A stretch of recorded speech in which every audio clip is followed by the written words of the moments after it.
And we're live.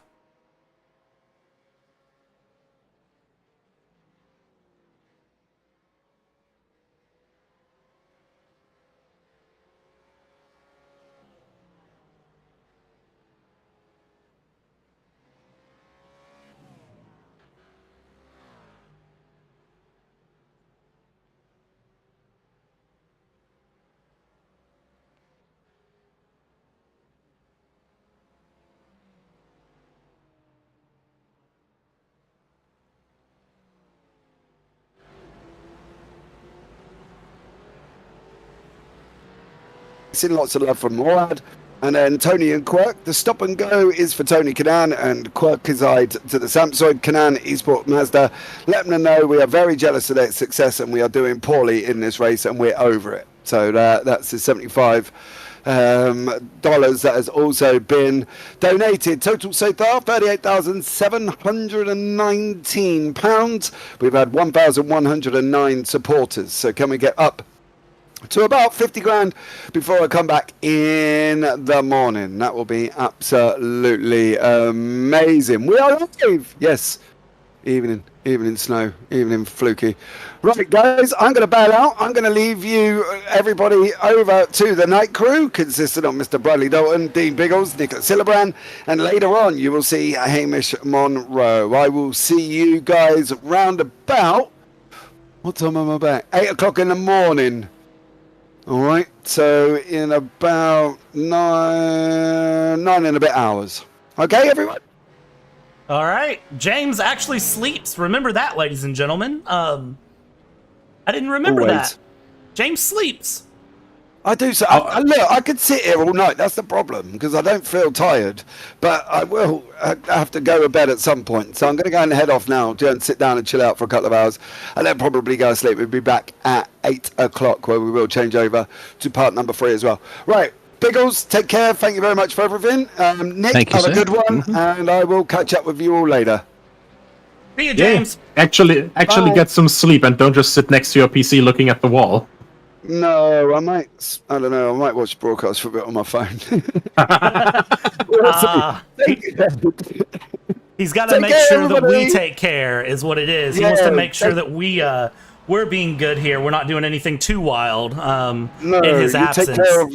Take care of my broadcast. All right, I'll catch you all later, boys. Have a good one. Bye. See you, James. Bye-bye. All right, and now that James is away, we can play. Yes, of course. All right. Yes. You got to throw those dad jokes out then, Brad, because that's been the theme so far throughout the broadcast. We're down to 15 hours and 24 minutes. Are you excited, guys, with this one? Oh, I'm very excited.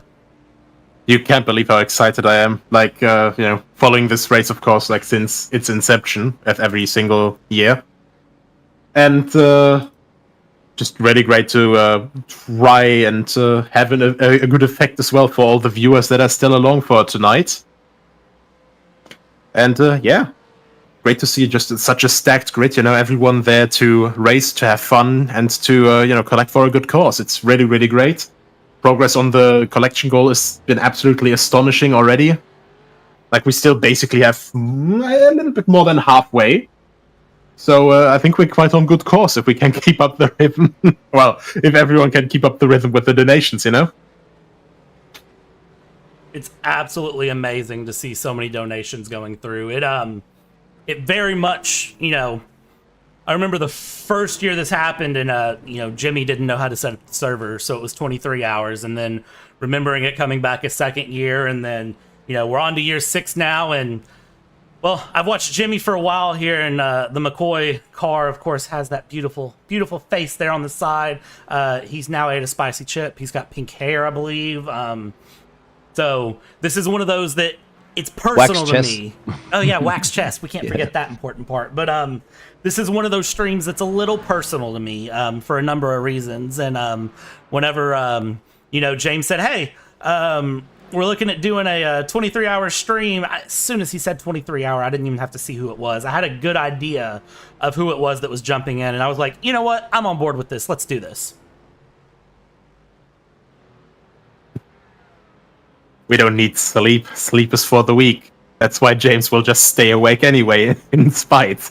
I mean, I'm also American-based, which helps me. It's only 5:45 p.m., so for you Europeans that are in the dead of night, good evening, good morning, good afternoon to everyone. Of course, we'll have an Aussie joining us here in just a little while, so keep that in mind as we get this race going. And of course, when the Aussie joins, we have to give a 5-second penalty to Esteban Ocon because that's how things work, right? It's tradition. Say it. Exactly, traditions. I can't say it any better. So, Where do math teachers go to vacate in the States? I don't know where. Times Square. That's a good one. Oh, God. That's a very good one, You actually. had to get 2 Australians in here, mate, or 3. Oh, no. We are just shy, 38,918. And I think we did have a pit later reporter earlier, gentlemen, that did the research back to see what year was the highest. I think it was about 74,000. That's the race for mental health that they've done. So we're going to look at trying to crack that I think it's doable at this rate. tonight. I think so Yeah. as well, yeah. I don't know why we I mean, wouldn't. it also helps. It also helps, that a lot of high-profile people are involved in this. A lot of high-profile names on the track. Not just in sim racing. Obviously, sim racing helps as well. With our main audience being here as well. Like Jaroslav Honzik, Jimmy himself, of course, but also, having real racing drivers in the event as well. Max Verstappen, Tony Kanaan. It's just something special, and I think that's also helping captivate the audience a bit. It does something, it's one thing when, you run this setup. I love that. Love that livery. But, it's one thing when you run this sort of setup and you kind of, you say, hey, we're going to do a charity. We're going to, fundraise. And then it's another when you get those huge names in the mix of this, it shows how big this goes beyond, beyond just, some sim racers saying we want to raise some money for a good cause. It shows that this is important to a lot of people for a lot of reasons. And, it feels really good. I'm very happy to, see this here where it's at and see it continuing. Yeah, absolutely concur. Because, I mean, in the end, it's also... Yeah. How would you say it best? Like, it's just a perfect way, like, to get everything together. Nowadays it's like a lot of with you want to make a charity event, but also like organizing that is normally like quite expensive. Like, let's say for example you want to make like a race for like a kart race 24 hours. That's like quite a lot of money in real life, and with sim racing you can just combine ease of organization comparatively, then cheaper, it's environmentally friendly, and everyone can get involved pretty much, and it just gives such a broad range that is possible in this entire situation, and you can just support whoever you want. It's obvious as well, everyone's literally just here for the fun, everyone's here to just be involved, and it's just it just brings an absolutely incredible aura, is a great spirit to this sort of event. Absolutely. And for those of you who may be newer to JP Broadcasting, this may be your first time seeing, of course, again, with a race like this, I know it brings a lot of new faces to the channel. Of course, James was in earlier, the namesake of this channel that brings things through. Want to introduce myself. My name is Bradley. I am from the United States. Been commentating with one Mr. James Parfit for about a year now, a little bit longer. Nico, you want to give a brief introduction to yourself so that way the people get to know who gets to take them through the night shift here while things get a little wild? Hello, my name is Nico. Nico Hillebrand. I've been racing in simulators and some real stuffs for about over 10 years. Jimble McCrimble was actually one of the first people I ever raced against in Astral F1 2000, way back in the day. So, thanks to him for being one of the first very fun fights that I got to have in sim racing. And I'm just pleased to be here. and hope that all of you will be pleased to be here as well with some comms and stuff.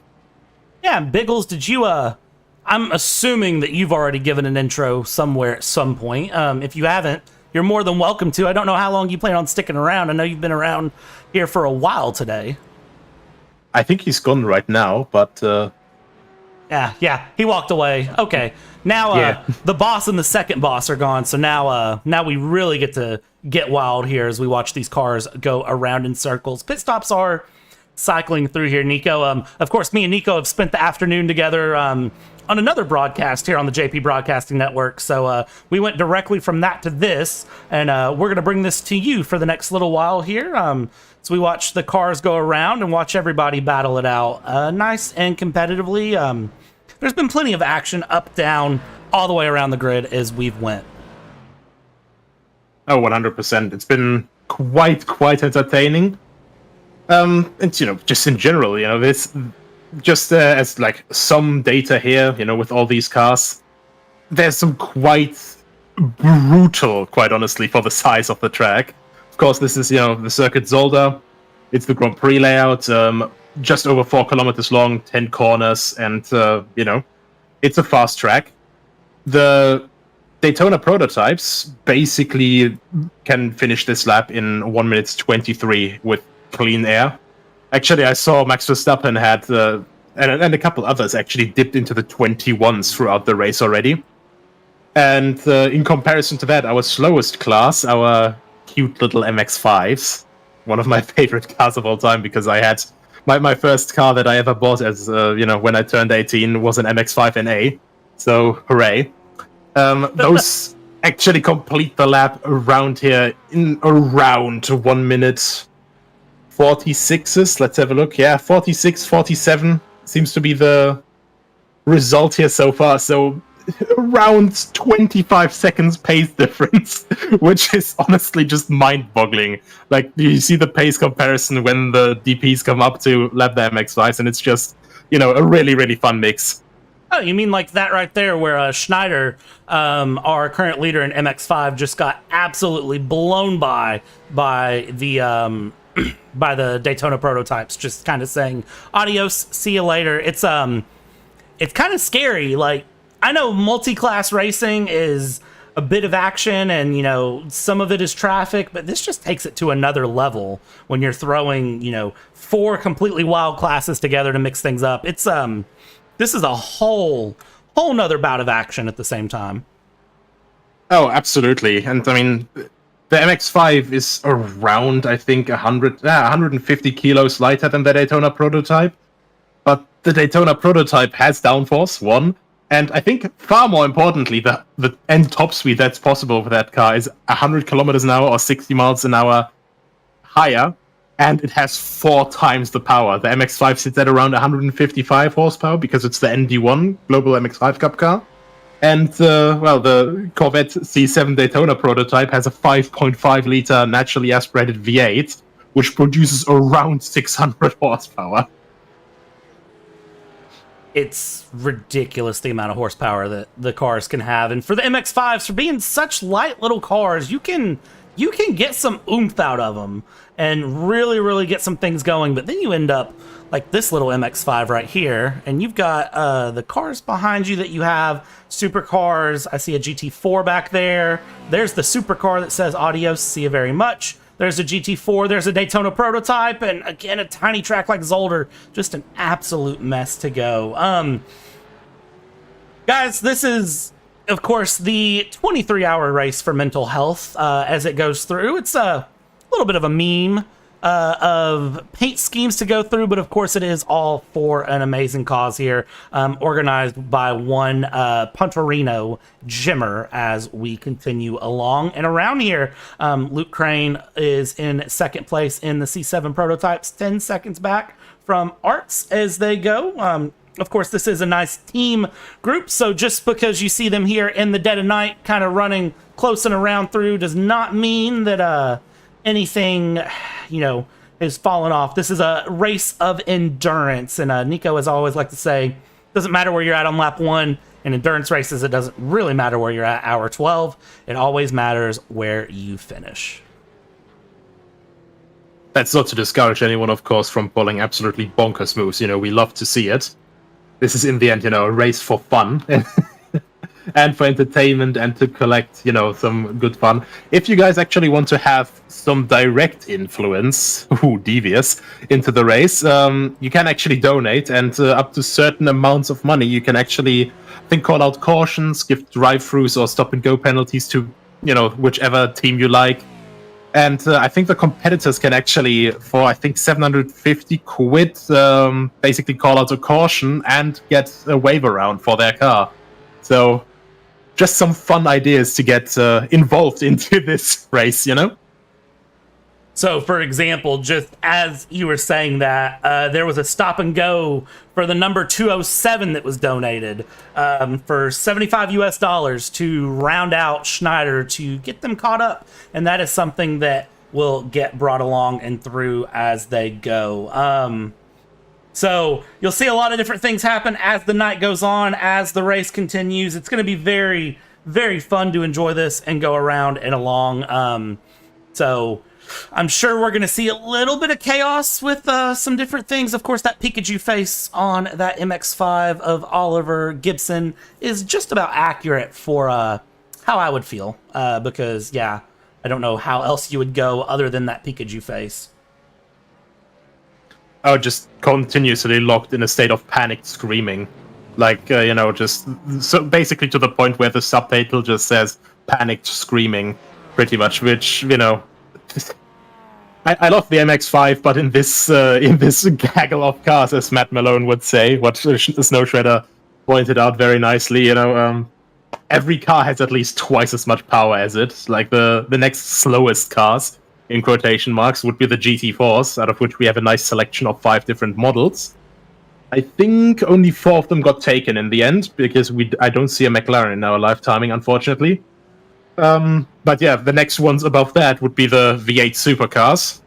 635 or more horsepower with 5-liter V8s. And yeah, all of that quite a lot faster than the MX-5. It's almost as much of a speed difference as, the Dacia Logan at the Nürburgring 24 hours. I would agree with that completely. Ladies and gentlemen, if you're in YouTube chat, good evening. As you go through, people pointing out that we are less than $300 from the next forfeit. And Jimmy doesn't know what the forfeits are, for the record. His wonderful, wonderful missus has put those together. And nobody really knows what they are except for her. Jimmy just kind of gets to deal with them as it goes. So that's always fun to see. And it brings a lot of interesting action, that's for sure. Oh yeah, I'd absolutely agree. It's how would you say? It's basically like a Kinder Surprise egg for him. Whether it's going to be a pleasant surprise or whether it's going to be a toy he could choke on, that is the difference. I still find it quite funny that that's the reason why those things are banned in the US. The choking hazard. Oh gosh, you're not wrong there.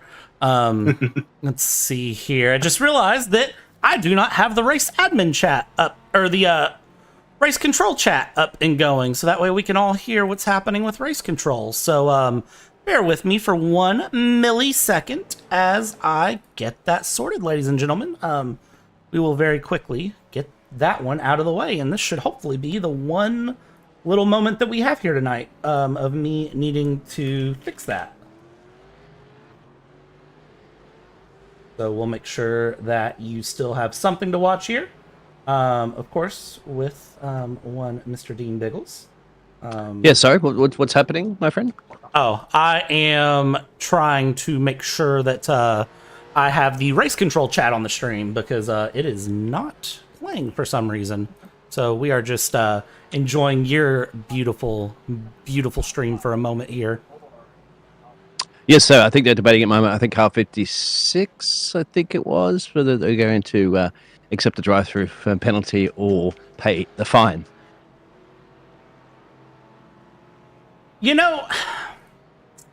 I love the fact that you can pay the fines. I don't know about you all, but I do really, really like that. Enable the voice chat. There you go. Perfect. Yeah, sorry, go, my friend. You know, I think that's kind of unique with this, that you can pay, you know, pay the fine out instead of, Delivering the penalty. yeah, absolutely. I think that is a great option, to go through. And, I'm not going to lie, it's probably the one that I would pick personally. Any diehard motorsport fan, but what was when Toyota didn't get a penalty or whatever happened in WEC or something? Basically insert any minor inconsistency or any seemingly scripted incident in racing history. Why didn't he get the penalty? They definitely sent a paycheck. It's always that way. Just remember, ladies and gentlemen, that our race admin here for the 23 hours of Zolder can indeed be bribed to not provide you a penalty, and you just need to keep that in mind as we go along. Or what is the penalty when money could be applied for charity? At least it goes to charity, and, you know, we know where it goes in this situation. You know, there's instances where, you know, we don't know where the fines and money goes. In this case, you pay the fine, we know where the money goes. We know it's going to a very good cause. It goes to BitConnect. No, The shack dwellers will get a penalty as well, too, currently piloted by Luke Crane, who's serving, I think, I'm not serving that one yet, but they are... That's the team with Max Verstappen, so they've been issued to drive through. Oh boy, Mr. Actual of Visions. Do. It's Luke Crane driving. I had to do it. That's the only chance I'm going to get to do that tonight, so I had to get it out of my system early, guys. I've heard that, like, funnily enough, without even F1 or anything going on, like, my sister started having that stuck in her ear the entire time as well, and she doesn't even watch F1. Just remember, if you ever think you know your true anthem, it's always the Dutch national anthem. That is always the true anthem of everyone. I know I claim to be American, but the Dutch national anthem does play true and play strong. I do want to talk about this 12th place car in C7, car number 666. And yes, look at the dog with the devil eyes. And there was a donation that caught my eye earlier, Biggles. I don't know about you, but I caught one earlier that was like, "Hail Satan," and prevent Satan from getting a penalty, and they paid a donation. That one kind of caught me off guard. That'll work. Well, then Satan will pay attention, but that's pretty interesting, except for the 666 machine. The FRS I'm sure Satan's... line. Yeah, Luke Crane serving that penalty right now that was issued to them for the Shack Dwellers machine. I can't think of pass. Once again, you can bribe race control. As you I'm should. sure Satan's just happy for the street cred. Yeah, it's true about the Dutch national anthem as well, too. Like, you probably I didn't really hear it at all much, of course, until Max started just dominating Formula One, and then you end up hearing it quite often. It was similar to the German national anthem when Schumacher was dominating throughout the years. And Good times. I feel like I'm 10 again. And the British national anthem, obviously, when Lewis Hamilton. But so that's great. We just need to hear the Australian one more often now, don't we? With Oscar and Jack.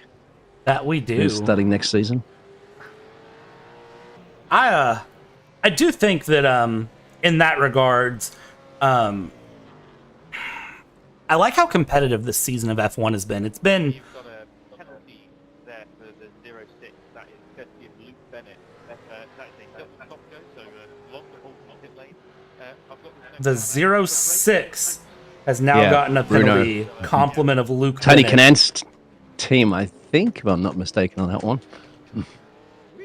Delente Esports. Yeah, so that that was given for breaking the truce, they said. Because they issued the last penalty in. It looks like they issued the last penalty to the 0-6. Or the 0-6 team issued a penalty out, and then they turned around and kicked one right back at him. So this is the 0-6 serving that stop-go penalty that they were just given. We just got news that Jimmy's hit the 40,000 mark. Absolutely fantastic.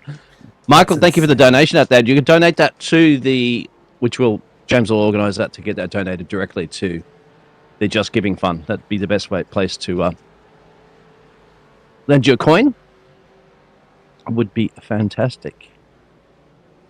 What's Jimmy going to do now? This 40k mark's being hit, boys and girls, ladies and gentlemen. Well, it's up on his stream at the moment, so we're going to find out. Well, I'll put it like this. He currently has a towel wrapped around his neck, and he's putting on pit vipers with his pink hair, and the missus is standing beside him.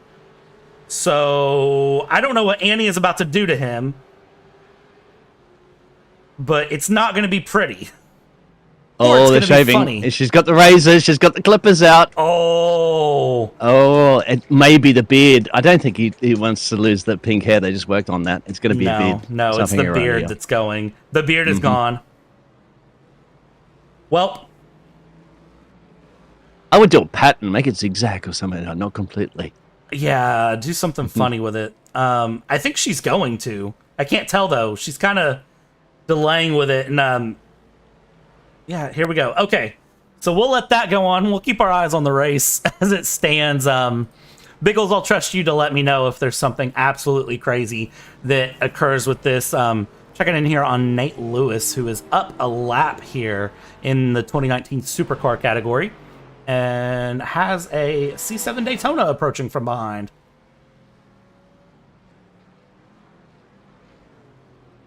Even with that, the speed difference is still pretty insane. This is like the thing where, this circuit is so cramped that like low weight, high power, it's, really, really the king of everything. And, as much as the supercars still have more power, that it's also around 300 kilos more weight than the Daytona prototype. And those 300 kilos you can't overcome. Like, that's noticeable in the braking zones, acceleration in the corners, and, higher center of gravity, of course, as well, with these prototypes. If you've never seen any of them, like either a hypercar or an LMP2, LMP1 Daytona prototype, those things are so incredibly low. You never notice that on the TV. You don't, and it's one of those that once you notice it, you never forget it. Like, once you see it, you're never going to forget just how those cars actually look and sit. It's very unique. I love it. It's just, they're special things, like they are certainly like the kind of cars that you walk in anywhere, and if, for example, like in a mall or something, like an old F1 car as well, it's placed in a mall or something, and immediately your eyes are just drawn to it. It stands out. Just an update on Jimmy. It looks like they might be doing something similar to mutton chops. If you get aware of that at the moment, just underneath the chin, all the way down, and then keeping the choppers on the side, mate. The Jimmy choppers, the mutton chops. Now that I like. I am a big fan of that. Hilarious. Replay here really quick. Rasim Fazui. What has happened here to this C7 Corvette prototype? Well, looks like was going into the pits and nothing, just into the pits. That registered as a crash for me. Interesting enough. Thought we had something major happen. There have been some incidents being reported as we go along.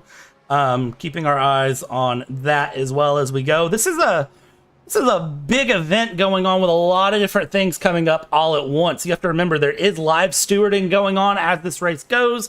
You've got the donations that can knock people down and, give them stop goes. If you want to donate enough money to get a lap back under safety car, you can do that. There's a lot of different things that go into this that make this a very unique event compared to what you're probably used to if you're just traditionally used to watching, endurance racing of some kind.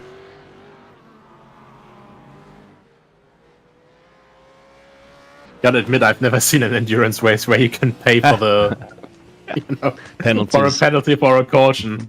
I mean, and on top of it, with the different classes as well, too, gentlemen, because there's an absolute traffic jam out there, and everybody's having fun with it. Like, if it was a regular serious race, there would be, put it this way, a lot of shouting throughout race control and so forth. But There would be a lot more than for community service. yes. Yeah. I gotta ask, did we ever get Max Verstappen in during the first run? I know Jimmy came in and talked for a minute with James. Jimmy came in for a lovely chat. No, not quite sure. No Max yet, mate. All right. Yet, so you're telling me there's a chance. Well, there's always a chance, isn't it? There's absolutely always a chance. I mean, absolutely. But he's very busy, man. Be lucky that he's actually got out there and did racing at the first stint for a bit. No doubt he'll hopefully be back, of course, to finish off. We still got, remember, 14 hours and 56 minutes. Yeah, plenty. He's of probably racing. gone off to do another race whilst he's doing this race. Just remember, Probably jumped in the Red Bull simulator and for a few laps and come back up. Sorry, go ahead. I was about to say, just remember, he's got a bedtime to attend to. Don't forget that part. He's lucky this event obviously is during the Formula 1 break, so the last break you're going to have before the triple header. He probably still would have taken part, let's be honest. Somebody's asking whether he has one on his plane, the racing rig. And I don't think that's true. No, I could imagine that, just not for online. I mean, technically with, Elon Musk's Starlink. Yeah, you could. Get the Starlink onto the private jets. I don't think iRacing Netcode would be too happy with that, though. I mean, I guess anything's possible. I mean, I'm able to connect to Wi-Fi on my Delta flight and stream YouTube, so... when I flew back from States back to Australia just recently, I had internet 90% of the time, and it was very good. So... And that's shared on the plane by other people, so I imagine Max having it all to himself on his private jet. Yeah, I'm sure that would be fine, right? Yeah, it should be fine. I mean, what's the I worst can't that happens? imagine anything bad happening. Netcode. That's the worst that happens, and, just an incident. Nothing too bad. Car 2727 for your incident on the iRacing staff car. You are up to strike number 2, which means you can either reach the copy pasta in race control, Car or you can donate us $10. Car 27 has been hit with a penalty and can either do a copy pasta or can do a donation. How do you copy the pasta? That's the iRacing team. So I we had a guess chat to one of them earlier.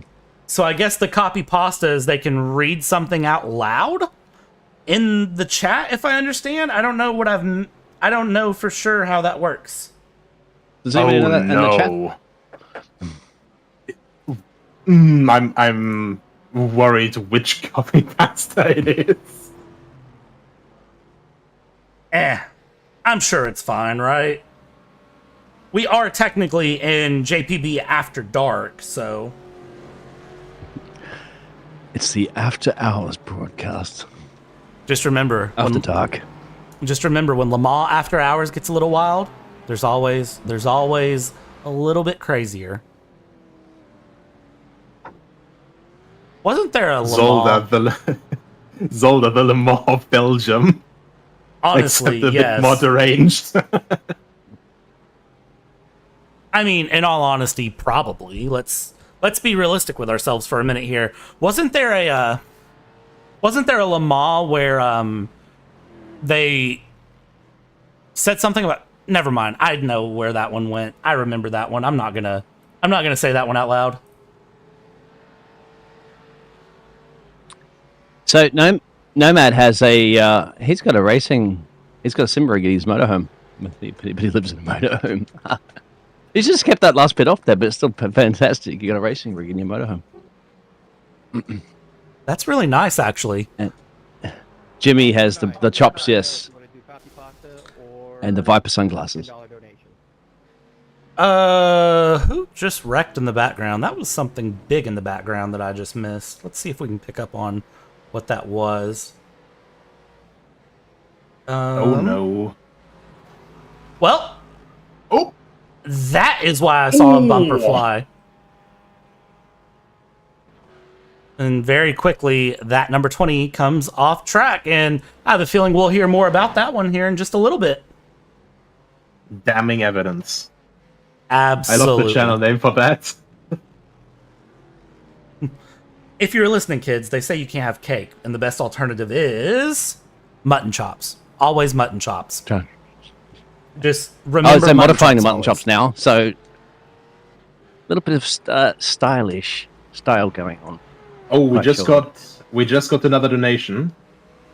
2 stop and goes for the number 44 Man, they are. from an anonymous donator. love That's Jimmy's team currently at the moment, so they're going to serve 2 more stop and goes. All right. I And love it's it. stop I and love go it. I love for it. car number 1. Max's team gets hit with a stop and go as well. Oh, watch the 44 go through. Mine the MX-5s. And ladies and gentlemen, if you're in YouTube chat, if You there's- got a combination stop and go. Come on down to pit lane, serve your penalty. if there's any weird audio issues, please be sure to let me know. Originally, we had a setup for how this broadcast was going to go out, and it didn't involve my OBS, and then my OBS became involved, and so here we are. So if there's any weird audio things, anything you catch, point out, just drop it in the YouTube chat, and I will make sure to get it corrected. And also, justice for MX-5s. Justice for the Miatas. Agreed entirely. They're just little guys. They're just happy to be there up until, they just eat a wall of tires. And they don't look so happy anymore. And that's just, tragic. Fun to drive. Good beginning car too if you're starting out in iRace and give that a shot. What does garlic do when it gets hot? What's it do? Takes its clothes off. Does it peel? It peels its clothes off. Yes, perhaps. Ha. Okay, I get it. It takes its clothes off. It's like, What does a black flag do out there? That's not part of the dad joke. Actually, that would be good if we actually had to answer that one. They have to serve a drive-through penalty. So, just the whole extent of the pit lane. They've stopped actually in the pit box. Therefore, I'm not quite sure how many seconds, gentlemen, it is, but they have to. We'll just stop there for a second or so, and then scoot on by out there again. And that's because they elected not to pay the fine. Not the best decision. I think if it's the option to pay the fine, I would pay the fine, unless I really wasn't happy with the fine. I think it just depends.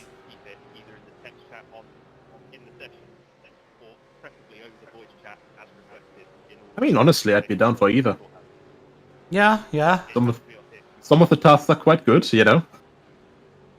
Okay, I'm gonna very quickly try to get this added up in as it's requested, because there is something that I think you all are gonna want to see. As soon as I can get this going, so you'll have to give it just a second here for me to get this going. Oh yeah. I think there's There's the another man. donation for a black flag. All right. That's one for you, Nicholas. Who's on Max's team? Nicholas has got this fantastic list of all the drivers and. Righto. So, Mr. Max Verstappen is in the number 1 car, the Shack Dwellers number 44 team. Oh, well, number 4 team, sorry. And it's Max Verstappen, Luke Crane, William Chadwick, Tom Burns, Chris Lullum, and Luke Bennett.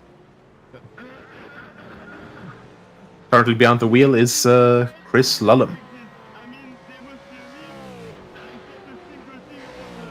Hamish will be joining us a bit later. He's woken up and he woke up to find out he has to get himself a Jimma tattoo. You do? Oh my gosh.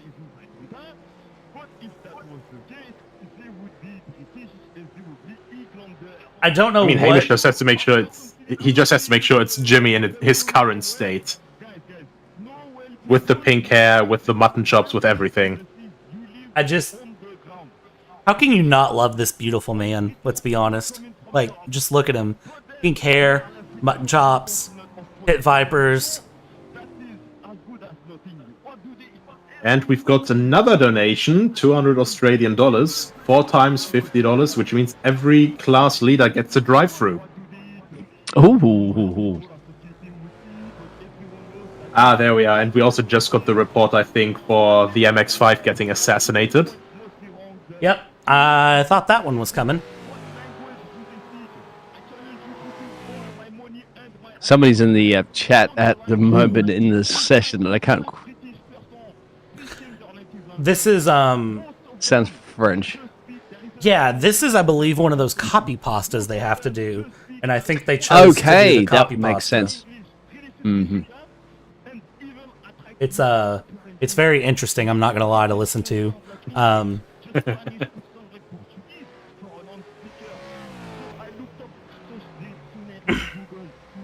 Also, Hamish, yeah, I will get that Jimmer tattoo as well. I believe. Worth it. Another penalty from Shack Dwellers number 1. £200 donated. 4 stop and goes for car number 45, the leading MX-5, blue shells. Wow. Quite literally turning it into Mario Kart. Wonderful.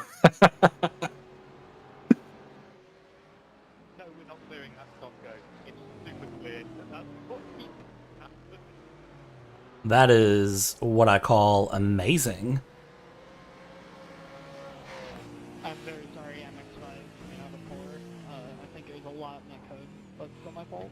Alright, we're gonna very quickly, one more time, get this audio turned up so that way everyone can actually hear the chat.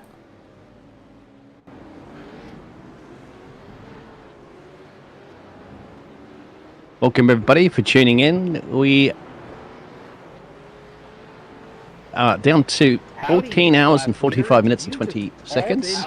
Jimmy has been through quite a bit so far for this charity event, but he's got a big smile on his face and he's doing good deeds. He's got pink hair now. He's got, I don't know, it's been a bit of a mixture of a mutton chops, beard-esque little goatee.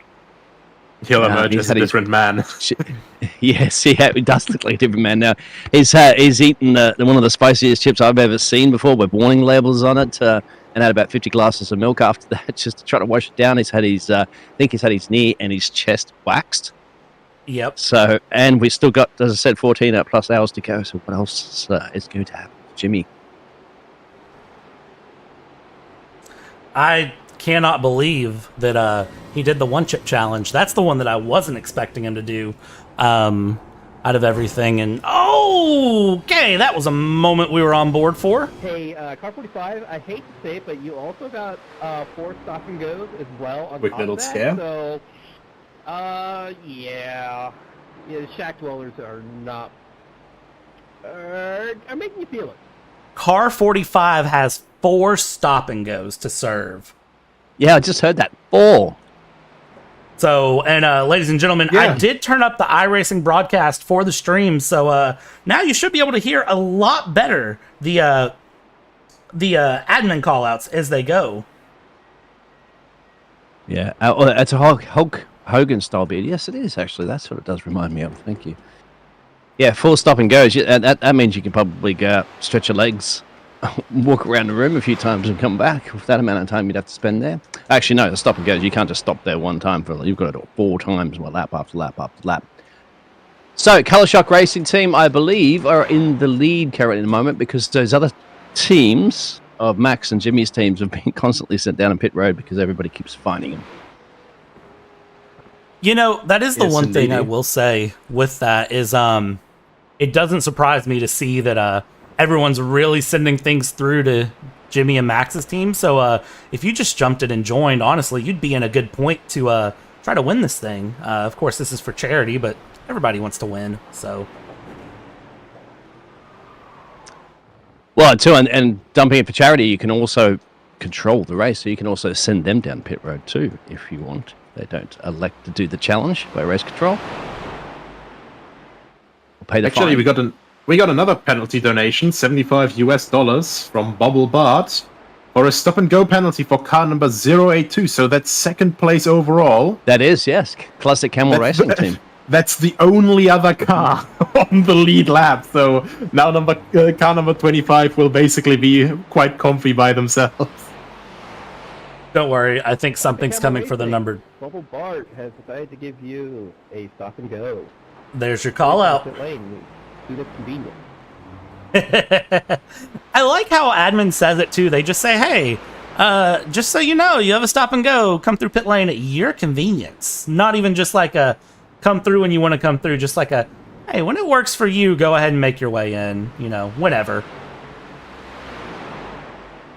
They're hinting for a bribe themselves, which they can be. It's kind of like, if you don't want to do it, just slip us some money here under the counter. Nobody's looking right in the pit road. Put it in a little letterbox there, and of course that donation will go to charity. And they might turn a blind eye to the drive-through. I mean, you know, hey, I can be bribed with money or cake. Those are always good options.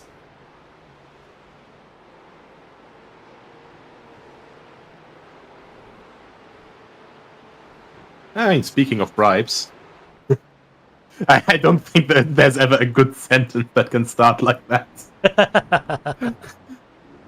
But, you know, like, penalties and stuff, pit lane, speeding.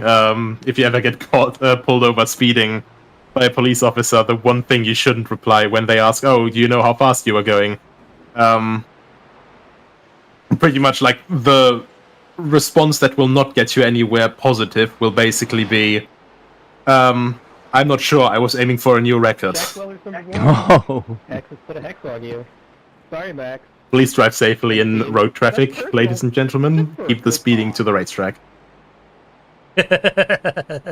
I love that so much. It feels personal, doesn't it?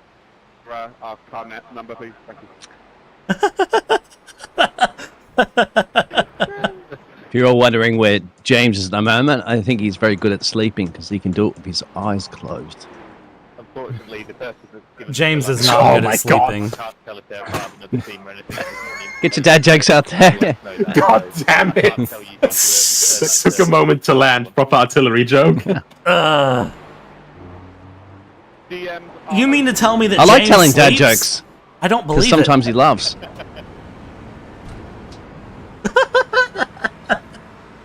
All right, Biggles. That's a good one. That's a very, very good one.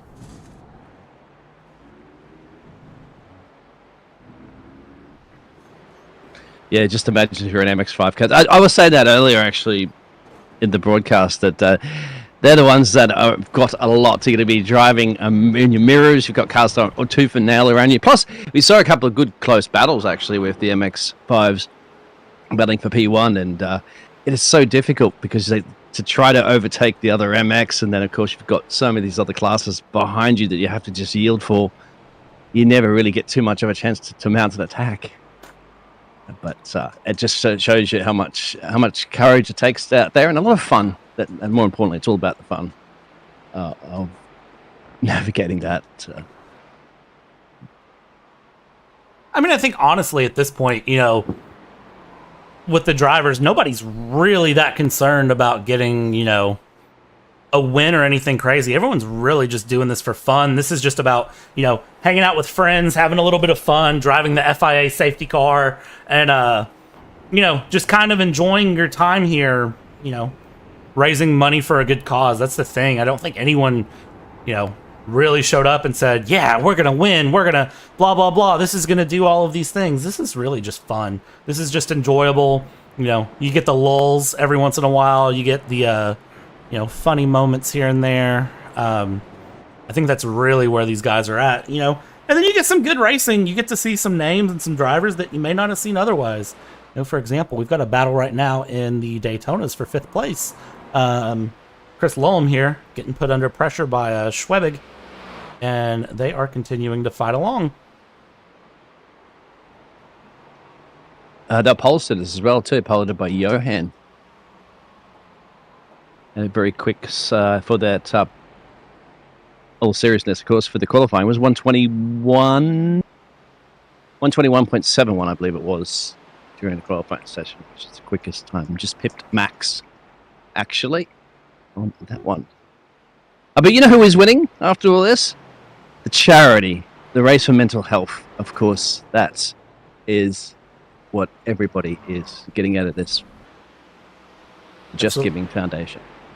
Absolutely, and a big shout out to Anonymous is on an absolute tear. They keep putting money in, and they've decided to give 2 stop and goes to car 25. Jeez. Consolidated into one long stay in the pit for you. So enjoy. 2 stop and goes for car number 25 just got handed out. I don't know how anyone's completing any sort of a stint at all, because it's just stop and goes being handed out left, right, and center as we continue. There you go, Nicholas. You guys were talking about that before. Like, that is the Colour Shock Racing team that was in the lead. So now they've got to go serve that penalty. This is going to flip things around, isn't it?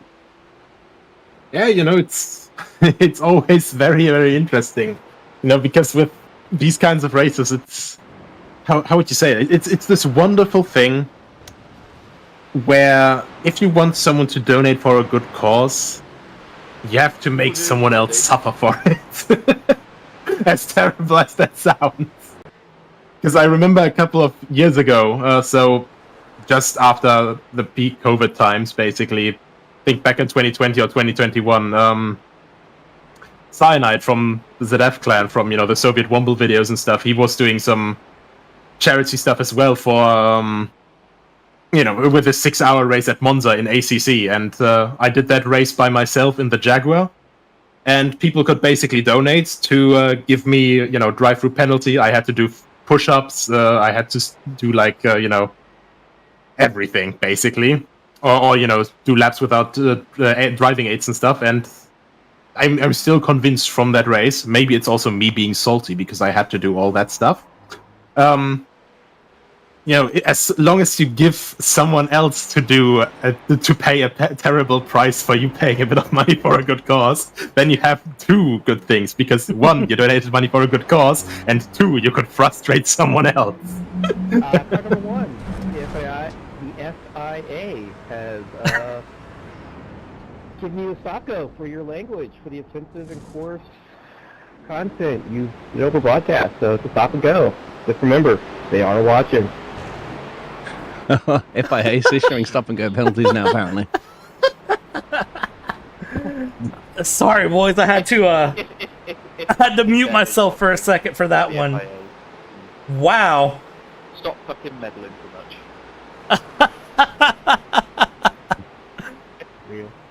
much. Someone went through the process to make that donation. That is amazing. This is turning into a meme fest, and I love it.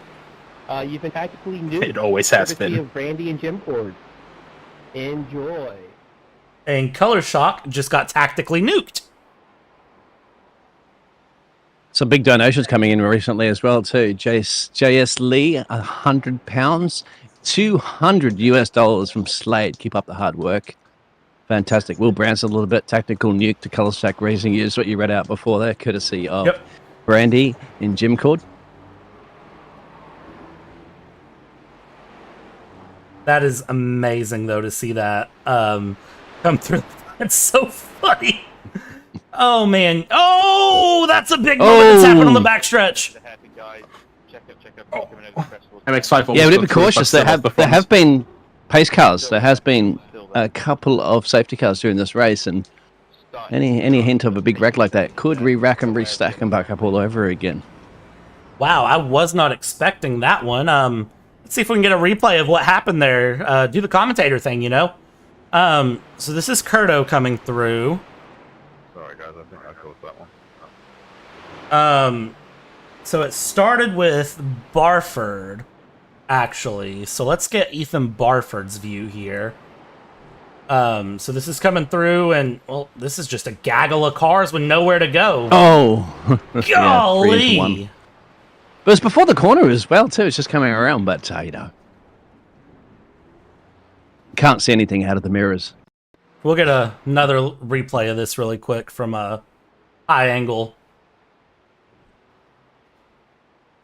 Yeah, it looks like he was just getting it out of the way to allow a little bit of space to the left, and then didn't see the car flying around to the right, and that's all she wrote. Almost a traffic jam. Yeah, I heard. Yeah, there's an apology over the race from one of the drivers as well, too. Yeah, and also... even if they're having wrecks, they're having fun. Absolutely. And also shout out to Jimmy for finding that on his stream faster than I could find it. So thank you, sir. Because that made... Oh, number said safety cars have been brought up, but none have been because of the crash. Yeah. One was because they wanted to see Jimmy eat that hot chip. I think that's what it looked like anyway, because the caution came out just before that. All right.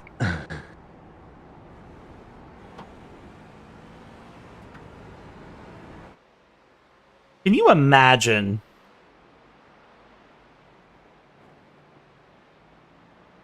I don't know. I lost my train of thought on that one. This is gonna be I could imagine, in fact. fun night.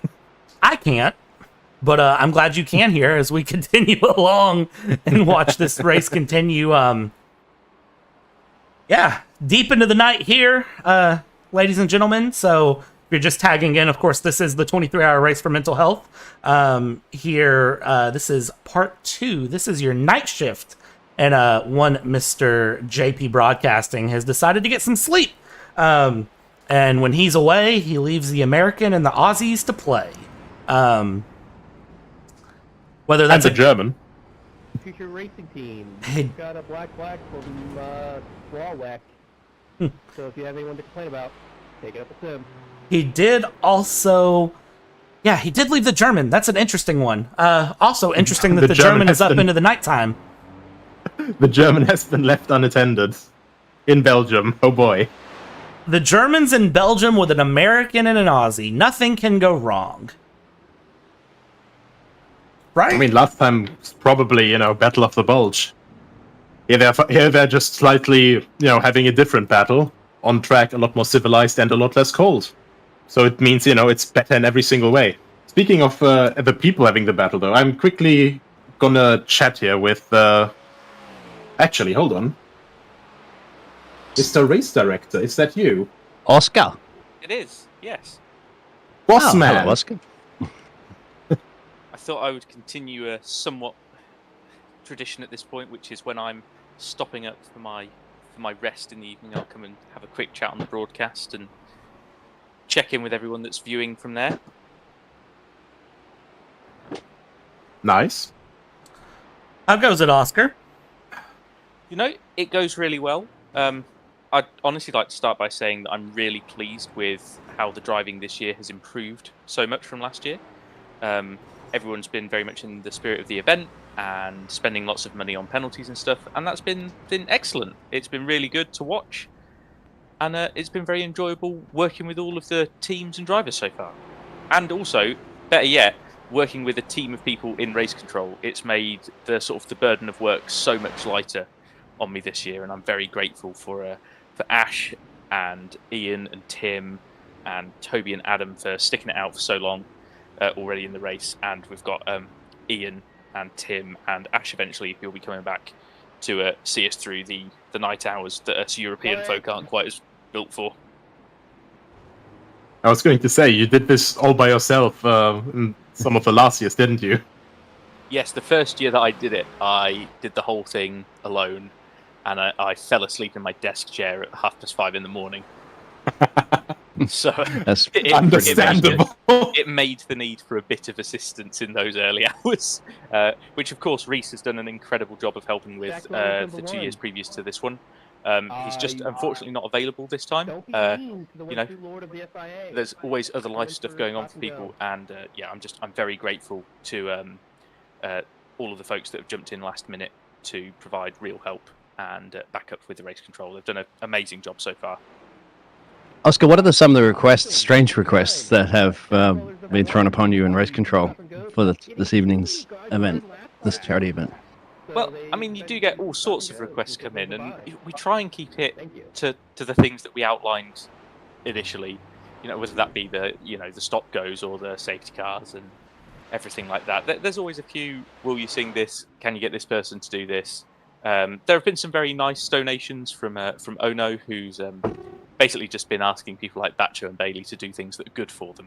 And that's always lovely to see, and very much in the spirit of giving to charity and everything like that. So it's been very not too many weird ones. Some interesting anthems and jokes and everything from the drivers, of course. But that's what you want. So yeah, excellent. Who was the French one before that we heard? I think it was somebody with a French accent. That was Racine in car number 49. It was a beautiful reading of English people. British people aren't real. Absolutely fantastic. I think everyone that's the copy pasta. Yeah, everyone thoroughly enjoyed that one. It did come with the caveat that at no point during him saying any of that was his team's car in the pit lane and stopped. So they got a stop-go anyway. But, I appreciated the effort. Can you please not move over in the break? Yeah, it was absolutely one of those task failed successfully moments. Like, it's the best reading we had all race, but their car wasn't stopped in the pit lane, so they got a penalty anyway. Thank you, but anyway. That's wonderful. Yeah, how nice. Moving on. Yeah, it was very much like that. I mean, in fairness, I do appreciate that, we put lots of information in the race control channel and damning evidence and things like that. And there's hundreds of drivers taking part, and some of them, they just don't look at the Discord that often. They know when race day is and when they're expected to be in their car. So I appreciate that not everyone's read it, and that some of the information will be new, or little bits might get missed. I'm sure that they will have learned their lesson now, though. So they'll be fine going forward. Speaking of the drivers, some quick info that I was able to gather from the entry list. So overall, we have 55 cars entered into this event. If the entry list is accurate, with 311 drivers taking part. The smallest entry is the number 24 GT4 Mercedes with 2 drivers. And the biggest is the number 123 Holden V8 supercar with a whopping 16 drivers in one car. Yeah, that checks out, to be honest. And if we're being honest, I think that's what an event like this, you look at the classes and they don't really make much sense driving together, and you get teams of wildly different sizes and wildly different sort of level of ability. But it's about going out there and having a sort of a somewhat chaotic but enjoyable race. And I feel like this year everyone's really hitting the mark quite nicely with that. It has been chaotic, but I feel like for the most part people are out there enjoying themselves, and that for me, from a race control perspective, has been a big improvement on the last couple of years, for example. So that's been excellent. I've really enjoyed it, and I think the rest of race control have been having fun with what we do as well, which is typically being a bit sarcastic and all that over the voice chat and dishing out penalties. So yeah, it's the best way to handle this sort of event as well. Everyone's here to have fun, of course, but as you said, I've been honestly really, really impressed as well with the driving standards. Everyone's really trying to look out for each other. Of course, there's going to be incidents, with 55 cars on a 4-kilometer circuit with these speed differences. As I said earlier, 25 seconds when they're at their peak pace in each car. And that's it. I think most of the penalties we've given out have been for more clumsy things, where people have just got things a bit wrong, locked a wheel and tapped another car. There's been very few where people have just had an overabundance of confidence in themselves and wiped out another car. There's been a couple, but I think you'd expect a couple in an official race where the cars make sense. And here we're sticking 55 cars on a track that's not really big enough for 55 cars, and most of those cars are wildly different to one another. So I think everyone's been doing a really good job. The number of times that I've seen big gaggles of cars, and it's just DPs and supercars taking their time to get through it. And I mean, I don't know. I'm sure there are people watching the broadcast that saw last year's race, and you guys might have done as well. But that is not something that last year it was just hitting each other for the 20. That's all it was. It was just people hitting other cars for 23 hours. And I feel like it started off on a bad note, and then people sort of stayed in that a little bit. And so everyone got frustrated quite quickly. Whereas this year, it's just been, the driving in particular has been a lot better. And I should say as well, the generosity has been eye-watering this year. It's been absolutely incredible. We've not done a tally in a little while, but the last time we did an official tally, from incidents, safety cars and stop-goes alone, there had been £14,000 raised to this race. And that is as much as we made for all of last year's race. And that was done within 7 hours of the race starting. So absolutely incredible from everyone this year. Yeah, it's just absolutely fantastic to see, It's, I mean, it also helps, with the rewards you give for these donations.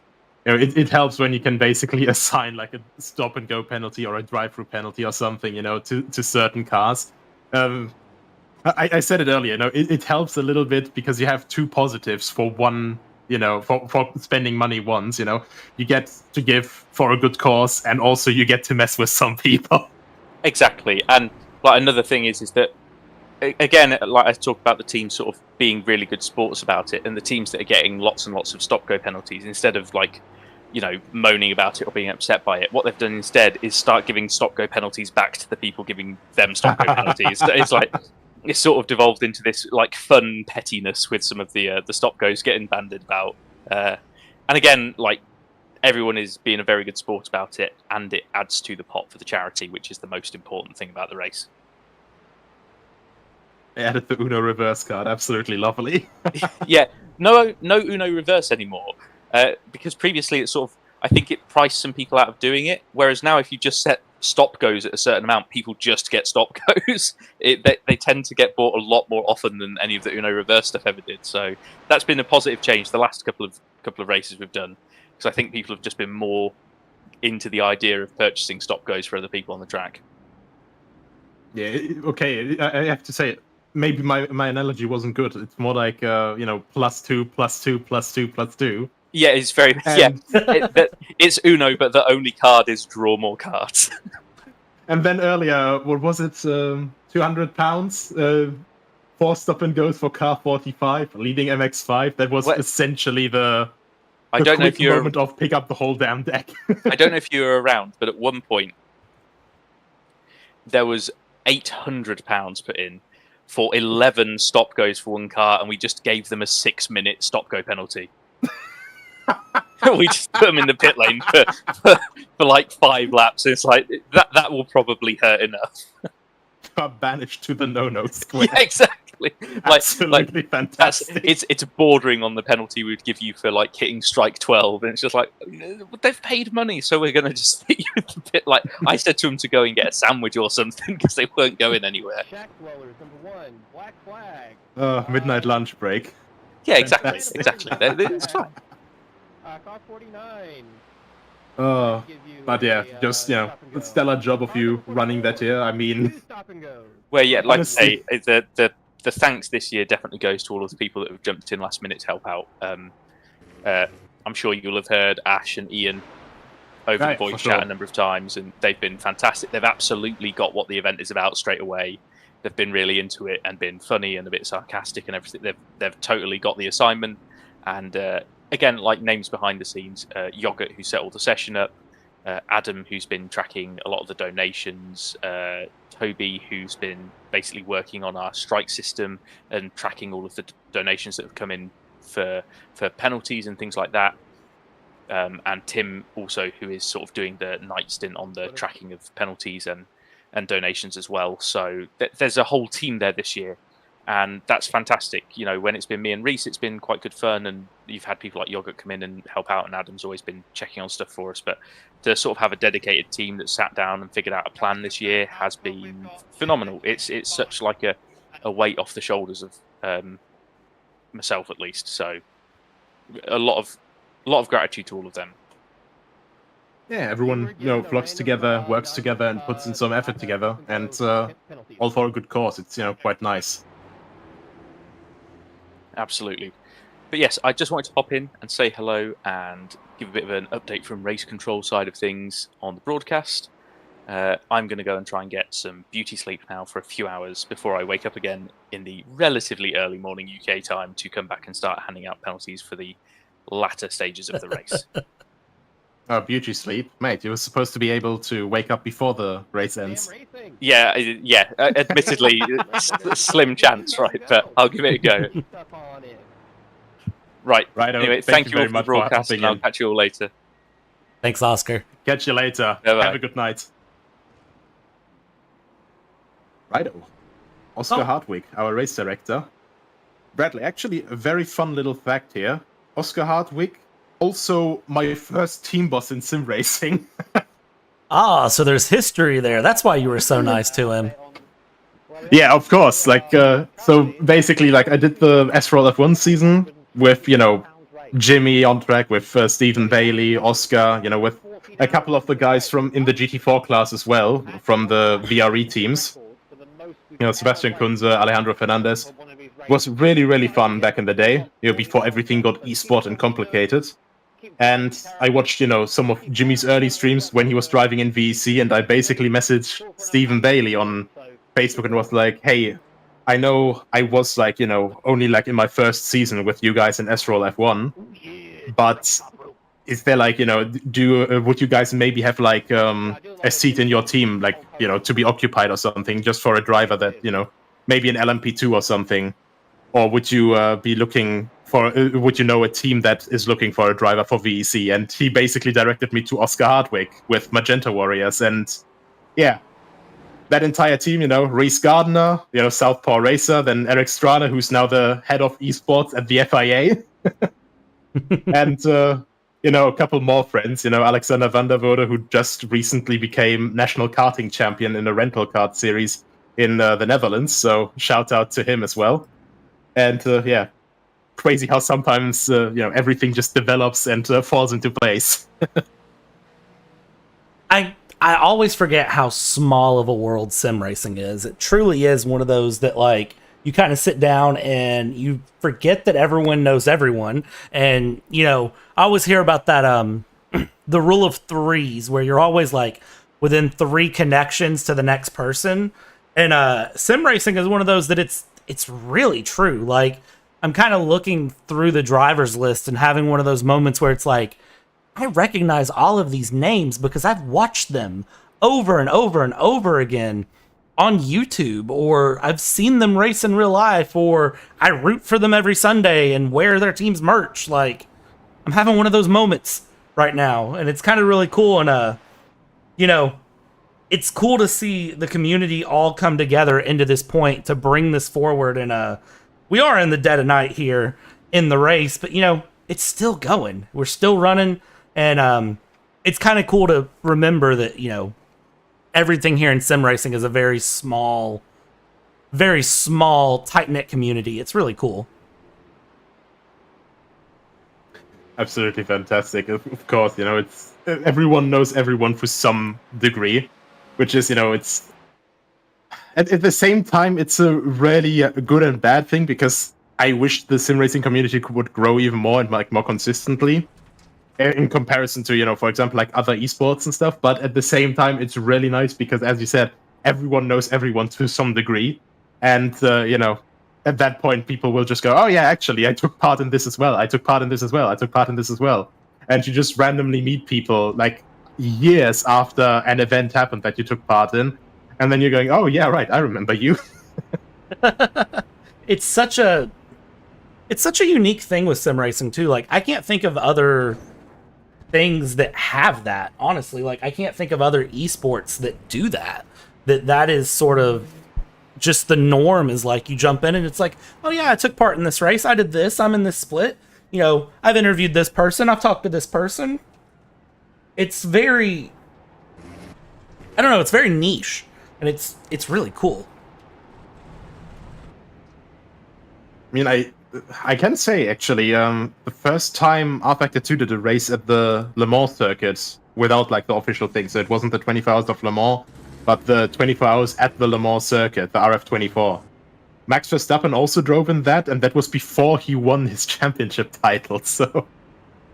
It's just crazy overall, how things can develop in a couple of years. Yeah, it And speaking of which, where's Max? He's probably sleeping right now. It's bedtime for him. Yeah, he has a very strict bedtime routine that he has to stick to. However, I will tell you that Max's team running the number 1 car, the Team Redline C7 here of Chris Lulham, is currently battling it out with James McGillick here for P6, and they've been putting on a good little bit of a show, and now he's gotten his way up into P6. The FIA did stop in here to the stream, and they did give a stop-go penalty to the number 1, and said to remember they're always watching.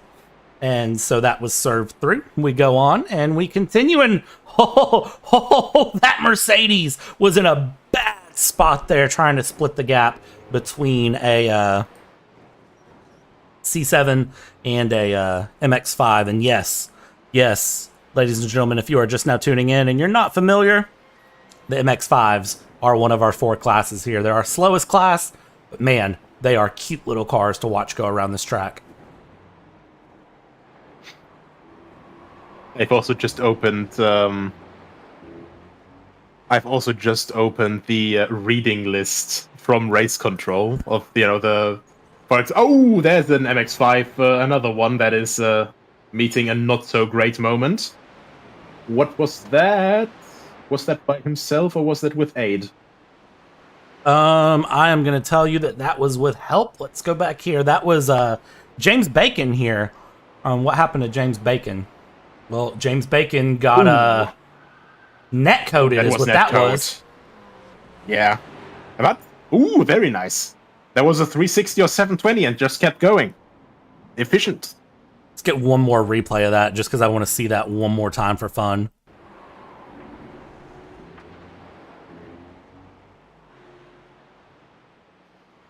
Mm. 360. A very, very clean 360, I must say. Just kept it on track. Nice. We've had a pass for the lead while we were watching that. And that is Henning Schwebig in Color Shock Racing getting past Lund. Jonathan Lund as they go along and around here.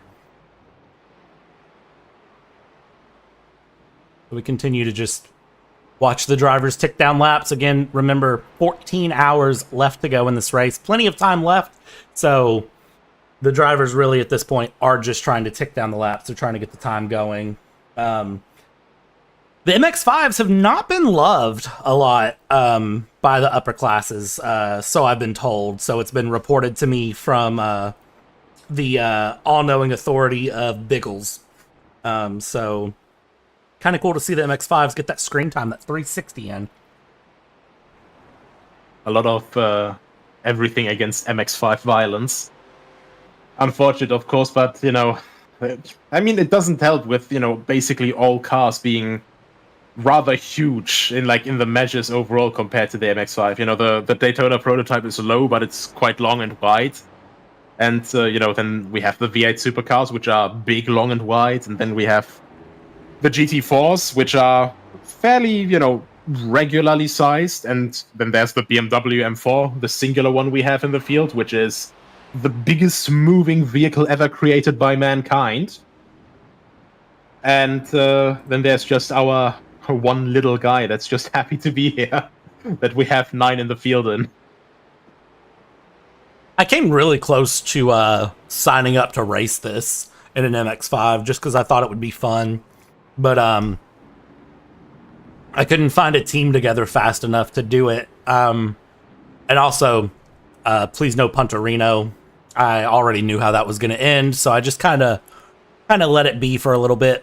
However, gear number 7, I could definitely be interested in putting together a MX-5 team if there is an MX-5 running in it. So, if anybody's looking to run this race in 2025, call your boy.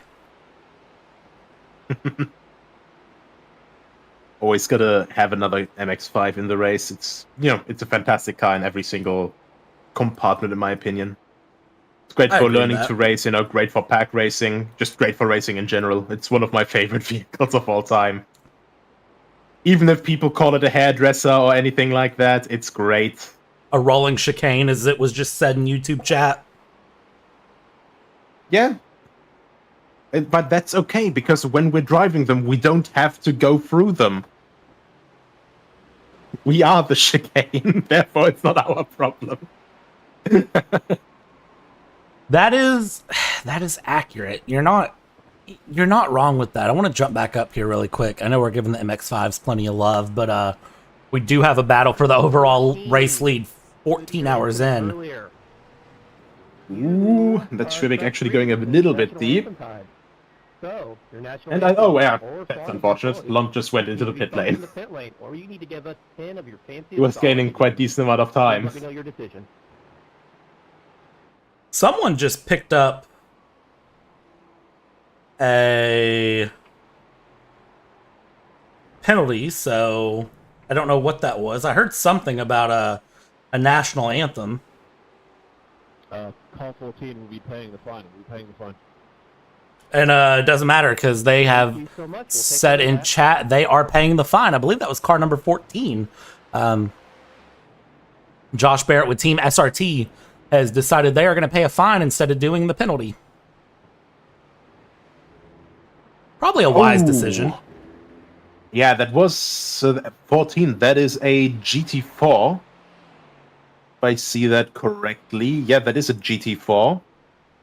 Mercedes. That I think that was for a bit of a side swipe between turn 1 and turn 2. So didn't see the Daytona prototype of the number 4 coming. Swiped over to take the racing line, and yeah. Pop goes the weasel. Got to be careful with that. And our MX-5 moment that we saw. Due to your incident, you're on strike number 2. So, if you could read copy pasta number 4, or give us 10 of your fanciest dollar dues, please let me know your choice. Copy pasta number 4 or 10 of your best dollary dues is their option.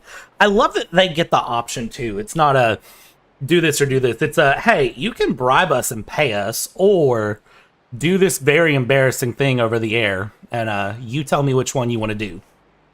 Ooh, copy pasta number 4 is a good one. I'm looking forward to that. I hope they choose the copy Thank you so much pasta. for letting me know. We'll take note of that. So I believe they paid the dollary dues. I'm not sure. I'd have to double check myself on that one. Very interesting.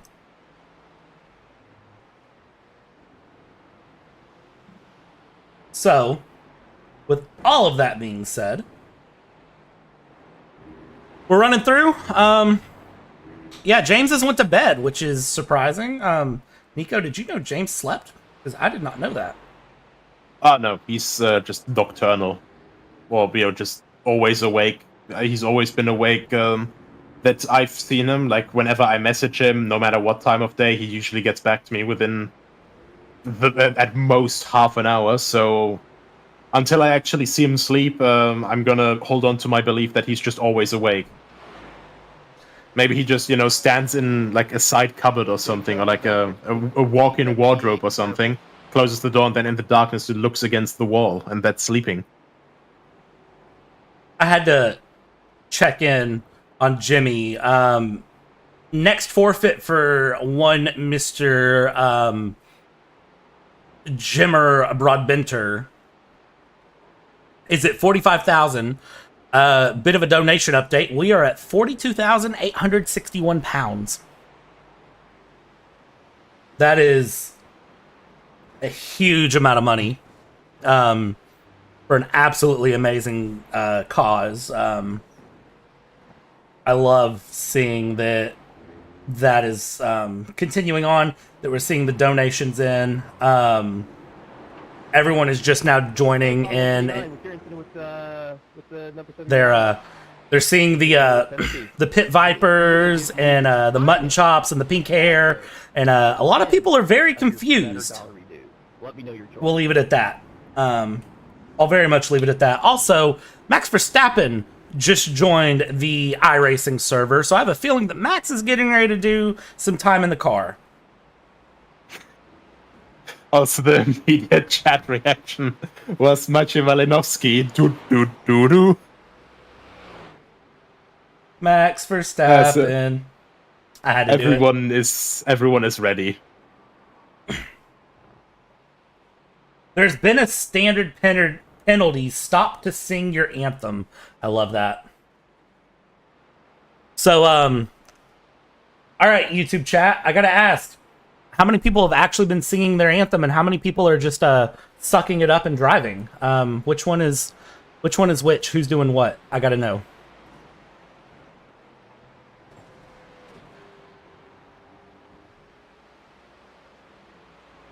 YouTube chat will answer me, I'm sure, as they always do. But yeah, if you're just joining us, we have been live on this second part for about an hour now, actually. How long have we been live? Yeah, we went live about an hour or so ago. You are jumped in on part number 2, the night shift, the scary night times here. For the 23-hour race for mental health here is myself, Brad Dalton. I am joined by one Mr. Nico Hillebrand, who spent his afternoon with me, whether by choice or not. Spent his afternoon with me already, and now he's decided to spend his evening with me. I don't know if I'm flattered or scared, but we'll see how that goes as we go through. And then, of course, we do have a Mr. Biggles in the background. Biggles, of course, spent a good chunk of time in with James earlier today. One of our resident Australians here at JPB. And then, of course, we will have another Australian joining us here later on in the evening Thank you so much for letting me know. Sorry, trying to listen to chat there and see what chat has going on, if there's anything crazy. Anyways, it'll be Hamish that will be joining us. Hamish, am I saying that right, Nico? Hamish. Hamish, there we go. I know how to pronounce names. Hamish will be joining us here after a while. Another one of our resident Australians jumping in with us. Can you repeat? How much money do I owe? What's my tab? Yeah, so we'll I see. do like Hamish, though. If he was from a certain region in America, he could be Hamish. Right? Yeah, I think it makes sense. It rhymes, therefore it's superior. At least. How much would it cost to wax Jimmy's eyebrows? Someone just asked how much would it cost to wax Jimmy's eyebrows. Oh dear God. That went out in race control chat. How many Rolexes you got? Enough? All right, so we've heard 3 renditions of the British anthem, and we've heard the USA anthem once. And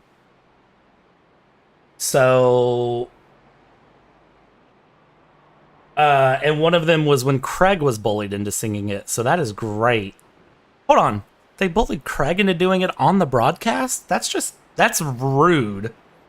See, I just tell you, if you can't have cake, you should have other substances, as I eat spicy chicken, which is my dinner for the night. Mac and cheese, baked beans, and some spicy chicken tenders. See? I'm a very simple human being. I have a spicy chicken to enjoy as I watch cars go in circles. The beans. Very British. Getting into the spirit. Hey, and they are baked beans with some onion and some pork in them. They're delicious. And then the chicken is, as I said, it's coated in, I don't even know what type of spice it is, but it's supposed to be like Memphis hot chicken. It's delicious. Oh dear God. Just hearing that makes my entire digestive tract turn upside down. I can't handle spicy food at all. I look at that and I just die. Oh, don't worry. I never said I could handle spicy food either. I just like it. It's just, that was some live hargy-bargy is what that was. Question. That was, I think, while lapping, so... Well, that was a little bit of contact there. Well, that's going to be reported. Oh, that was actually, that's the overall leader that... And that was Chris Lowell. Basically, I think the overall leader tried to, potentially try to lap or unlap himself, or didn't try to stop Lullum from unlapping himself. And, that was a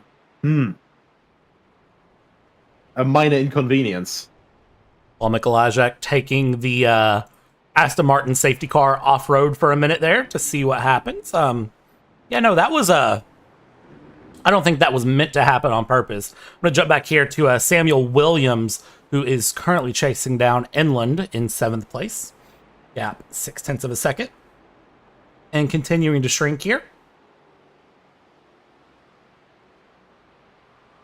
One thing that's also quite nice to see, we have people of all areas of iRating. Right now we have a driver in the Supercars with 811 I rating, and then we have, Josh Thompson, Chris Lullum with close to or over 10,000 I rating. Oh, Johan Hart as well for Apex Racing Team in the number 49 in the Daytona prototype. Drivers from every skill level, from every corner of the globe. As I said earlier when Oscar was here, it's 311 of them. If you're too quick, gentlemen, you're most likely going to get served a penalty by donation, so it doesn't really matter too much about the speed overall, does it? Let's question out for the chat. How many drivers have over 10,000 I rating in the world, are there? About 5. No, I have no idea. Oh, by the way, Nico, YouTube chat would like to remind you that Jimmy ate a chip at over 2 million Scoville units. Oh yeah, I died. Basically, he was gasping for air. That is a big one there for Williams there.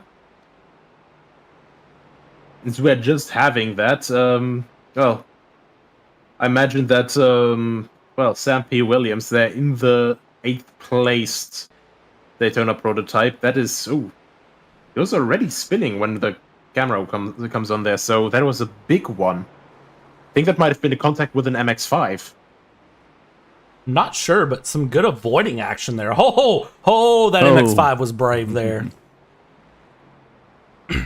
Yeah, avoiding an MX-5 will be the story of the day. The Receding Races team, which is the F1 Creators Series, was piloted by Benjamin at the start, Benjamin Daly. And Tim Arto, if you know him. It looks like they might have retired, actually, way earlier on that one, so it's unfortunate. To see, they're probably going off to do an F1 race.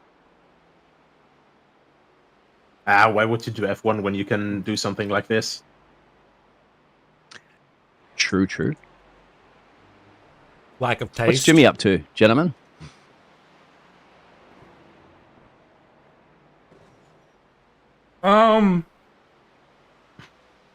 So let's sit back chilling, watching Josh Thompson, it looks like, pilot the machine, currently in P5. And the tally is up to, let's have a look, we're at 43,000. And we're getting close to the 45,000 target, which means that Jimmy will have to, hopefully not eat another chip, it'll be something else, won't it? Car 46, Send It Racing, due to your incident earlier with the Miata, Daniel Morad asked earlier if for how much he'd shave his eyebrows or wax his eyebrows. Let me know. And I can't imagine that to be very pleasant either, but I'd do that 10 times over before doing the 2 million Scoville chip. Because I know that, for the next, 4 or 5 days, my body would basically just, reject existing. I don't know, I'd eat the chip.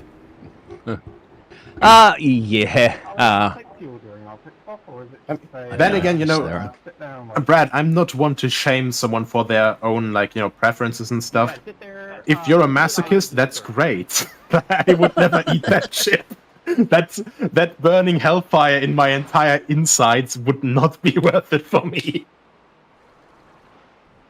Okay. So, some more penalties are issued out, I think I just heard as well. Well, yeah, it sounds like a few more have gotten kicked around, and everyone's getting their options of doing their penalty processes. Car 21 got a bribe they paid. Looks like a few of them coming in due to reviewed incidents, actually. Into the naughty corner.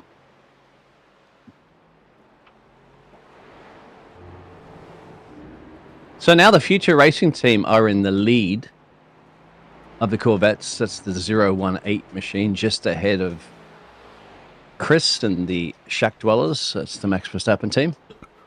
But it's probably only in the lead for a matter of time before somebody starts throwing penalties at them. For a good cause, for the donation. Yeah, this is one of those unique things where it's like, you get in the lead, you might as well just count that you're not staying in the lead, because somebody's going to make sure that you go backwards very quickly.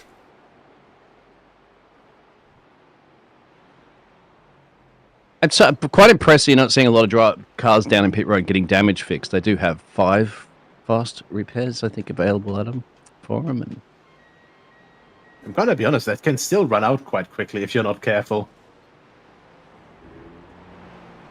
but there hasn't been any major incidents that we've seen. Everybody's really kind of allowing enough space. A couple of spins, a couple of cars off into the kitty litter and so forth, but thankfully we've how many cars have we got on track? Teams have got on track, gentlemen. We got about 50... 55. Well, 54 now. 52 or so, something like that. Yeah. Oh yeah, actually. So I think we've lost one MX-5 from the driving so far. We've lost one GT4 and apparently one Daytona prototype. So 52 remaining. You're right. That's impressive, isn't it, gentlemen? That considering this track and how much traffic there is, and we've 9 hours in and only 3 DNFs. That's very 9 hours impressive in my book. Especially, this I'd say this is the multi-class equivalent of cage fighting a tiger while drunk. Okay. I never heard that before, but that's definitely true. Oh, as Bruno goes off into the kitty litter, but keeps it out the fence. I'm here a week, by the way, That's guys. the Delenti Esports. Quick replay of what Bruno did here. Just remember, ladies and gentlemen, we don't talk about Bruno.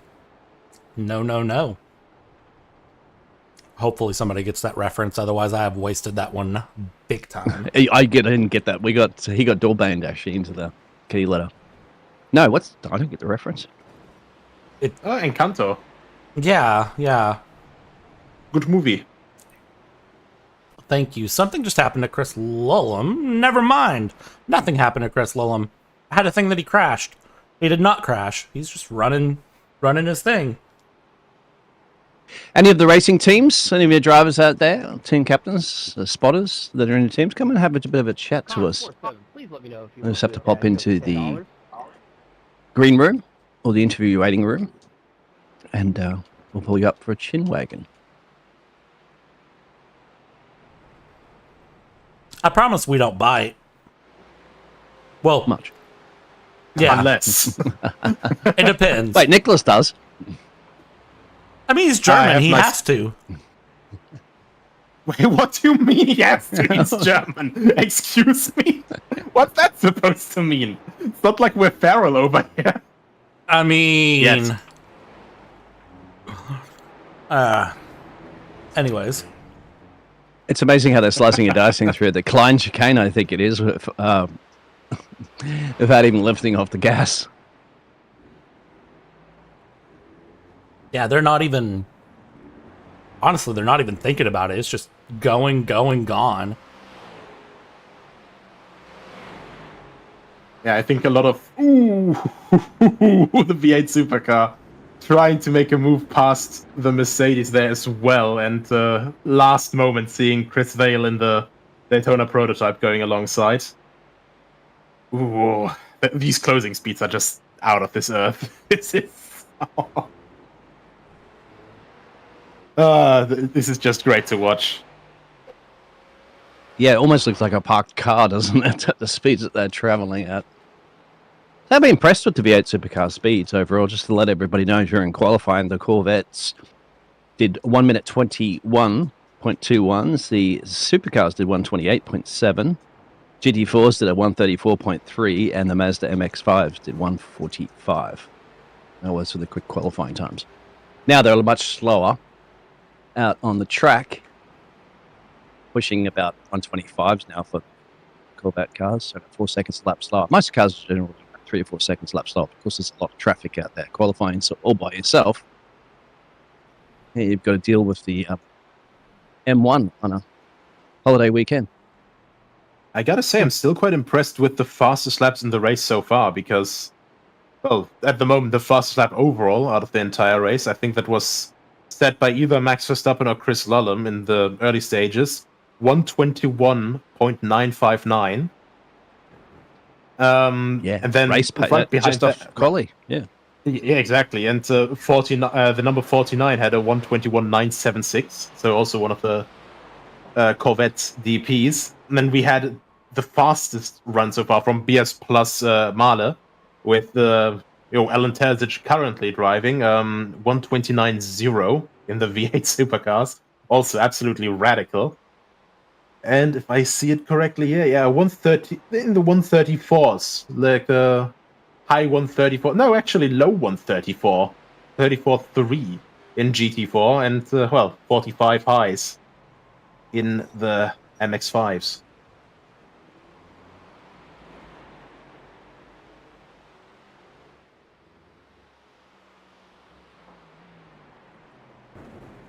I mean, it doesn't seem too, critical overall at the moment. With, so much traffic going on, of course, but nevertheless, it is a nice representation of the peak speed these cars can reach around here, and don't forget, we're getting very close to that target of another target set by Jimmy. So 96%, 43,000. Target is 45,000. The stage target, because that'll always increase, because we hopefully want to get to break 74. About 74,000, I think, was the previous record for one of these fantastic Race for Mental Health events. And as well, so throw some money in there. And on top of it, you put a little note there and say which teams you want to serve a drive-through penalty or anything you'd like to attempt for them to do. We much appreciate it. We've already know that Jimmy's had to endeavor quite a bit, gentlemen, hasn't he? He's been waxed, shaved, hair dyed, eating something that's banned in 96 countries.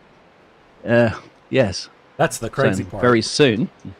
Yeah, you put your donations in there and throw some ideas out there, and who knows? It'll be in that list. I think there's a mystery list, isn't there, that gets pulled out as to what he'll have to do soon.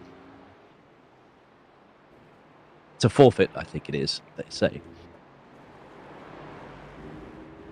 Yeah,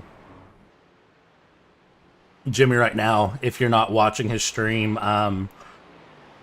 couple of comments in. Who the heck is cutting onions here? You're a legend, mate. Keep up the good work. One of the things that one of the things I do want to kind of just remind everyone of is why this stream started. It was a very personal cause to Jimmy, of course, and so it was a big deal for him when he started this. So, remember, mental health is, a big deal. And it's really good to see the community come together every year and do this.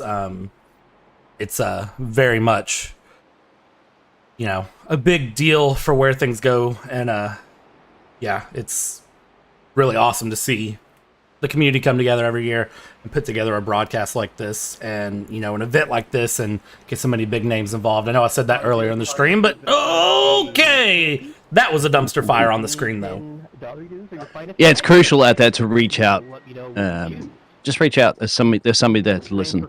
These fantastic charity organizations have dedicated volunteers that are ready to listen to you so that you don't have to hide. Yeah, I feel like you're alone, really, with mental health issues, and it'll go a very long way if you do. That I will say, and I will say one of the big things, for me personally, it's remember you're not alone. There are people that want to help, so it's important. You need the help. Just ask. You'll find help, and can be very important. So again, it's great to see this go through.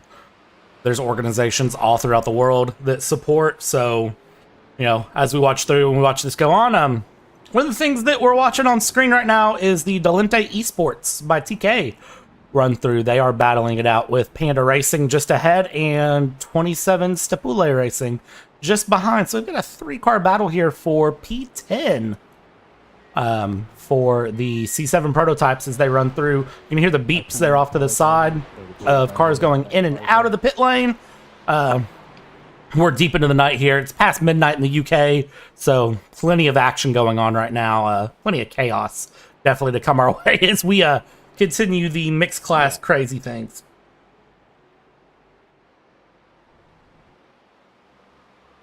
car 17. Yes, and 10:30 in the morning. We're getting to regular hours now in Australia. Right. As it's 7:30, almost 7:30, didn't you say PM on the US East Coast? And very early in the morning in the dad jokes. Just hearing dad jokes over the race control. Hey there, It's, Mr. Monroe. How you doing this evening? I got a dad joke for you. Oh, we got a dad joke coming. Tell me when you're in pit lane. I'm currently in my pit stall. I was waiting for you to finish. Oh, by all means. Oh. Hey, so why did the banana go to the hospital? Why? Because he was feeling bad. All right. Okay. You're good. Did you hear that? Yeah, we gotta rank that one though. What are we ranking that one? Yeah, that's probably about a 3 or a 4. Yeah, but it is a dad joke, so. Yeah, that's true. Usually the worse of the joke, the better for a dad joke. That's Yeah. I don't know what has happened to Seth Andrews, but he has had a big old moment here of a time. Let's jump back and see exactly what happened to him here. Seth Andrews was coming around, and did he have a little incident here with a GT4? He sure did. And then, well, you see all the cars go to a void, and oh yeah, right on the racing line, can't move. You got to $10. yeah, move forward a little bit more than anything. Get off the racing line. Be predictable. That's the key. If you do spin, so that you don't want to be moving around too much. The drivers coming around a corner at 100 miles an hour can go. Oh, there you are. yeah, and I think Samuel. I ordered a chicken and the egg online earlier, but I'll let you know. Oh, surprisingly, nobody hit the wall on that one. I really thought somebody was going to bin it.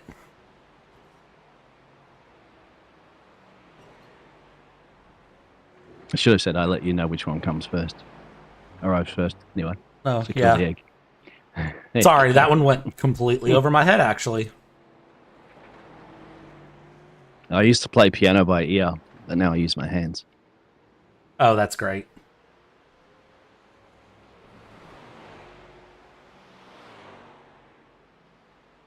You know what? I'll give you that one. That's a good one. Okay, we've got somebody have a bit of a chat to us. I'll pull them right up. Ooh, yeah. National anthem. Hello. Is it Turner?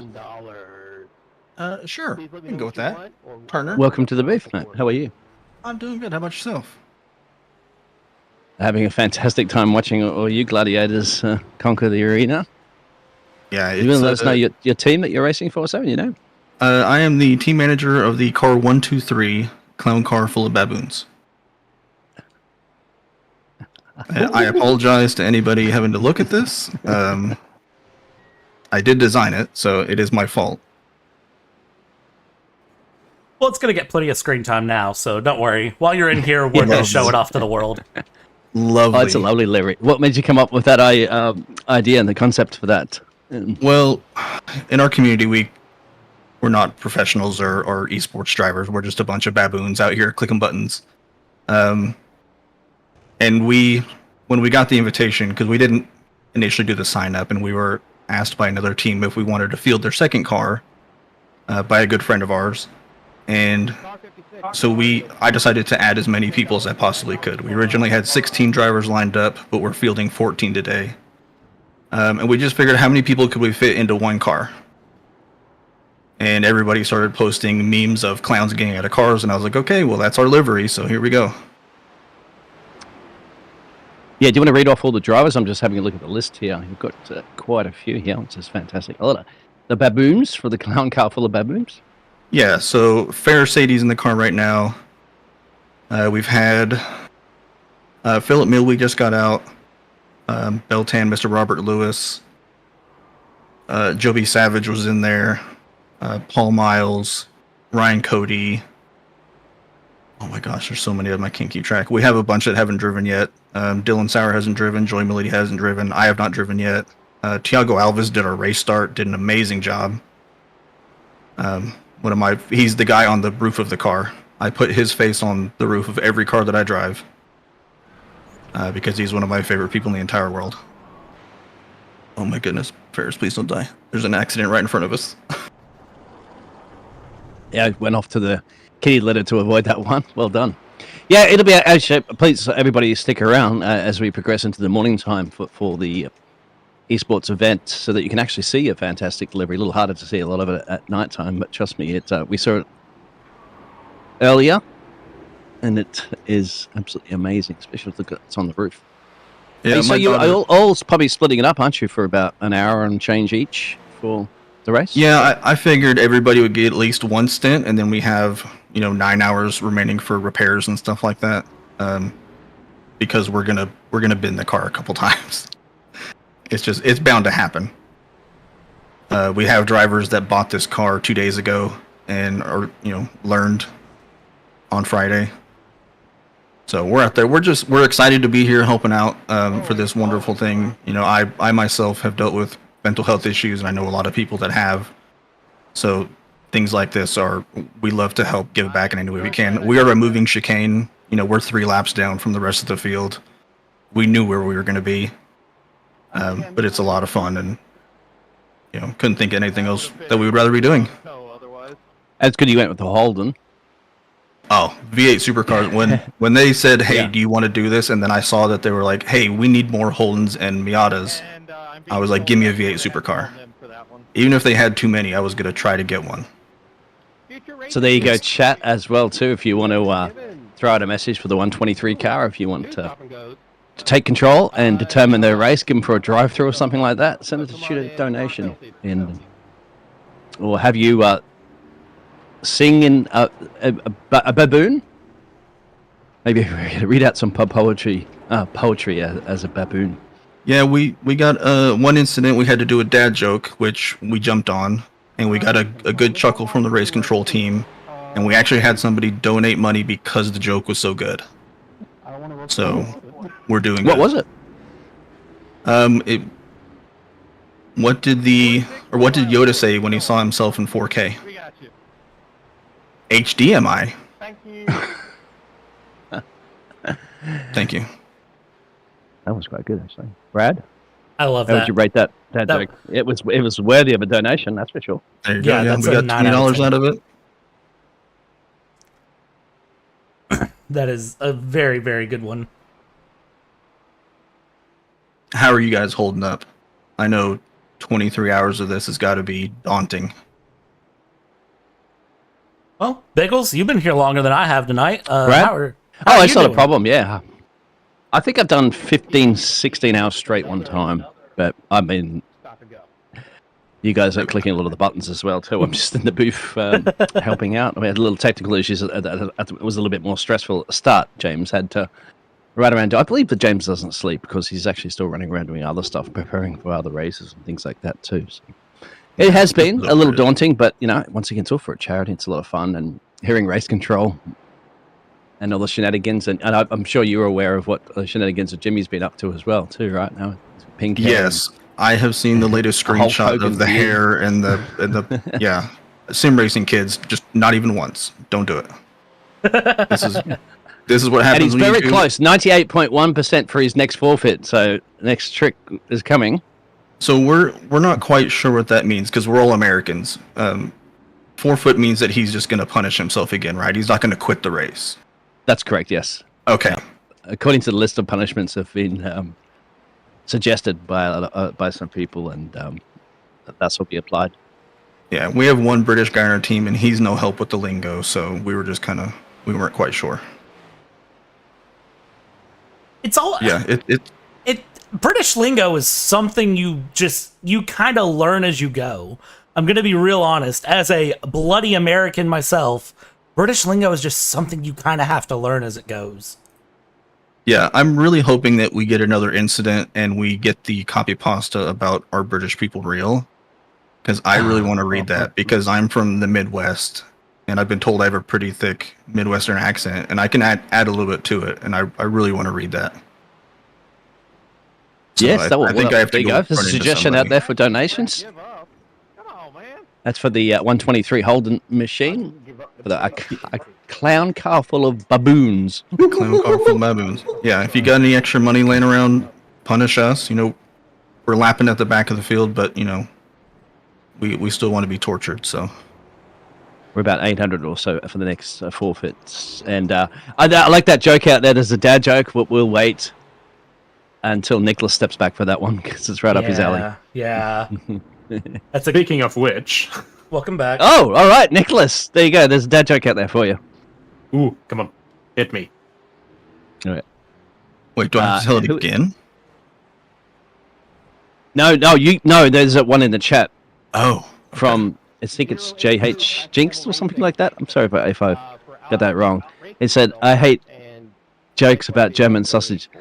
They're the worst." The worst. Okay, as a dad, I'm gonna give that like a 7 out of 10.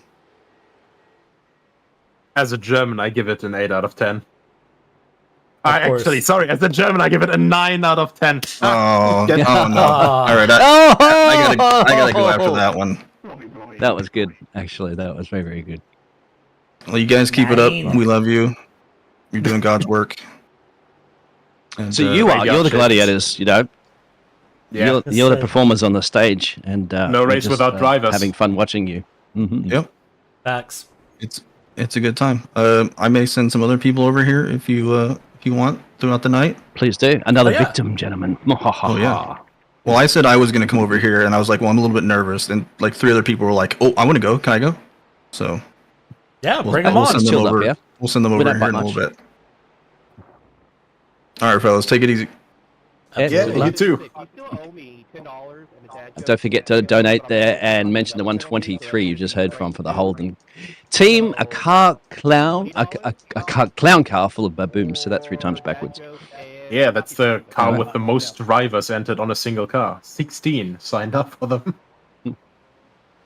And as I said, they're all here to have fun and very serious drivers. But I tell you what, they're actually doing a pretty good job. They're even a couple laps down, but they're keeping it on the tarmac or on the bitumen.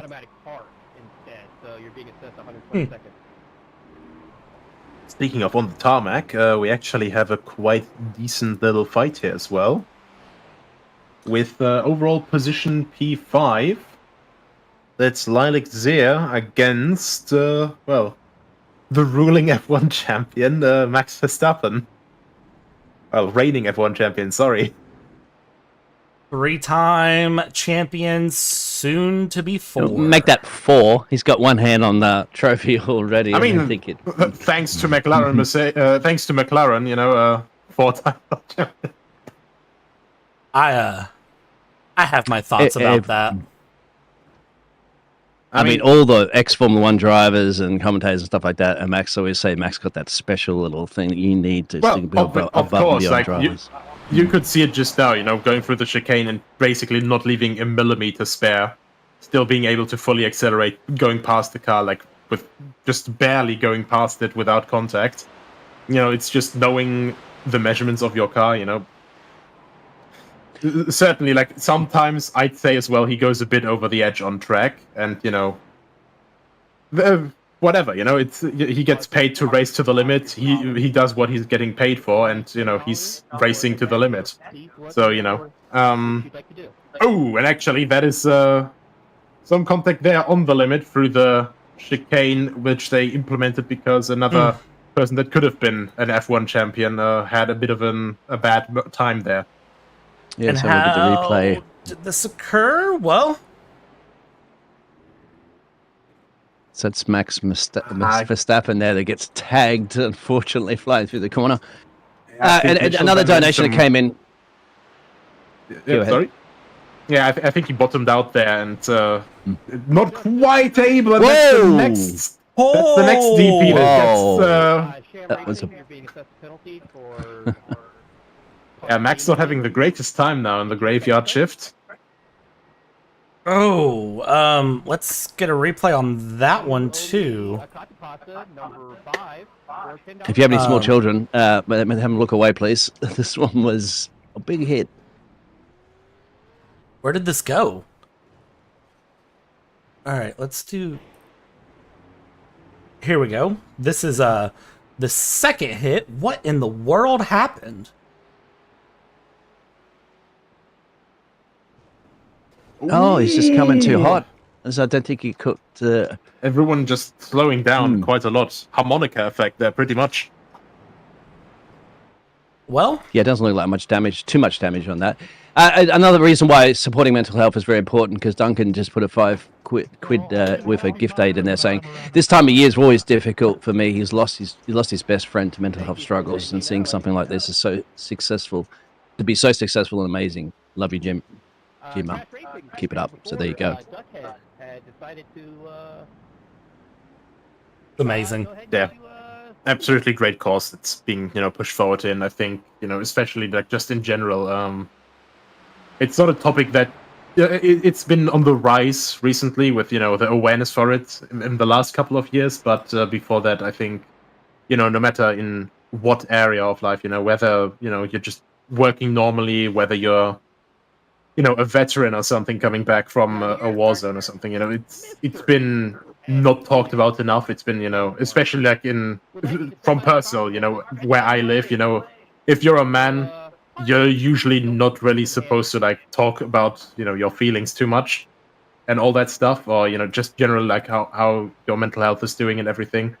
But luckily through causes like this, through initiatives, through more awareness, it's slowly getting the attention it should have. And, events like this are just absolutely fantastic in the way that they can just bring forth more attention to this. And in this way, it's a really, really fun way to bring attention to it as well, Yeah, reach out, absolutely. Max Verstappen had to come into pit road and took a fast repair, because I noticed that the pit crew came out there and repaired the number one Shack Dweller's machine all back up there, and almost door banging somebody as they come back out pit road.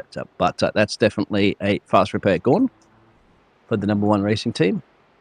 But they still have a few more up their sleeve, hopefully.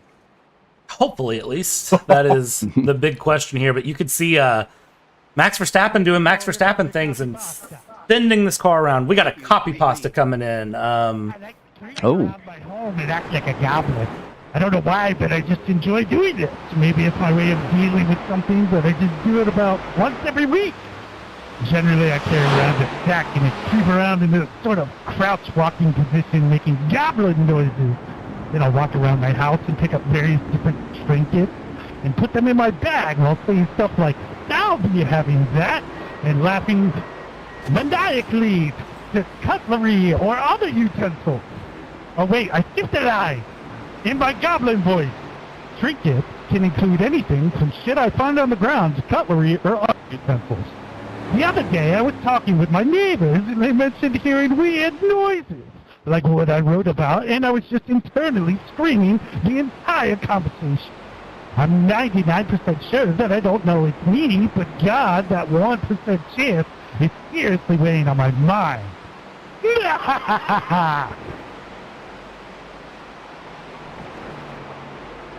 Oh. And he's goblin voice. That was the greatest thing I've ever heard in my life.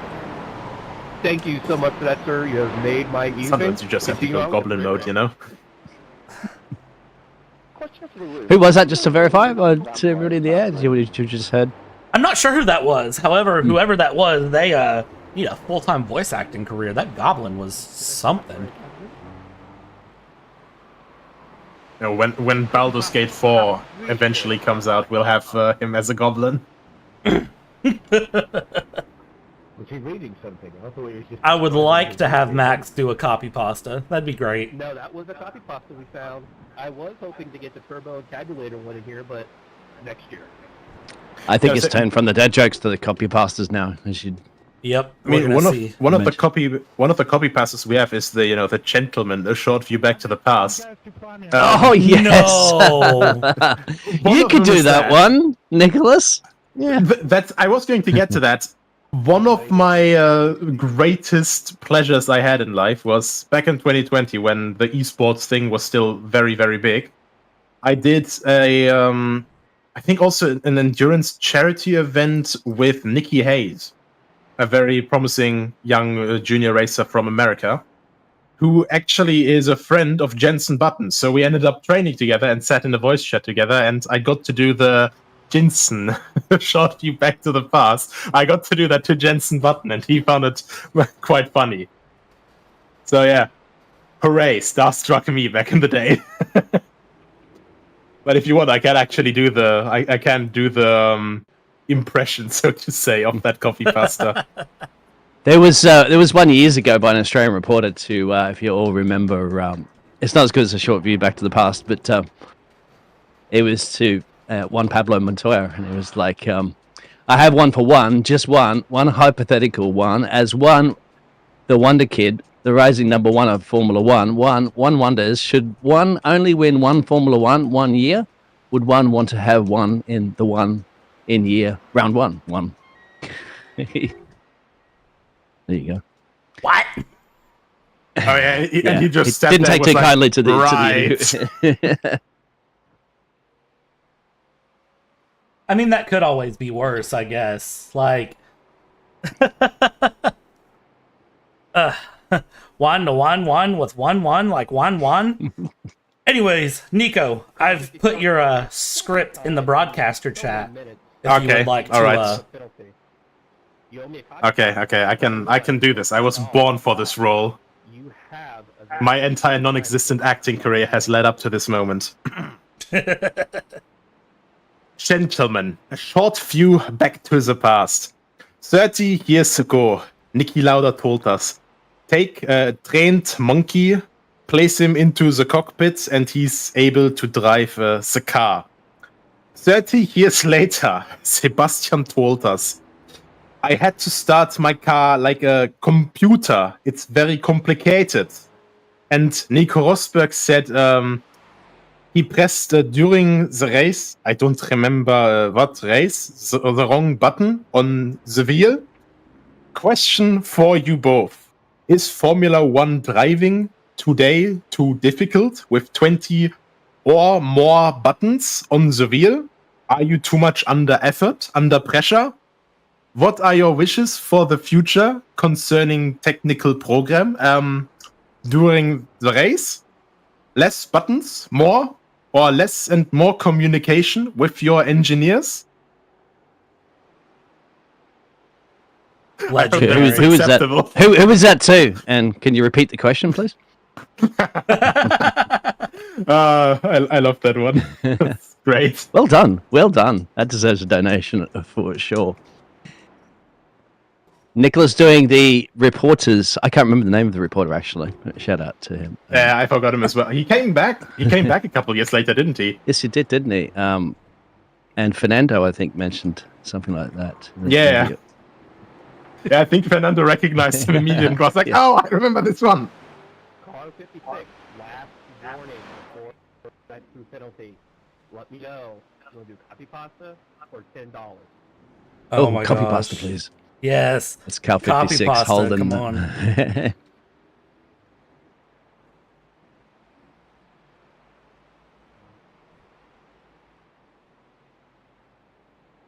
Let's have a little update currently on the tally.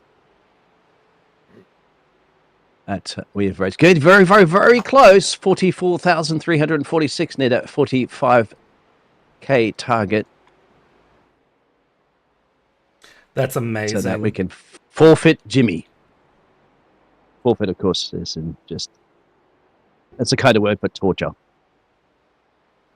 $700, less than 700 pounds. Sorry, a wrong currency and not quite good at math. Less than 700 pounds left for the next forfeit, boys and girls, and those of the colorful rainbow in between.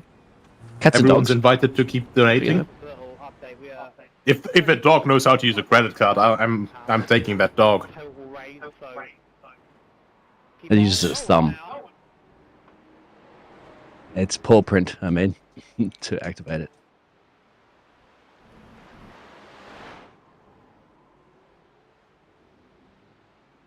So if you haven't caught up to Jimmy on Jimmy's stream, of course, you should be watching as well, too, if you've got multiple devices. We have phones and computers and iPads and everything possibly can. He is changed his hair now. His lovely blonde hair's gone to pink.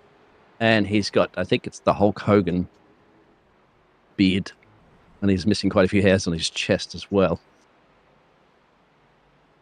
I'll put up a picture on stream for those of you who may not be. Let's just a reminder that this is the person that is currently behind this beautiful event.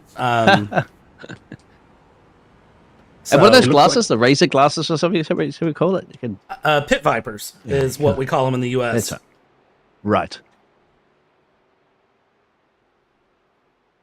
If I can put it into words to describe that look, it looks like a very progressive southern states NASCAR fan. Yeah. It looks like someone from my hometown. We're going to Talladega, baby! Yeehaw!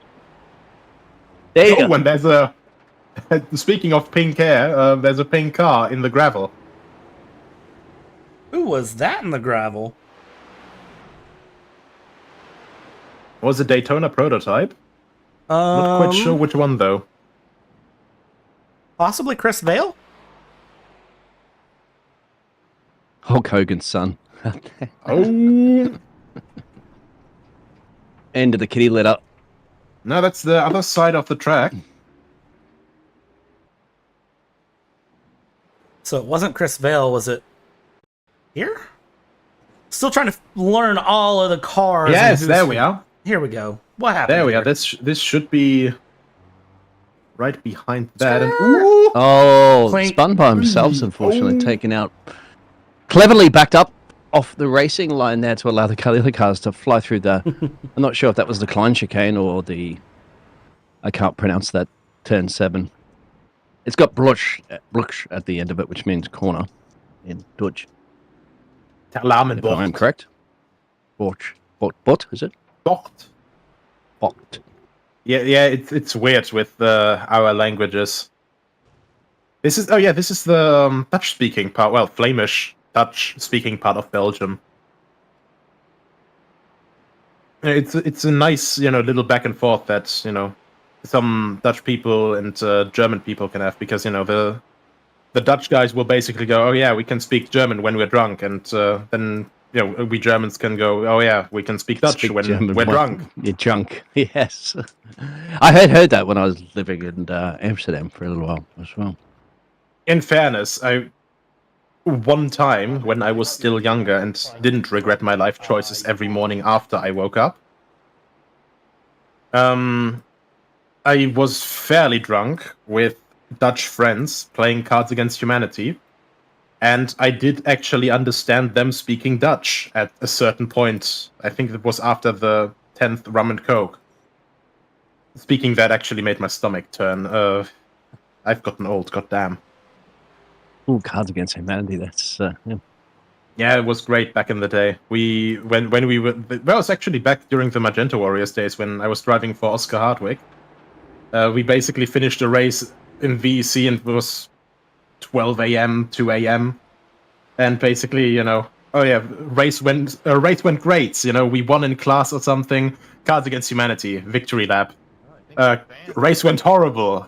We need something to laugh about. Cards Against Humanity.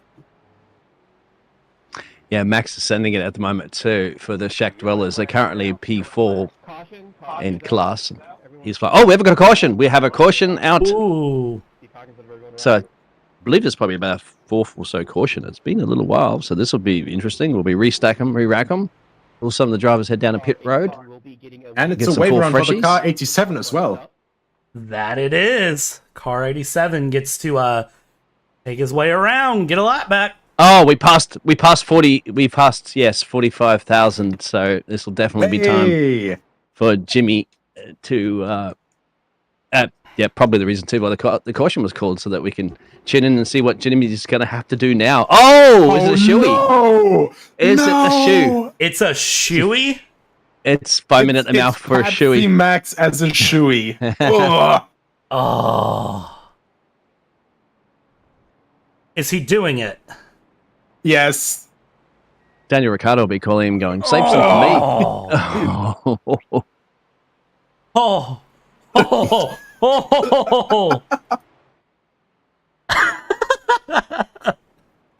I wonder which was worse, the chip earlier there, or drinking the Pepsi Max out of the shoe.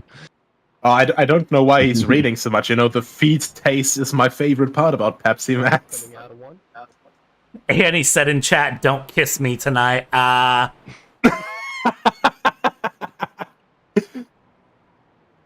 right, for those of you interested, we're gonna rewind that one more time and get that. Oh, I think the actions speak louder than words, and you can clearly see he's been doing up for a very long time too. That shoe is very sweaty. that looks like the shoe from his garage, or from when he was in the shed. Honestly.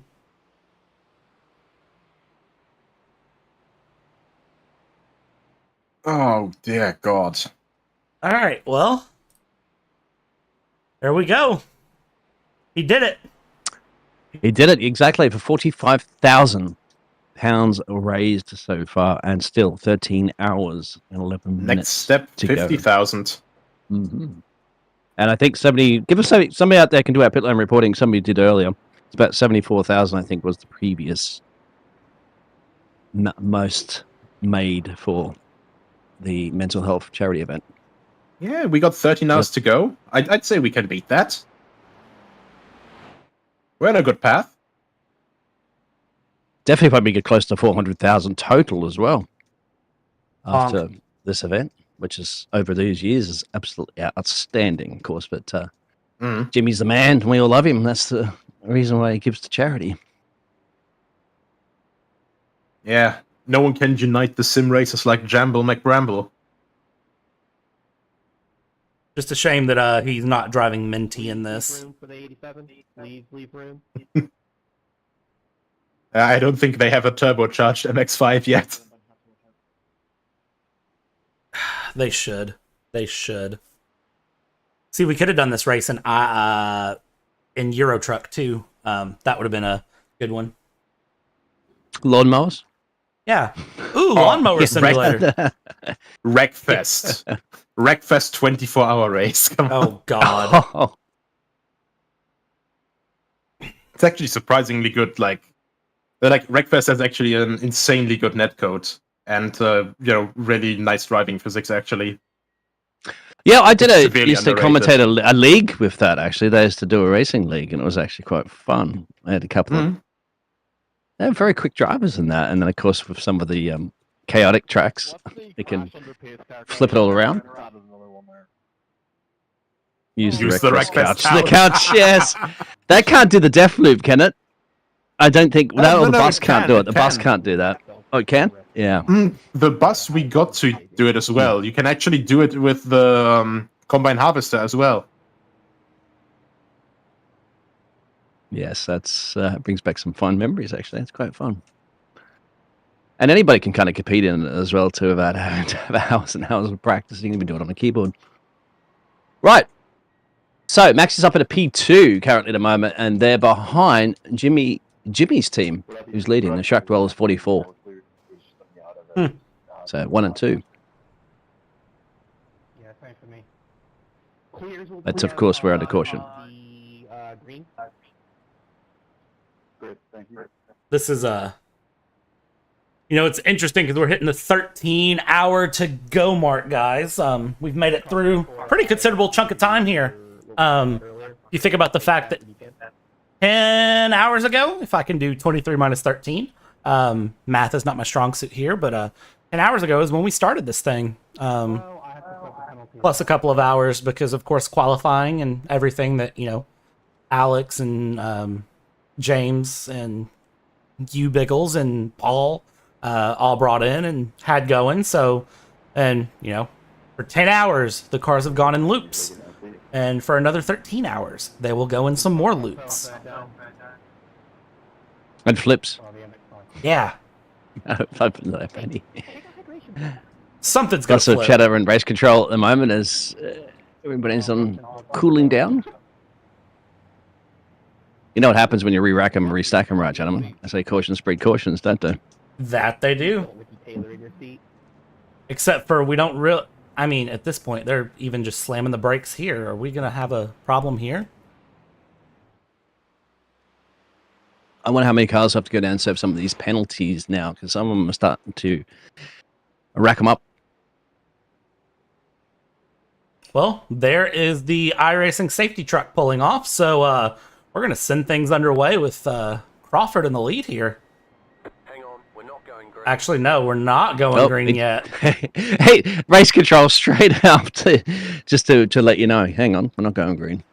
Well, They I heard mean, you. and at least we all actually listen to this instead of doing an extra lap for fun. Jimmy apparently had to go brush his teeth. Thanks for that. Yeah. Why am I not surprised? Yeah. Okay, If you missed it, he just had to drink from the sweaty shoe. I'd of still some do the Pepsi Max, if shoey I'm not instead mistaken. of. I'd still do the shoey instead of the hot chip thing. No. But that's just me. We're stopping. Look out for checkups. No. I just heard a call that said look out for checkups, so we're going to click our way through the field for a second, ladies and gentlemen, and see we can see any sort of Punterinos occur here. There's our little baby MX-5s in the back of the field just getting their way through. They're so cute.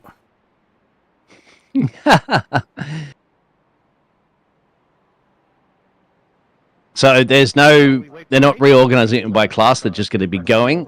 So It's iRacing Black Friday season. Chill at home.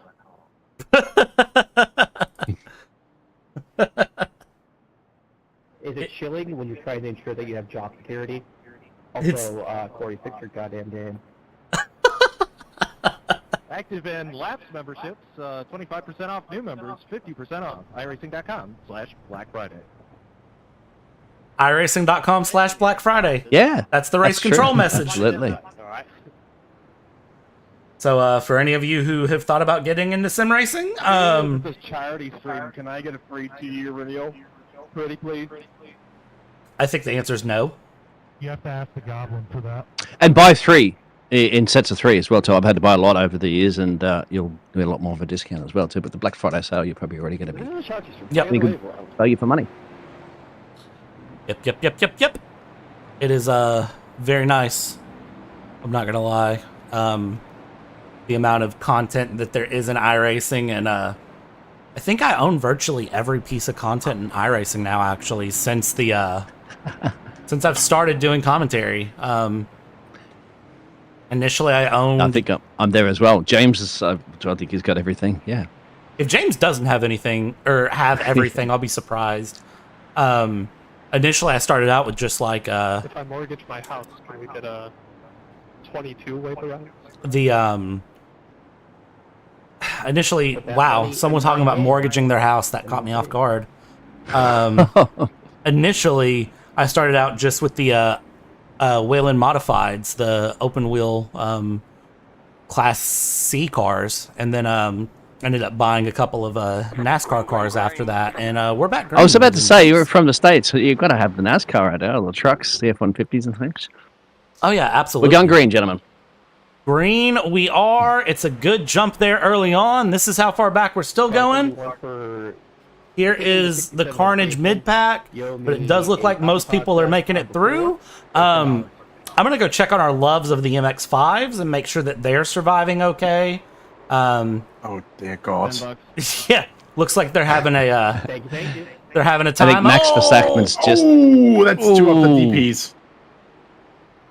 That was the number 49 going around. That was Kazabon.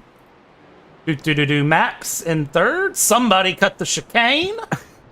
I think they got out of the way. They said, Max is coming. I'm just moving into the kitty litter. As Max's flight, I think he's just passed literally about 30 cars since the restart already. I mean, honestly, I'm not surprised if we're honest with ourselves for a moment. Because they are virtual cars, so I think he's less scared to have to pay the bill for it. Comes around looking good. I want to go back and look at a couple of the cars that had a Punterino on race start. So this is the number 10. Mark Redaway with Team V-Rip.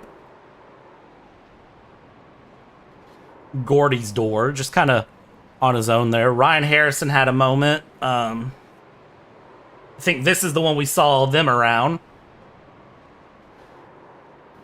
So that's the Triple S Racing powered by Kinder, and they went around with they had chat to us earlier in the booth.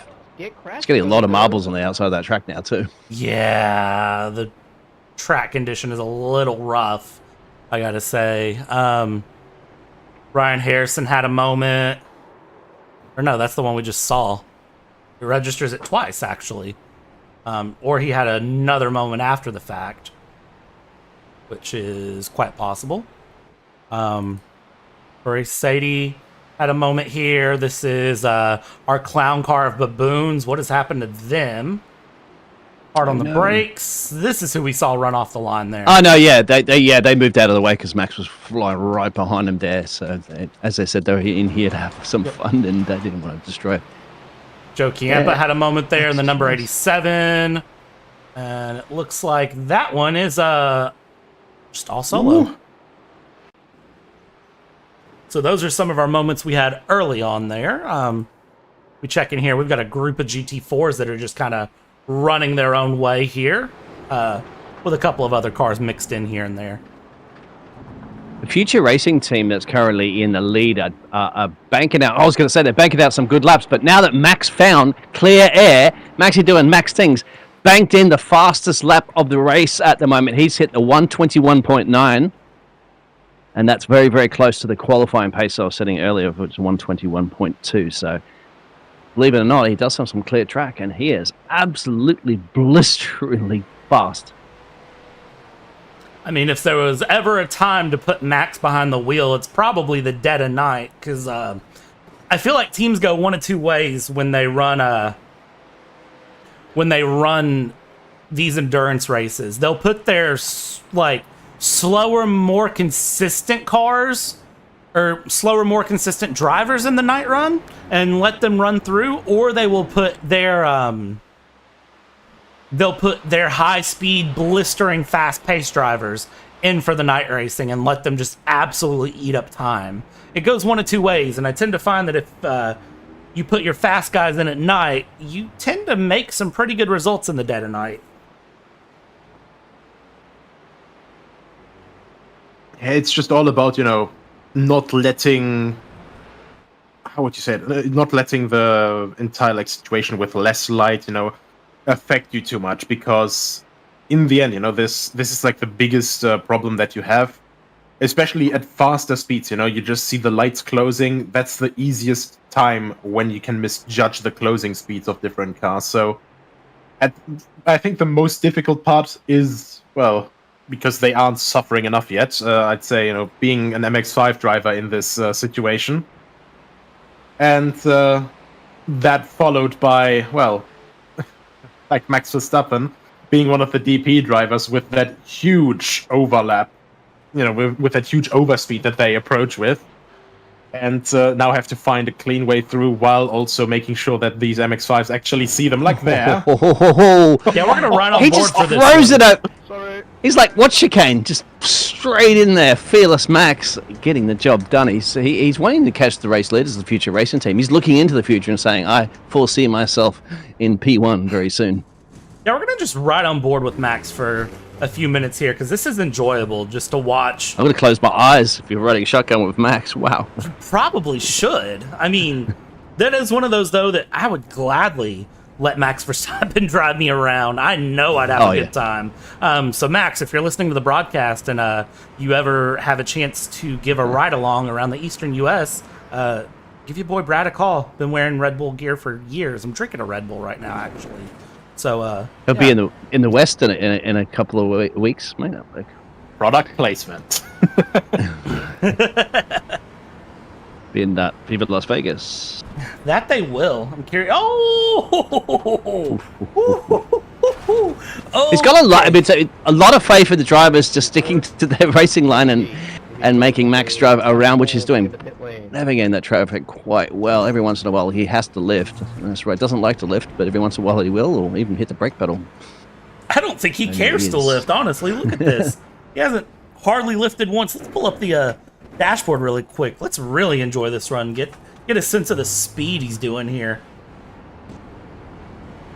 Please no Punterino. Well, he about did there. That would have been rough. He's got to make up 60 seconds on the race leader. Well, at the current pace he's doing... That's going to take him no time. He's chipping about 2 seconds a lap away from the Future Racing Team, piloted by Kane Crawford, so... Yeah, no doubt somebody's on the radio telling them. Half a second faster than the race leader last lap, but 1.5 seconds faster than the car ahead. Insane. Oh, actually, sorry, a second faster this time. And 2 seconds than the car ahead. So, yeah, that gap is melting away to P2, and to P3 it's been... well, to P1 it's been staying relatively, like, slower, I'd say. But, of course, that's also, due to traffic. Well, and that is P2 ahead of him there. You see the taillights on. I mean, that is the run he's going Yep, he's for caught him. Position. It's right there, yes. And I think it's only going to be a matter of time. But it could be a nice little battle between these two. I want to see if anybody's going to throw some penalties at them right now and force a switcheroo. That poor front splitter. I do quite like that mental image still. You're just an MX-5 around Zolder minding your own business, and at 2 a.m. suddenly Max Verstappen jump scare. Oh, he can't go around the outside there, Max. Oh, he sent the dummy. He sent the dummy. Oh, and kind of bumped him out of the way there. That might get investigated by our stewards team. No, that was clean. That was just... that Rubbin's racing. I mean, if you rub like that, I'm really concerned for certain parts of your life. There was 3 cars there. He had to pick somewhere to go, right? So he's like, move. Let me through. Move or be moved. Yeah. Hey, it's just SWAT short team with a door banger. It's just short track racing, guys. Come on now. Yeah, Martinsville. Something similar to that. I want to check back no in. wall riding here, gentlemen. Here with GT4 guys. They've been kind of just minding their own business, running their own race here in the GT4 category. Marcus Solholm currently leading through in GT4s and putting more laps down on cars. I believe we're joined by another fantastic member of the commentary team here. It's also another fantastic Australian as well. Oh, yes, the real Australians turned up. We are taking over, Dean. We are taking over. We're taking over Formula One, mate. We got two drivers. We really are. Yeah. A lot of people hope for 3, but we've got 2 still. Hello, fellow Australians. Guten Tag, Nicholas. No, he knows. The deception check failed. I know. I could tell you, good morning. It's good to be here. Good morning, evening to everyone watching as well. It's afternoon for me, so I'm having a good time. Sun's out, a lot of racing happening, and as soon as I get on, Jimmy's gone to bed, and I'm quite disappointed knowing that I'm going to have his name on my body for the rest of my life now that he's hit 30k. So I think it's elaborate to everybody what the bet was. So I made a deal last night before I went to bed at the start of the race that if we hit 30k, either during or before I was in the booth, that I would get a Jimmer tattoo on my body. And so what it's going to be is I'm going to get the words "No Punterino Jimmer" because I think it's the most meme thing that I can get. So that will be happening for me. So I think it's only fair for Jimmy to do a fair thing, and if we hit 60k before he wakes up, he has to cut his hair into a mullet to match my levels of Australianism, because he's looking pretty Australian at the moment. I must say that look is an interesting one. You mean like a Valtteri Bottas kind of mullet? Yep, 100%. Yep. You Look know at what? him. I mean, it's just gorgeous. I'd give you that one. Yeah. No, I think I'm going to agree with that one. Chat, do we agree? Of course, YouTube chat agrees. We're not waiting on them. I think it's only fair. And I think it'd only be fair if his missus did it as well. He can't get a barber to do it or a hairdresser. Just pull the clippers out and just cut it into the mullet once we hit 60k. Agreed. These GT4s though, they are. It's. I've been watching this race on and off, obviously, and it's really giving me vibes of playing with your toy cars as a child, and they're not all the same size. Since you have those little MX-5s out there with the massive supercars, and then the GT4s that are in between, and then the C7 as well. So. Yeah, the C7 is low, but it's wide. I think that catches a lot of people off guard.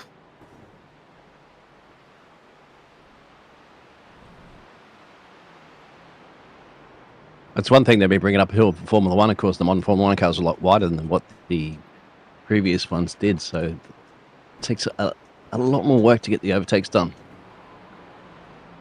Okay. Which is Hamish, funny, what they do made you the claim think that it was yep. it was going to be easier, didn't they?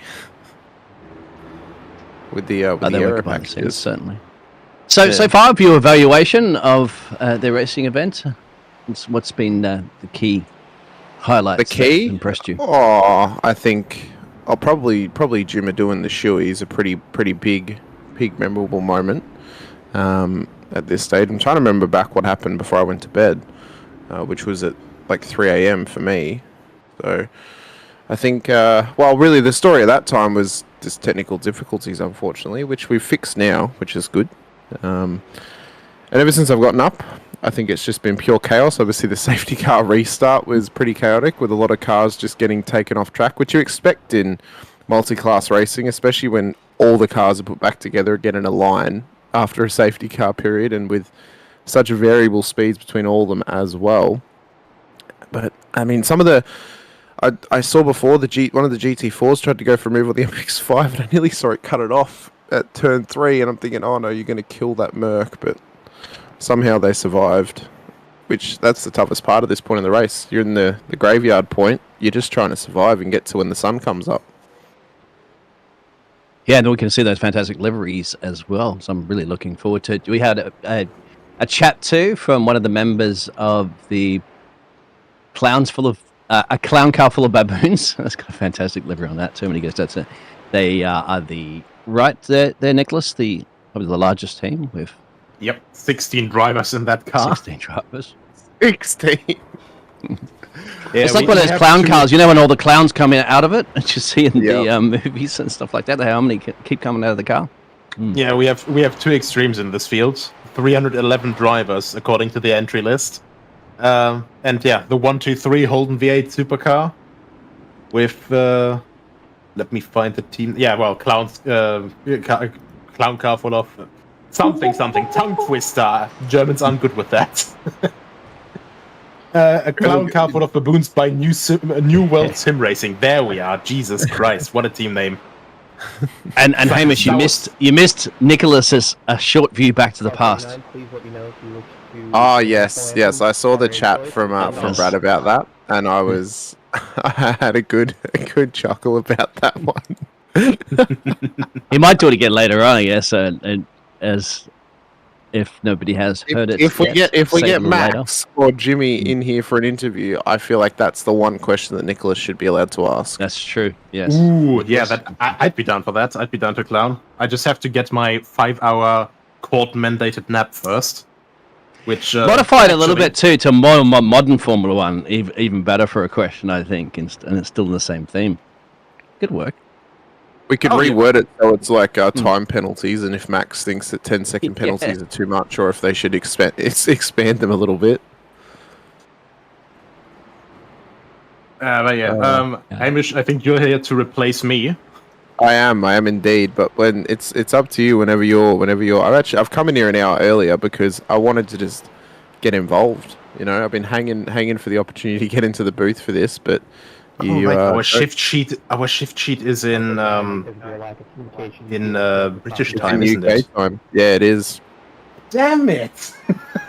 God damn it! I keep mistaking it for European time.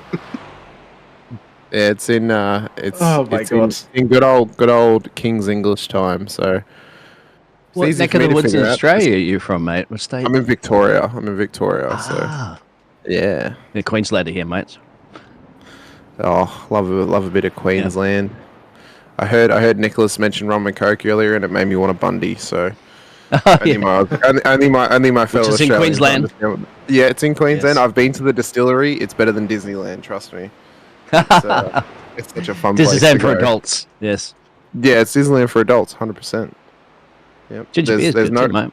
It is. You know, both the local soft drink or soda brand that's there, but then also the rum brand as well. Both of them are pretty impressive up in central Queensland.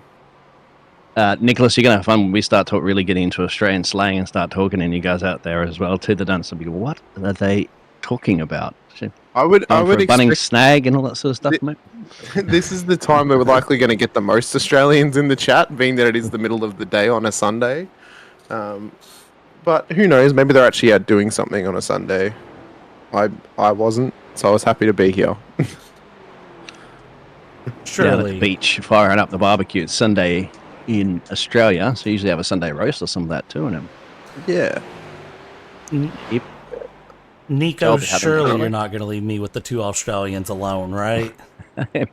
Yes, I will, and don't call me Shirley. Oh.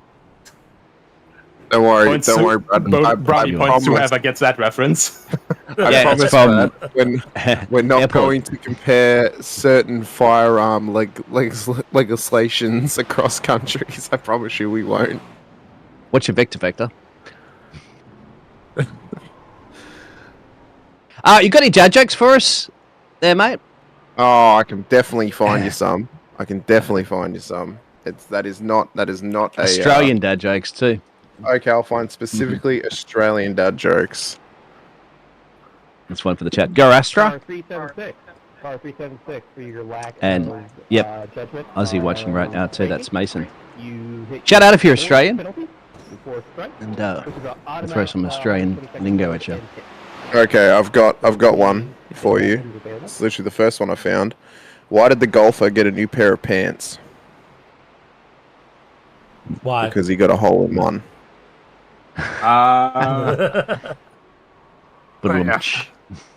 It's better to stay for the Australian lingo than for the Australian dingo, and with that, I'm going to take my quick 5-hour nap and be back later, boys. Okay. Yep. Cheers, Nicholas. Have a good night, everyone, and you're all in good hands with these three guys.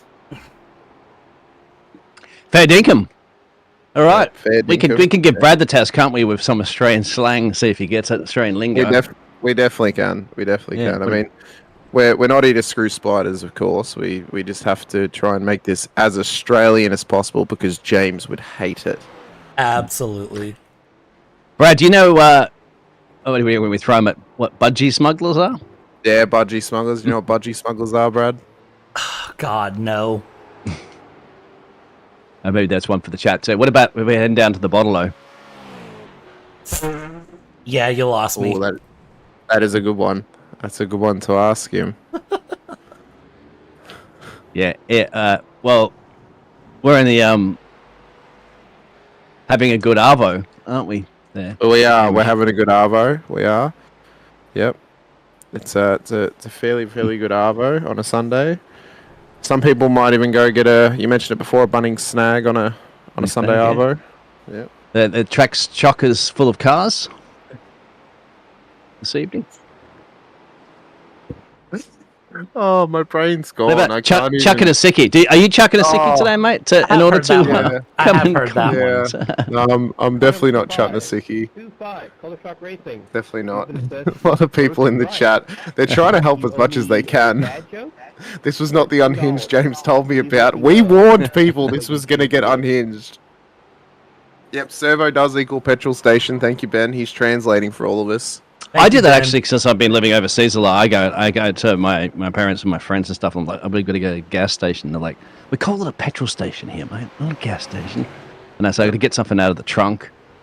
It's a boot. Oh yeah, instead of the boot. We'll pay for it. Yeah, flashlight. I say flashlight all the time. They're like, it's a torch. Thank you Yep. for letting us It know. is a torch. It is indeed. You know, we won't talk about what a G-string is. We'll let people figure that one out for themselves. Yes. But you know, we can mention. I mean, you know, you go to the US, you have to say flip flop instead of what we actually call it in Australia. Yes. See, I have You heard got, some of these because I do You have got a good- dunnies? What's a dunny, Brad? Yeah, actually that's a good one. What is a dunny? It's a dunny. Oh my gosh. For $10. Um, Your choice. I can't think of it. I've heard it, and I cannot think of what that is. People often need to go to it when they wake up in the morning straight away. The bathroom? It Yes, is. sir. Yep. It used to be like the outhouse kind of thing, you know what I mean? But the outhouse in the outback. All right. Y'all have unhinged YouTube chat. They're trying to figure out what G-string is. I'm glad. There is a thing called Google where you can find this information. We're not going to reveal it. There's an Australian translator, I think, online that he can actually Yeah, I'm pretty use. sure there is. Love it. Have a good race. Now, YouTube chat. Let me very, very quickly jump in before you go. Do not just get on Google and type in G-string.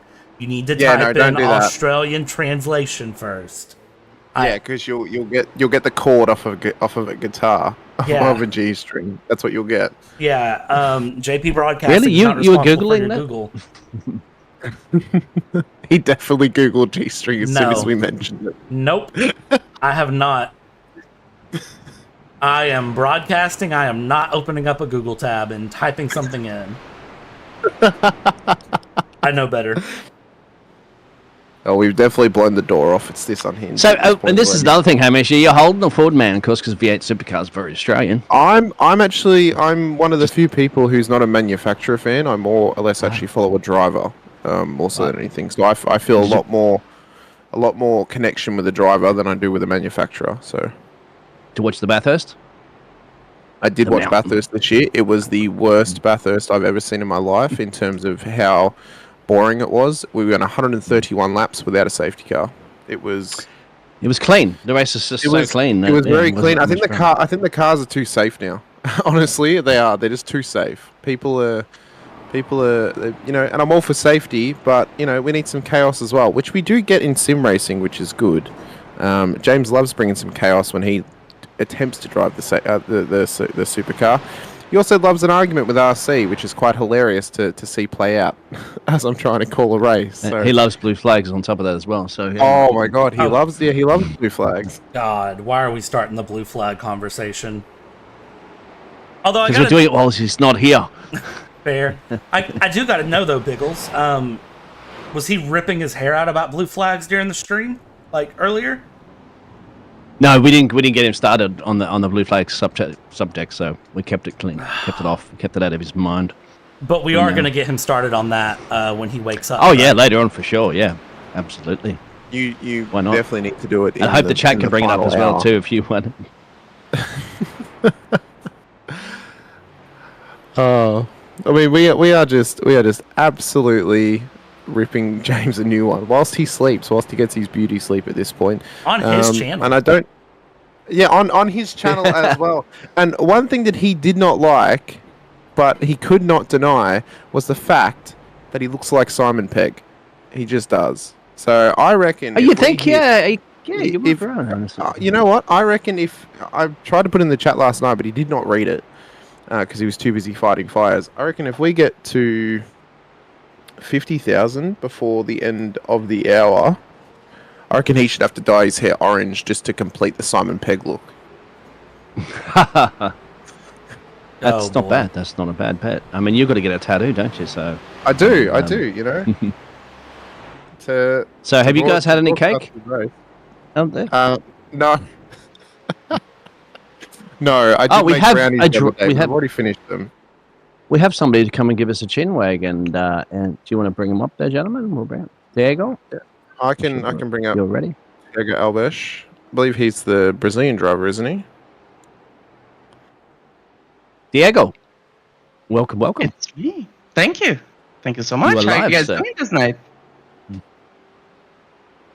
Well, I'm We're having we're fantastic. You know, we're three people of English speaking, but in completely different parts of the world. So we're having a grand old time. How are you going with the race? We are doing about as we expected, to be completely honest with you. Like, we know we are basically in Area 51. So, And your more we team, can just keep to alive. elaborate to everybody in who's tuning in here, what team are racing for, sir? In plain terms, a clown car full of baboons. Oh, right. Okay. Yes. Fantastic. Yeah, we know that Oh one. yes. He Under the decided boss to come and chat returner. to the. He decided to come and chat to the two Australians about V8 supercars. I love it, Tiago. Fantastic. You guys are Australians. I apologize. I didn't know that. We have the best car there is, to be honest with you. The Holden 2019. Oh, just spun. Yes. And you guys are currently running, just to elaborate on that. Oh, there is some I hear someone playing music Supermac. being played in. Yep. Yes. Oh, God. I apologize. Yeah, there. 26 at the moment overall, and and you piloted just, by Justin. Doing that type of thing. yeah, and he's just put it in the wall as well, and it's now missing its front end at the That's first not on me. chicane. That's not a commentator's curse. That was on you, Hamish.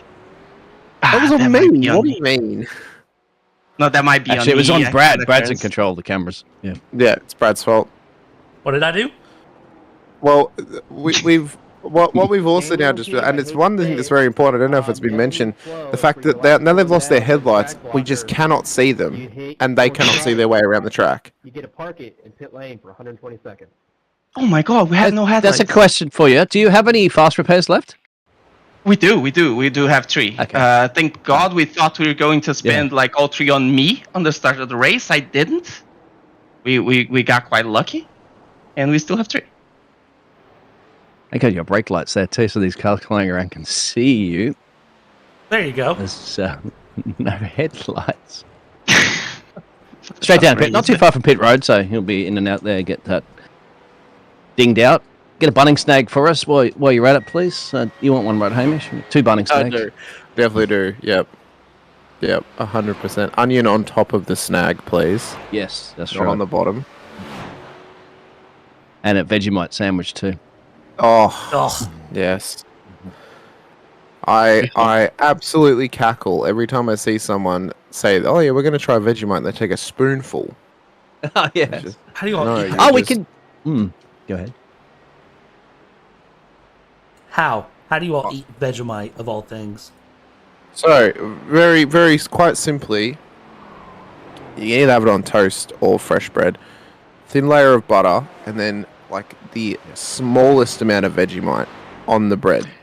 Like Watch a you want YouTube it video to- of Hugh Jackman on one of the Yeah, talk shows doing he it. he did it Showing himself. perfectly. Yeah. Yeah. So it's the thinnest amount. It's like when you mix it, like when you spread it onto your bread should go from being like yellowy white because of the butter to being kind of light brown because the Vegemite will obviously mix in with the butter. It's the best way to do it. And if you mix it with It'll cheese sterilize as your well- bread too. So It will. Yep. That's what Jimmy should have put in his shoey. Honestly, that would have sterilized it for him. true. Oh, And don't ask us what it's made of because we really have no idea. it's yeast. Oh, I'm just Yeah, looking at the. All we know, What is all we know is Vegemite? it's made from yeast. What's Vegemite? Yeast. It's a yeast extract spread that we have here in Australia. Very similar to a spread in the UK called Marmite. Very Marmite strong, very as well. salty. People will think it's made of chocolate because it's like a really rich dark brown color. It is not, and so people. Can you go a bit further east, please? a bit further east? I have no idea what a Marmite is as well. So. Okay. There's nothing. really Promite? else. Have you had a Promite? That's Yeah, another Promite one. maybe. Still bit dark for me, brother. Apologize for that. No, it's okay. You're from Brazil. Brazil? Yeah, Brazil. Yes. Yeah. I can't really think of anything that would be Brazilian or US. Portuguese. That would US would be enough. US. I don't even think there's anything in the. No, there wouldn't be. No, there's anything in nothing. the US. No, I've Because- lived because- over in the Americas and I couldn't find anything as a substitute. Oh, what is it made of? That would enlighten a bit. It's made of yeast, so it's a yeast extract. And Okay. it's very, very salty. So often people will try it and they'll think it's going to taste like chocolate because it's dark brown, and they'll have a mouthful and they'll realize it's not. It's just salt, and it's like a little bit goes a long way with Vegemite or Marmite or Promite. It's not. You cannot. It's in the chat as well. We said like a thick Worcestershire sauce. It's a little bit like Worcestershire sauce, actually. It's a byproduct of making beer, of course. Yeah, that's true. Really, that scraping the bottom of the beer barrels there and contribute some of that one. The amount of Vegemite you put on directly equal to how Australian you are. Oh, not this. It didn't take long for the two Aussies to start talking about Vegemite in here, but I know we are going to live up to every. We do have a guest in here. We can. We do. We do. So, Dago, what Brazilian stereotypes could we try and move into the show all throughout? Oh, wow. Brazilian stereotypes. Fit body, does that count? Guess. We Brazilians, like, we are very big into fitness, football. That's as much as I can think. So we'll just mention Ronaldinho or R9 Ronaldo or Ayrton Senna, and that'll be Brazilian enough for us. Is that what you're saying? I would be quite happy. Yes. I think those are the slam dunks. Yes. Yeah. We'll try and mention how Felipe Massa should have won the 2008 World Championship. No, don't tell James about that one. He's going to say me on that. He's going to say it's Glock. Oh yeah. You might have a Brazilian in Formula One right next season. Is that we that don't true? might, we will. I don't know if you saw this. Yes. Is done deal. Oh, there you go. So we're looking forward to that. He will be driving a tractor for that matter, but like it is a car. So he will be on the grid. Will there be a natural rivalry with Colapinto then, being that they're both South American, and if Perez is not on the grid next season, then the football rivalry of Argentina and Brazil. Yes, I might be cussed in here quite a lot, but this is what Argentinians do. They talk, they curse us. As soon as we win against them, they like, well, such is life. If they win, they give us a hard time. So we are in a lose-lose situation. So it might be a dilemma. It might not be. Out of Lionel Messi and Cristiano Ronaldo, who do you think is the GOAT between those two? Obviously, Ronaldo speaks Portuguese, but Messi is from South America and from Argentina. As a pure football lover, I would say Messi, though. But you said GOAT, which I think is false because Pelé still existed. Yeah, but see, I don't personally think Pelé is the best Brazilian footballer there's been. I would actually take R9 Ronaldo over Pelé. R9 or R7? R9. R9. Interesting. Yeah. Interesting. Yep. Because I think in peak in one season, I would say R7 actually. In a career, I would say R9. Yeah, I'm going career based. Not just single season. Because let's be honest, like in that 2-3 years, R7 played in Barcelona, he was the best player in the world by far. Like far. Yeah. Yeah, I mean, like Neymar was one of the best players in the world for probably a good 3 or 4 years, but unfortunately he's just kind of gone downhill recently. But yeah, it happens with every footballer. It happens. I'd say he likes football, but he doesn't like to practice, and this is very detrimental to like a professional athlete. So yeah, so I'm very disappointed that Nicholas isn't here anymore, because then I could really just tell him my love of Marco Reus and how much I loved watching him as a footballer. Sounds fair. Sounds quite fair. It's great. I guess we are blessed in today's football. We have so many options to watch, so I just embrace that. I think that's it's very, very noble. Then in terms of motorsport, are you a fan and a follower of Brazilian stock car racing as well as obviously any other Brazilian drivers who might be competing in other series like IMSA or Formula One or anything like that? IMSA and WEC, I'm quite the enjoyer. I gotta admit, I don't watch as much as Brazilian stocks as I want, even though it's very entertaining. I advise you guys to watch it on YouTube. There's always chaos, and they all sprints, so it's great to watch. But like, we've also had Brad working in the background to figure out what we can compare Vegemite to for you. Cenovit is apparently the Brazilian version of Vegemite, if you know what that is. Can you please say it again? Cenovit, so CENOVIT. Oh, okay. Yeah. I think I got the picture. Okay, good stuff. Not my cup of tea, but if you guys enjoy it, that's right for me. Do you guys enjoy it? We every Australian at some point in their life enjoys it, whether it's in their younger years or when they're older, they will enjoy it eventually. Oh, lovely. It's not a bad thing. It's quite a good thing, yeah. Actually, I don't know if you've done this before, Dean, but it's actually a good thing if you can just put like a half teaspoon if you're making like a stew or oh right, I know what you're saying. Like that, and you just put some Vegemite in the stew. It actually really helps build some nice like deep like salty flavors in the actual stew as well. And you don't need to add any salt. I'm going to quickly pop and grab a Chico roll, mate. You might know that one. I do know that one, yes. Oh, it cars into the fence on the exit of the Klein Chicane. Yes. Do you want a Chico roll, mate, while you're on? I'm not the biggest fan of a Chico roll personally, but Brad, you are becoming unhinged in this chat, Brad. Mentioning that Mazepin could be in the second Red Bull seat. Oh God. I mean, I have opinions. I would rather Scott Speed would return and go into that second seat. Guys, let's not get Ragunathan off the table, okay? I'll be honest here. He deserves a seat. Next year, 23 Hours of Zolder, I want a car reserved for Nikita Mazepin, Scott Speed, and Ragunathan. And I want them in either the top class or the bottom class, whatever it is. That they must race. Yes, put them in the C7 again, and just have them race. I feel like we're all going to be fired in the morning. I have work in Australia. It's okay. We have to make this as entertaining as possible for the wonderful people out there who have stayed up for 10 hours or nearly 11 hours thus far for this race. So we appreciate everyone who has stayed up and stuck with us in the chat.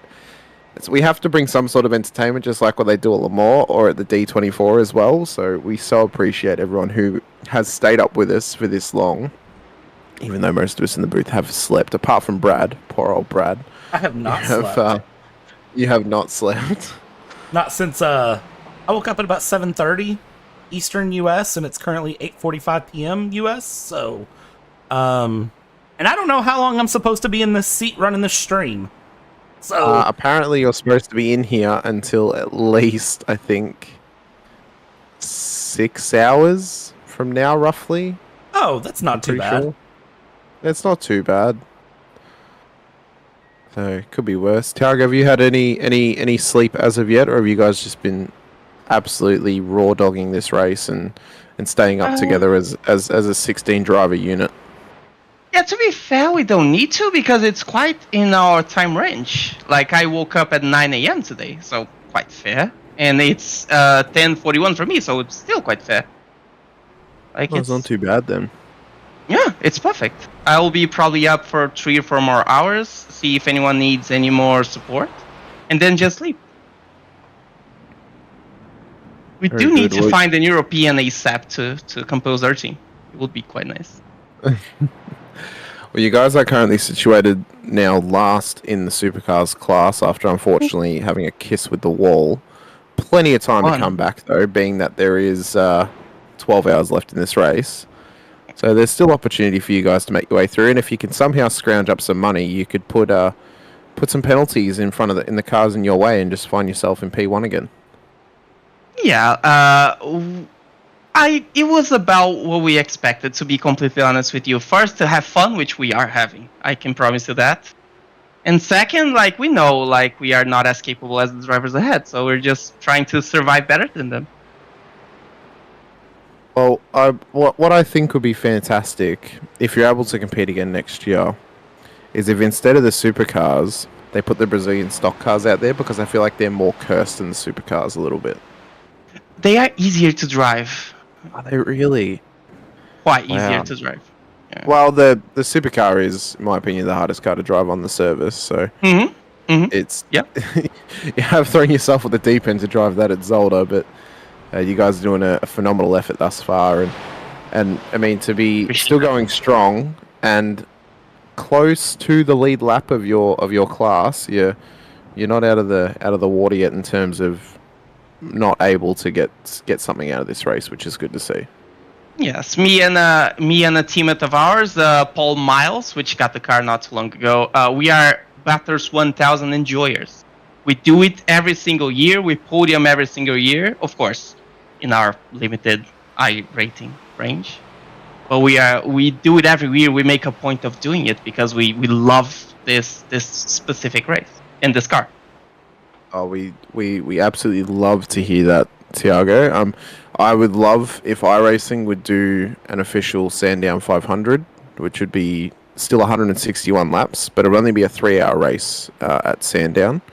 That would be pretty cool to have both the 500 and the 1000. But yeah, I mean, there's a long way to go.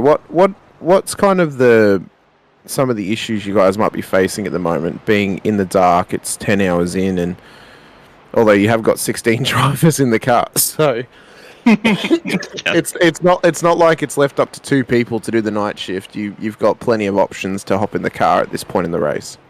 Exactly. If you ask me what issues, I would not point one. To be honest, we just have to keep out of trouble, which I gotta admit we didn't do a great job in the last hour, but like we have great drivers, so.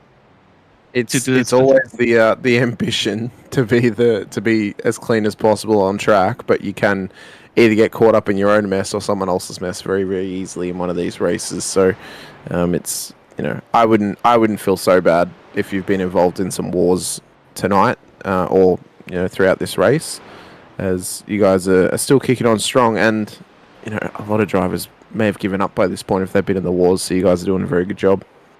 Yeah, we have no plans on giving up because this is so fun to do. So, guys will be seeing us for 12 hours more, I guess. Oh, very, very good.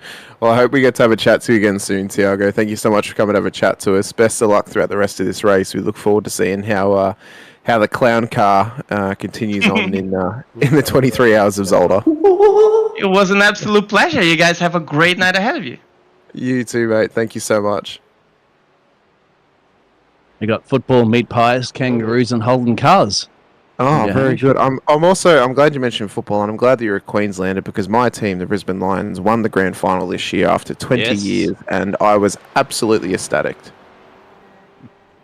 Once again, poor Brad would be going, yes, whatever you guys are talking about. Aussies have been here for less than an hour, and it's already taken over.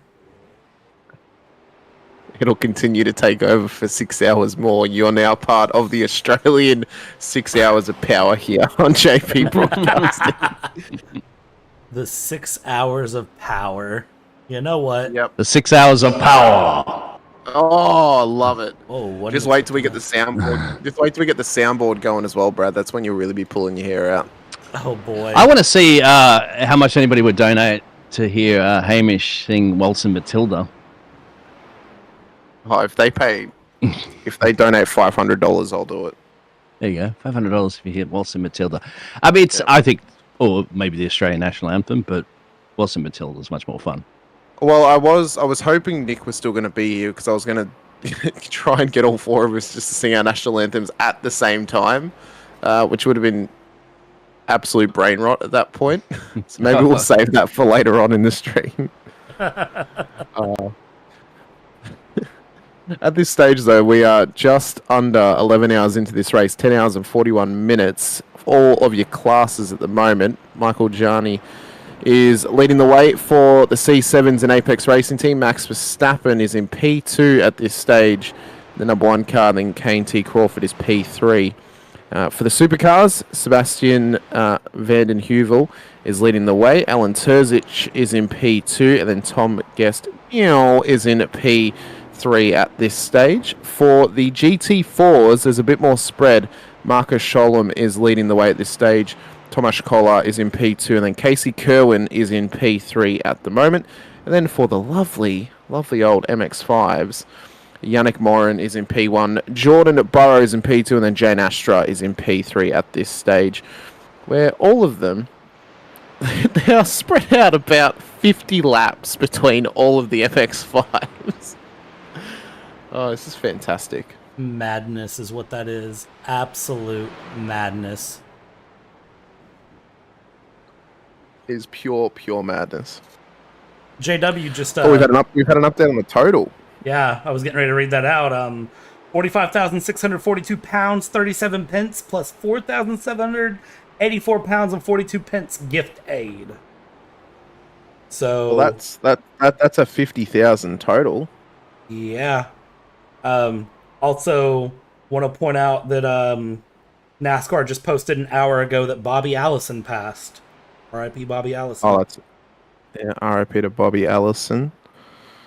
We dearly missed as well.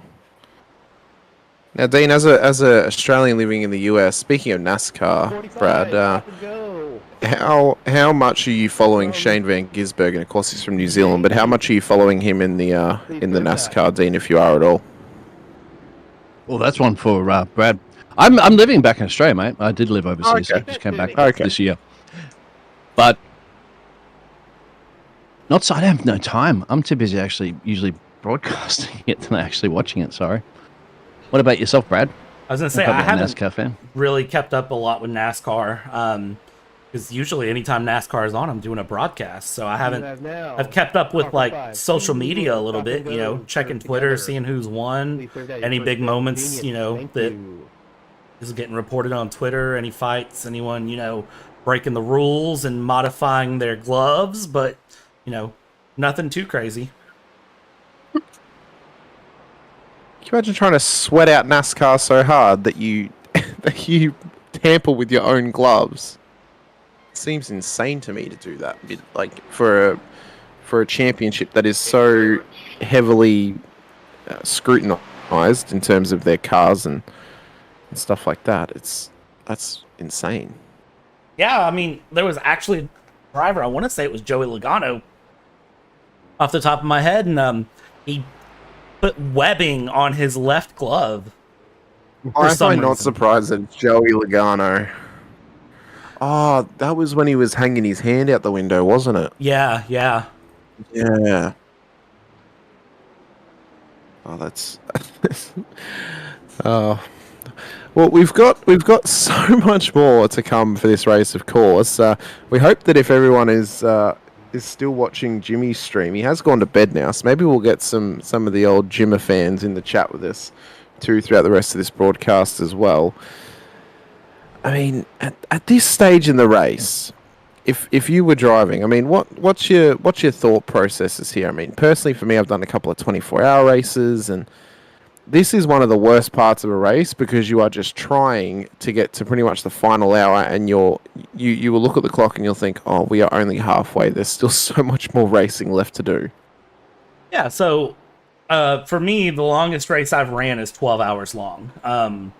And I ran that in a 3-person team. We ran 2-hour stints and then rotated out. And for me, it was, I ran hour 5, 6, 7, 8. We had one of our drivers, our fastest driver, start the race and run the final stint. And then we had another driver who was kind of medium pace. I was the slowest of the 3, of course, which is why I'm in the commentary booth now. And so he, our fast driver started the race, ended the race. And then we had our, medium speed driver who was better than me, but wasn't the fastest of the 3 of us, run the middle stint through. So that was hours 3.4 and 9:10 or whatever, and then I ran a 4-hour stint in the middle. Not because I was the fastest, but it's kind of like what I've been chatting with everyone in YouTube chat about, kind of off to the side. It was just I had the consistency down that I could put in lap times and not total my car. And I was able to just run those 4-hour stints, pit when needed, and go through, about my day. But, by the time I hit that middle part and I was really in the groove, it was just staying in the groove. It was literally just all about staying in the big checkups there. It was just staying in the groove of the car and keeping the car moving and, not bending it. It was really the big goal, and keeping my head checked in. You're just driving the same thing lap after lap, and you don't want to reach down and grab your phone. You don't need to zone off and think about Emily Jones into the wall. And that was for position with Adams. Wow. She somehow actually gained her headlights back in that. I thought she was going to lose them, but they reappeared into existence. But wow, I was not expecting to catch that live. That's where it comes from. Yeah, that threw me off my train of thought. Oh, back to my train of thought. Yeah, no, it's literally just a case of you just have to keep your brain engaged. That's the hard part about this. I mean, it's dark. If you're a supercar, you're getting past and passing people. You kind of just have to keep the car together, keep it, in one piece, and make sure you don't get totaled out by a C7, and make sure you don't total a MX-5. Yeah, it's very similar to if you were to race the LMP2 in an official special event such as the Daytona 24-hour or the Sebring 12-hour. Mm-hmm. Just trying to let the faster class go past whilst also safely passing the slower class. And I think it more or less just comes down to that if you've got a faster class car coming up behind you and you're approaching a slower class, just wait for the extra 30 seconds behind the slower class car, let the faster one pass, and then follow them through, because they'll open the door for you trying to get past saying for this example past the MX-5s. Yeah, and I think that's a skill that's learned, honestly. It's not something that comes natural to drivers. I think drivers, when they kind of settle down, their goal is, I want to be the fastest, I want to pass all the cars, I want to do all the things, or if they're like in this case, if you're in a GT4 and you've got supercars and C7s coming up, it's, I don't want to get passed by cars, constantly. I don't want to constantly be looking in my mirror. I just need to drive super fast and it won't be as bad. And the ultimate, problem with that is you're not the fastest car on track. If you're a C7, you might be able to think like that. But the thing is, if you're not the fastest car on track at all times, it doesn't matter. And it's kind of just a survival game at that point. You need to have the patience to pick your way through traffic and to also let yourself get past through traffic. Sometimes it's better to give up the 2 seconds and kind of, give the C7 the little bit better of a position to get past you, make it a little easier for them, give up 2 or 3 seconds in a lap, than it is to fight that and end up, having to go into the pits, tow for 3 minutes, and then use a fast repair. Also, it's a risk management, isn't it? There's no point throwing away your whole last 10 hours of the race to gain, 30 seconds by speeding past a slower class car when the fastest class is coming up to you as well. It's, controlling your controllable at this point in the race is absolutely key, and I think just having that mindfulness and that wherewithal to look at it and think about your surroundings and your situation that you're in as the broadbent car. He's not in the car at the moment. It comes past this poor old MX-5 struggling to cut laps around here. What I would love in future for this event, seeing as Jimmy does drive for a BMW team in GT4, is if BMW were to become a title sponsor of this race. And since we now have the M2 coming into iRacing, you could run 4 separate classes of different BMW cars. I think that would be amazing. You could run the BMW GTP. I don't reckon run the M4 GT3. I reckon run the Z type GT3 car, and then obviously the either the old or the newer BMW GT4, or run both in a GT4 class, and then the M2 as the lowest class. I think that would be a really, really good run too, especially, you know, with Jimmy's partnership with BMW. I think that would make perfect sense for things. We're riding on board with the number 45 MX-5, by the way, and I'm doing this for two reasons. One, because obviously the number 45 has made an enemy somewhere and is getting handed more stop and goes than I know what to do with. The second is because the 45 MX-5 is just getting lapped by cars like nobody's business. So I wanted to ride on board and just kind of see how scary it is to be an MX-5. I'm sure this is pure nightmare fuel for Yannick at the moment, as he has more and more supercars and GT4s coming past him, as well as a C7. I think that's Max Verstappen who's actually just come past him as well. Pretty sure that was. So, Are you talking about the number 45 as well? Yeah, we're on board with the 45. Yeah, it's thrown out obviously in the Just Giving website. I mentioned they're giving a shout out there if they want. Welcome from your friends at 45 are asking for a Blue Shell stop and go for the number 7 Mazda as well too, of a 55 Canadian dollar donation. Blue Shell leader Mazda class car number 45 for Vertigo, £50, gentlemen. Don't forget you can donate and change the outcome of this race just by the power of your donation for the charity.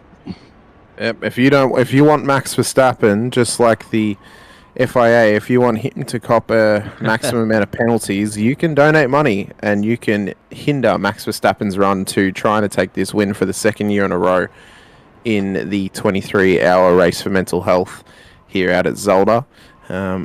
I had a thought as well. What would be interesting, back to the point about if this was all BMWs, you could also just run it at the Nürburgring for a Nordschleife 24-hour race.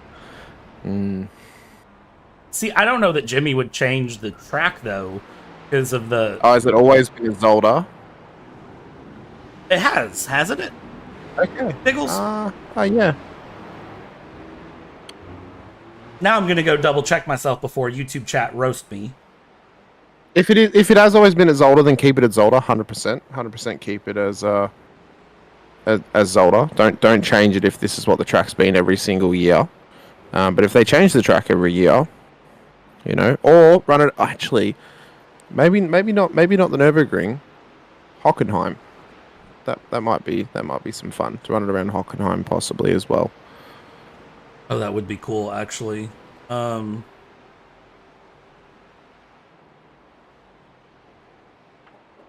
YouTube search is not wanting to work for me here as I go through.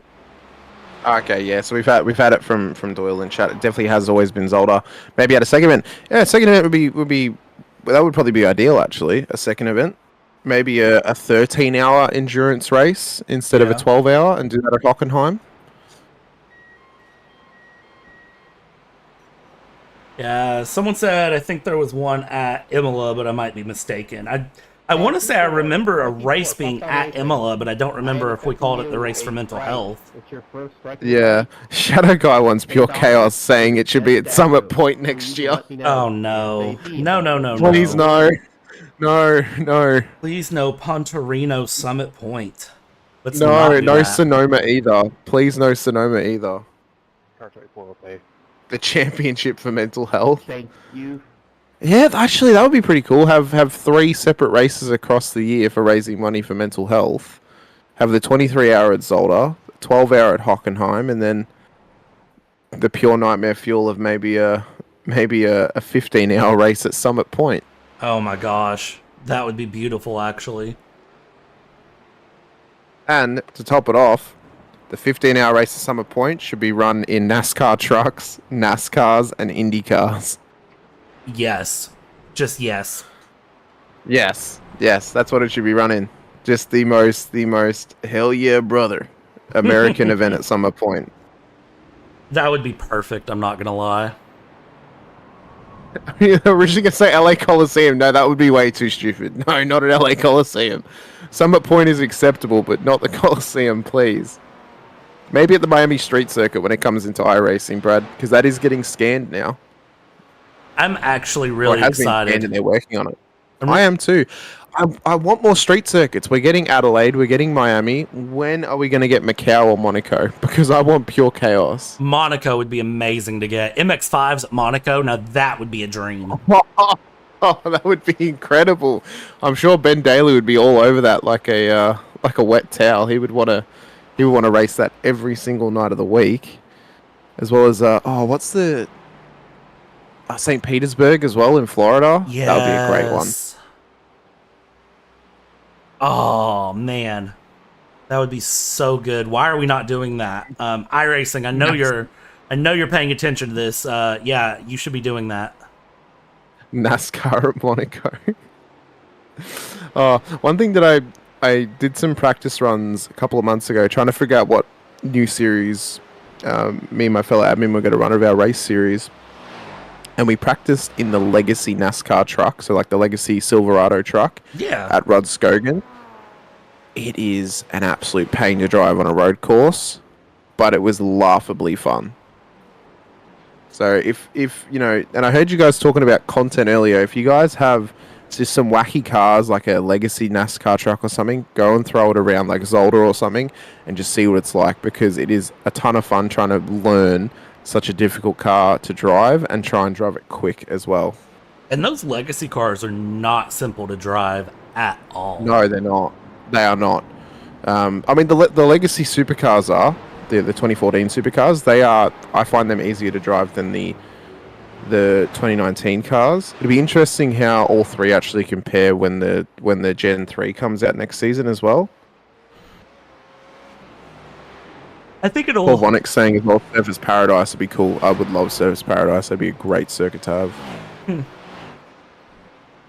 Someone said, add the NASCAR wheel and modified just to close 4 classes. Sweet Lord. Oh, actually, so we mentioned the American race at some point with NASCAR trucks, NASCARs, and Indy cars. Throw the Legends in there as the lowest class. I would be all over that. Oh, that would be great. It would be so good. I love racing Legends on road courses. Just make it as American as possible. Has decided to serve you. We'll get our mate Jim Cunningham on the broadcast. He'd be all over it. Please serve those at your first available convenience. Thank you.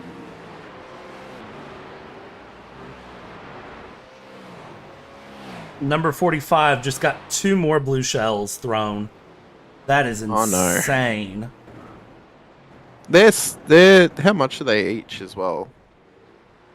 I saw it earlier when someone did it to Max, or Max did it to P1 in his class. For what, a blue shell?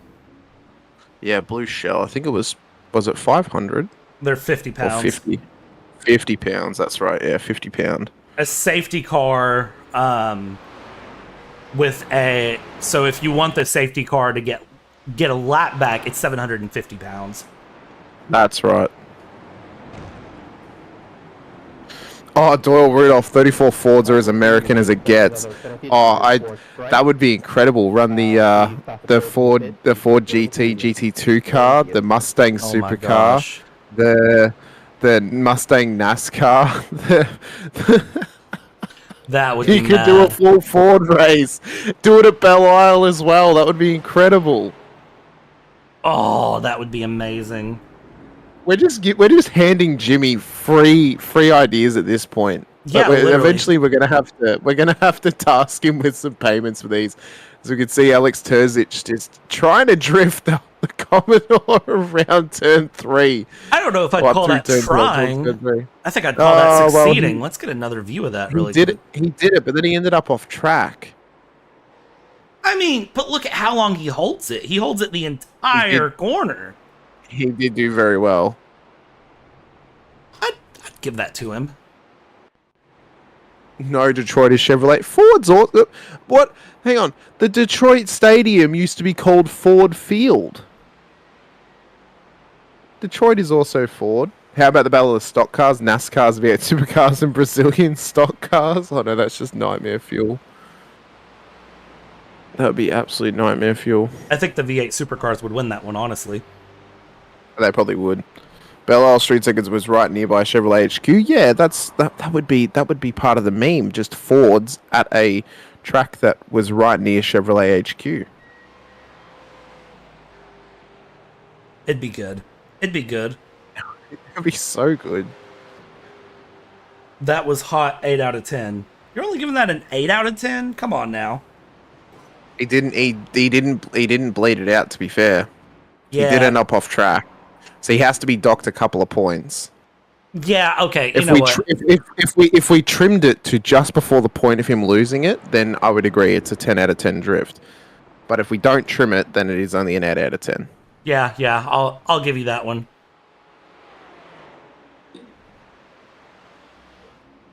I can't argue that at all.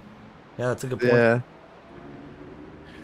So we've got C. Anthony at the moment in behind Blobby Parish, putting all sorts of pressure in the GT4 Porsche Cayman. And one thing that I've recently started broadcasting a GT4 series, and it's become pretty much the known that the Porsche is pretty much the most balanced GT4 car. It's not necessarily the quickest, but it's almost the most stable at nearly every circuit you go to in it. So they're not really lighting up the timing tower with lap times, but they're staying consistent and they're staying in the fight at the moment. Yeah, and that's, I think, the big thing is to stay consistent here. We've been watching this GT4 battle for a while here. This is the battle for number,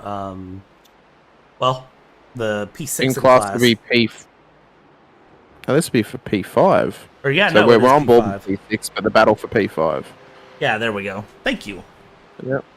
So as we go through, I mean, we've officially crossed 12 hours to go here, and I mean, you can see they're driving it pretty hard. There's the 23 getting a bit of a run and trying to get the pass done, using a bit of a jump on the curb. This is that good battling, and again, this is kind of where endurance racing gets unique for me, because, you know, some people I've talked to, you know, they're like, oh, well, there's not like always action happening. It's not battles. Everyone just drives, and it's like, do you see this? Do you see?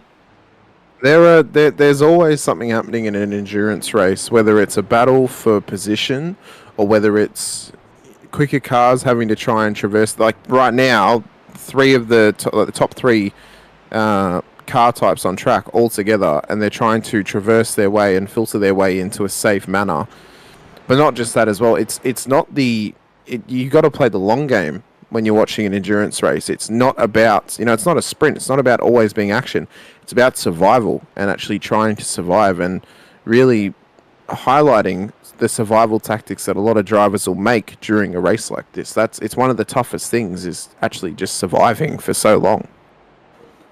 Well, and it's one of those for me that, like, when you look at it, you know, it is really just the case of survival and enjoyment. And just making it to the end of such a grueling challenge. I don't think, endurance racing is really like a light sort of like drive in the park. I think it's a very, very hard challenge here. It is. It's incredibly. I mean, Zolder's challenging even in a sprint format, whether it's a 20-minute race or a 40-minute race or even to an hour. It's a challenging circuit, no matter what you drive here. And then you topple that on, you times it by 23. It is a proper task to try and race around here for 23 hours. I mean, you look at the, Nürburgring's arguably the hardest 24-hour race in the world, just based on the fact that it is at the Nürburgring. Daytona 24-hour, it's difficult because it feels mundane, because eventually you're just cutting laps for so long. Same with Le Mans as well. Zolder's a different beast though, because it's a short sprint style circuit, and you are just trying to keep yourself in check lap after lap. There will never be a moment that you do not find another car on the road across a full lap. This is genuinely, it'd be if this race was any more serious than what it is, Brad. It's a very serious race in terms of trying to raise money for charity. Yes, people are having fun out there, and it's a very serious thing. But if this was run as a race where people are battling for like a championship, this would be one of the toughest races you could ever have on a calendar. Oh, there'd be a lot of beef out there too. Yeah, for sure. But you forgot the Bathurst 12 hours, mate. That's a tough one, because that is the tough one. The mountain. The mountain. I could go on a tangent about the mountain. I'll save it. I don't want to get shunned by the two Aussies in the chat. To survive that, I mean, barely. There's probably only a handful of cars that actually manage to survive that without some serious time getting repairs. Well, every year, if you want to win the Bathurst 12 hour, the first thing you must do to win the Bathurst 12 hour and the Bathurst 1000 is never take an extra pit stop in the race. If you can just stick to your and not have so you have to, number one, you have to just not have any incidents. You could have a minor scrape of the wall where it's a little bit of an optional repair in the pit stop that gets done during your pit stop. To win that race, to win both races at Bathurst and iRacing, you just have to stay out of trouble. That's the one way that you do it. If you have a crash and you end up in the pits for an extra pit stop, it's very difficult for you to come back and win that race. Once you go a lap or two down on the field, it's very, very difficult. Very true. There's some questions out there. How long has Max's stint been? Max is not piloting the car. I think he switched it back over. He just finished up. He was doing it. They did about 30 minutes or so, maybe? I don't know, maybe someone in the chat can be aware of that one. I thought he was in for a couple of hours, if I'm not mistaken. Oh, he's done a couple of hours probably total already. Oh, no, he's still racing at the moment. My apologies. They're down. They're leading the race for the We've got our fellow American commentator Jim Cunningham's in the chat with us saying the Fords own the Detroit Lions football team. So that just goes back to our point. I don't know if you were here for it, Dean, talking about an all-American car, endurance race. So me and Brad went off on the tangent of if you were to run this across the year with 3 or 4 different endurance races. Obviously, you'd have this one, 23 Hours Zolder. You'd have an all-BMW endurance race at Hockenheim or the Nürburgring, maybe for 13 hours. And then you do an American one. Someone recommended Summit Point,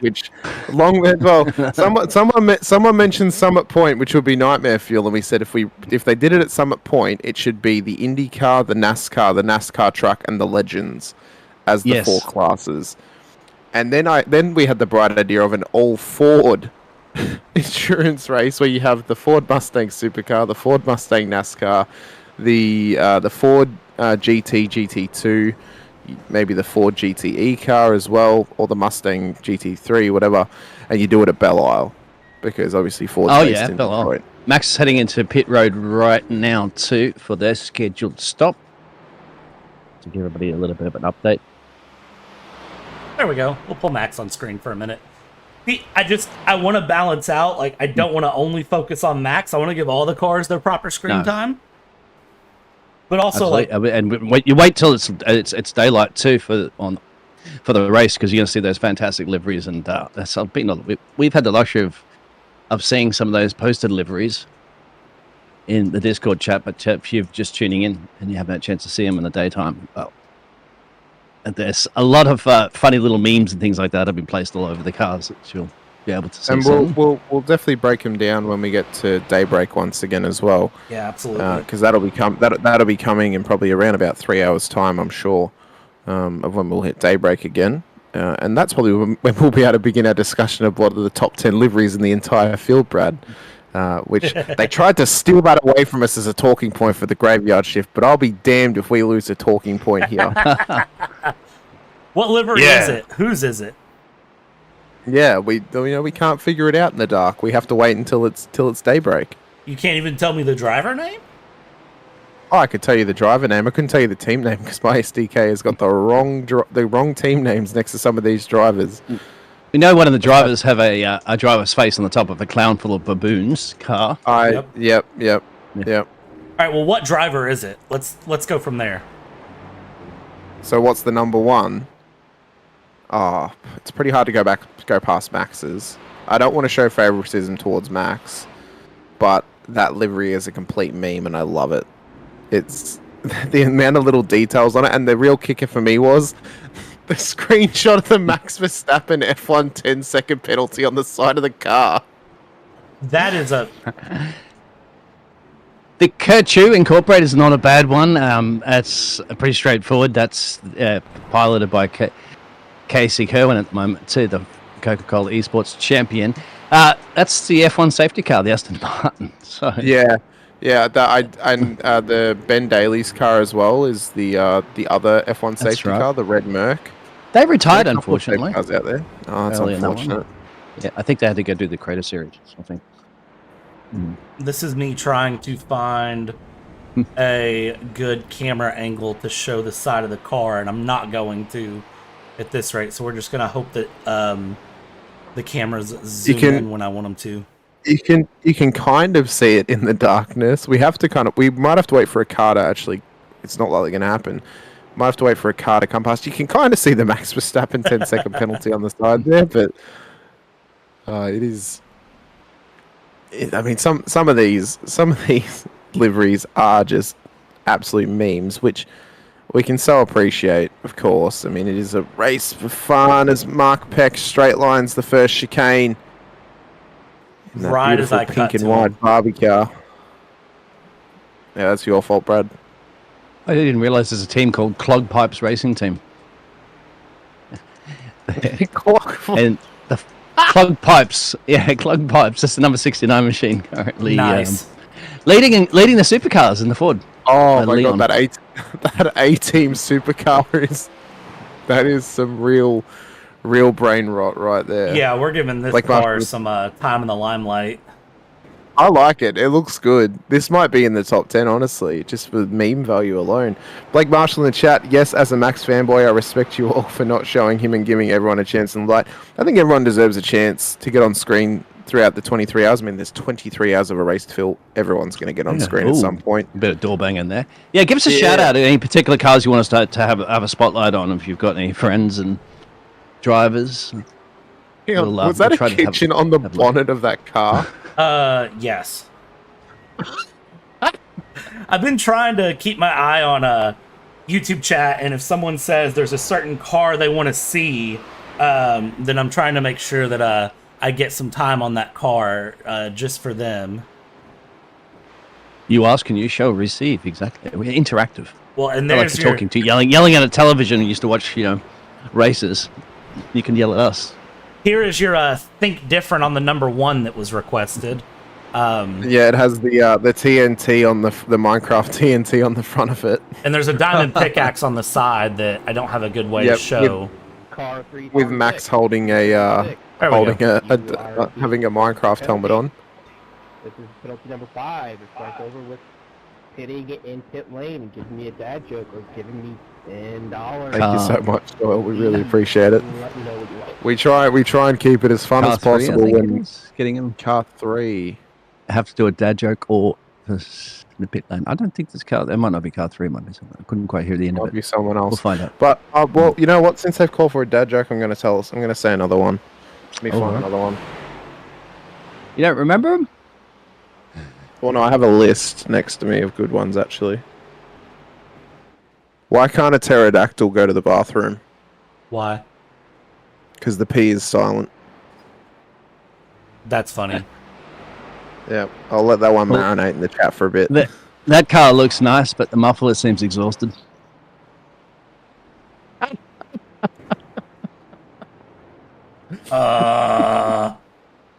A guy walks into a bar and he was disqualified from the limbo contest.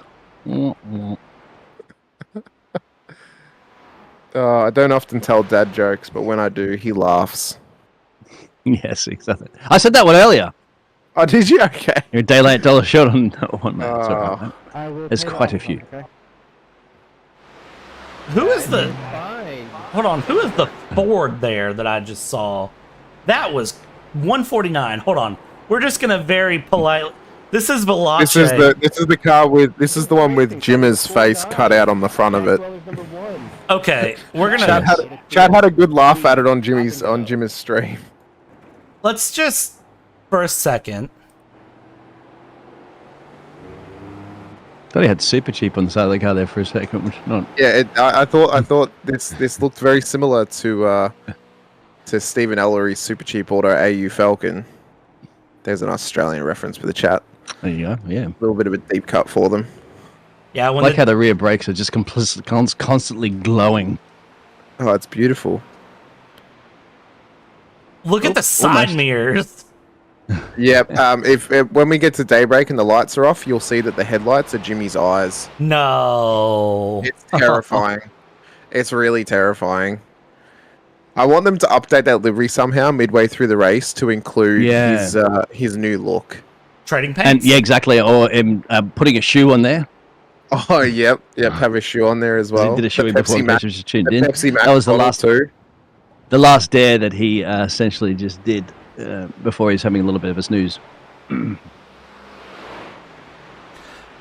Sorry, I'm just kind of clicking through, looking at some of the different cars now at this point, because I'm curious who else I can see and what else I can see as we go through. We got Psyduck here in the 951 VRE Motorsports. Again, can't really see it at night, but it's there, I promise. Well, that one's kind of cute. The number 36. Oh yeah, You know, I'm surprised about, and not everyone may understand the reference. Although you could make arguments some of these liveries are. I'm surprised that there are no Itasha liveries out there. For anyone who doesn't know what it is, just look up Itasha. You will get an explanation. It's a thing in Japan car culture where they'll put an anime character on the side of their car who they love. So right, you see that actually in a few iRacing leagues. So Yeah. JH. All right, that's his key time to get a bed. Thank you for tuning in and actually being a part of contributing to the chat here on JP Broadcasting Network for the Race of Mental Health. It's been a pleasure. Stop and go for the Mazda Leader 19.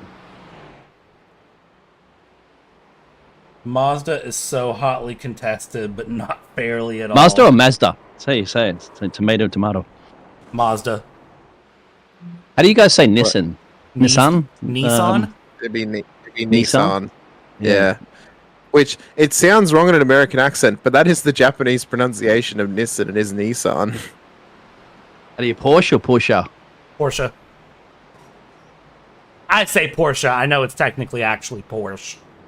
So if you see a Honda, do you just call it an Acura out of just pure defiance? What do you mean? Well, because Acura and Honda are the same brand, and anything that's sold, and any Honda that's sold in the US is sold as an Acura. No, we have Honda and Acura. Oh. So it can be sold as either. Oh, okay. But they only sell them as Acuras in the US. Is that actually... Somebody's asking about the Camel car. Yeah. That's the classic Camel racing team. It's Camel with the K. Yep. No cigarette sponsorship.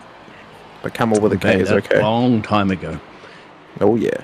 And there is no meme on this. This is indeed the IMSA Vintage livery. Oh! Did you see those cars just come together? And the Mazda just clipped them too. That was Yeah, that was on you too. The Jimmy Broadbent absolute just pasted face car in the MX-5 has sideswiped. Actually, that was on. Ironically, Jimmy's car. Yeah. I heard. That's on you, Corvex. That plays out that. You caused that, all right? From the. Man, I heard the tire squeal and I was like, we're looking backwards. This can't end well. Wow, excellent camera work. Thank you, Doyle. That was you should you should buy a lottery ticket, Brad, because that was Have you ever had that commentator? You've had that commentator's curse, right? You've had one of those races that you broadcast sometimes, and it seems that every single car you happen to just go on and follow, an incident happens. Yeah, you and me have done one of those. One of those. I don't claim that as a curse. I claim that as a them problem. If they can't handle the heat of being on camera, then that's their problem. Yep, stepping out of the shadows and into the spotlight. Yep.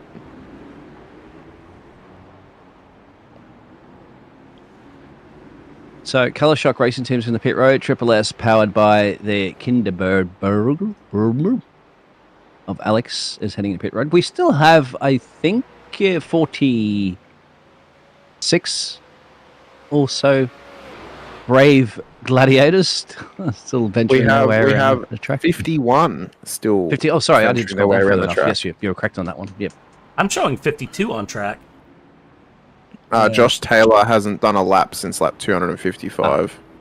So the last place, the POG 23, piloted by the Aussie Thunder from Down Under, Daniel Bushell. There we go. Okay. Well, we lost the Pika, so that's no fun.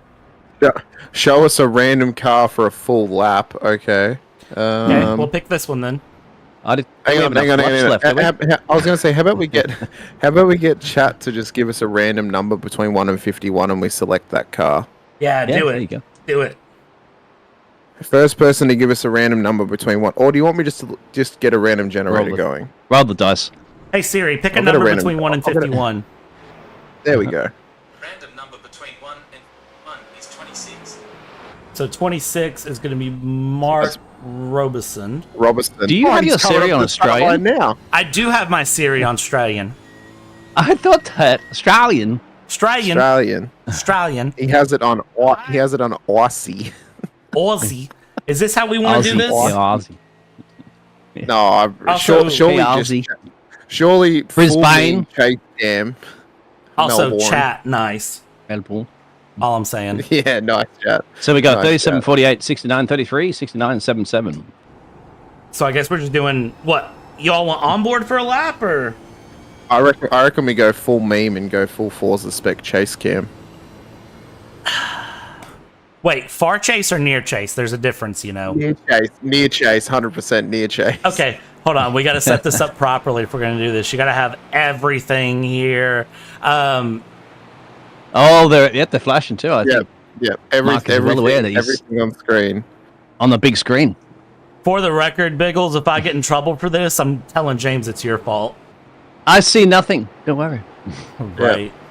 Okay. He's asleep Just right keep now. quiet in the so- chat. Don't tell James, Yeah. right? In the chat. Don't tell James. If you tell James, we're going to talk to him about his Supercars ventures. Yeah. You all get to suffer with that for part 3. There we Yeah. go. You got a car behind him too, like highlighting him. Look for a second. If any of the drivers are out there listening, can you just drive behind Mark and keep Turn your headlights racing lit? line on. Oh my god. I'm so tempted to turn the racing line on. I'd have to. No, James will actually ban us from streaming this ever again if we do that. This is already pushing it. I mean, We have to have some semblance of realism. I'm just a simple man here who does the bidding of chat. That's all there is to It's it. all for a good charity. Yeah, come It's all for a on. good charity. This is the only time we I'll tell can you get what, away with this, right? Because if it was a dead-on serious race. If we get a $50 donation that's specific, or a There you go. £50 or $50 donation that specifically says racing line in the description, we will leave the racing line on for half an hour of this race. And it needs to be. It needs to All be to right. the charity, not to this YouTube chat. Yeah, Yes. no, To the charity, to the please. It's in the charity, link. to the charity. To the charity, we need proof of it. Yeah. So if you do it, and then because we have people watching the contribution corner, specifically put in the description to turn on racing line for half an hour on the broadcast. Not half an And then hour. we'll get I'll do it notified. for like 5 laps. Okay, 5 laps. Yeah. $50, Yeah. $10 for every lap. How about that? There you go. See, if this So was if they do $100 or £100, it's 10 laps. if this was any other stream on JPBroadcasting, we could not get away with this. No, we can only get because it's all for charity. You see, we can get all away for with it charity. because it's for charity. Yeah, exactly. Like, oh, we're so in trouble later. We will allow. Oh, we got one We into will- 10. we So come will- on, yeah. contributions. We will allow parlay bets here or parlay donations. If you can get 5 people to all donate $10 or £10, that will be, or €10, whatever your currency is. 10 We'll of your turn it on currency. for a lap every 10. Yeah, for every 10, we will turn it on for a lap.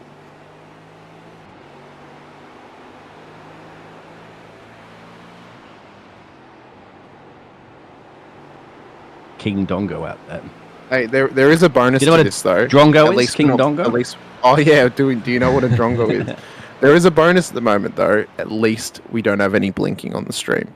So Yeah. Yeah, don't you jinx it. Don't you jinx all it. three of us know the absolute pain that comes from that. So I just want to say personally, because it was happening before I went to bed, we so appreciate everybody's patience through that period, because it is one of the worst things you can ever encounter, and there's not much you can do about it on a live stream when it's occurring. You just have to try your best to fix it.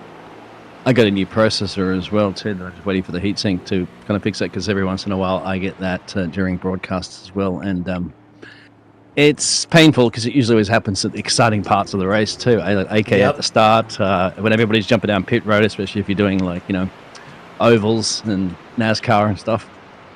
So, but we always are frantically behind the scenes trying to fix it as quickly as possible, which we can't really do too much.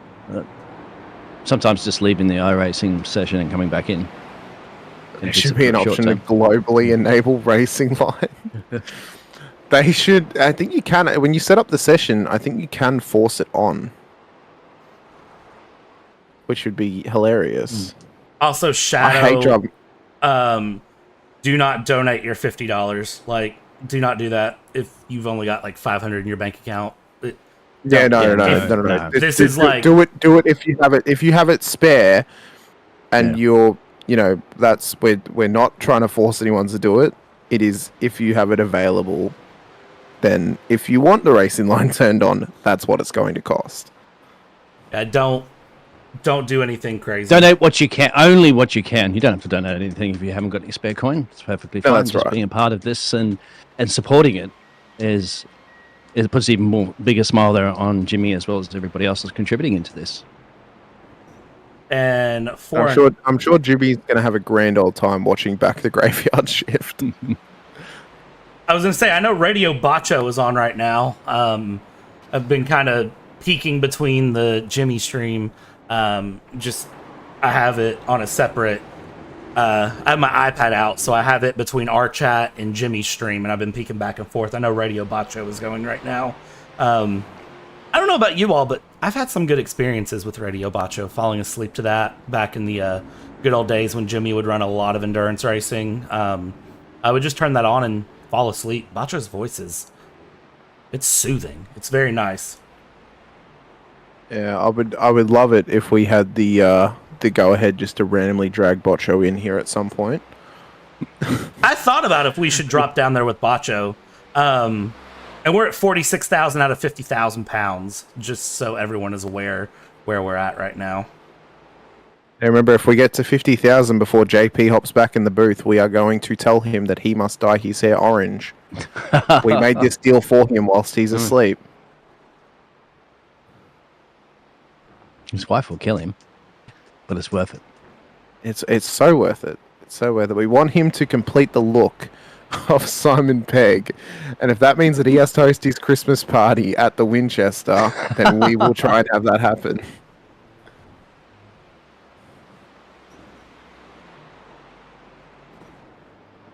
So I just there is a push for the racing line. I just sent Bacho a message and asked him if he'd like us to join him for a minute and say hello. So we'll see. There is a donation out there. Okay, gents, give me a lap with the racing line. That's a £10 from Trilepo. Trilepo. So we'll do it at the start of the lap. If we get another $10 or £10 or €10, whatever your currency is, donation before the end of the lap, we will keep it on. All right, so it needs to roll every lap. Yeah, somebody also donated stop and go penalty for the 71 Mazda 75 Australian. All right, that's a pie and a sausage roll these days, man. Where's the racing line?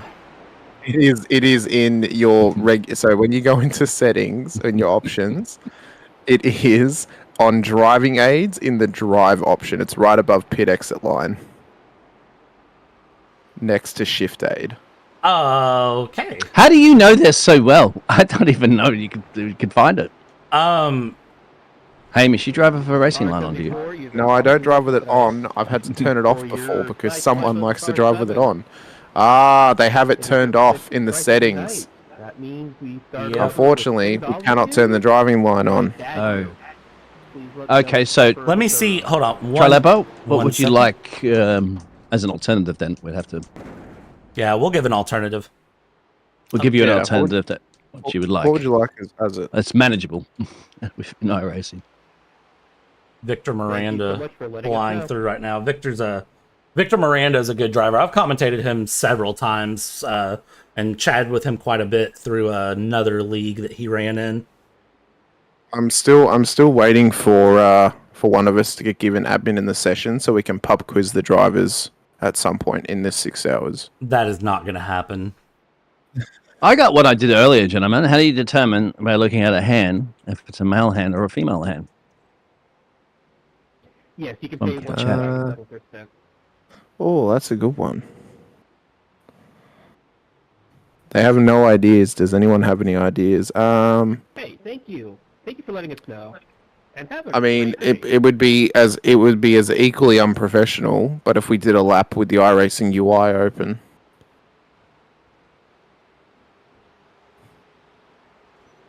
Every HUD display turned on for one lap. I think you did you do that bad? Well, this. Yeah, It's for a not as spectator exciting mode, because it's not as a driver. Yeah, as a it's- driver mode, yeah. there's a lot Yeah. more stuff on them. We don't even see the pit crews as a spectator. Come out the no, lollipop. we don't. No, we don't. Which is a bit ridiculous, if you ask me. You see them standing on the wall in the NASCAR tracks. They're just standing there, their arms folded, not doing anything. But yeah, unfortunately, as spectating, you don't quite see that. Any other ideas? We could. Oh, I know what we could do. Make Brad try and talk in an Australian accent for a whole lap. Australia, mate. Oh yes. Australia, mate. Go on, do the classic. Put another I don't know. shrimp on On the bobby? Nah. Yep. Yeah. Put another Yeah, shrimp I'll on the teach bobby? you. Even though we If you don't want to call say them good eye, shrimp, we mate, this is call for them everybody. prawn. If you want to speak Australian, you say good. Just think of the word. Say good, and then I is in your eye. I. Right, and say may, and then with an 8. Mate. Mate. And you say that quickly, and you got it. So you say Good eye, good eye, mate. mate. Good eye, mate. Good eye, mate. Trollpo wants the accent thing. He wants a full lap of Brad calling the accent in an Australian accent. Over halfway. Or say a long dad joke in an Australian accent. I like that. There you go. Yeah, that's a good one. Oh God. I'll give you one if you want. And, just put it in our chat and I'll read it out if I can. Whilst we collect one, I Do have a another small one step to for the everyone out there. Since they're calling for dad jokes, I have another one. My wife was sick of my lack of direction. We always fought about it, so I packed up my bags and right. Brad, you can do. How about? Oh, I just got that. Brad, how about you Yeah. do the gentleman and a short view back to the past in an Australian accent? Yes. Oh Yes. God. I'm Yes. not good at Yeah. accents for the record. Like that is one that I'm not. Also, That's okay. honk. That's Jimmer's car that just Honk. got absolutely slammed. Honk. Honk, honk, honk, goose. I don't fucking know. Athletes sweat. You go, gentlemen.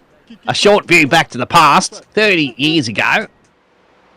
Old Nick Star told us, take a monkey, place him into a cockpit, and he's able to drive the car. 30 years. You're gonna do it like that, mate. Just real outback, thick, straight accent. And he won't get Do it like Mick. Mick as from Wolf ochre Creek. as possible. As ochre as Yeah. possible, Brad. God. Just a reminder, if you're taking a bit too long to clear an incident, it's safe out in tow. Um, Be aware of others on the track. Mate, what do you call a line of men waiting to get haircuts? A barbecue.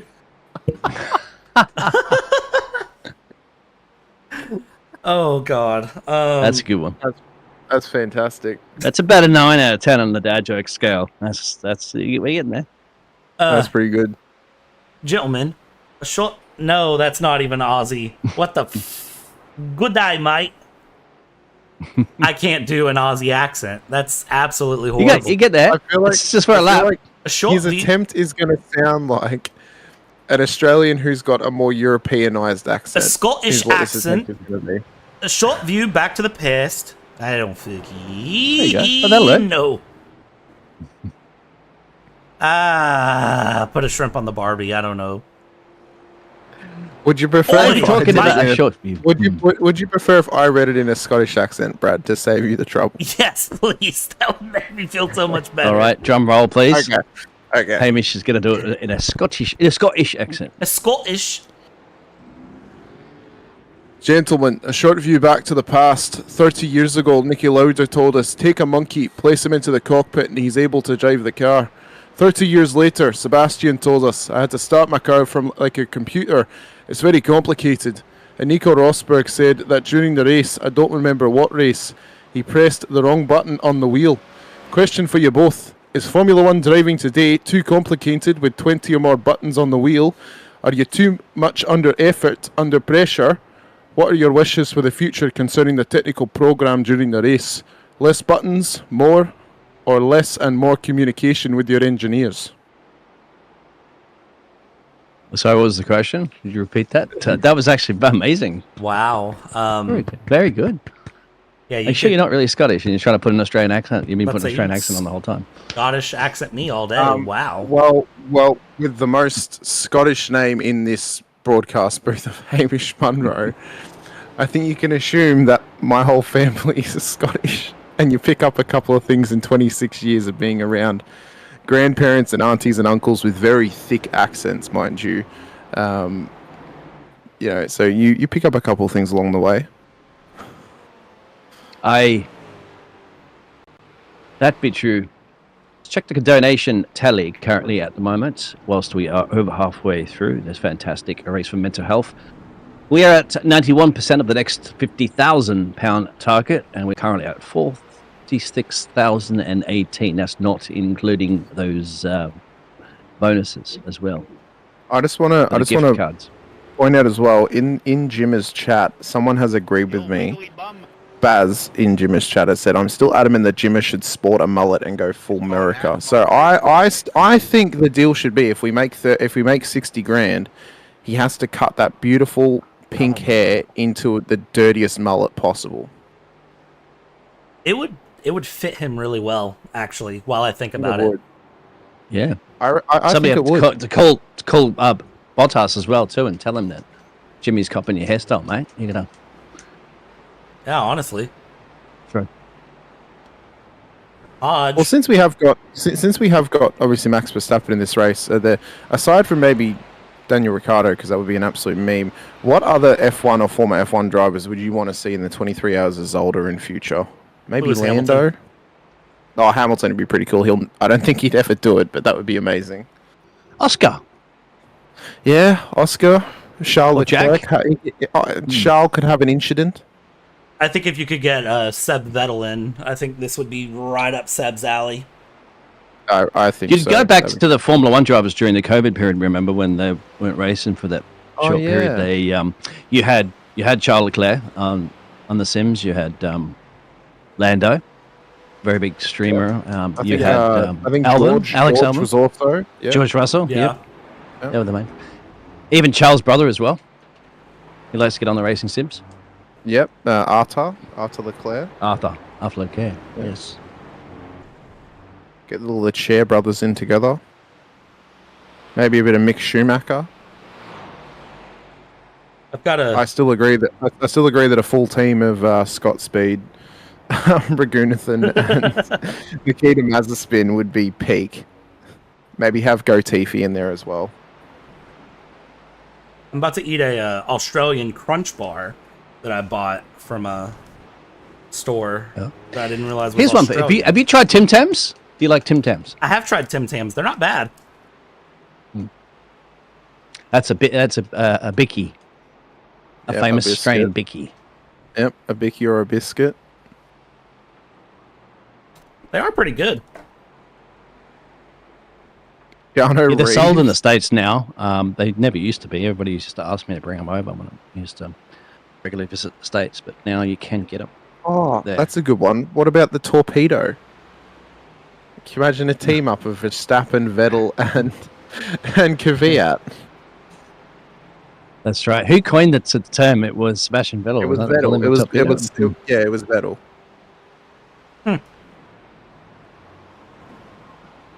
That would be mad. Jimmy in a maid outfit is goated. I disappointed that mullet. I think the mullet is definitely something I think we'd all agreed like to see. I think it should happen. I think it should happen. So when Jimmer gets back from his nap, You guys need to just fill his chat with Jimmer gets a mullet at 60k. And then we got to get 60k as well. I think it would be very, very fair. Yeah, I mean, they've already got the clippers out, haven't they?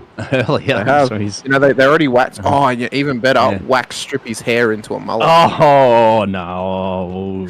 No, he'd never do that. He'd never do that. You know how painful that would be? That would need to be like a $10,000 donation or something. That would be horrible. Poor man's already got a burnt mouth. He's already got a chest that's been all the hair ripped off. He's definitely lost some hair across the day thus far and the evening thus far as well. We are 20 minutes from getting to 11 hours to go, so we're 10 minutes past the halfway point now, actually. So thank you all for sticking with us here on the broadcast through all the trials and tribulations, but also through such a long first half of the race as well. Remembering random safety cars, they could be called at any moment, and if someone decides they want to donate $750 for a wave around, the safety car will get called. So, that's true. You can interfere with race control here. You have the powers that be.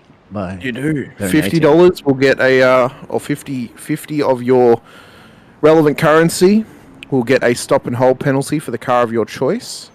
I think it's what does 75 get them again? What does 75 get them? There's a good question. I would say a longer stop and hold, maybe. Or maybe 2. Or is it a blue shell? I think 75 is a blue shell. Yeah. Car 85. Car 85. You're being Pink Jimmy does look like Chaz Mostert. This is a copy pasta. Copy pasta number 2. Car 85 just got assessed. Copy pasta number 2. Yes, there you go. Copy pasta. What does that get you for the donation? I forgot. Well, it'd be like a creepy pasta, wouldn't it? Where they have to tell a story. So the copy pastas, I think they've been pre-sent the stuff, and if they get a certain amount of penalties assessed, it's either they read the copy pasta or they pay money. And of course, they're being lame and paying the money instead of letting us all hear them talk. Thank you. How rude. There's a lot of donations coming in thick and fast about the stop and go for the 71. There's another one, definitely not Matt Malone, that's shared that one. So, and Anonymous did that one about 11 minutes earlier for the stop and go for the 71 Mazda. So who is that they're... That was a big boo that just got shouted out there. Car number 1's also been given a stop and hold as well as car 7 in the Mazda class. So both the C7 and the Mazda leaders have got a stop and hold penalty as well. That's right. It's Matt Malone in the Mazda 2 that has the stop and go. That's leading the MX. Yeah, they've been throwing those stop go penalties for at the number 1 all race long because and it hasn't changed a thing. Says they do it. Max just gets back in the car. Go ahead. He will, and he'll rock it out. I got a question for you, Dean. What do you get when you make humorous soup? I'm not quite sure. What do I get if I make humorous soup? Something laughing stock. Laughing stock. Oh, all right. Yep. Yeah, that's all right. Sure. Yeah, that's all right. Yeah. Yeah. Yep. I'll have to find. We've got dad jokes aplenty, ladies and gentlemen out there watching with us, and we've still got our pub quiz to come later in the show as well. I need to find one that's going to be relevant. This graveyard shift looks overcrowded. People must be dying to get in. I feel like I'm in the dead center of town with that one. I simply passed it away. Wow! See, that's it's flowing. That was a pretty good one. Yeah. Yeah, you really buried us with that one. It's like an improv exercise. We have to keep leeching that joke forever. Right.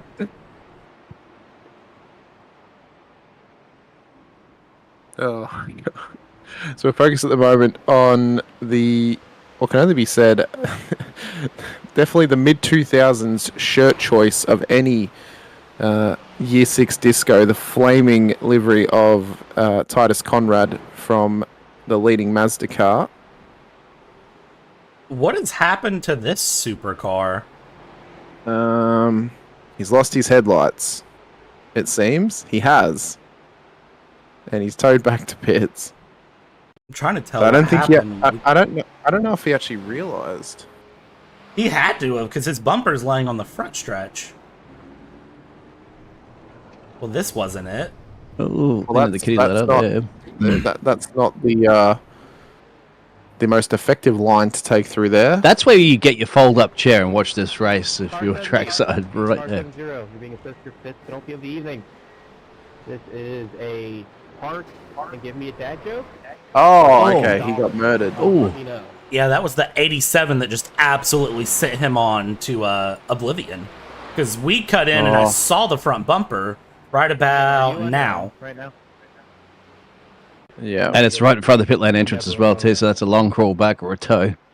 Yep. Okay, cool. I'm cooking. That's a turn and burn right I there. just don't want to overwhelm you. That was, of course, that was Jimmer's car, driven by Adam David Hodgkinson, that caused that one. So they will likely have a penalty coming their way, I'm sure. Yeah, second degree. It was, I mean, just in pure daylight in the darkness, as a couple of the GT4s have gone off track.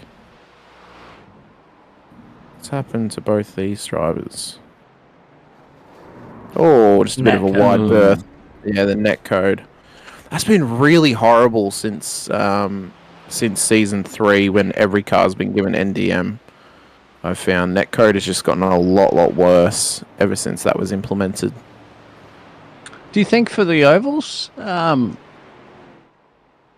it really plays more of a factor, of course, I don't watch a lot of oval racing, so I'm not 100% sure, but it's definitely gotten worse in road racing. Yeah, it's definitely gotten worse in road racing for sure. And the netcode incidents have been getting worse as well. Like, it'll be the slightest netcode, but a car will just get launched off the circuit. So it's, I don't know what it is about this new damage model.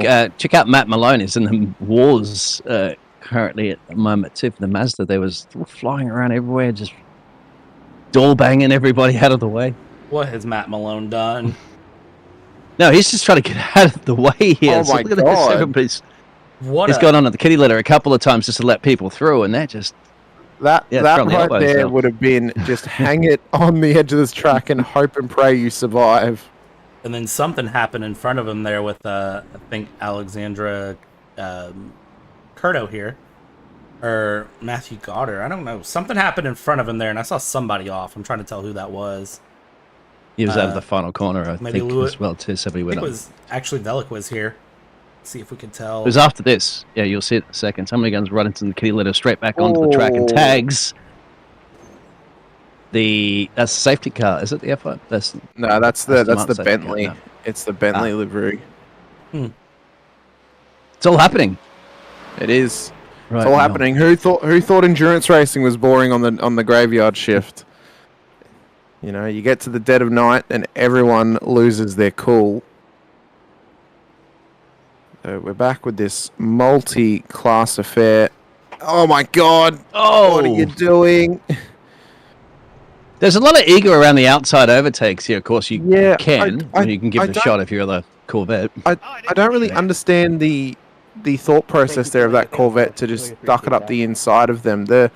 Often the mindset is stick to your line and the faster guys will go around you. That probably wasn't the smartest line choice from the Corvette, knowing that the GT4s are more likely going to hang on the apex.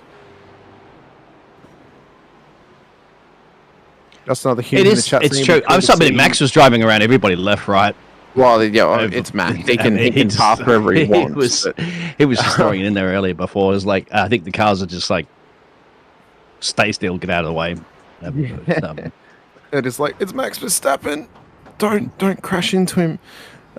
Just another human in the chat to say, it'd be cool to see some TCRs in here too. Oh yeah, touring cars. It'd be throwing that in between the GT4s and the Mazdas. Be very hard to keep a track of them when you start getting 5 different classes too. But Yeah, it would. It would. It would be pretty interesting if they were just to run 12 different car types, like 12 different classes. What about open with wheelers? 5 You get cars in super each. formulas, get the IndyCar. What about the Yep. W? No, the best one by far, the Dallara IR01. Yeah. Get that V12 or V10 2022 spec F1 car with the super formulas, the super formula lights, and the Formula Vs. That would be chaos. Fast repairs should be for sale. You can't sell them though because you can't add fast repairs. Yeah, unfortunately. Maybe that's something iRacing I think should. I mean, it doesn't to me look like it would require a crazy amount of additional programming, but a lot of some fun stuff like that you can add to events like this. I think the biggest quality of life thing that iRacing needs to add is the ability to make classes within the same car type. So you can have in-house on iRacing, you could have a pro and an AM class. Yeah, because a lot of leagues do that, don't they? Currently, at the moment, Yeah. it's just that we have to. You just have to do it in your live timing or something like that. But exactly, that would be quite. That's the people have spoken. iRacing. It's a big quality. Hey, Tom Byrne should be getting a penalty. He just passed the safety car. But that's the real quality of life thing that I want from iRacing in 2025. With their new UI coming out, give us class separations for car types. And the ability to be able to throw any car, any track, and any together as well too in a race. If you just have the ability, because obviously it's going to be for fun. It's not for serious racing sometimes when you're doing that. But a lot of people like to do charity events and fun events. A 24-hour in the mini stock. That would be incredible if you were to run that. But 10 laps. You could run an all rookie car one as well. You could have the BMW M2, the MX5, the street stock, the mini stock. Just just call it the back to basics 24-hour. There you go. Throw us your ideas out there in the chat too. What you think you'd like to see in iRacing?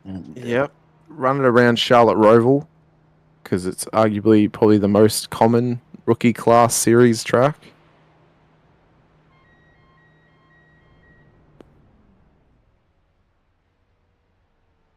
What are your guys' top 5 tracks that you want in iRacing that are on iRacing? Or sessions that change. You know how you obviously you change your race sessions. Sometimes you have heat races and feature races, stuff like that. Yeah. What if also that you can be changing those tracks in between them as well too? So you're not just stuck to that one track. You got that would be cool. 3 different tracks, like heat 1's at one track, heat 2's at another track, and without having to create a whole new session. What I think would be the easier option to start with would be able to change layouts of a circuit in between sessions in the same server. So to just be like Heat 1 could, say you raced at Red Bull Ring, Heat 1 could be at the National Circuit, and then the feature could be on the Grand Prix circuit maybe. True. Good battle at the moment brewing between P6 and P7. Also another one. I mean, obviously, iRacing is very professional with laser scan tracks and things like that too. So that's for the current tracks. But what about throwing a bit of AI in there and just say, generate me a racetrack? Do that spontaneously before you have a fun league event. You just throw in a random track in there. Nobody's had a chance to do, and then give them 30 minutes to do some practice before the race. And everybody would be on even the same playing field of that one because it's the first time anybody's ever driven on the track. Yeah, have some iRacing generated circuits. There's this big chaos with some MX-5 spun around at the second chicane. They somehow make it through unscathed. You never know. It might generate a random track that people go, wow, this is actually a really cool track. And let's keep that one, put it on the calendar or something like that. I mean, it's inevitable at some point. Something randomly generated might end up being fine. I had a thought process that maybe if iRacing were to make their own circuits, you could do them as little packs, and maybe since they're not real life circuits, you sell them for slightly cheaper than the actual tracks, and maybe you do like a pack of 5 for, I don't know, $25, something like that. and you have 5 tech tracks that is their circuits that they've made. That's true, and if you get the community involved as well too, they could be a part of making those tracks, and it'll actually take a lot of pressure off iRacing. People will spend a lot of time. Would love to do that. Working yellow flags for road courses, yes, that would be quite good. Yep, that would be a good one. I think just the. I mean, we're getting 2024. My God, how have we called that live? That's a big That's one. massive. That's out of the final corner as well. That's. That was at turn 3, wasn't it? Or was it the final Is that Tom corner? Burns? Oliver? This is the final corner, I think. My friend said before the pit lane. Oh, no, might be wrong on that one. I think it's turn 3. Just before the first chicane. Cars 8, 7, and 10. Let me know. Oh, so Rodriguez. Tom Burns is involved in that one too. Yeah, I think Rodriguez actually caught a little knock, whether it was netcode or not, from the MX-5. That sent him around. And then all hell's just broken loose in behind. There's nowhere to go for them as well.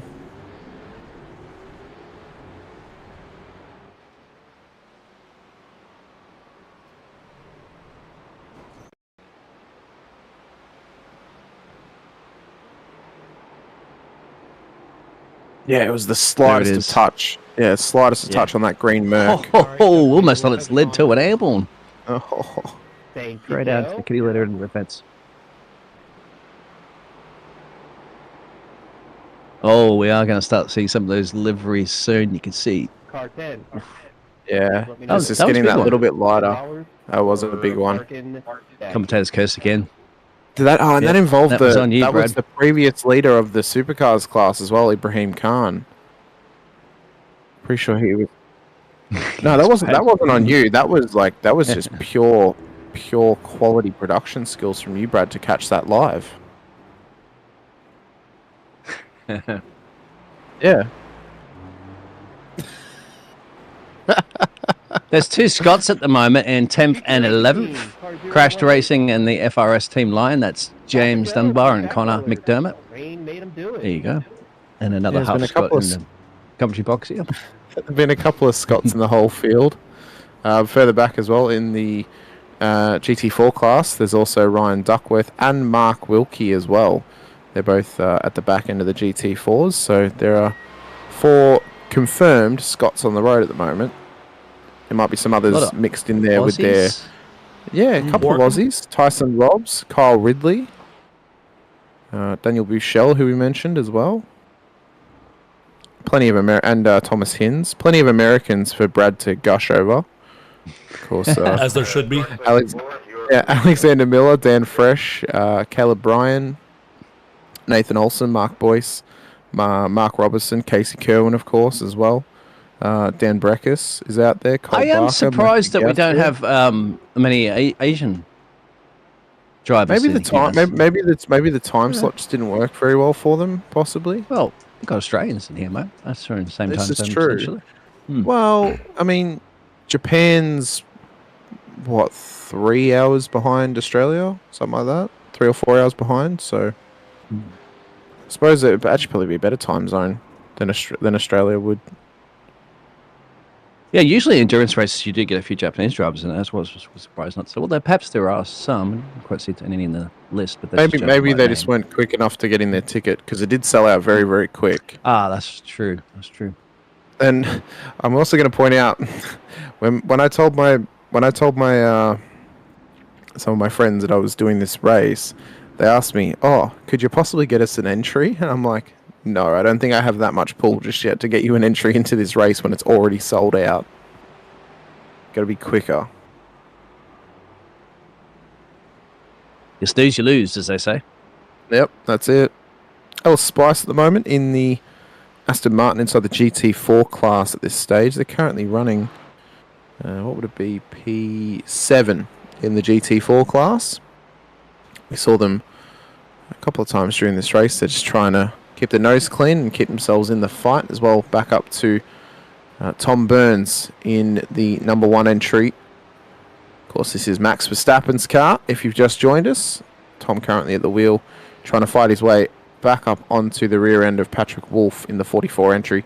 They're not too far separated at this stage. Only 1.5 seconds between them for the lead of this race, but they are teammates, so we will see them battle it out for the Shark Dwellers at the front end of the field. You know, Doyle Rudolph in YouTube chat just pointed out something very important about the conversation you just had. You heard that? Yeah. The time slot didn't work out in a 23-hour race. In a 23-hour race. Maybe the start time might not have been very, very, very good for them. It might have started in the middle of the night for them, possibly. Well, it did for us. Yeah, it did for us. You've been given a stop and go. New Zealand would be worse than us. It would have started at 2 a.m. for them. So your night shift would have been done early then. Yeah, it would. It would. If you had a couple of European drivers, they could get it done in 6 hours, and then if you're an Aussie or a Japanese driver or a New Zealand driver, you get up and then you just race the rest of the race. I mean, we there was conversations last night about Emily Jones, of course, doing a big stint for her Supercars team, being that she would be racing majority of the time throughout the day today. So I'm sure we'll see their international. Yeah, we'll see their international drivers, I'm sure, hop into the car later in the race when they're getting up from their sleep. Is that why Liam Lawson didn't elect to do it? Because of the time in New Zealand was a little bit too early. Well, would he be based in New Zealand at the moment, though? I don't know where he would be. He'd most likely be in England or in Europe somewhere. Taking a break. Was it Valtteri Bottas doing some sort of marathon thing? What have the drivers been up to, actually? Yeah, we know what Max has been up to, but during I saw a video that Bottas was doing either Ironman training or he did an Ironman at home. He did an Ironman event. The Mad Yeah, he Lad. did it at home. He got up, he swam for 3,500 I think it was meters, so 3.5 Ks. There's contact between teammates at turn 1. Burns has just doored Wolf off the road, but he's kept in it somehow. Can't imagine. So still side by side for battle for the overall lead. Oh, we get a good look at that Ocon penalty thing on the side of Wolf's car, actually.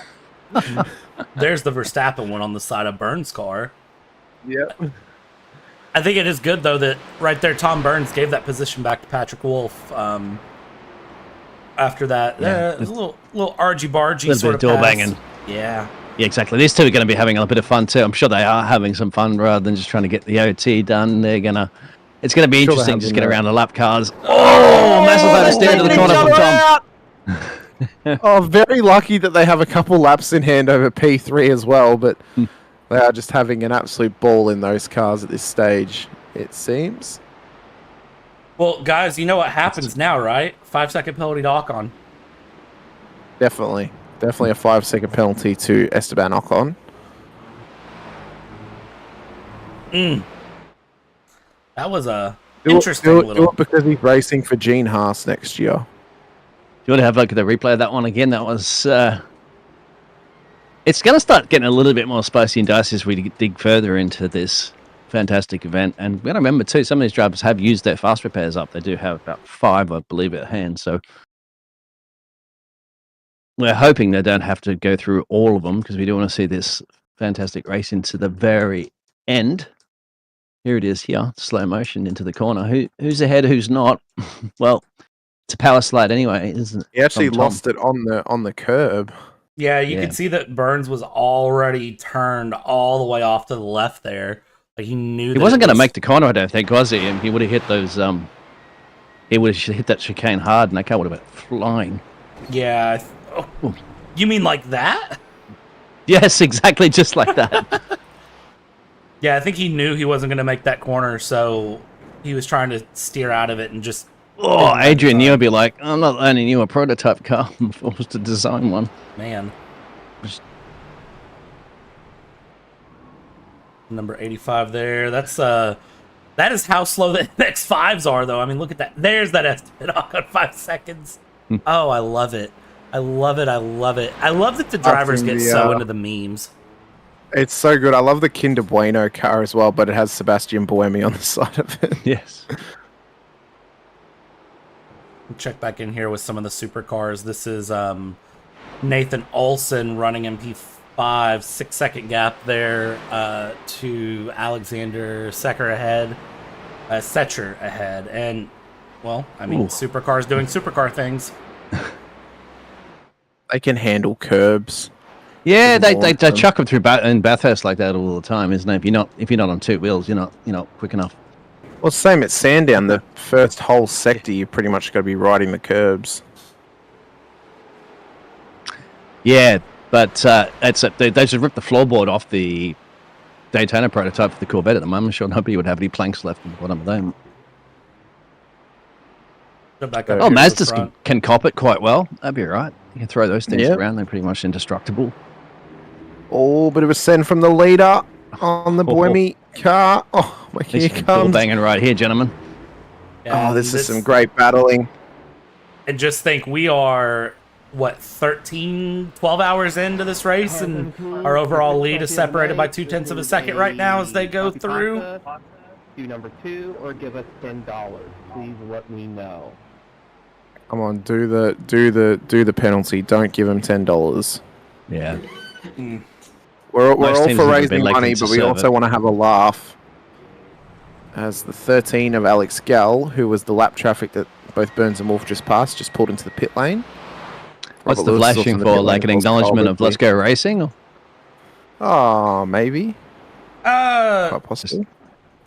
I think if we could hear the radio, he'd be saying something a little bit differently on "Let's Go Racing."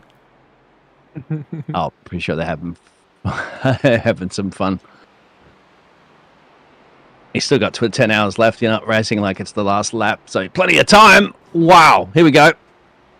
What was that you were saying? If gap car, right? If car gap, if gap car. If car gap. Pass for the lead. Burns has taken it from Wolf. See if he comes back at him in the next chicane.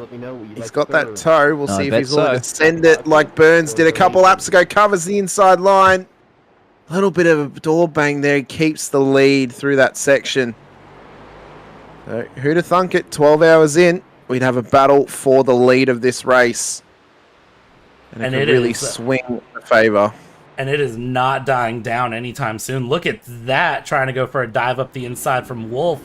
Can you imagine if that's Jimmy and Max later on in the race when they get in those machines? Because, of course, it's Jimmy's team versus Max's team, essentially. And Tom Burge just got the edge over Patrick at the moment, these two.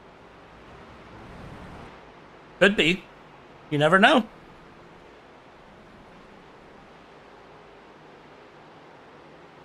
Would be, I've heard of crazier things happening, that's for sure. He's got to go get his mullet done first, doesn't he? So you can just get his missus to do it. I was about to say, I think he's just going to do it right there in the chair. Why wouldn't he? Yeah. Let the hair drape down into the back of the chair and just fill his back with hair. I mean, it would work out so well. You're a poet, didn't even know it. I try my best. So that was that's the Australian, I think, POG 23 machine there too. They've just got slicing and dicing their way apart. Yes, absolutely. On your seat edge stuff, and we've still got 10, just shy of 11 hours left. More to come. And what's our Jimmy donation? is in the 87, Doyle. I think it's still at 46. Yeah, 46,312 pounds and 7 pence at this stage. We're gonna. Oh, I've got another dad joke for us. This one's pretty Australian, Dean. Yes, sir. What did the platypus say when he bought some lipstick? Sorry, Not sure. What did the platypus say when he brought some lipstick? Put it on my bill. I knew it had something to do. If I couldn't remember what it was called, bill. Yeah, I like it. Quack quack. They don't actually make a quack quack sound. No, I think they just make like a guttural scream. I love wombats. I'm a pet wombat. I want a pet fox. Do you know what a wombat is, Brad? I've heard of it, but I can't say for sure. Do you know what a drop bear is, Brad? No. Yeah. Ooh, you stay away from them, Brad. He's Yeah. just checking that Yeah. we're coming. Almost ran one the other day, Hamish. Yes. Oh, it's a daily occurrence living in country Victoria. We're not worried about snakes or spiders, mate. We're worried about those drop bears. No, it's snakes and spiders you can deal with. Drop bears are just ferocious little animals. James Marsden in the chat, thank you very much for the great broadcasting. It's been a great addition this year. No worries, James. We appreciate the opportunity to do it and to bring this action throughout the 23 hours of Zolder here for the race for mental health. Here comes so round 2 of the battle for the lead. Oh, self-spin from a lockup from Tom. Was it a compression lock or a rear lock there, do we think, from Tom? Let's find out. He hits the marbles, I think, and the rear just goes whoopsie. Drops the anchor. Oh, yeah. And then all she wrote. Yeah. Yeah, that was a rear lock, definitely. Tried to save it and it just went around. James saying they're in the MX-5 that started P1 but has been abused all race in the name of charity. I'm going to assume that is the 45 car in the MX-5s. Isn't that the job, though? Or the 71? Be abused if you're the MX-5s? That's always the... Yeah, you have to be a glutton for punishment if you want to be able to race the MX-5s. Especially in a multi-class like this. Oh, yeah. Is that the Sam side, Canan Esports 45 you're talking? That James, wasn't it? Is that the one that you're being punished on? Yeah, I believe so. Turn my mic on, so we'll just take the 26-second hold penalty. That's fine, that's okay. Next time, if you can, have someone on the team either contact us via chat or on this. So at this stage, it appears that I believe we have 50 cars on track, but there are 51 still being classified as Daniel Buchel is still cutting laps, but he is about 26 laps behind the last place GT4 car of Casey O'Brien in the BMW. They haven't cut a lap since lap 358 of this race, so they're still trying to climb back, it seems, for Buchel in the MX-5. But yeah, we've got 50 cars left out there at the moment. That's impressive, yeah. And a few of them have been down a pit road for some time. Only a couple of them actually get knocking out some of those repairs. But usually in an endurance race, you'd probably have about half a dozen cars in pit road right now getting repairs done, wouldn't you, in a regular one? You would. Luckily for this charity, we got fast repairs up their sleeves. They do. JW in the chat, the MX-5 stands for masochist. I think it's been a good spin, isn't it? It's been a good spin in the mix there. I've thrown them in here. I've never heard a more accurate statement named in a chat before, I must say. You know what? Suspension. In the name of MX-5s, we're going to go jump on board with another MX-5 here. I think Daniel Bushel. You sound like a proper victim here. We haven't given you any screen time that I can think of. Let's ride on board. He's trying to make up. Look what he's doing. He's trying to make up 38 laps to get back onto the lap that his next closest competitor is in Nicholas Schneider, who is in the second last place of running MX-5s at the moment. There's only been 2 MX-5s drop out of this race, those being Josh Taylor and Bernardo Bazziale at the back end of the field. So Nicholas, who is struggling with traffic. The Polga team. The Pog, yeah, 23, she said, for that Mazda before. Yeah, I just jumped on with Schneider. Oh, you switched over to, yep, Schneider? Yeah, with Abruzzi Esports. Abruzzi Esports. This is riding on board with this car. It feels so slow. This feels so slow around this track. I mean, and of course, you're trying to do your fastest laps, aren't you? You're still trying to race, but you've just got to be letting cars through all the time. Yeah. Like right there, as the 82. I wouldn't get off the racing line. I'd totally be like, oh no, I'd be sticking to my line. It's your job to come past me safely. Once again, don't mention blue flags when James comes back, please. Someone in YouTube chat can mention it. I won't mention it. I'll mention it in chat later while he's on. There we go. I'll light the fire. Whoever's in that BR will be in the booth I'll after my broadcast that I have this evening, I'm going to jump in here for about 5 seconds, mention blue flags to James, and then leave.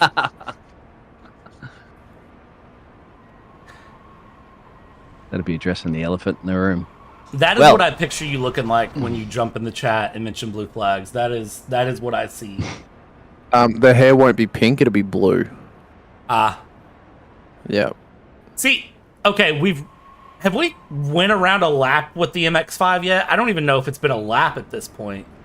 It hasn't. We've only we got on board as of the upcoming double right. I believe we went on board through the chicane. So now we've been on board for a full lap.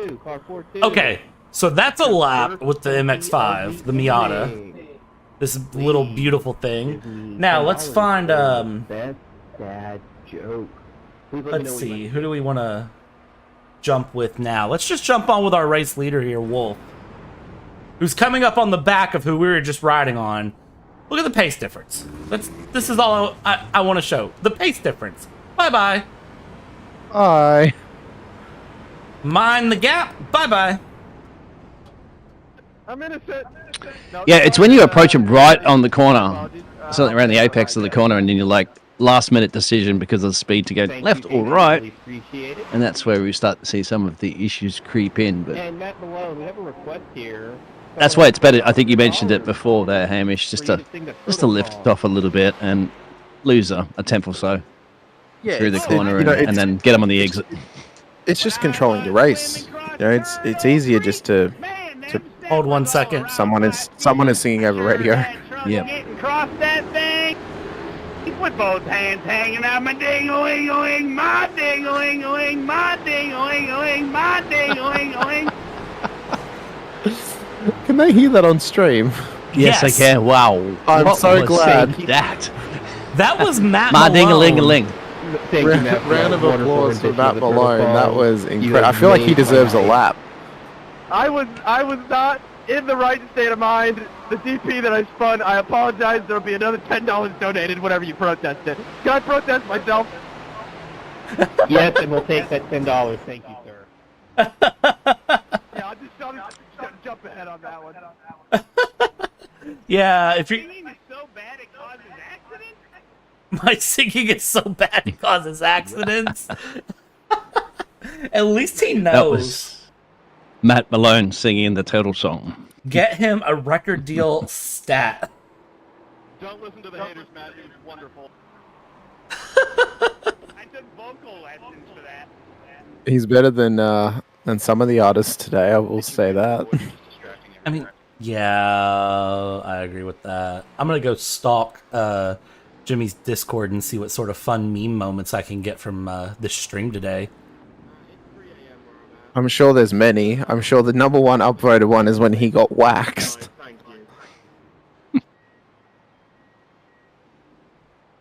He got max waxed. I think somebody was something. I love the fact that. So I went to sleep with Jimmy looking normal, and I woke up to him with pink hair and a handlebar mustache, wearing pit vipers. There's nothing wrong How are you with going to that. be when you go to bed tonight later on when the race is going to be wrapping up? What's he going to look like then? Yeah. Well, it'll be in a mullet. Oh yeah, well it will be. We're going to get to 60k. Remember, if you want Jimmer to get a pink mullet, we need to hit 60k. You guys can still donate. The link is in the chat from the Nightbot at this stage. You guys can still donate to the cause. We're currently still at £46,312 at 7 pence. If we hit 50k, Jimmer will have to do a forfeit when he wakes up. And if we hit 60k, we've made the deal for him. We haven't confirmed it with him, but we're just going to hound him with it, that he has to cut his hair into a mullet at 60k. Yeah, can't say no to that, Jimmy. No, you cannot. You'll have all of Australia upset with you, mate, if you don't get that mullet done. I also love that. So last night when he was getting waxed, he said he didn't want his face to get waxed because he has an event tomorrow or like next week. Yet he's going to have to go to the event looking how he looks now, or possibly worse. He could put a hat on. He could put a hat on. Beat Max Verstappen on pure pace.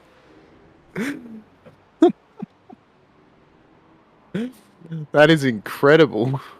We're getting that Max is actually gone to sleep. Max sleeps. It's like him and James don't sleep. Yeah. So when does Max sleep? This is turning into such a meme stream. I love it. Well, it has to. It's the graveyard shift. We committed and promised people out there that the graveyard shift of the 23-hour race for mental health would be more unhinged over the graveyard shift than the Le Mans 24-hour, and that is what we're doing right now. Just remember, kids, there are things that can still keep you awake. There are, like soundboard. Or heroin. I know, I think soundboard started. I did sneak in a Danny Rick Sweat's Baby Sweat earlier, I will admit. I don't think anyone noticed. I will sneak in it again at some other point as well. And we still have pub quiz to come later on as well. So we've... Oh, there it is. There's the shoey. Look at that. What an image. He was foaming at the mouth for that shoe. He was. Broadbent is officially Australian after that moment. He needs to change his flag on That he is. SDK to an Australian flag. So good. Maybe if he flies, I don't know if he's been to Australia. If he flies down to Australia, it'll be like the Beatles coming out of the plane. Be wanting to get autographs for the famous Jimmy. For those of you wondering where I'm getting this from, I am just on Jimmy Broadbent's Discord. I'm doing nothing special. I'm quite literally just scrolling his Discord. Yeah, I need to join that Discord. I'm sure there's plenty of memes in there. I'm having to actually dig for it a little bit more than I thought I would. I'm sure there'll be more to come throughout the rest of this race. Oh, I'm sure. Oh, hang on, you shared a clip with us from Twitch. I need to watch this now. That is what we just Ryan heard. says Oh, driving it was 6 hours of this the race song, has properly done him in. Ryan, don't forget, drivers out there too, jump into the green room, and we'll come up for a chat to us if you like. about your racing stint. I'm thoroughly being entertained 13 hours into the race. I am, however, getting tired. Well, pump some Red Bull into your system like Brad is, or some Monster into your system like I am, and just fight through it. You can get to the end of this race. You can get to the 23 hours. It's all for charity. You can do it. Come on. Send it with us. I am on You Red got hay in the Bull number JW. 2. Yeah, I've had one Zero Sugar Ultra Strawberry Dreams Monster Energy at this stage. Selfless plug. So you're not having a Red Bull? No, no, not a Red Bull. I prefer a Zero Sugar Monster. I do like Red Bull. I do like original Red Bull. Do it for Dale.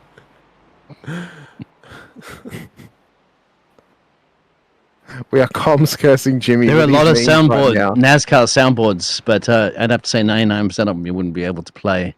You're probably not. Family-friendly stream. You probably wouldn't be able to. I'm we could very much risking getting in trouble here. Well, at this point we're all going to get in trouble. I mean, it's the the graveyard night shift. shift. Let's be honest. We're keeping it entertaining. And I was tempted. I'm tempted if Max gets a penalty when he's awake again. Although I probably won't be here for it. If he does, I'm going to play. No, Mikey, no, Mikey, that was so not right. It's a beg for forgiveness than it is for permission, so we'll be That's right. Exactly right. And it's all for charity. We're going to continue to use the excuse of it's for charity. It's okay, because we're making it entertaining for people sticking with us and watching along with us here in the graveyard shift. 146 people watching along with us at the moment for the graveyard shift of the Race for Mental Health 6 here live from Zolder. At this stage, we are 12 and a half hours into this 23-hour race. Tom Burns leads the way in the Shark car, that being Max Verstappen's car.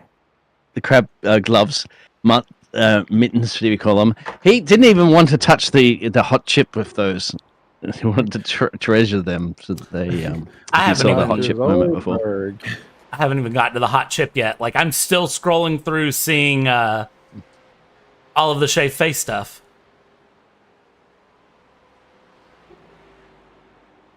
Like, I'm trying to find the hot chip right now so I can... He also raced, I think, one of the qualifying, a couple of qualifying laps with those beer goggles on. Yeah, he had those iridescent glasses on. Yeah. Forgot about that. That was right. He was just crawling around the track. I do love the pink hair, though. Surprisingly, the pink hair is very much where it's a good at. look. It's a good look.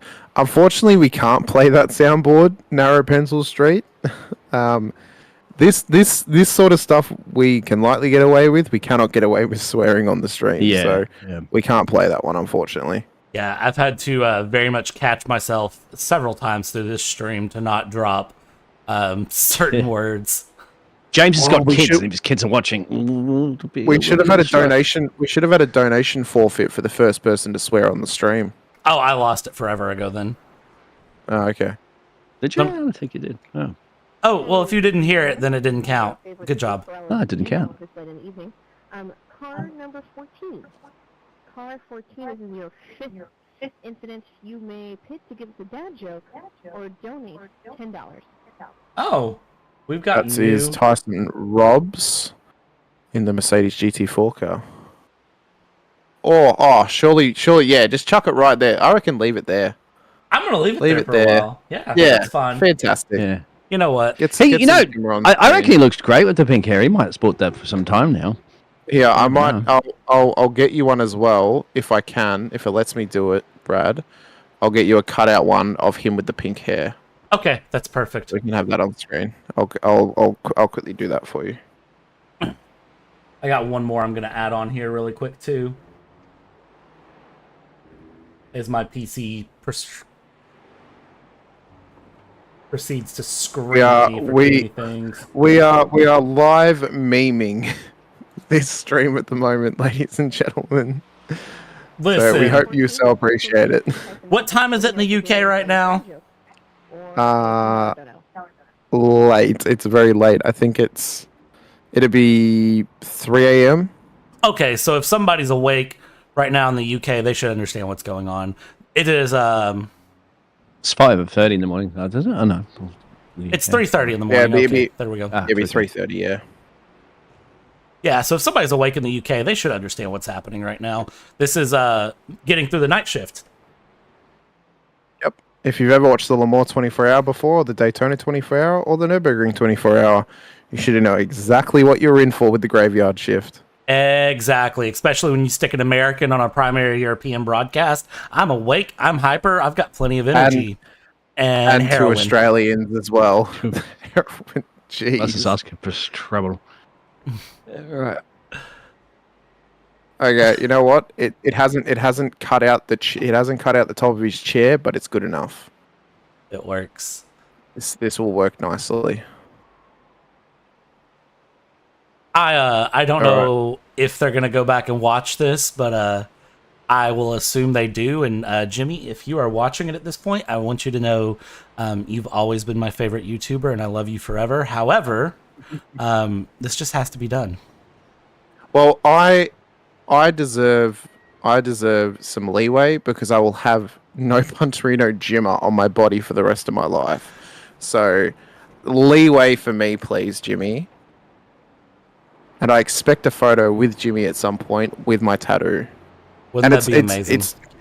It's going somewhere that people can see it. I'm getting it on my arm because I want to be able to look at it and think back to this race. The image has been posted in the broadcast chat just above the booth. Got it.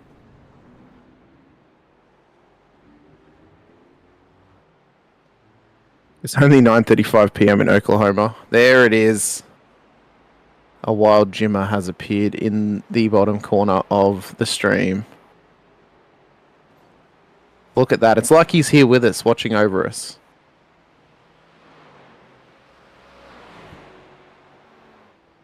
We got a sneak pingy. And I get it on my forehead. No, it's not going on my face. It's going on my arm where I can cover it up if I have to. Not that I will be planning on covering it up. But he said, when I told him I was going to do it, he's like, oh, you should get no Punterino on his butt cheek. I'm like, no, but I will get no Punterino on my arm. That'll do the job.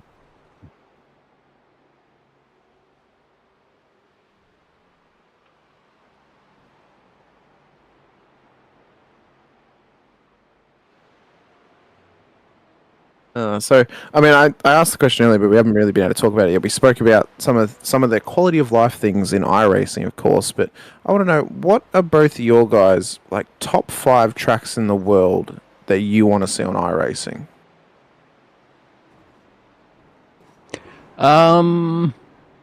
I'd like more street races. I like Singapore. Yeah, I would really love. It's not in my top 5, but I would love if we could get the Malaysian Grand Prix circuit. I think that'd be really fun. Yeah, that's a great. Really fun for a lot of racing. Like you could do a multi-class racing there very easily. I think that'd be a really cool track to get. Nice long straights for great overtaking opportunities. Yep. A lot of drivers like that track, actually, Formula One, and generally as well too, because it's in that neck of the woods there. You get rain in the afternoons as well too. Used to have a lot of wet weather races there. I would also love. It is in my top 5 of what I want. I'd love Brno, which is in the Czech Republic. MotoGP races there. I think that'd be really cool for a lot of like slower class cars, maybe even supercars as well, because the amount of curbs they'd have to hop. What about yourself, Brad? Because obviously with American tracks, you pretty much got the pick of the bunch, having the majority of American tracks on iRacing. I think one of the big things I would want to see, honestly, would be it's a track that made it to F1, but I don't think they ever actually ran a race there because of COVID. It was South Korea or Vietnam. Oh no, you're Vietnam. They ran races in Korea, which the Korean Grand Prix circuit underrated in my opinion. Actually, like. It's a bit of a meme, but yeah, Vietnam would be interesting. I wouldn't mind, like, there's an. It was in the F1 game briefly. Yeah, it was for that year. Wasn't very popular with the drivers, at least on the sim. It was. It was a rough track in design. It 2 super long straights into like a little bubble. Yeah. At the end. It wasn't. I think they could have improved it and made it better. And I also think it's one of those that in real life it would have raced really well. I think I agree with Ryan in the chat. He said Kyalami. Kyalami, I think, is at the top of a lot of people's list. Pushing to get Formula One to go there. Actually, they're getting. In fact, the track's going through an upgrade right now, so it will be class. I literally click on the driver and he runs into the gravel. You are just having all the luck tonight, Brad. The old Vegas one, the casino parking lot. Hey, I rate it. That's just like a go-kart track where they just go up, turn around, go down, turn around, go up, turn around, go, and that's all flat as well. Well, so Doyle said Qatar, Bahrain, Jeddah, and Abu Dhabi are all fantastic GT circuits. I will only agree with you on Qatar and Bahrain. Abu Dhabi, I think, is... You could laser scan them. I mean, I know it's expensive, but you can laser scan them anytime. That's what I thought. Like, you know. Yeah. I think street circuits are hard. Street circuits are hard to get. Like, I think I don't know if you were here. You've got to do it when they have an event. Like, you know, obviously if you're in Singapore and stuff like that, or Monaco. The Adelaide 500 at the Adelaide 500 at the end of this month, they're scanning Adelaide. They're scanning the Miami street circuit next year. Or coming up, or I think they've already scanned it actually. I think they scanned it earlier this year during the Miami Grand Prix. So they're working on the Miami street circuit. I would love for us to get Macau, St. Petersburg, obviously Monaco. Brad had a great idea earlier. MX-5s at Monaco. Yep. Ben Daly, who was in the race earlier, would be all over that, I reckon. 24 hours of Monaco in MX-5s. Imagine that. They're about the speed that could make it Monaco. We just had an absolutely insane donation come through. Yeah. From a team captain, $1,200 US. Oh wow! Oh my god! From iRacing. Time for iRacing to do some damage. $750 to throw the yellow and get us a wave. Once the caution period is over, $450. 6 legally distinct reptiles with fishing wire stop and goes for the number 48, the number 21, number 14, number 46, number 82, and the number 951. Please inform car 67. Leah, you and the Shark team are welcome for our mercy. Wow. We have an interview waiting for us too, if you want to Well, they're going to chat about that fantastic donation there from Cisco. They just left the interview waiting room. Oh well. Come back. I feel like we need to do something to acknowledge this $1,200 that has just been donated by Cisco Scatamaza, one of the team captains. What can we do?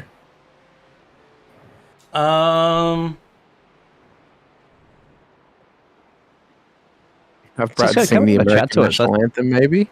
Well. Never gonna give you up. Never gonna let you Oh, he's going to rickroll you. Everyone got rickrolled at the start of Jim's stream when they wanted to see Max Verstappen's stream. That was fantastic. I have something to admit with that. I purposely will sit and wait for people to mention Max and be like, is there a Max stream? Can I watch Max's POV? And I will purposely be the person who puts exclamation Max in the chat. That's hilarious. Oh, here we go. Ryan Harrison is in the interview waiting room. Let's grab him. I'll grab him. Hello, welcome. Hello. Well, welcome to the Australian 6 hours of power here, Ryan. Thank you. How's your race going thus far? It was going brilliantly till about an hour ago, roughly when the last safety car got thrown. That's when I think a safety car at 1 o'clock in the morning over here. Everyone decided it was like a race to the finish. Things got a little bit crazy from there, and then we got caught up in a couple of incidents. I think actually you caught one of them on a broadcast where one of the cars had, a car had gone off up ahead, so I'd slowed down. The car behind me hadn't slowed down, and sort of clipped my rear right hand side and spun us into the barrier, and then from there, like 2 seconds later, I clipped someone else, and someone else clipped me, and we racked up loads of 4X. It ended up with a drive-through, and it was just like, it was just not the stint that I wanted to finish with. Are you from Manchester, Ryan, by chance? I am, yeah. Oh, are you red or blue? Which would you prefer? No, I'm red. Personally, for me, I have the irons on my body, so I really wouldn't care either way. I'm just curious. So I am Manchester United born and bred. My family have been involved actually in United for the last 100 or so years. So yeah, it was one of those. I was born wearing a Red Devils top. Very good. Who would you? Very, very important question for you. Who is your favourite United player of all time? I would have to, now it's probably a little bit more controversial than it was, but I'd probably have to say Ronaldo, because he was kind of the best player that I watched sort of growing up. So when he was there in like 2006, 7, 8, that was kind of when I was properly watching football as like a caution. I would have been 12, 13-year-old-ish. It seems that the safety car has been called. Car. Yep. So this is off the back of that $1,200 donation that the yellow flag would get called. So we have got the iRacing truck safety car out there. So do you think you guys have got how much of a chance do you think you guys might have of being able to win your class today? Pretty much none. To be fair, we didn't go into this expecting to kind of have a chance. Obviously, we're in the Daytona prototype, so when you've got people like Johan Haas, Max Verstappen, obviously, and Jimmy, and you got a lot of real esports guys and real life drivers. You kind of go into it with a case of, right, well, we're just kind of happy to be here. Let's see what we can do. And, to be fair, like I said, up until prior to that safety car, we were on a bit of a pit rotation where, as just before sort of we went in, we was up to sort of P4-ish. Weren't a million miles off P3. And then, we'd literally just pitted and swapped as the safety car then came out. So, that was when it all started to go wrong. But, up until that point, we were in with a chance for a podium, depending on how many legally distinct blue shells the Shack Dwellers and Shack Dwellers 44 could get. Everyone on track. Give Cisco I noticed that everyone was giving it to them early. Do you think there may have been some better strategy that could have been played around that, maybe waiting to the end of the race to give them all the blue shells? I think they'll get them anyway. I think the plan was always to sort of throw a few at them early on. Obviously, I think it might have been Max that started that blue shelling the people who put it on pole. So then they kind of just went back and forth a few times. But yeah, I think towards the end, maybe like 2 hours to go, we'll probably see a hailstorm of them. But yeah, obviously before it sort of finishes for the last half an hour. But yeah, I think a lot more will go out before then. And that's kind of what we're sort of hoping for. You know, maybe that, and I probably need a couple of incidents maybe to get us back into it. But yeah, like I said, you know, when we've got kind of a variety of drivers, so we've got like someone with like 7k, and you've got sort of like myself who's around 2, and you know, and like I said, you're going up against like Max, Chris, Will, and all the rest of it. And it's just like, yeah, you don't go into it expecting to win, but it'd be nice if you can sort of be there and thereabouts, and that's kind of what we were doing. Well, I think you guys have had a tough run so far, but there's still a long way to go. Plenty of opportunity for things to happen to some of the other drivers out there. So we wish you the best of luck in the rest of this race. Is there anyone you want to give a shout out to before we let you go? Well, obviously with my team, Triple S Racing, you know, appreciate kind of what we've done, you know, a bit of coaching and helping, and then yeah, obviously my family who've been watching. Obviously it's about 20 to 4 in the morning now, whatever it is, so they'll all be in bed. Yeah, that's it. I appreciate you having me on. No worries, mate. Thank you so much for coming to have a chat to us. Best of luck in the rest of this race. Cheers. Bye. All right, we've also got Alexander in the waiting room as well. We'll drag him up for a quick chat. Alexander, how you going? Doing good. Doing good. And how's the race been thus far for your car out there? Oh, it's been a little bit all over the place, but it's been fun. Been very fun. Just remind us which car and team are you representing? I'm representing the Giardia community team, so the 149. The 149. Oh yes, in the Supercars, Supercars field. How are you guys finding the V8 Supercars? Oh, it's a challenge. It's super difficult to control the braking and the throttle, and also making sure you don't overdo it on the tires. But it's... Oh, you have the cutout Jimmer face car. Yeah. Oh, that's phenomenal. We've been waiting for the daylight to come up there so we can start seeing those liveries properly. All the work that you guys have been putting in there. So, with anticipation, we're waiting. Yeah, like the livery. Well, it is like close to the same livery we used 2 years ago, but we updated some of the faces on them. But and you guys are about 4 laps down currently at the moment in class from the Clog Pipes Racing team. Is that correct? Yes, we had some very nice people from the community donating, and also Morat, that very kind soul, gave us close to 4 minutes in the pit lane.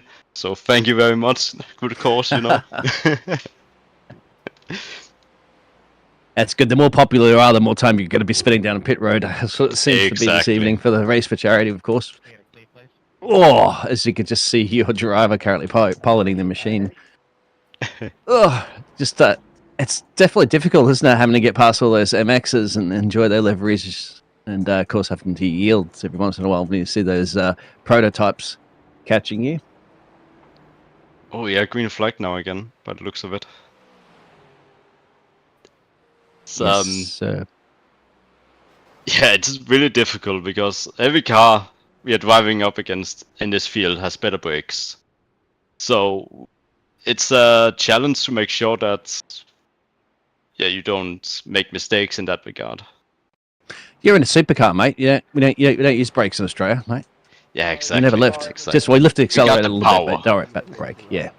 Just, Are you guys and running besides, a more everybody's forward or been more rearward? cut.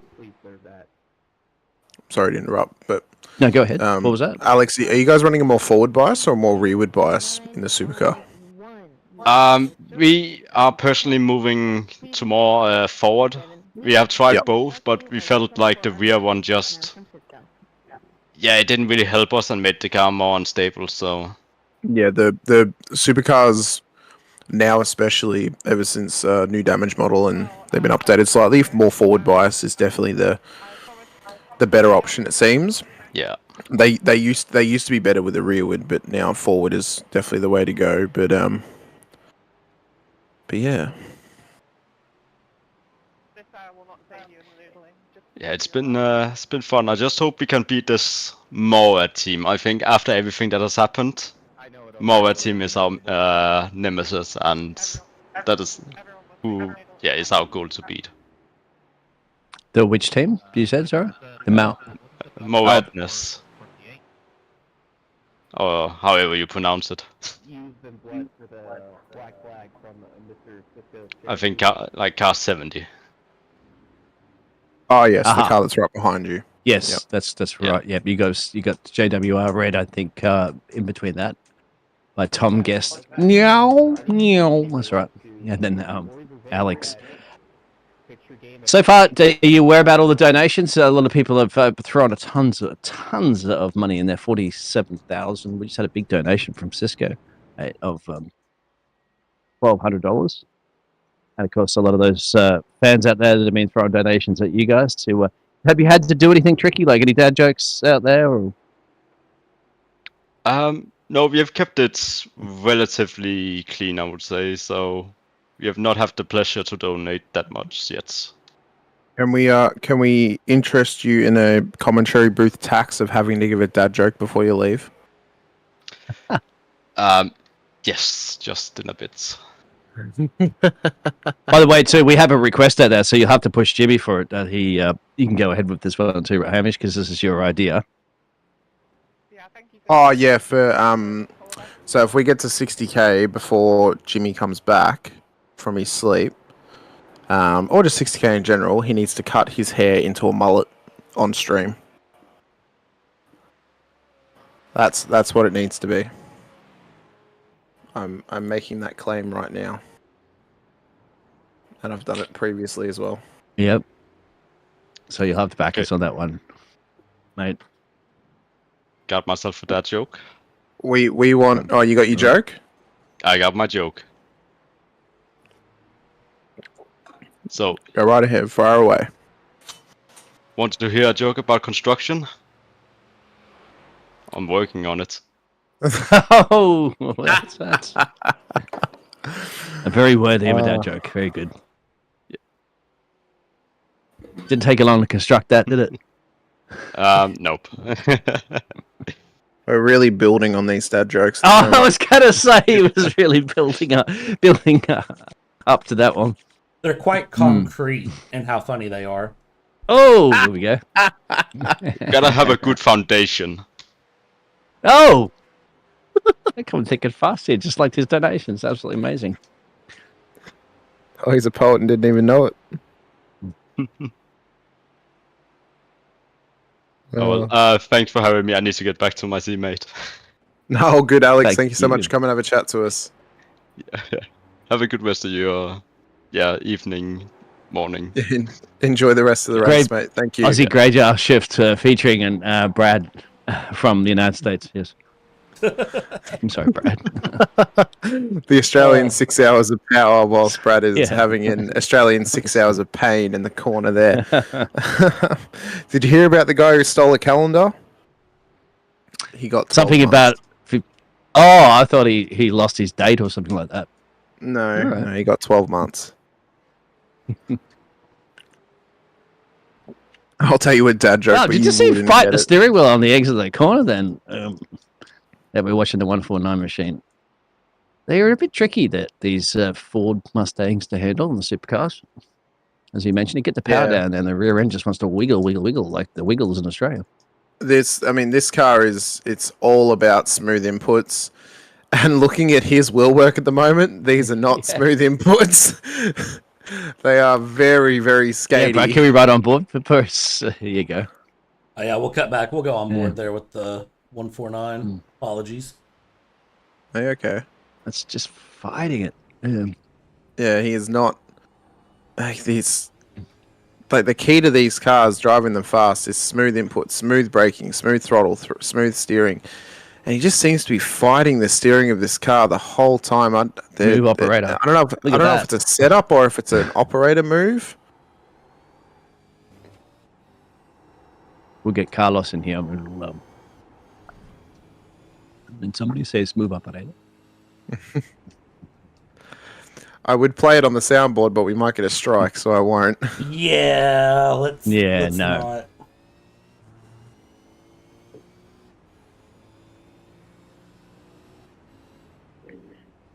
The smoothest operator, says JW.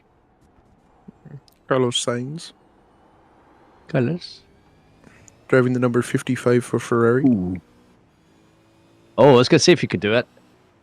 As you just saw before, another tricky thing that's been catching some of these drivers off is that when they move out of the road and they just jump out of the way, all of a sudden a car appears out of nowhere, and it's a Mazda, and they go, whoops, because obviously if another car is covering them up there, it's like can't see anything.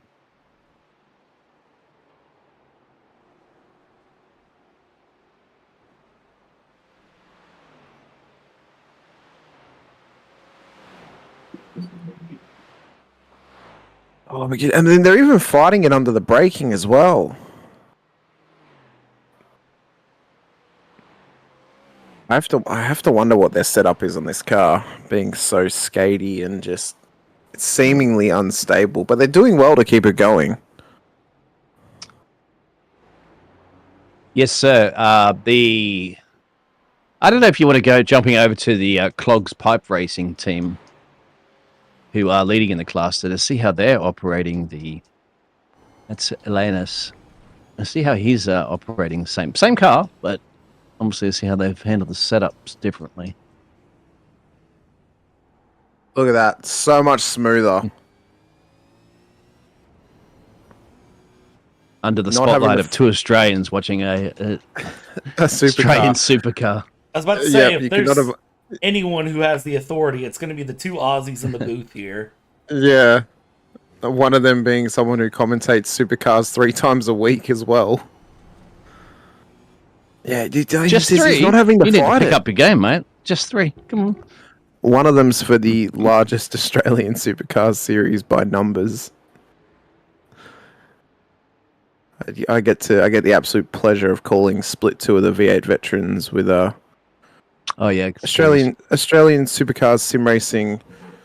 I want to say royalty, but maybe not royalty. I won't give him that much plaudits, but with Scott Gamble in the booth with me. So I got to do the Aussies doing NASCAR, mate. So, you probably get to see Connor Nixon racing in that series, I'm sure. Yes. Yep.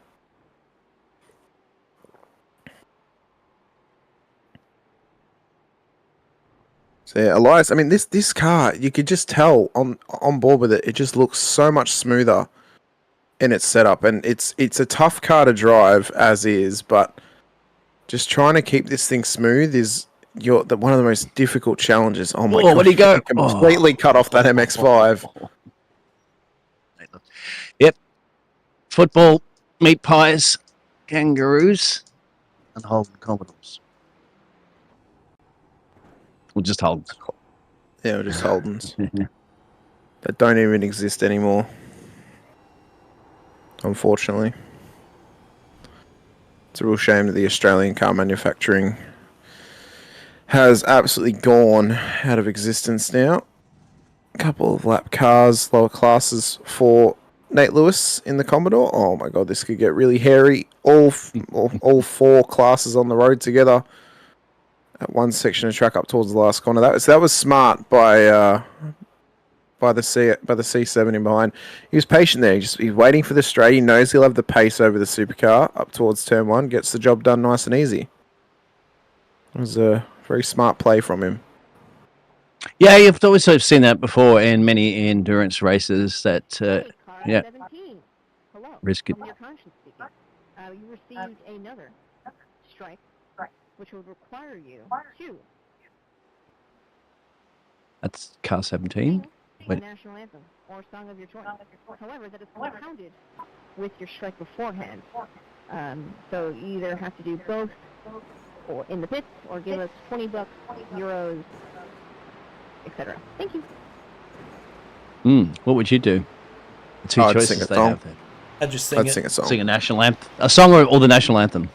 Or the national Oh, anthem. That's what the choices were. Or I feel pay the fine. like the song would be more meme worthy than singing the national anthem. Actually, so what is the penalty we have to serve right now?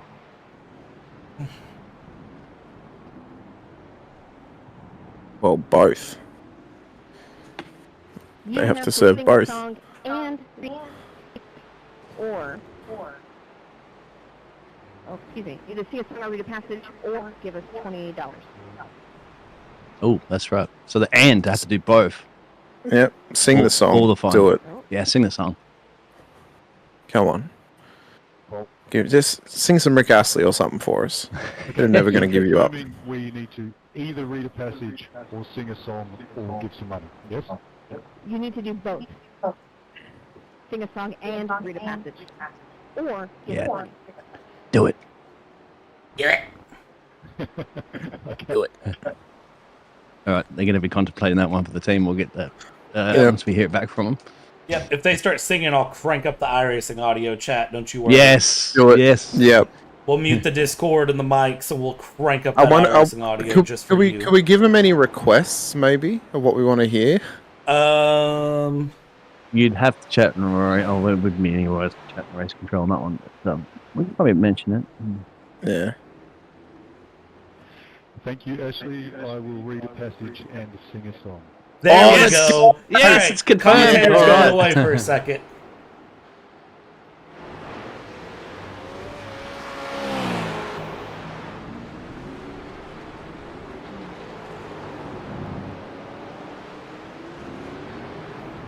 If you can read number 2 for us, we'll make it easier for you. We'll select it for you.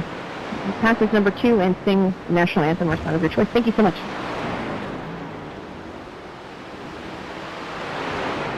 Thank you, and I apologise for what is to come.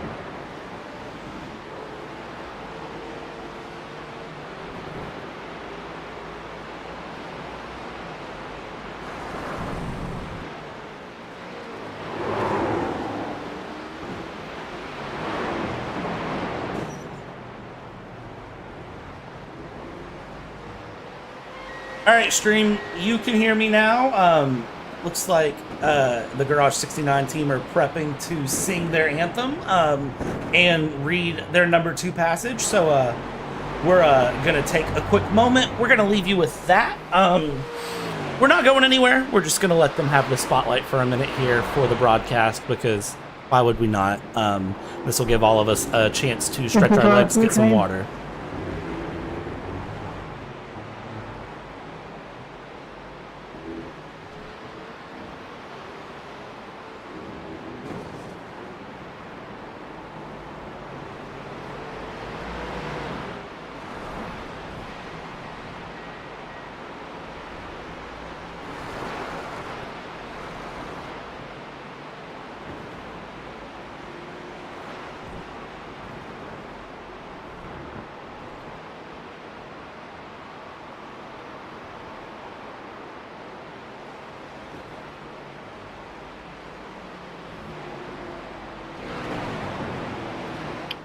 The missile knows where it is at all times. It knows this because it knows where it isn't. By subtracting where it is from where it isn't, or where it isn't from where it is, whichever is greater, it obtains a difference, or deviation.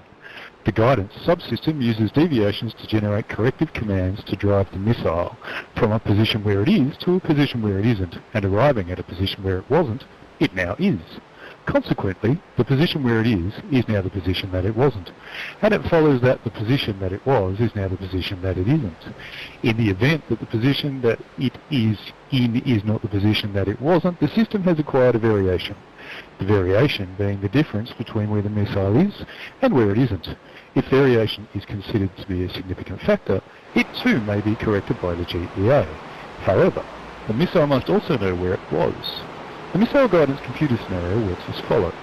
Because a variation has modified some of the information the missile has obtained, it is not sure just where it is. However, it is sure where it isn't, within reason. And it knows where it was. It now subtracts where it should be from where it wasn't, or vice versa, and by differentiating this from the algebraic sum of where it shouldn't be and where it was, it is able to obtain the deviation and its variation, which is called error.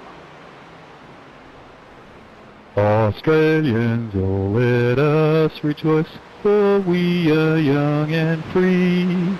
With golden soil and wealth for toil, our home is good by sea. Our nation bounds... I've forgotten the rest. Ashley, will you forgive me?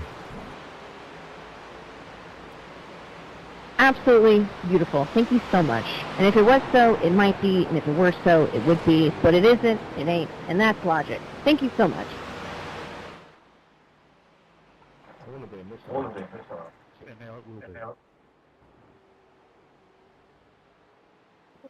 Well, Hamish? We just heard an attempt at an Australian national anthem.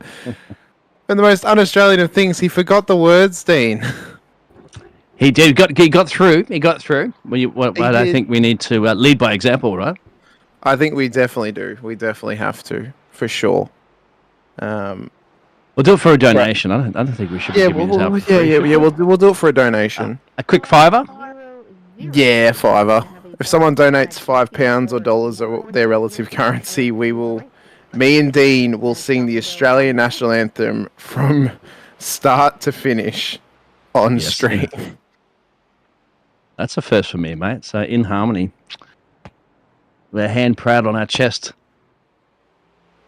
Can Brad sing it with us? Yeah, it's since he's now Australian here on the Australian 6 Hours of Power. The no comment from Brad is very discerning. You can look up the lyrics very easily, Brad. Okay. He's got to sing it in.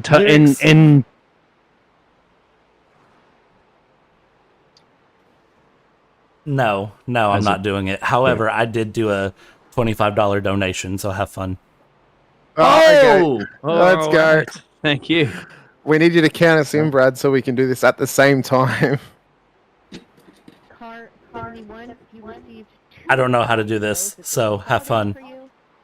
Just count us down. 5. Yeah, just count us down. Cool. 3, 2, 1, go. Australians, oh, let us rejoice. For we are young and free. We've golden soil and wealth for toil. Our home is good by sea. Our land abounds in nature's gift of beauty rich and rare. In history's page, let every stage advance. Australia fair. In joyful strains, then let us sing. Advance, Australia fair. That was absolute brain rot. I love it, Dean. Yeah. Thank you. The decent side. That was what I was laughing at. That was Victoria and Australia. See, we've got a latency there. Yeah, Victoria and Queensland. There's an hour between us, so yeah. I should have it's about sung a 3-day an drive, hour. actually, but yeah. Oh, no, an hour time difference. I mean. Yeah. I love that race admin just said "Hail Satan, thank you" to car 666. That is, I mean, what? Also, I'm not even going to comment on your national anthem. Just good job. Somehow it wasn't as disconnected as I expected it to be. I haven't sung it. Well, I'm certainly singing it with somebody else. Is a little. I haven't sung it with somebody else since probably I was in high school. To be honest with you, so. Same here as well. Yeah. Although I am under the belief that Waltzing Matilda should be our national anthem. That's true. Yeah, but don't get them encouraged. I might think about getting us to do Waltzing Matilda. Brad will just donate another $25. We have to do Waltzing Matilda. We'll be talking about billabongs and creeks and all sorts of stuff. In the chat, so what did you do last night? I listened to two Aussies singing their national anthem just past 4 a.m. Whilst watching somebody dye their hair and get their hair chest ripped apart. Oh my gosh! You can't make hair this on their up. chest ripped and you can't. This is one of those stories, and I promise you, I'm going to DM Jimmy's Discord with a photo of me with my tattoo of Jimmy's name on me as well. So it'll be all out there. I hope he puts it on stream at some point. That would be fantastic when I get it done. $5 for Waltzing Matilda. Nah, I think that's worth a tenner. Yeah. Waltzing Matilda's worth a tenner. I don't think we could sing that one in sync either because that's no. That would have Maybe to be, Brad sings Waltzing Matilda for a tenner. Yeah, just Brad. Waltzing Matilda. No. Why am I getting signed up for these things right now? What is how much for Brad to bring some freedom to this chat and sing the American national anthem? Yeah. I mean, freedom's always free, isn't that the point? Oh, that's true. So you're gonna sing it for free? No, you'll get copyright striked. Can't do that to the chat. That's evil. How will you get for a national anthem? striked? It's that perfect of a rendition. National American. National anthems. I'm just gonna let you know, Brad. National anthems have no copyright on them. You think that? They don't. That's what you think. We might get a strike from James, if anything. That might be the part I'm more concerned about. Oh well, we've already gone so far. We might as well keep it going. So let's just confirm what are we up to in the fantastic charity event. Jimmy is still, I think, is getting a little bit of shut-eye. But currently at the moment, I think the figure is 47,327 big ones. And keep in mind, it is middle of the night in the UK, so I would expect those donations to slow down a little bit. I bet they'll pick back up again in the morning. They will pick back up again in the morning. Right as I'm we'll going start to to see those and cars with- soon too. With the gift aid as well, they're up to 50k, which is amazing. Oh, that's right, 70k, and he gets we get the mullet.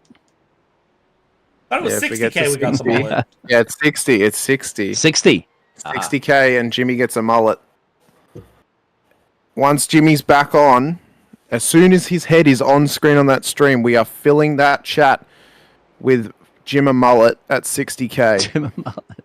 Jimmer Mullet at 60k. I'll remember that. Yep. We are filling it. Yeah, if I'm having a lay down, I want my phone to start ringing me and saying, quick, Jimmer Mullet's happening. Yep.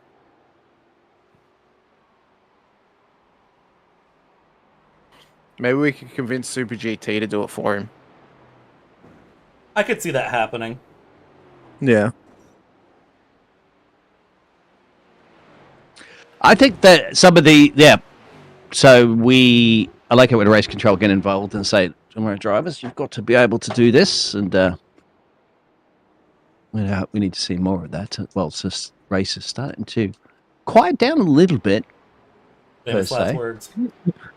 Hang on. Yeah. One of No, another great descriptive chat out there. If they give you an inch, take a mile should be the slogan for this stream with the antics that have been occurring. We haven't even gotten to the best parts of the antics just yet. We've still got pub quiz to come. We've got so much more antics on offer for you later in this stream as Jimmer has returned to the stream. By way of still image on our end. Hi, Jimmer. Hello, Jimmer. What an image that is. Don't forget drivers out there. Come and have a chat to us. Yeah, 100%. The image looks AI generated. It does, doesn't it? Or like someone's photoshopped Jimmy to look like that. I'm just expecting James to jump in here at some point and go, "What are you doing with our stream?" And what are you guys doing? And me have nothing. to like Nothing. explain. Just look away. He can't whip any of us because we do not live in close enough proximity to him. He is coming to the U.S. next year, though. He's coming to the US, so yeah, does you're hold gonna a the one that's gonna grudge. have to be. That's not a me and Dean problem. That's a you problem, Brad. Yeah. Wait, He won't come down to where he sent the convicts. Definitely your house because he's gonna put a target on your back for sure. No, I don't know. I don't know where he's going. This is the first I'm hearing of him going to the US. That version of Jimmy would definitely punt. It would, 100%. Fifth strike for the cart 14 as Tyson Rubbs donated $10 Australian. $10. Don't forget out there, if you've just tuned into the chat, if you want to be your own little mini race control there and dictate some of the action here this evening, I can donate some money, of course, on the link provided there, and put in your description what you'd like. Well, just ask for something. Yeah, it's $750 or relevant currency for a safety car to be thrown and for a car to get a wave around. It is, I believe, $75 for a blue shell. It's $50 for a stop hold penalty to the car of your choice.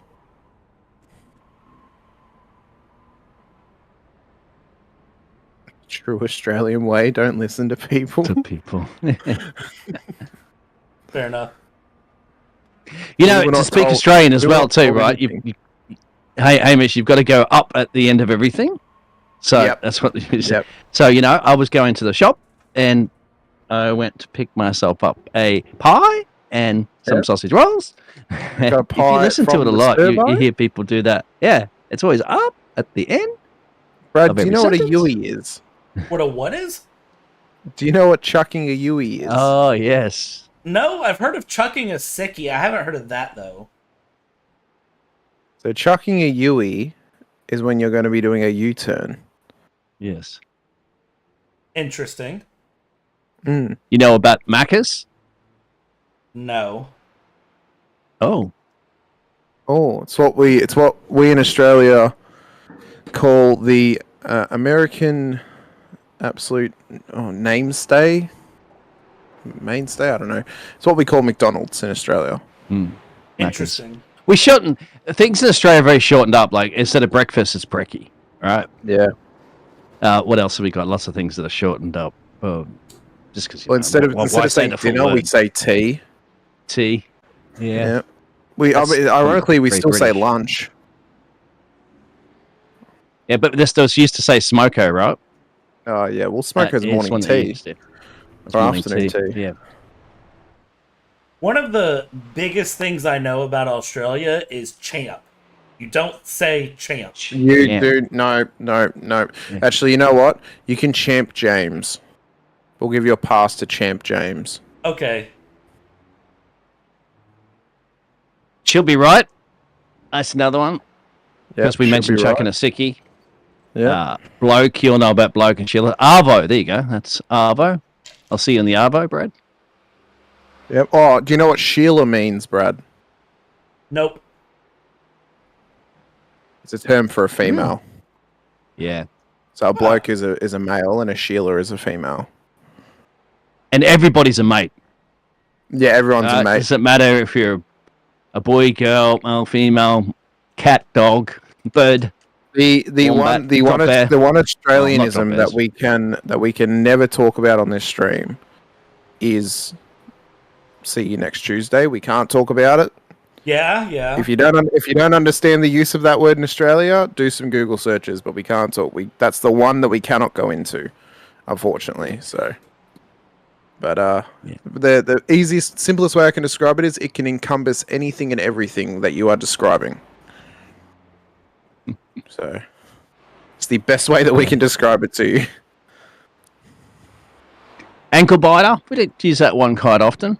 But ankle. Oh, and the more you go out Western Australia, right, in the outback, it's when you're gonna pick up. You'll hear a lot more of that lingo. You won't hear it if you're walking through the streets of Sydney too much. Major cities. No, all the streets of Melbourne or something. Head into the suburbs and stuff. Yeah, probably hear more of that. Or the outback for sure. Those outback towns, the mining towns and stuff like that. You'll hear really thick Australian slang. Southeast Melbourne suburbs. You will hear it to the 10th. Like, you will just hear it all the time. And you'll hear it from white Australians. You'll hear it from what we call Lebanese people, Lebos here. You'll hear it from them. They have a very distinct Australian accent to Lebanese people in Australia. And then the more west or more inland you go, the thicker the accent gets. And the leader did just murder Mazda. You know, are you talking about Paulie from Houses and all that? Yeah, like similar to Paulie's. Hey, authority, mate. Yeah, similar to Paulie's accent. Dandenong City Council. Dandenong City Council. I don't know. Have you ever been to Dandenong, actually, Dean? No. It is. I presume it's something around that. It's a fried town. Yep, it is.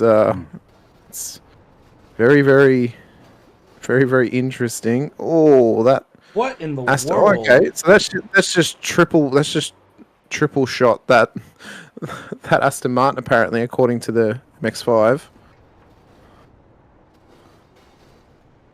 Chaos ensues once again. Got dropped bad. Oh, what? We see the following accident there at the end of that replay. Yeah, we're gonna watch this one a Chaser. couple of times. Solo spin, stopped on the racing line. Right on the racing line in the middle of the They track. held their brake. I feel like they had opportunity though, just to chuck it in reverse and get it off the track. Yeah. Oh, that Mazda got net coded into it. That was one of the wildest net codes I've ever seen. Don't you get blaming it on the netcode? Does look like that, Bob.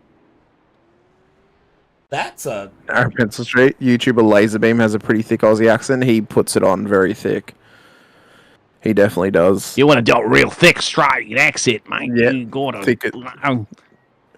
get it right into those words. Just make Slow yourself them sound down. as Australian as possible.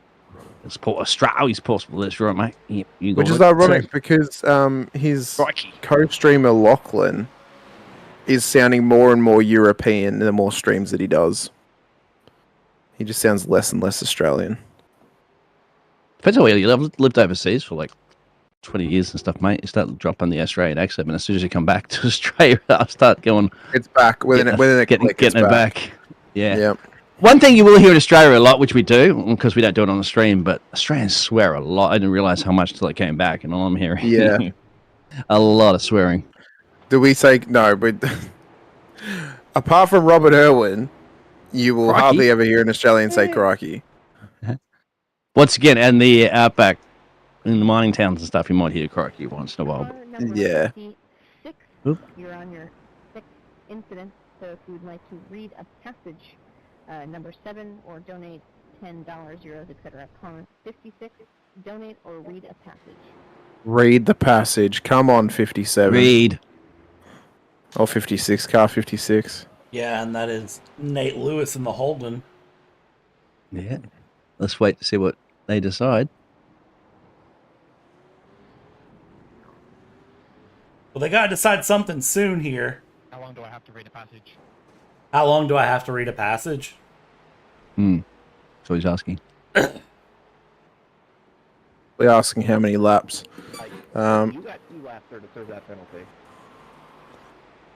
I'm not sure if laps. Laser's living in England now, or if he still. I think he still lives in Australia because I'm pretty sure the office that he works out of. for Lachlan and Lennon. I think they both work together in Australia. Passage, and then continue on your way. So is that a yes for the passage? I think. I think it is. so. Yes. Yeah. Woohoo! Another one. All right. Wonderful. I like this. No get out of jail free cards here, gentlemen. No. You got to get in that pit road and do as ordered by a race controller. Read those passages. We are not playing Monopoly today. Oh, by the way, boys, before James shows up, you got to remind me to make the stream look right. 'Cause I have the penguin up. It's like children running around messing up their bedrooms. I'm like, quick, the parents are coming home. Quick, make it all tidy. Because if he shows up and I haven't fixed it, I'm blaming you. Okay. Me? It was Hamish. But in the... What do you mean? I mean, Hamish doesn't care if I blame him, though. Yeah. It was Nicholas. What do you mean? I'm closer to James, all right? And you are. You're a little bit further away, so you can buy yourself some more time if he comes down. I'm still waiting for someone to get into the chat and claim that all Australians are actors who are living in Argentina. I've never heard that, really. I mean, how'd they find out? I mean, what do you mean? Yeah, what do you mean? I do not get monthly bank statements from to get paid to be an actor. You get paid in pesos, I mean Australian dollars, don't you? Mm-hmm.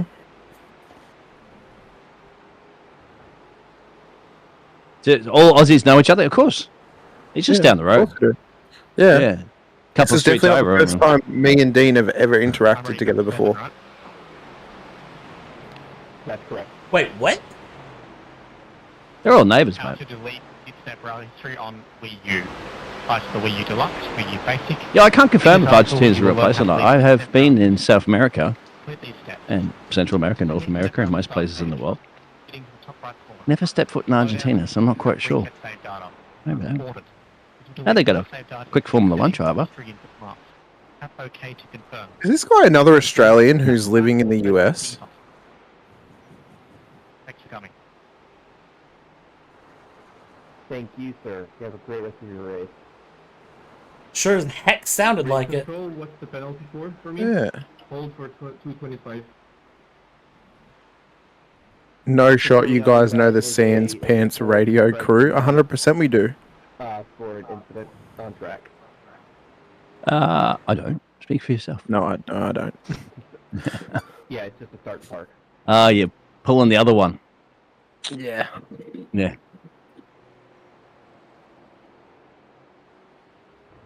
Speaking of If you want Australians, to learn the Aussie lingo, and it is, it will swear a little bit, but I think everybody knows Aussie Man reviews, the Aussie Man. Oh yes, Aussie Man reviews. So, Speaking he'll of throw a bit of Aussies, that Aussie lingo too for actors as well. he So will. you can check that out. He will. Yeah. He will. Speaking of Aussies, Liam we've got did all right on that one, podium didn't he? at the moment. Liam Helms. He did. He did do quite well. Geordie Slater's on the overall podium at the moment. There's actually 2 Australians inside the top 10, with Thomas Hinds also inside the top 10 as well for the C7 class. It's also top 10 overall. Less, mate. No, I expect them to win this race. Yes. Come on, Thomas. You're faster than this. When you're speaking about the career race ages ago, the one thing that comes back to me was that's when Mark Webber had spun on his own during the wet weather race, and he was fighting for the championship that year, and that's the point where I think that championship slipped through his fingers, and I was just gutted. So I don't want to be bringing up memories of Korea, the Korean race in F1. That was that 3-way fight, was it? The 4-way fight. Remember Sebastian Vettel ended up winning the championship that year? Yeah, it was between Webber, Vettel, Alonso, and who else was it? I think it might have been Button. Oh yeah, it was 2012. Yeah, it was Kimi. It was when he came back to Lotus. Had that mega. And run. Vettel was a long shot, wasn't he? Yeah, Vettel was the long shot that year, because Kimi came back. That was the year basically they put the Lotus F1 team in negative budget because of their contract deal. Or give us $10, euros, etc. Which is the one where Webber hit the wall in the pit. I don't remember if he ever did that. I do remember. Which was the race where he vomited it in his helmet? That was Malaysia. That was Malaysia 2009. I thought it was Japan. 2010. I thought that was just Japanese race. Thank you for your money. It was either Japan or Malaysia. Yeah. Because it was a very wet, like hot race. I'm pretty sure. Didn't they pay him like €50 per point? No, I think it was like 50k. Yeah. Yeah. That's true. Alonso has been racing longer than any rookie's been alive. Well, Mark Webber, of course, is Oscar's manager too now. Mark and his wife wasn't his wife his manager? No, he had Flavio his manager. No, his wife Anne. I think she's a manager too, isn't she? His manager, wasn't he? Wasn't her? Wasn't she? No, Anne. I think Anne used to be a manager or something. That's another one for the trip. Yeah. But that's Mark Webber, Singer Aussies, mate. The Aussie Power Hour. It's got to talk about Australian drivers in Formula One. Don't get us started about Alan Jones or Jack Brabham. Yes, there you go. Or Will Power for any IndyCar fans out there. Hey, Will's still doing all right, mate. Yeah, he is. He's indeed. Oh, let's go. Turn it up, Brad. Webber's wife. Yeah, Webber's wife is his manager. We're getting another Australian anthem on the stream. That we are indeed. All right. So as soon as they start, I will mute us. I will crank it up. As you say it, Mhm. you're not causing a pain. And Hamish and I will put our hands on our chest and be proud to be Australian. Yep. Hopefully they actually. 100%. Keep on track. Who is it that's singing this again? Which car number? Yeah, stop in the pits, please. Thank you.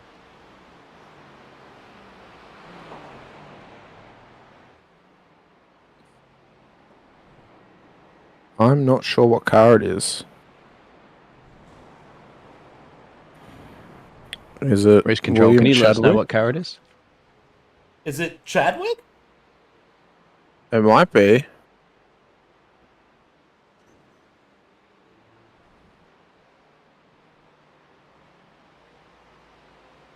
Oh, we Yeah, have it's just somebody gonna be waiting. playing. We'll just wait when we'll have somebody waiting to have a chat to us as well too. So once this is concluded with the anthem, could be William, couldn't it? They're in the pit road now.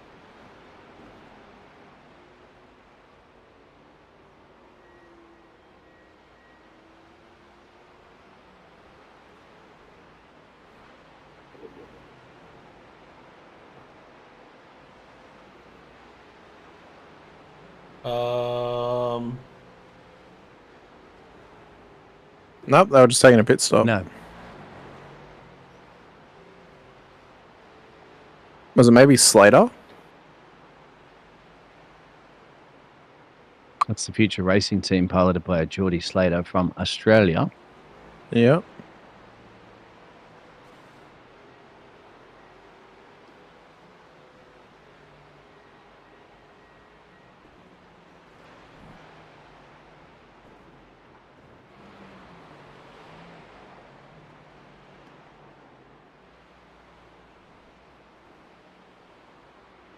I don't hear anything on race control just yet. I don't either. Well, If you do know in chat, let us know. wait. Yeah.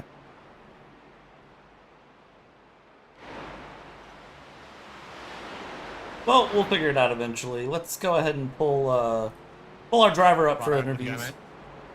Yep. Or All right. That's. hold on. Hang on. Rejoice, for Here we we are young and free. R56. Gold and soil and wealth for toil. Our home is just by sea. Our lands abound in nature's gift of beauty, rich and rare. In history's page, let every stage advance Australia fair. Thanks for coming. Thank you, Nate. Converse. Didn't mention Well, Vegemite once, which I'm disappointed with, but that'll do. Thank you.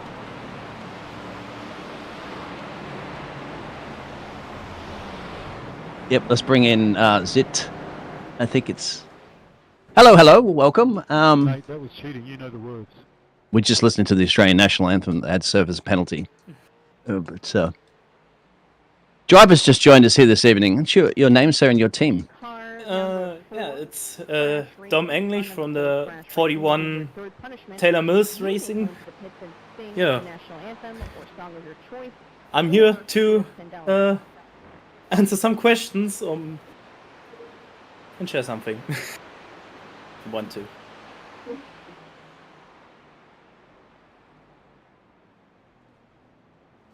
Please do, go ahead. Yeah. Oh yeah, well, we had a pretty clean race until now. Yeah. Yeah. I was driving like what was it, like quarter an hour ago. Yeah, until I remember something. My rotor does a thing. It restarts. Yeah, and as soon as all the cars disappear, it was like, oh, I remember something. I forgot something. Yeah, and had to disconnect. So yeah. Oh, Dingo pulled your internet cable out, mate. Mm. Yeah, but your router reset and that's forced you out of the session. Yeah. Ouch. Yeah. Pretty funny though. I mean, where were you guys running before that occurred? We were running. What was it, like 8th, 9th? Like in. Oh, you're back in 9th now, so yeah, you haven't lost out too much. Yeah. Few laps possibly. But yeah. But we're still running. We still have 0 strikes, so yeah. I've heard stories of that happening and people are racing sometimes, and the father would come out or something like that and can't get on Facebook, so reboot the router or something like that, or somebody's didn't realize that they're in an endurance race before. Yeah. That's yeah, but that's not completely over just yet. No. I will be next in the car. Yeah, I will be next in the car. Alex Miller is driving a stint, and then I'm back again in it for a stint or maybe 2 if I want to. Yeah. And we got betrayed by our own team owner. I mean, I don't know if you noticed it. Like it was like, when was that? Like a few hours ago. Taylor just purchased us a stop-go penalty. How lovely isn't that? Huh? You're a remote team owner. Pretty lovely. Do you have any questions, gentlemen? Well, first of all, where are you from in the world? Oh yeah, I'm from Germany. Ah yes, what part of Germany are you from? Like on the Polish border. I'm come from Saxony. Oh, okay. Yeah, lovely region. Okay. Lovely region. Mm. Yep. Yeah, I went to Germany 10 years ago. It's a lovely part of the world. I hope to visit there again one day. Munchen, man. We got a Munchen for the Oktoberfest. Go up in the mountains. Or Köln as well. Beautiful place in Köln as well. Like the classics. Yeah. I didn't get to go to Dortmund though, unfortunately. I wanted to go to Dortmund, but couldn't go there, unfortunately. But I suppose then, kind of on-topic question for Germany then. What is your favorite German circuit? Oh, it has to be the Nürburgring Nordschleife. I feel like you'd lose your citizenship if you didn't answer that. Nordschleife. I mean, not exactly. You have Hockenheimring, so yeah. Yeah, and the Sachsenring as well, and Urschersleben. Yeah, and the Lausitzring. Yeah. Don't forget about that. We have a few circuits, so but Yeah, for me, I'm comfortably say it's the Nürburgring Nordschleife. It's my favorite track of all time. And yeah. And in second place, it's Le Mans. The classics. I got one, Astros. Do you drive shoes, racing shoes, barefoot or socks? Barefoot. Barefoot. All right. Yeah. That's why different drivers have different types of styles that they like to do that with. So. Yeah. Skip to ask. Yeah, sometimes with socks, sometimes with barefoot. So driving a Logitech wheel, so the braking force isn't that high. So yeah, I mean, would it be like a load cell pedal? I mean, I would consider driving with shoes because you get more force in the pedal with shoes. If you know what I mean. I'm not a race driver. I wouldn't have to do so. I would just sit up here in the booth and watch people do it. Well, you're doing a hell of an effort to be going so well with a Logitech setup. I suppose then, who are some of your, or who is your favorite German race driver at the moment, or of all time? German race. That's a pretty good question. They are pretty good German racing drivers. I mean, I mean he isn't particularly German, but I really like Kevin Estre overtaking Kevin on the Estre. grass. But Yeah. he's not German. That's the point. Or maybe Mara Engel. He's good too. Yeah. I don't have a favorite. Let's say it like that. I don't have a particularly favorite. If you just see a German flag next to their name, you're cheering for them. I mean, for me, it doesn't matter which flag the racing driver has. If it's a good driver, I'm rooting for him. Like Kevin Estre, like Calvin van der Linde. Or... Yep. Yeah. And these are the popular examples. You could pretty much list any well-known German driver, and they could be anyone's favorite. So yeah.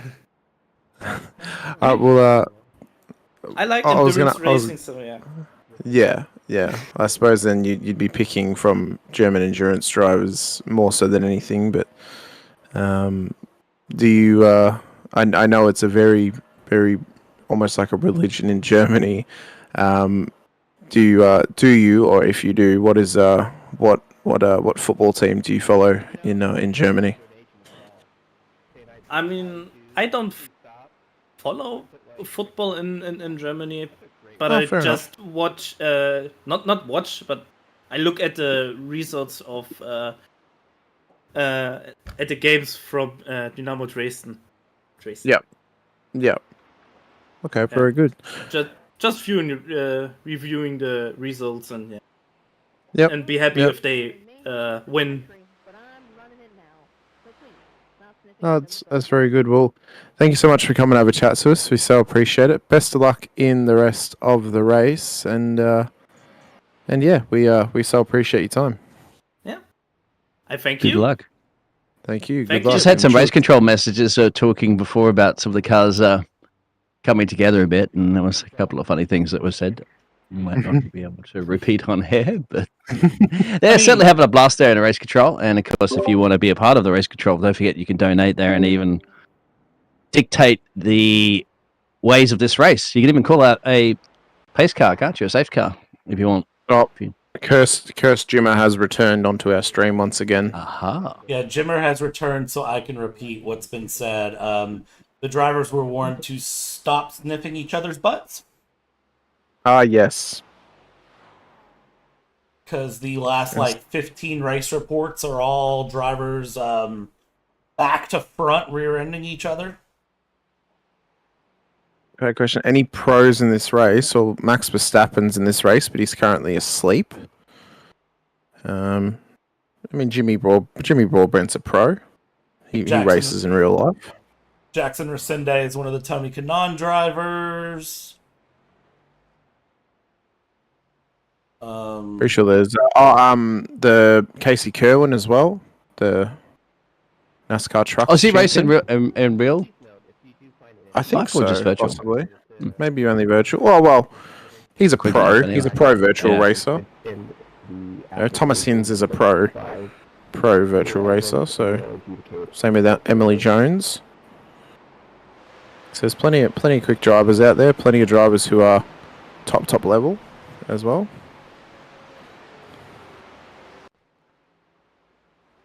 And we get the Norris ring in iRacing, and then we can have the next 23 hours there. Wow. Yeah, Emily's out on track at the moment for the overtake.gg. They're also streaming as well. So they're currently running 6th in the Supercars, about 8 laps down from the race leader, which is still plenty of time with 9 hours to go. My fellow Victorian Emily Jones. So, yeah. I wonder if she's a Brisbane Lions supporter too. I don't think so, to be honest with you. But pretty sure she races for Trans-Tasman Racing normally when racing in V8 Scops and in Pro Invitational if she races in Pro Invitational as well. But yeah, she's a very, very well-known supercars driver here in Australia.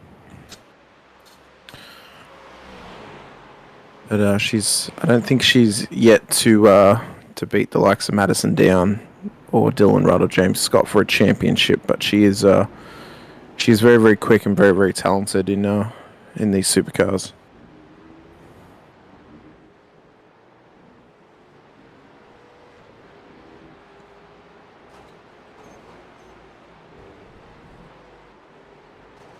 All right, guys, I gotta ask the $1 million question here as I proceed to finish stretching.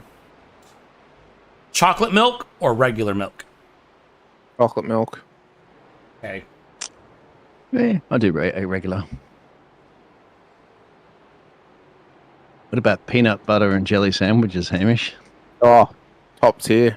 Delicious. I'll give you a better You do like one. them, yeah? I'll give you a better one though. Peanut butter and pickle sandwiches. Ooh. Oh, no. Crust. No, It's good. That's wrong. That's like, oh, well, I like pineapple on your pizza. That's another one. Did you say you do or you don't like pineapple on pizza? I do. Because we got good pineapples in Queensland, you see, and you gotta have good pineapples. If you got bad pineapples, it probably tastes awful, and you're like, oh, I don't like pineapple on pizza. It's all about having good, fresh, nice pineapples. I've gotten to a point now where I do not care to argue about pineapple on pizza. If you enjoy it, you enjoy it. If you don't, then you just don't get it. Like I like having pineapple and jalapenos on a pizza together, but it's like I'm not gonna ostracize someone if they don't like pineapple on a pizza. I never used to like it, and then I have now begun liking it. So it's the same as the biggest argument in Australia, which is which terminology do you use to shorten the word chicken parmigiana? Like it's. I think it's chicken parmigiana. Something. What happened was car number 1. They were just calling out before they were in race control. Let's see if they've got a. I believe that there was a donation resulting in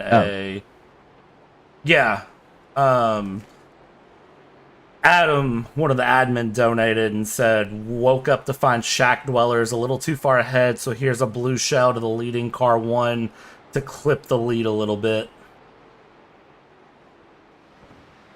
And then they said car 1 was leading last time I checked. I see 44 is leading. It is race control's discretion. We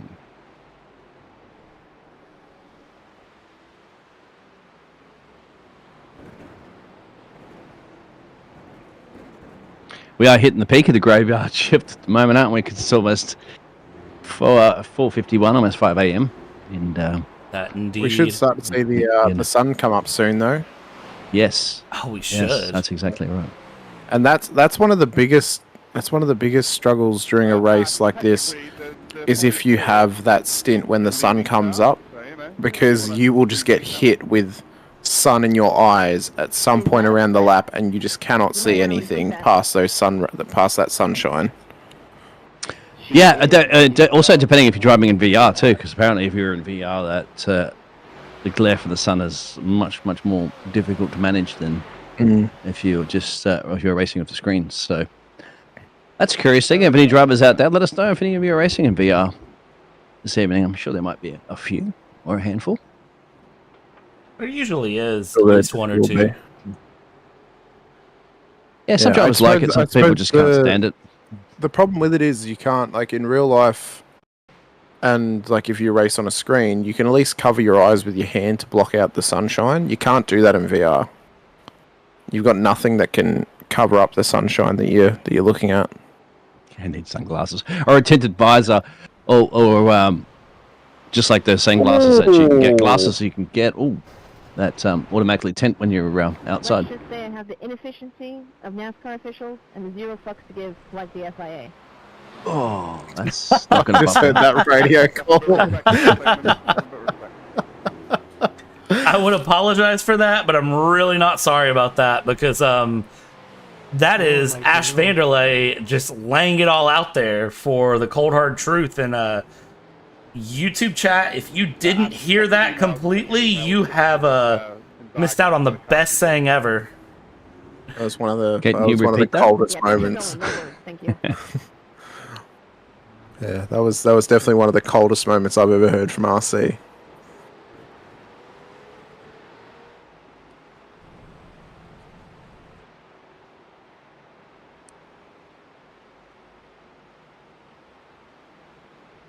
can see Emily Jones trying to traverse through the traffic. She currently sits in P6 for her class at this stage. She's got that clown car right ahead of her, the one with 16 drivers at the wheel of that Holden Commodore here this evening. And they're getting passed currently by one of the C7s, the fastest class in the field. We are nearly at the 14-hour mark of this race thus far. It's currently being led by Michael Janney in P1 in the 44 entry. William Chadwick's P2 in the C7s in the number 1 car. That's being Max Verstappen's car. Then Geordie Slater is in P3 in the 018.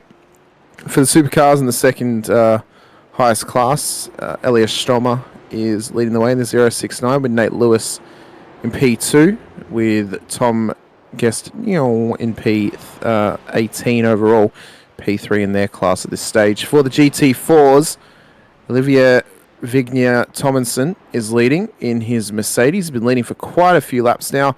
Paul Mikolajczyk has just come out of pit lane in P2 in the Aston Martin with Alejandro Fernandez Vega in P3 at this stage. And then all the way back in our little slow pocket rocket Mazda MX-5s, Tyler Leclerc is leading the way with David Simpson and Timothy Rosenfield in P3 at this stage. And Brad, I get to call Paul Mikolajczyk's races on Friday mornings, and James had a bit of trouble learning how to pronounce that last name when we started.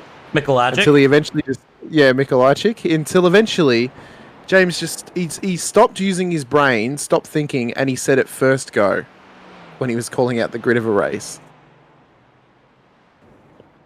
Mikolajczyk, is it? Yep.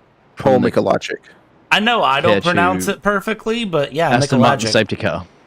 Yeah, he's in the Aston Martin safety car. Normally races for Penguin RC over in the Penguin RC Sim Car Grand Am. Got to call that race on Friday morning for myself, Thursday evening for them, with Jim Cunningham in the booth with me out at Road America. So he's been having a bit of an up and down season. His teammate Michael Gonzalez is currently leading that championship after a strong run out at Road America. So that series just seems like so much fun. They're always having a good laugh with each other and just having some good laughs and some good fun on track as well. So he's on track though for a good finish here tonight if he can keep himself in check and keep himself on the podium in the GT4s.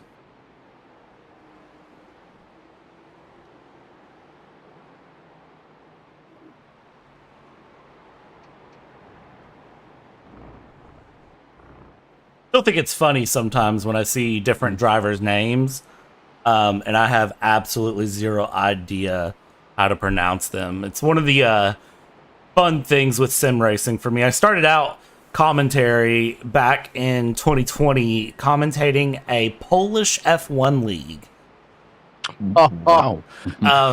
So you want to talk should about try Greek one as well too, with names. The Polish ones are hard. Yeah, you want to talk about throwing a good old Kentucky boy off in the deep end? Throw me in the deep end with a bunch of Polish names. Turns into a mess. Did they give you a how to pronounce guide or anything like that for the drivers, or you were just literally in the deep end? Well, I found out that I was commentating the race about 2 hours before the race, and they tried to walk me through it, and by the time we got to the race, it all went just completely out. So it was me trying to remember what in the world I was trying to say.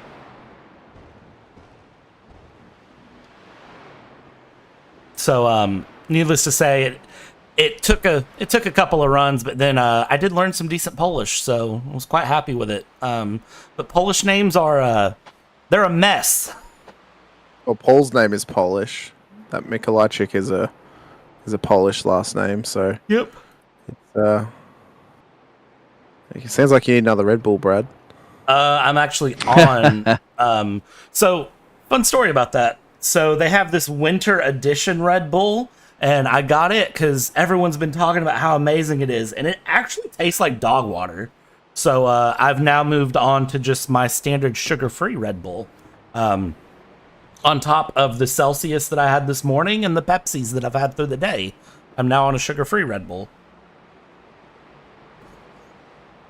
So we are being energized by caffeine all throughout. I'm currently on my second Monster of the day. It's the original Monster Energy, but the zero sugar version of the green Monster. So it is doing me a justice at this stage.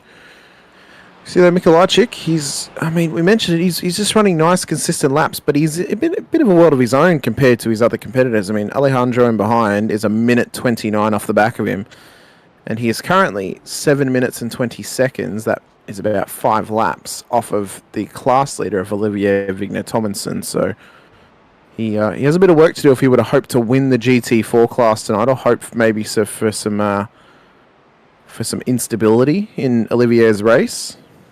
I don't know, maybe someone can donate some money, give some blue shells to Olivier just to cut that lead down a little bit. yeah, surely. I mean, I don't know why we couldn't. Jim's with us in the chat again. We need an energy drink sponsor. Get G Fuel on board. Let's get G Fuel in on this JP Broadcasting action.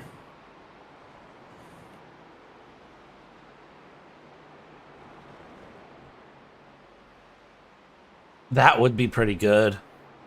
Not gonna lie. It would do us an absolute service. A competitive sim rig costs $10,000 and chess is free today.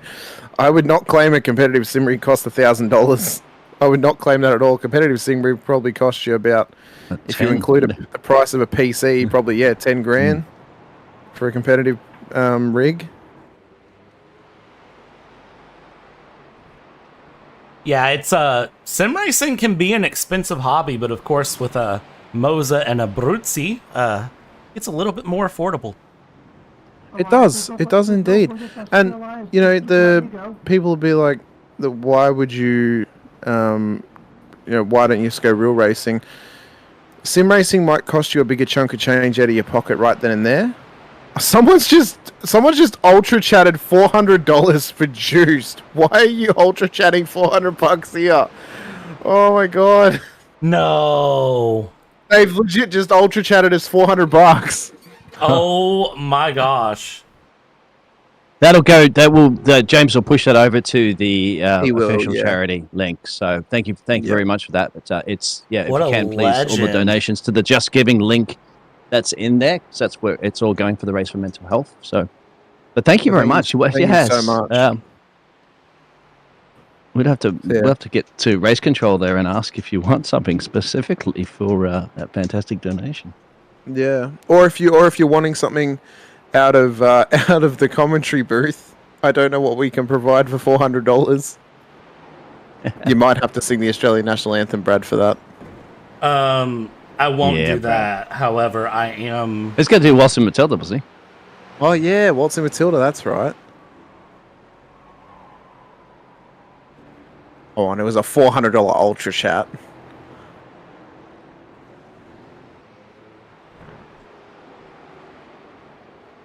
That's fantastic. That would actually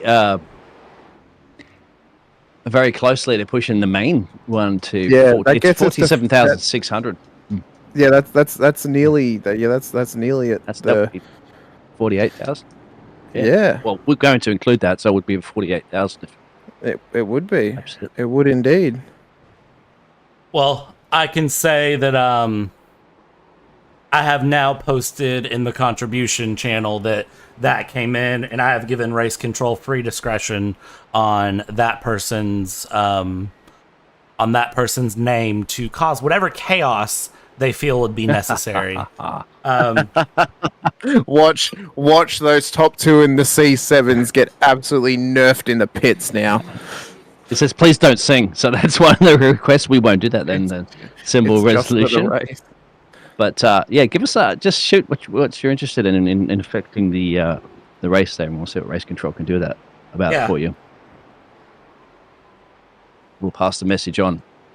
Who do you want to see serve a drive-through, or do you want to have them ring out, sing out, something like that? I reckon a $400 donation should be worth throwing a yellow and letting all the MX-5s pass the whole field and just parked right behind the safety car in front of the whole field. I'm going to be honest. I would love to do that. It would be so good. I'm seeing what Race Control says they're going to do here. I'll keep everyone updated as we continue this along.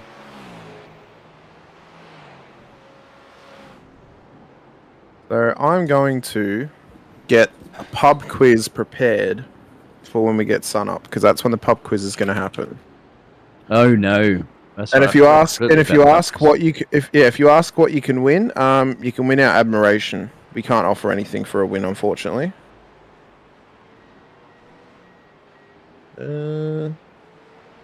What should we ask about? It's given me a lot of options, actually. There's general knowledge, food and drink, music, film and TV, miscellaneous, alphabet, quickfire, and sport. What do you reckon, chat? What do we think, Dean and Brad? Which of those options do you think would be the fairest for a pub quiz? If it's a pub quiz, then are you shouting the beers? Are you shouting the drinks? Sure, I'll be the first one to rock up, so I only have to. Oh yes, okay. This is an Australian one as well. Oh, perfect, boy. Perfect. Yes. Yeah, all right. Brad's got us here. I'm saving that for sun up. That is going to be the. Actually, I know what I'm going to do. I'm going to make a Google form. I'll post the link in chat when we get to pub quiz. You fill out the Google form. That's how you fill in your pub quiz answers. Okay.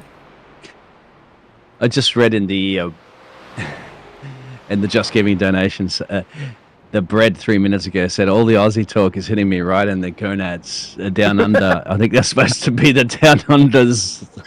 Something around that. Others, budgie smugglers, probably something like that. Yes, probably. For the $10 donation, thank you. It can't be us, can it? I mean, the other Aussies chatting in the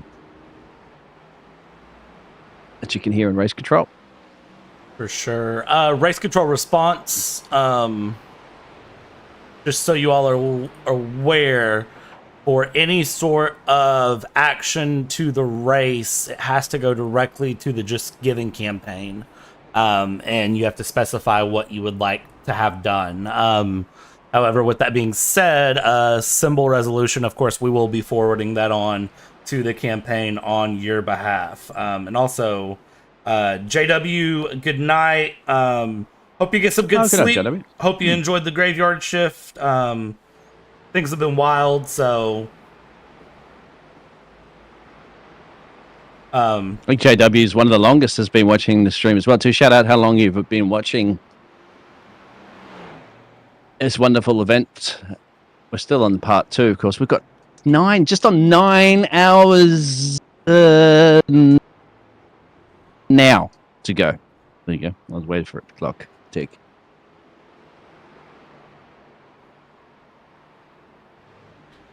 I'm only here for the last. Okay, that's fine. Wait till the Aussie trivia is coming, mate. A pub. Yeah, quizzes. the pub quiz is incoming. Oh boy. Crikey! For the Australian We're in trouble now. phenomenal. We are in trouble now. But yeah, symbol resolution. I think you got Manly Beach. Let's go. And we won't be singing. There you go. So that's one of the things that we'll promise. Well, not at least in the time soon until you want Brad to sing. Walter Matilda. Not gonna happen. I reckon for $500, Brad, you should have to sing Waltz Matilda. I'd have to learn it first. That's fine. Oh. The fact that you don't know it already is very disappointing. Yes. How do they teach that to all American at school? You know, that's a good point. We know your national anthem. Yeah. Interesting. America. Yeah.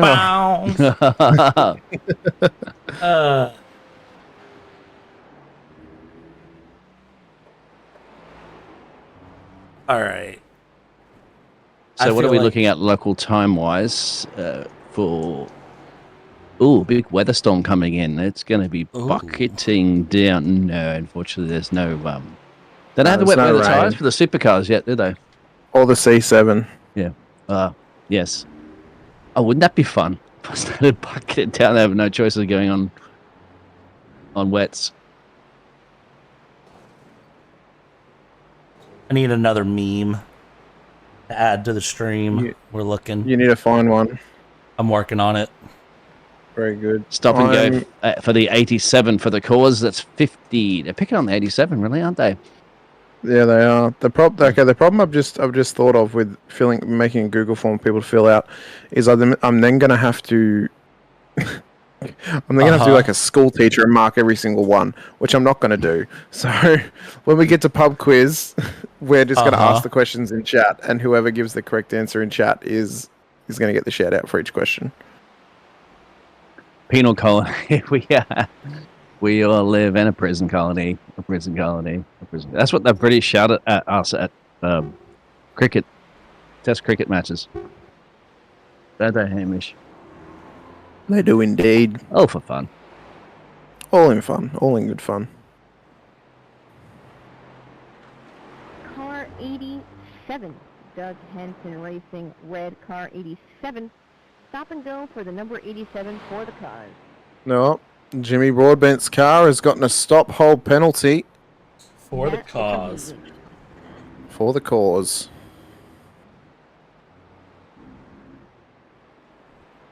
So, are we just going to slowly fill up this stream with memes, Brad? No, not slowly. Quite quickly, if I have my way.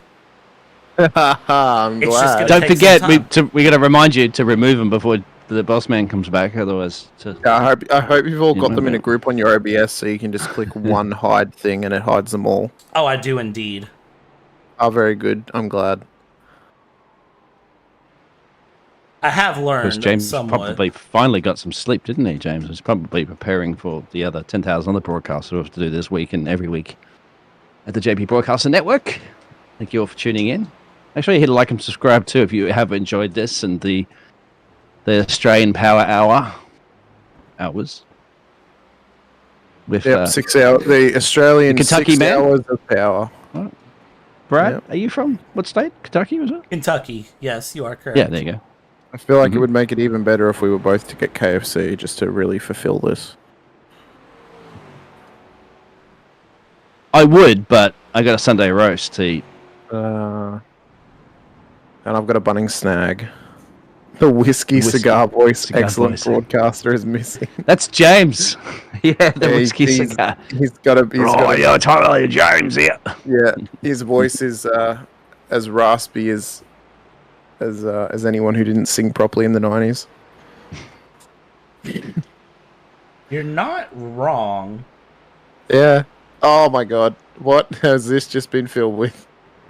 There's the barcode as well too to donate to make sure you take a snapshot of the one. A cheeky Ben Daly in the bottom corner of that image. Yep. More Australians. We Yeah. want more. Can't get away from us, can you? No. Never. Put us down on an island, on a continent, really, and say, there you go, and we're everywhere. We're in Hollywood. We're in the racing shenanigans. We're here in the event. We're here in the booth. I love the fact that he covered up Max's face with the QR code. You know he did that on purpose too. I know. It's phenomenal. What's the penalty after 250x? I don't know.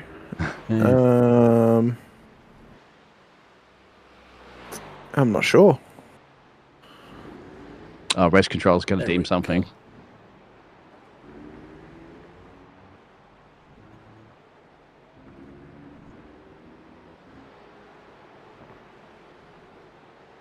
Now, the gap between Shack Dwellers and Shack Dwellers 44, that's Max's team and Jimmy's team. Of course, they've got other team members in there that are racing, doing a lot of fantastic work, is 1.6 kilometers.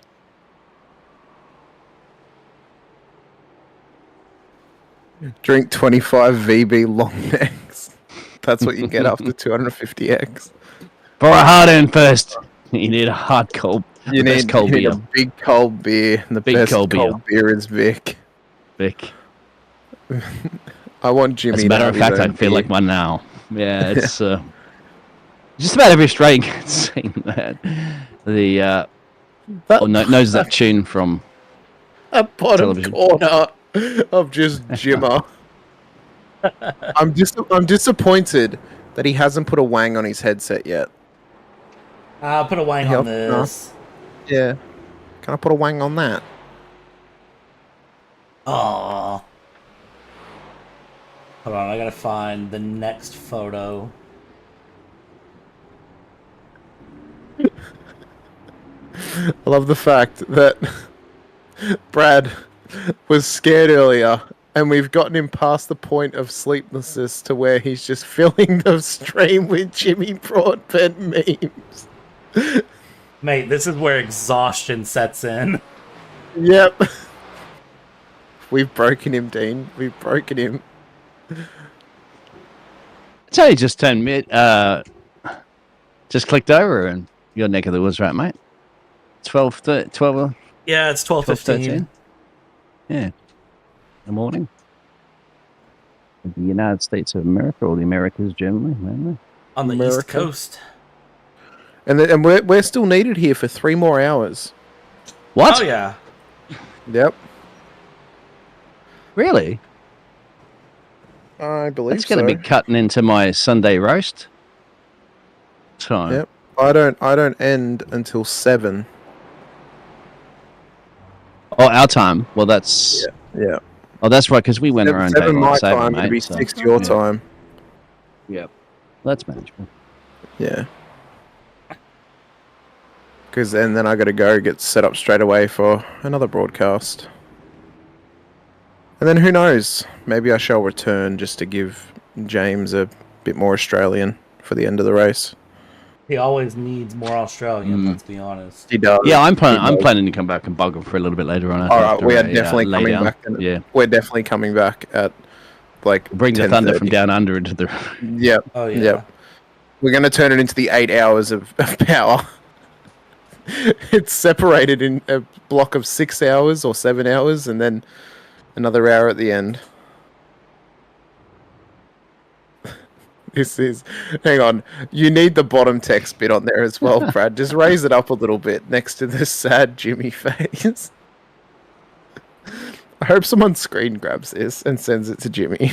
Oh, I'm sure It's already sent. Don't you worry. I'm glad. I'm so glad. Turning into what do you call those picture boards where you put everything together? Oh yeah, yeah. It's a scrapbook of Jimmy and our love for him and his new look. I mean, Beat Max Verstappen on pure pace. He's gonna look so much better with a mullet and pink hair. Oh, he will. Yes. Yep. Listen, just remember all we need to do is crack that 60, and then we have to ask Jimmy kindly 1,000 million times. No. to get it done. We're not asking. We are filling his chat with Jimmy Mullet 60k.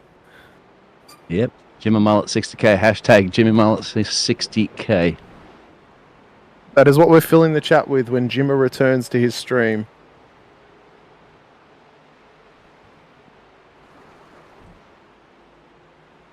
You're at 47,625, just shy of the 50,000 target with shy of 9 hours to go. I don't think it'd be too far-fetched, actually, to pull another 10k, mate, and that's it. The mullet. That's the mullet. And I'm sure it will... maybe don't cover up the track map, Brad. Maybe just put it next to the track map, maybe. You know, that's a good point. Yeah. Right here to the left. Brad's just discovered throwing up pictures and broadcasting, going. Listen, this is what you get with the nighttime broadcast, and you all can tell me to stop at any time, and I'll gladly. We promised everybody out there the most unhinged graveyard shift they have ever seen in their life. This is gonna go down in infamy. Right? They'll no longer say Lamar at midnight. They're going to be saying the 23 hours of Zolder for graveyard shift. That is what the term is now going to be. I hope you know as well, I have just grabbed your screen share and I'm sending it to my friends straight away. That's fine. I screen shared it, sending it to James, saying, look what's happening to your stream when the boys are let loose. Simple Resolution says AMX is not accepted for it, unfortunately. He tried to donate. But there should be the other payment methods we have on there. Maybe PayPal and all that sort of jazz. See, here's the nice part, is I can go boop, or I can go boop, and it's just all there or it's all gone. It doesn't matter.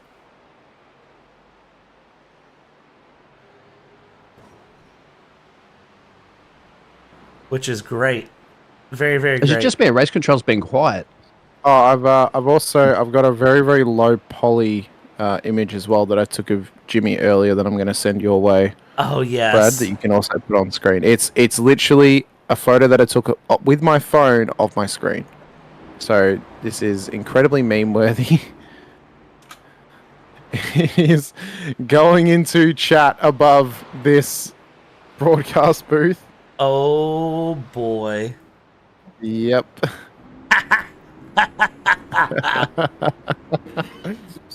That was directly after him taking the shoey, by the way, where he had it it was settling in the taste that was in his mouth. Oh yeah. So. All right. So we got to do one more really quick. Now, chat. We all agree that we don't speak of this, right? Like this is for our graveyard shift only. Thank God, it's so big. Yeah, no, we don't say anything to James when he comes back. Yeah, exactly. We let this live. He finds out when he watches the stream back. As we know he will. That's the thing. Oh yeah. Yep. I reckon just right next to the that'll do. Up there. Yeah, that fits perfectly. Fantastic. It's like a transitional between Penguin, Shuey, Jimmer, and then combination.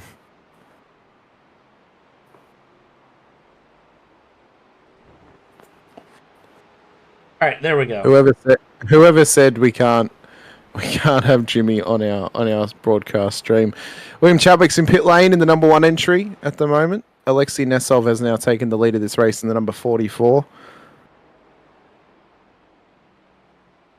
Okay. iRacing revenue is 35 million per year. Verstappen's salary is 55 million. Why not just buy it? Fair point. Honestly.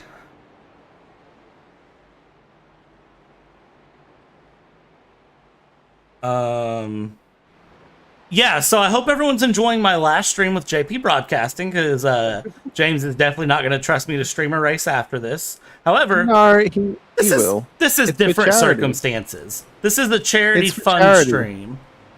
If we see $100 go into the contribution corner, Jimmer comes back on stream by way of all the memes.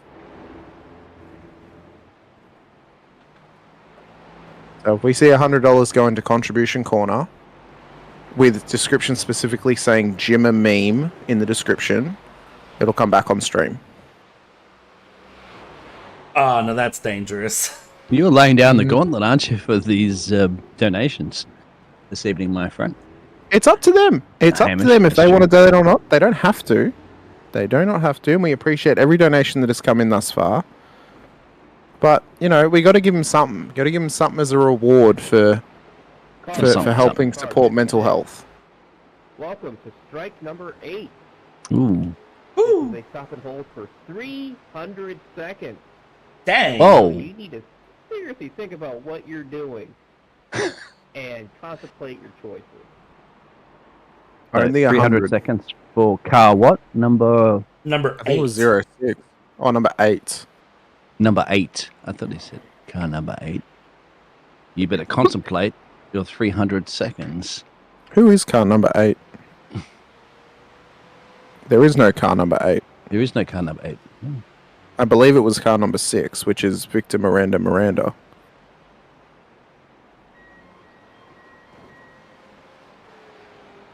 We will accept a parlay of everybody chipping in $1 to get to the 100.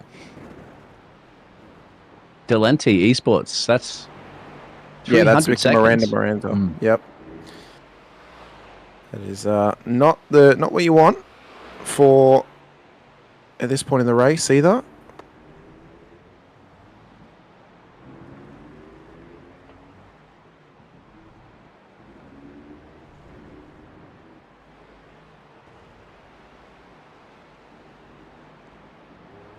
It was good working with you, Brad. R.I.P. Oh, good old Jim. Car number 36 in the race control justice system, butt-sniffing based offenses are considered especially heinous. This is your second penalty. So you must read a passage number 6 or donate $10, euros, etc.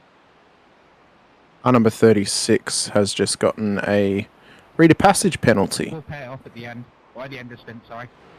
Oh, they're electing to they're pay gonna the fine. Oh, how rude. Rather than Good for the cause, bad for the meme. Thank you, Hayden. Yes. It's okay, though. Well, that means out there, people, you've got to cause more chaos. You see, keep piling it up. At some point, they're gonna have to go. Well, these fines are piling up, but we have to pay at the end, so we're gonna have to start doing these challenges. You have the power. Oh, no donation in here, but we do appreciate. We will switch that off. We had to specify that too, please, gentlemen. If you want to do the fantastic donation, please click on the link that we have there, which will take you to the Just Giving website that's already been set up, and that will all go through. But do thank you very much for that. James will pass that on to the charity, as well as Symbol's Resolution's big contribution before, and some of the other contributions that have been submitted. Yep. You can find the donation link not only in our chat from the Nightbot, it's also in the description of the broadcast stream as well. That's where you can find the donation link. Simon Haynes in the chat with us. Never Driven Zolder looks a decent track. It's simple. It is it's a tough track. It's a tough track. Just wait till Vets goes there. It's very, very difficult. I have the pleasure of calling Simon's races in Split Tour Vets every week. Jim, I tuned in to learn something. So far, all I've learned is how to get fired. You're learning what not to do on a broadcast, Jim. from 3 people who very well know that you shouldn't do it. Has someone donated 100 because Jim is back on stream? No, I just clicked a button. Oh, fair enough. Every once in a while, you have to do that. Just a periodic Jimmer. Out of nowhere.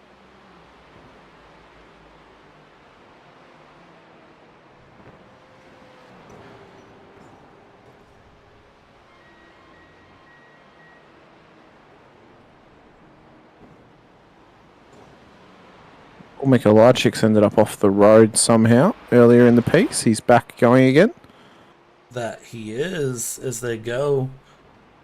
Things are kind of starting to heat up a little bit there in the C7 class. If you look towards Schwebig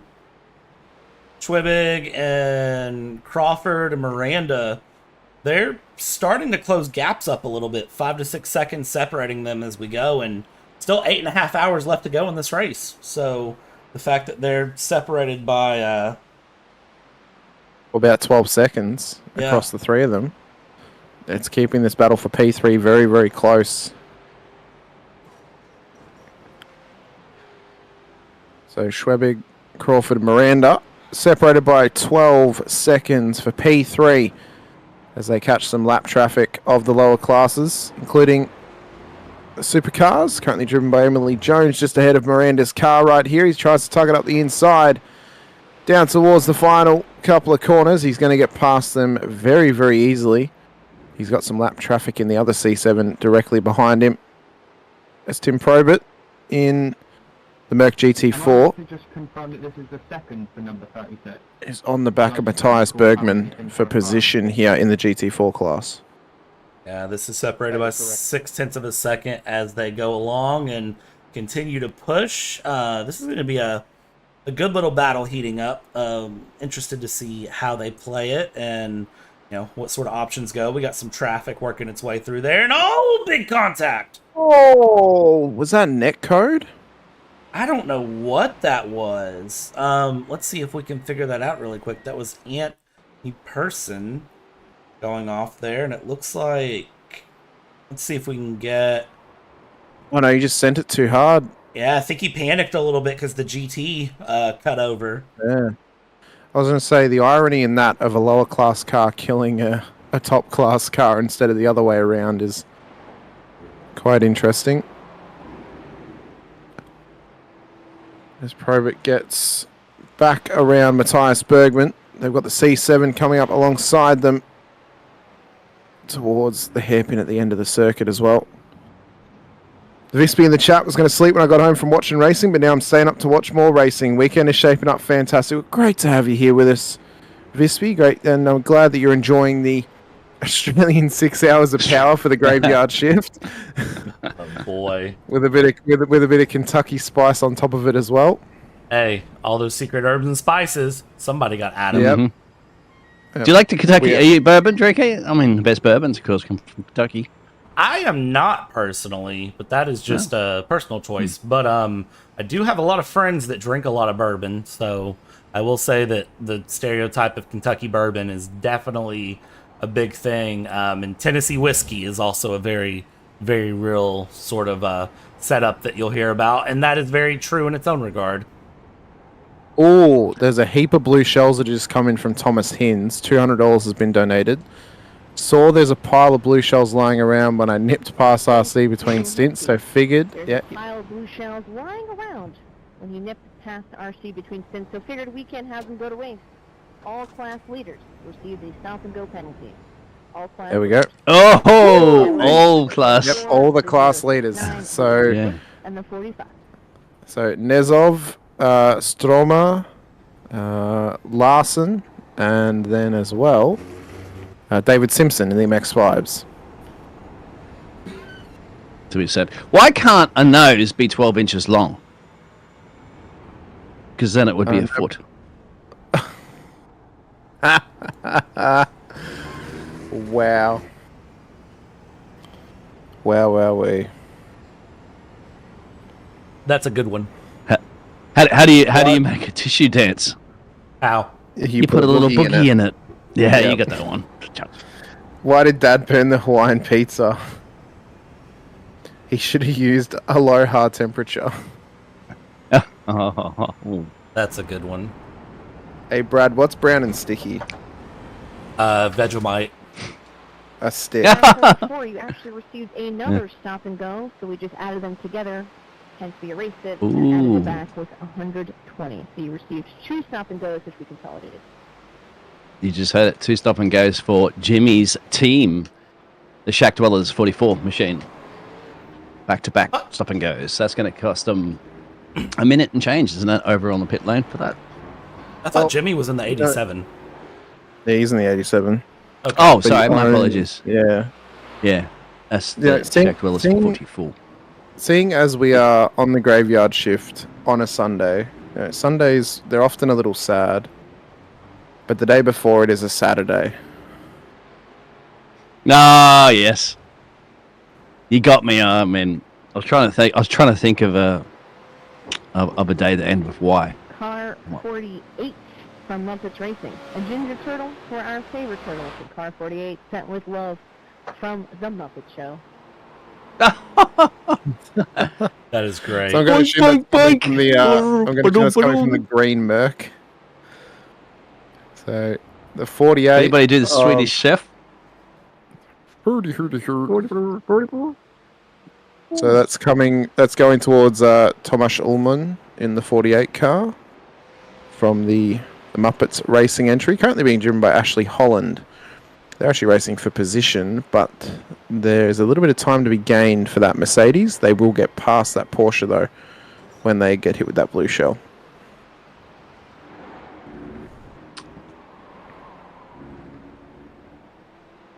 Oh, we got donations starting to come through. Ooh. A big donation just hit. Oh, we did. All right. Well, I guess the Europeans are starting to wake up. So, wow. Yeah, we're starting to see some things fly around. Ladies and gentlemen, we're getting ready to have another safety car intervention. Another safety car. Intervention. Carnival 149. Jardier community team will be getting a wave around by way of 750 Canadian dollary dues. Listen, it's 12:30 in the morning. It's ASMR here on the Eastern Seaboard. So we got to bring out the safety car. Welcome back, ladies and gentlemen, to the Race for Mental Health here on the JP Broadcasting Network. My name is Brad. I'm joined by the 2 Aussies that slightly terrify me, but they are here, of course. It's one Mr. Biggles that you should know and love for the JP Broadcasting Network. Then it is one Mr. Hamish, who is here and chilling and having fun and also slightly terrifying me with his Aussie abilities as we go through. Get prepared for this safety car. I don't know which one of you just hit the knock sound, but I'm not a fan of that. Well, since we have got a safety car, I'd also like to provide you with another beautiful piece of wine region material. The yellow flag is out. Rack 'em and stack 'em. That slow guy has given us a safety car. And once we get all stacked together, I will send a signal for the 149 to get their wave around. Race Control knows what they're doing tonight. They're feeling good. I think they're also getting slap happy and running on energy drinks. 100% they are. The coffee might get the workout at Lamar, but we are just giving the most amount of free advertising to energy drink brands out in the world. I'm just gonna put my foot on the floor and I'm not lifting until I see God or a checkered flag. Well, I'm the best there is, plain and simple. I mean, I wake up in the morning, I piss excellence. All right, we've discovered the soundboard. We have it is well in tune. From reaching the incident limit during safety car. All right. Anyways, Who threw the knocking sound effects in there just to throw me off? I thought they were just knocking out my door. I heard a sis jumped up there and go, yeah. I did too. I only know about it because I heard it, but even I was like, what? You can't do that when I've been down 13 hours or something like that. Welcome to the soundboard hour of power. Yes, oh no. Oh no. I would play the IMSA theme, but that might get us a strike, so I will not do that. Do Oz people actually drink energy drinks? Yes, I've gone through 2 zero sugar monsters thus far. We tried to take him away from him, but we just can't. Hey, Callum, He's jacked up full of energy drinks. Are Aussies real? No. No, we're not. We're not. Yeah, but drop bears are, so don't mess around with them, mate. Yeah, no, drop bears are. They definitely are.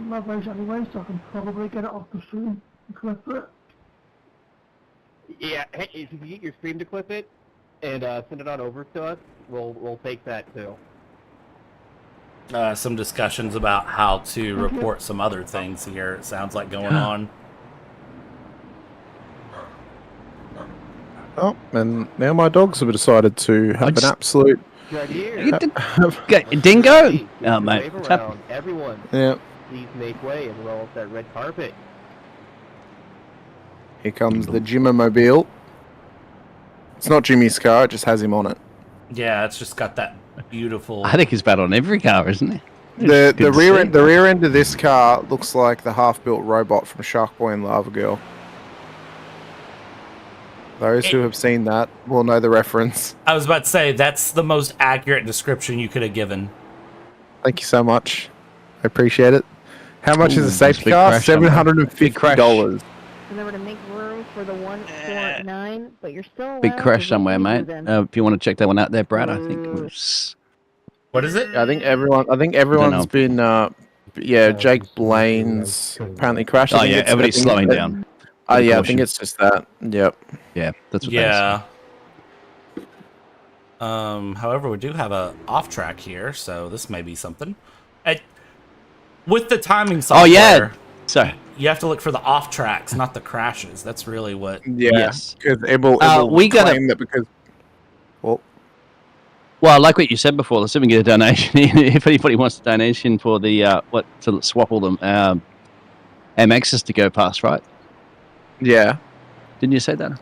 I did. I would love if we could get a donation to get a safety car so all the MX-5s can go to the front of the field. Yes. There was some sort of a crash here. It looks like there was a massive checkup on the backstretch. It took out several people here. Look at this. It stops right. Oh yeah. And yep.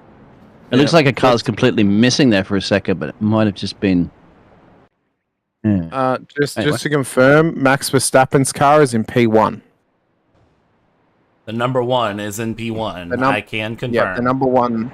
Yeah, the number 1 is Max Verstappen's car. I still have black flag. Do. Yeah. Black flag will be cleared at the Max end Verstappen. of the caution. I am not clearing them during the cautions anymore. Go ho. Max, Go Super ho. Max, Max, Super Max, Thank Max, you. Max, Super Max. You're welcome. Thanks. So I can indeed confirm that a lot of those crashes we were seeing reported are actually crashes that happened. It's not just the case of people slowing down. So Yeah, it's big nose to tail. Yep. Fender benders. Now that was not a crash. No, that was Geordie Slater just slowing down to go in the pit lane. had one of those great things called a pierogi. You listen to the smooth sounds of Hamish and Brad here on the JP Broadcasting Network. Where's mental health? 6. Dean's here as our weather reporter. 8.5 hours left to go in this race, boys. That is correct. I gotta ask, as a team right now, what's the goal? Is it just sort of a game of attrition at this point? Keep the car on track and don't wreck an MX-5 and don't get wrecked by an MX-5? Is that the game here? Yeah, it's pretty much get to the final hour and hope you're on the lead lap. That's what it is. If you've got fast repairs in hand, well, you want to try and save them for that final hour in case you get caught up in a heap of incidents. I think most drivers will keep one up their sleeve, won't they? Because you don't want to get right to the end there and we're going green, and then to be forced to sit in the pit lane for the remaining of it to get some repairs done. So Chadwick has taken advantage of the fact that majority of the field were caught behind slower class cars. Emily Jones has done well off this restart as well. She sits P21 overall in the field. Inside the top 5, though, for the Supercars. Or sorry, inside the top 6. As Callum Morgan is running on the wider line up through turn 3. Why has he been caught on the outside line? He ran off track Maybe out of turn 1. Okay. Yep. In that infamous Kinder Bueno Sebastian Buemi livery on the C7. Oh my god, 3 wide into the chicane. Can he get it done? Get through cleanly. Somehow does. Why did... I was going to wait. Why is it so lit up in that part of the track? It's because there's so many cars there. Yeah, it's just... It's so... something's happened big here. deal. The P2 car of Nezov is off the road. Well, I can confirm how this started. Turn 7 looks like... Was that turn 7? So the Shark Dwellers, number 44 car. It was P2 on the road. Oh, it was a self-spin, it seems. And then, well, things just get ugly from there. Yep. Luckily, they did have a lap on hand over Victor Miranda in the Delete Esports car, but they are now technically back on the same lap as Miranda has gone back past Nezov's car.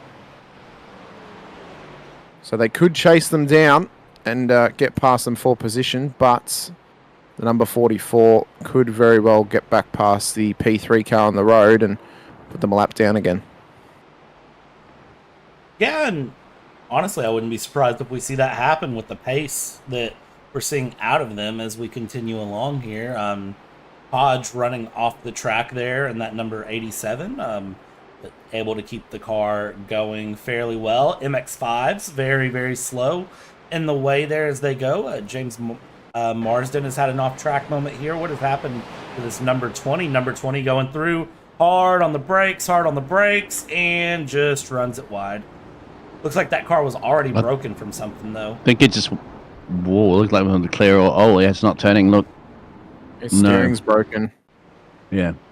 Oh, I think his car was broken from this incident. This was that restart. Yeah, his already busted from that. Oh, there's been a big one apparently. A couple of cars involved. Why is it claiming there's been a crash, or is that just my end that's doing it? Might just be my end. I don't see anything from... No, mine's just having... So, my end's actually blinking really bad at the moment, and I'm you had that like we had at the start. Drive through. Stop and go, excuse me, because you're not able to speak Polish, and you have a last name like that. So... Whoa, did you hear that? Race control, Ash Vanderlei has given a penalty to car number 42, specifically Paul Mikolajczak, and I quote, for not being able to speak Polish and having a last name like that. And you gentlemen were speaking about it earlier, weren't you? Because you already cast him out, don't you, Hamish, in one of the racing leagues?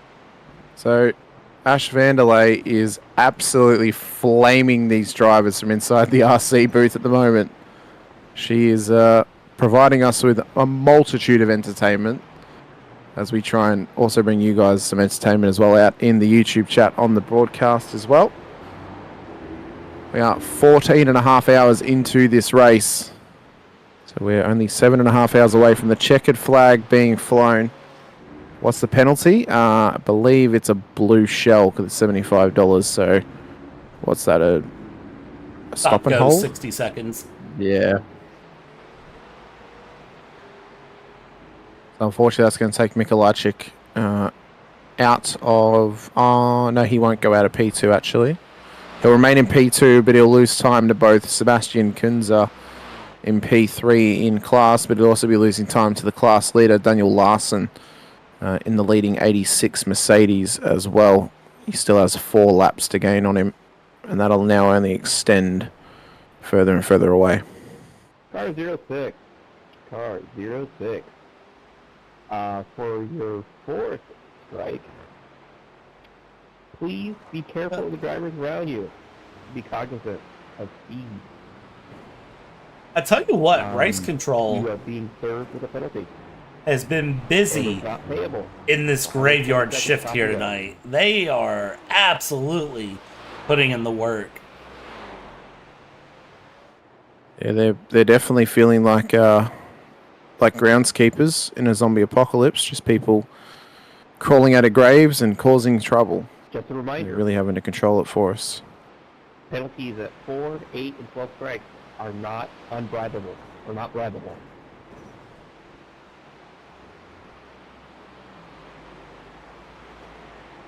And watching Benji here take a good run and is going for a move. This is not for position, but it is for pride. They're side by side with the same class car.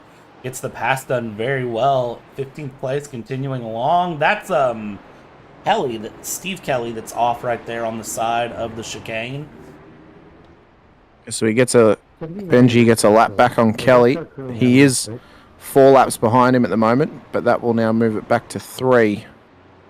When he continues round. Was that an American in the background saying, "I'm pitting"? That was I think indeed. it was. That was very freedom of them. Mark in the chat, surely there's a donation to get Hamish to neck a Bundy rum. $100, and I'll go and buy a rum and I'll neck it. I don't know how I'm going to be able to neck it on stream, but I will. I'll do it. $100 donation, and I'll do it. We have a webcam, right? Not here currently. You have I had one. Cell phone, right? I do have my phone. I do have my make this phone work, indeed. then. I'll do you one better. I'll do a shoey out of my race boot. Oh, wow. Yeah, that's definitely worth the coin out there for the donation. You can't be $100 real. I'll do it. Mark, you haven't been here for it, but when we hit 30k on the total donations, I committed to getting a No Punterino Jimmer tattoo. So that's also coming my way as well. You know what? Sounds valid. I respect. Yeah, I made the claim. I got to live up to it, and I'm going to do it. Oh, that might be worth it. Yeah, I'll do a shoey for $100. We've got to see it in contribution corner though, and you need to specify in the description of the donation, which you can find the link to the donating page in the description of the stream. You need to put it in the description for commentator Hamish Munro to do a shoey.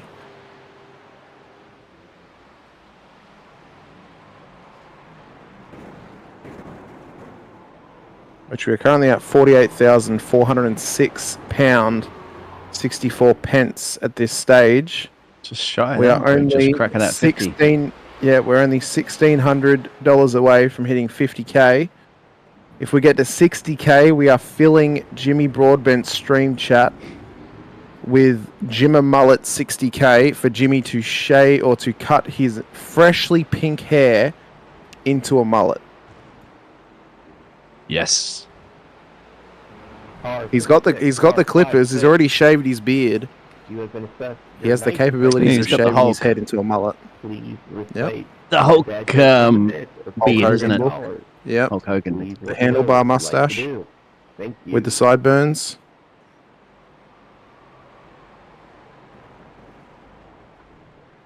There is Jimmer's car, currently being driven by Adam David Hodgkinson. Jimmy's currently asleep.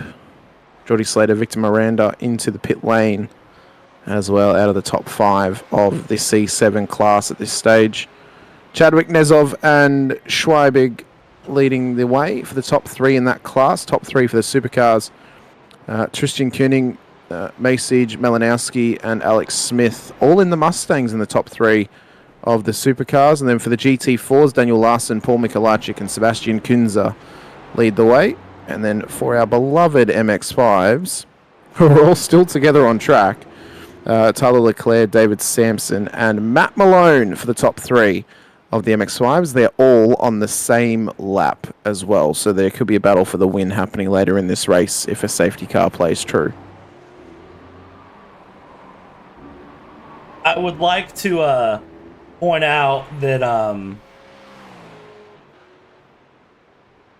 Ash gave the stop go to car number 42 because of Paul's last name.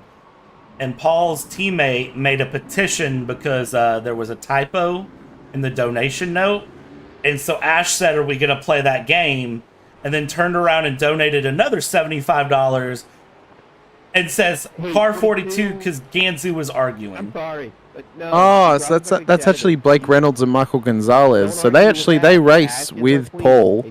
Blake and Michael are actually in going head to head for that SimCar Championship over in Penguin RC SimCar Grand Am. So they're actually the championship contenders who are racing with Paul Mikolajczyk here Paul, you keep this talking about evening. that, you're going to owe me like 4 subs from Wawa. I just heard something. Yeah, I just heard Wawa. Yeah, I heard Wawa too, and that got my attention. I got a good question for you then, Brad. As an American, Yeah. what's your go-to fast food place? I know where he's going here. I was going to ask you a question about that, Amish, but... Oh, really? Brad? I'm glad. We can all answer it then. Okay, so it's changed recently. So for the longest time, my go-to fast food place was Taco Bell. And then Taco Bell recently decided to just completely upend their menu and get rid of every good thing that they had that I would eat.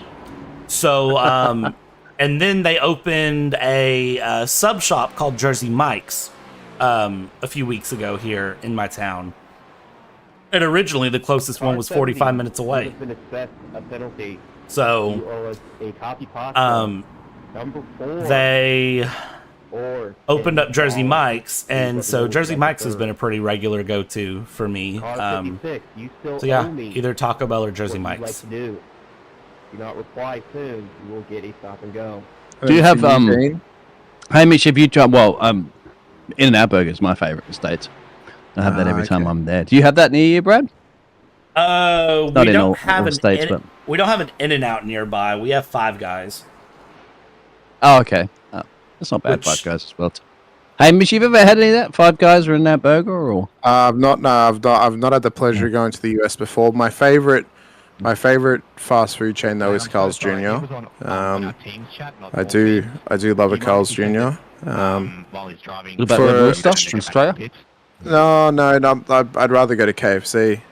To be honest, over Red Rooster. But for an Australian-owned brand, my go-to for an Australian-owned fast food is Guzmán y Gómez. So. Which one? Sorry. Yeah, Guzmán y Gómez, which is a Mexican. Oh, that's been very popular of late. Yeah, Sydney. they're building one just around near where I am now too. You guys don't have that in the States. It's popular Mexican cuisine. It's basically Taco Bell, but good. Yeah. But good, yeah, it is. It's very popular now in Australia.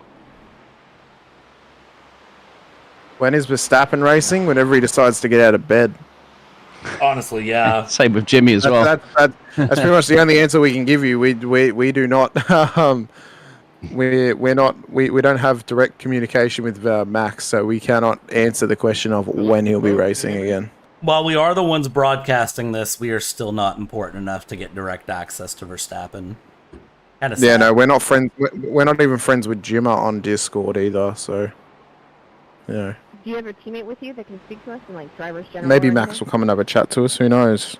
They tried to get him a lot during part 1, and I was gonna try to get him through part 2, but he was 2.5 hours in. And then finished his stint up, and thank you, Car 70. I didn't get it at that point. Thank you. It'd probably be. I'm not sure if they'd be finishing up.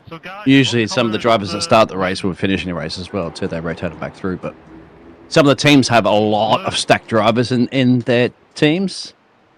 Yeah. particularly the where are they? I'm just having a look at the moment. They are the. Thank you.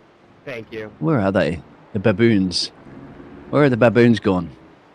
Yes, a clown car full of baboons. They have a stacked grid of 14 or something like that. It was maybe more. Oh no, they had 16, didn't they?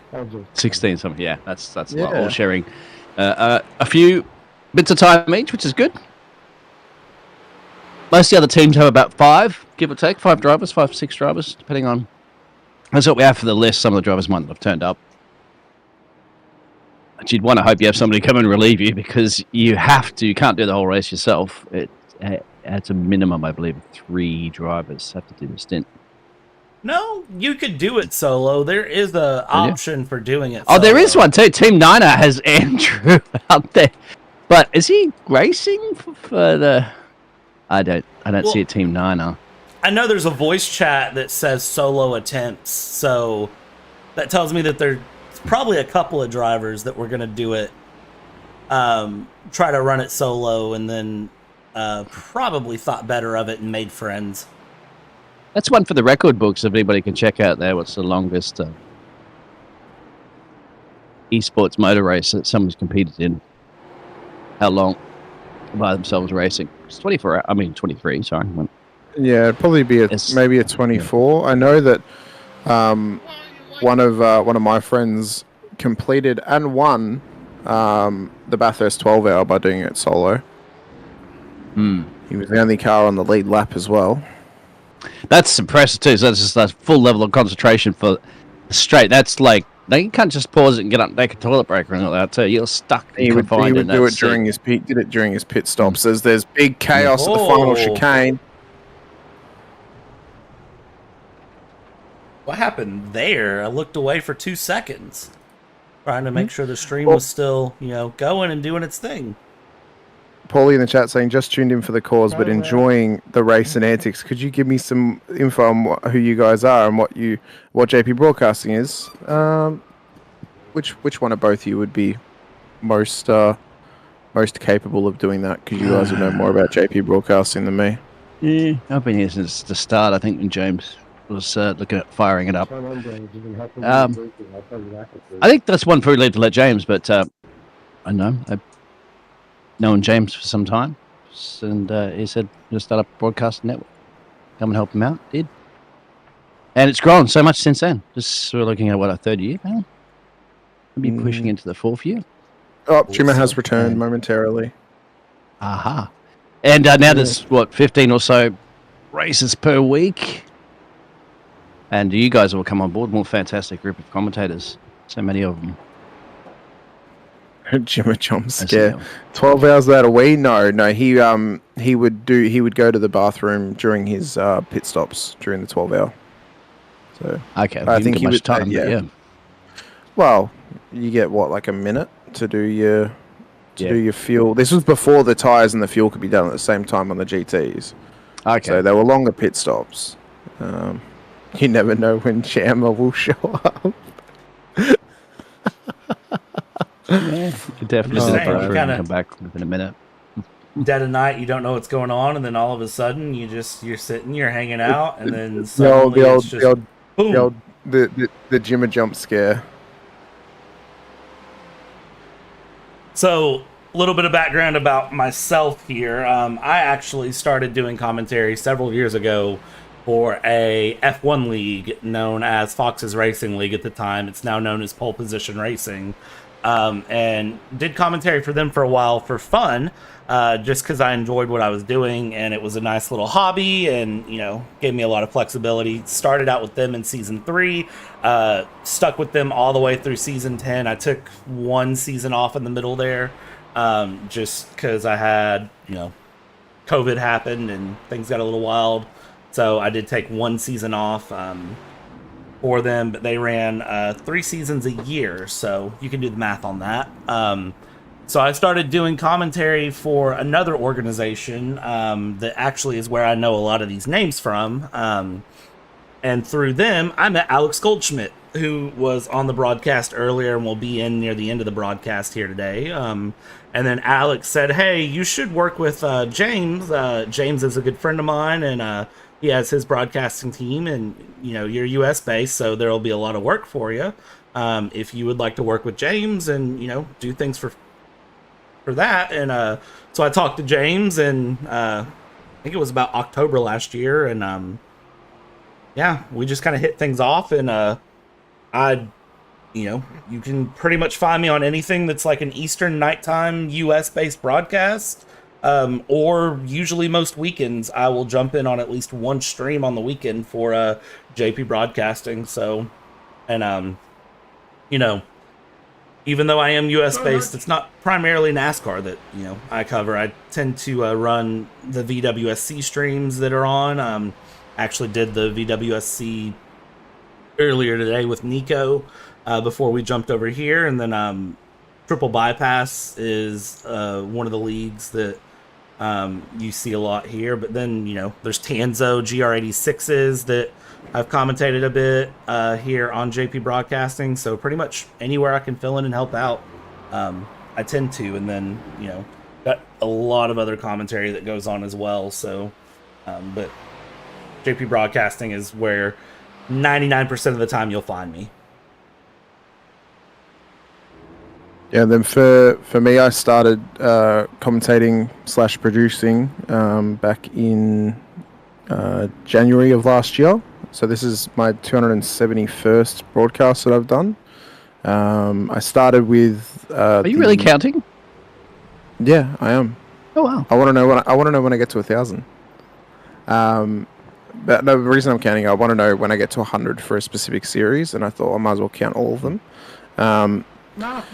So I started, and I started with the largest Australian V8 Supercars series based on entries, which is V8 Veterans, which is for 40 years and older drivers. Ever since I started, I've only ever done Split 2, which is their second tier. I've done every season since their 14th season up to now. We're in season 21. As someone is chatting over the radio to race yeah, control. they get a little bit upset about some of the cars being unpredictable for the MXs. Getting a bit heated. It's a great series too. I've watched that. I was just watching the cars throw themselves into the turn 7 too. Go ahead, mate. Yeah. So yes, I've done Split 2 since season 14 of Vets. We're up to season 21 now. Normally broadcast that on a Saturday evening here in Australia. I then started sort of around about season 2 of iRacing last year. I started working for a broadcast league called Sim Racing World, who's also based in Australia. I moved up from doing just 2 broadcasts a week for them to doing 4, which include the Tuesday night Warren & Brown V8 Supercars Series, the Wednesday night Cooler Master Super Formula Championship, the Friday night Legends World Challenge, which I also admin, and then also the Sunday night Warren & Brown Tools V8 Supercars Championship.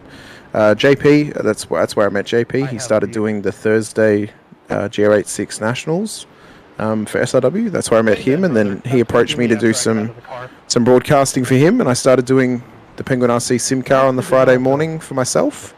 The time zone's only gotten better and better the further we've gone out throughout this part of the year, because it went from starting at 10:45 in the morning for me to starting at 12:45 midday, so it works out even better on a Friday for me. So, but yeah, and then on Mondays I do my own league, which is iRacing World Challenge for GT4s this season. So, yeah. Yeah, it's tough when you do 3, but mate, I'm sure if you've done 3, like you do the UK broadcast in the morning for us, it's early. It's about 3-4 o'clock in the morning, and then do a US one because that's about around midday for us in Australia because it's evenings in the States. And then of course you do your Aussie ones, so that's give or take 7 or 8 Aussie time. You can rack up 3 in a day. Yeah. You can even do. I mean, you could even work up to 4 or 5 a day. I mean, it's a lot. Oh, you'd be doing broadcast after broadcast. You'd have no free time for yourself, but I don't generally do 3 or sometimes do 3. a day mainly. Yeah, the most I do is the 2, which is on the Friday normally. Although today I'll be doing 2. Obviously, I've got this, and then I'll be doing Supercars later on tonight, and then I'll most likely just come back for the final couple of stints just to hang out with James and the other boys I didn't get to talk to earlier at the start of the race, and just the Aussie invasion, mate. We're to come back in there and we're taking over. These Englishmen. So I'm a little unique in that regard that I do work a full-time I just jumped to an absolute dumpster fire. Yep, MX-5 has been absolutely murdered. Yeah. And I believe it might have been one of the supercars that hit it. That was a Punterino is what that was. I believe that was Daniel James. Actually, no, it was not. That was right here. It was a big old Punterino. Please, no. Yeah, it was. Okay. It was that Commodore. That was the Good Soup supercar, is what that was. Yep. And yeah, just absolutely gone. Anyways, back to my comment. I'm a little bit unique in the regard that I work an 8 to 5 and do this for basically a second job. So a lot of my squeeze-ins are the evenings during the week for those US-based broadcasts that start at 9 p.m. Eastern time, or it's all weekend that sometimes tend to start at 8 a.m., 9 a.m., 10 a.m. Eastern time, which is always a little bit fun, a little bit weird for getting up so early on the weekends. Someone in the YouTube chat asked, do you do only sim racing or do you do some IRL? Well, next year I will actually be starting to run IRL. I have a Hyundai Veloster, I said this earlier in YouTube chat, that I will be taking to some track days, and I am going to start the art of racing in real life and learning those skills. I don't do any real-life commentary personally. It's something I have talked about, but I am in the U.S., and basically the most I would get for real-life commentary would be the short dirt tracks that exist around me, which is not something I really have interest in. I will say Alex Goldschmidt does a lot of real-life commentary that he does works with us here. Around Europe a lot. Yeah, a lot of karting, and also Sim Racing Expo. There's a lot of things he does in real life. So, I don't know about you guys, though. Do you all do any real life stuff? Unfortunately, there's not too much opportunity in Victoria. There's really only 3 proper racetracks we have in Victoria: Phillip Island, Sandown, and Winton. And you kind of have to know someone to get the opportunity to go do it in real life here. My dream though would be to become a full-time commentator, either for Australian GTs or even for V8 supercars, but that's not very likely going to happen. Usually get ex-drivers, don't they, to do the commentary on that one and things like that. Yeah. GTs are probably a bit easy to get into with the likes of Crailsy and stuff like that getting into it. So, but who knows? Never know what might come down the road for myself. I don't do the racing, but theatre, lots and lots of theatre experience. That's all live, of course, and I'll be doing a World Guinness Book of World kind of charity event, live broadcasting this month as well too. It's later on, so but no, never motor racing live. I'm just more of the time for the virtual world. I'd rather do other things in real life, as I said, like theatre and stuff like that's much more to me something I enjoy. Holly says, thanks for all the info. Been getting into sim racing and a bit of IRL racing, WEC and GT racing mostly. Sim has been tough to get into watching, know what races are happening and when. Polly, when I started getting into it, pick a league that you like and just kind of zone in on it. JP Broadcasting, I'll tell you, not to, just toot our own horns, but there's so many different styles of racing that go out on the channel here. You can pick, your style that you like, whether it's NASCAR, road, slow cars, fast cars, open wheel, MX-5s, GR86s, and, you can pick that league and dedicate yourself into it. Or, if you just want like a general taste of everything, the official iRacing YouTube channel always is streaming different special events, and you can check those out. So it is a different experience to get into, but the big thing I will tell you is pick drivers and pick tracks that you like, and find a league that you like what they do, and a commentary service that you like watching, and subscribe, follow them, and pick what you like, and kind of treat it like you would a weekly TV show that comes out. If it's what is it, like Dancing with the Stars that people watch every Monday night here in the US, treat it like that, and say, oh, it's Thursday night, there should be a JP Broadcasting stream on for this league, and go. So again, not to toot our own horn here at JP Broadcasting. Obviously, we're extremely biased, and we think what we do is really great here. And I would say that, we're a good place to start.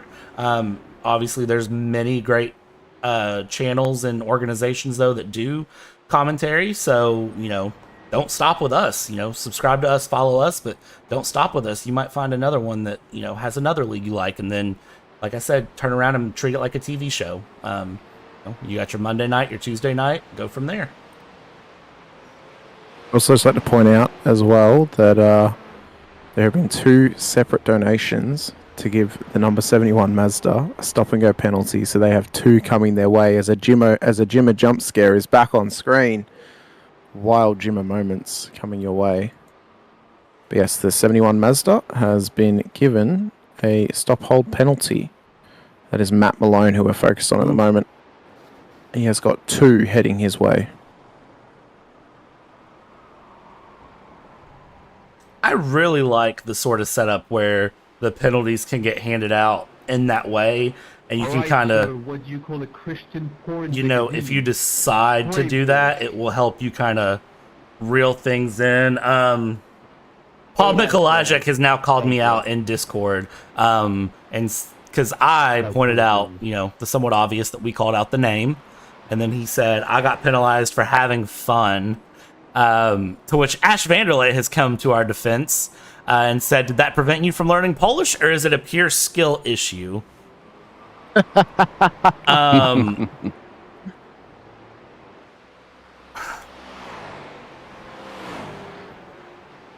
That's hilarious.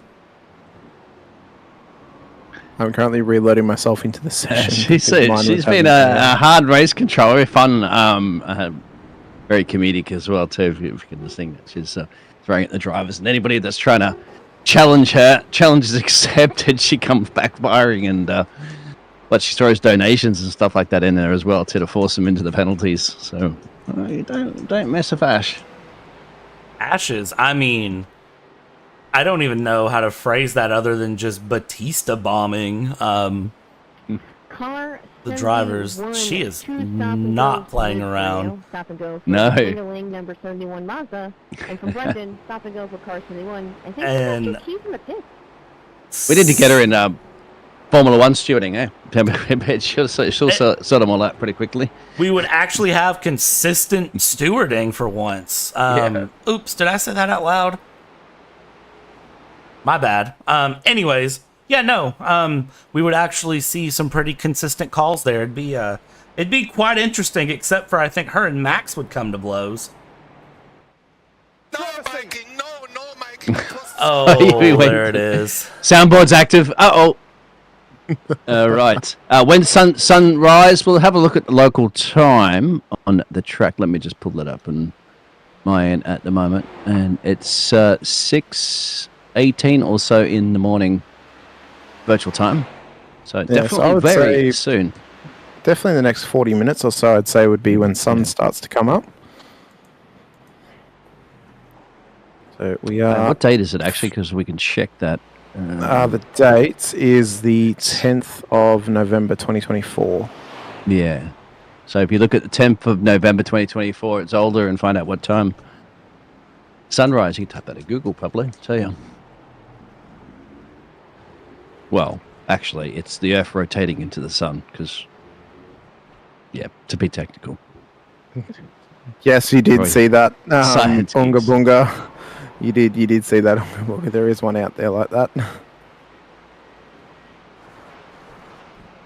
So we can see as well, James Dunbar for Crashed Racing. He's P11 at the moment in the number 4 car, just trying to pick his way through the field. They have a refrigerator on their front car. Was it that particular V8 Supercar? They came in. Yeah, it had the kitchen on the front of it. Yeah, on the bonnet.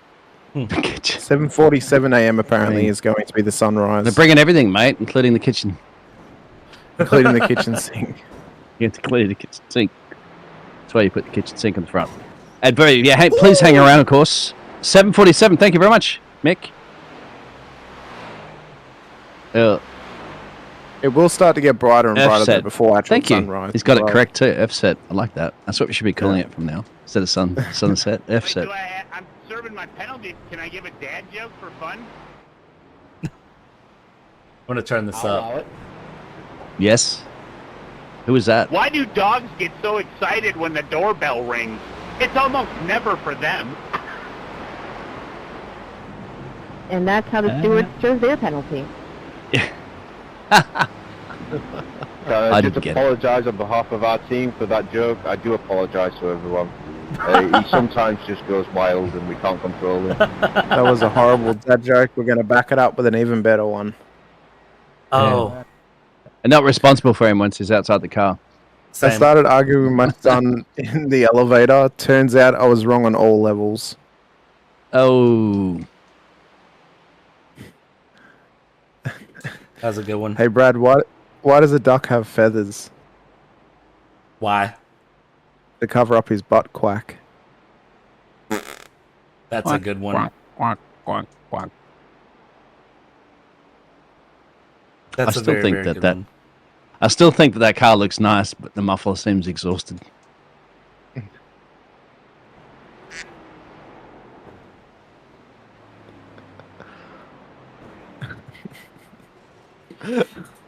Brad, do you have That's why you think swimming in sharks is expensive, right?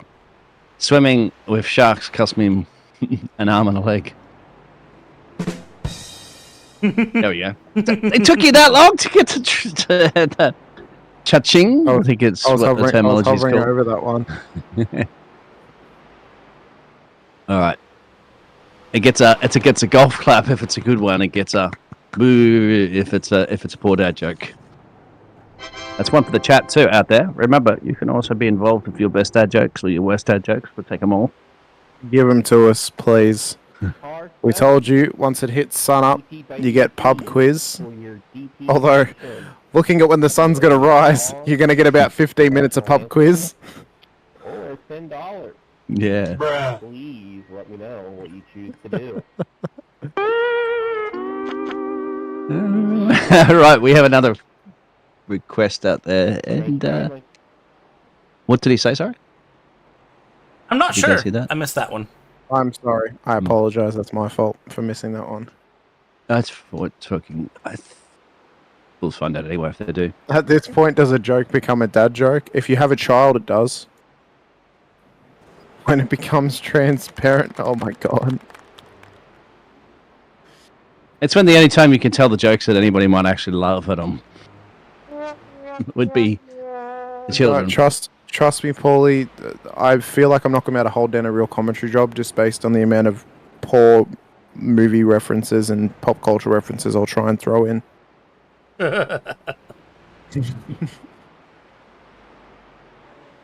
See, this after hours, this graveyard shift, this is fun. This is It's one of you the do it in your after hours voice, Brad. Do it in your after hours. Yeah, after hours. hours. You've called the after hours line here on JPBroadcasting. After hours. After hours. I give up. See, Also, Aiden, I just heard a big Walton. crash. I don't see it, but I heard it. I think it might have been Daniel James Parker or maybe Callum Morgan in the C7. This is Daniel in the Big Pig Racing Mustang. So he crossed the road. Yeah, in the kitty litter. Hey, it's a quicker way, mate. Why not? Just had to do that too many times. It's a nice little off-track cut. Oh, this might be it. Yeah, out to the kitty litter back on. maybe That's not. just completely getting out of the way.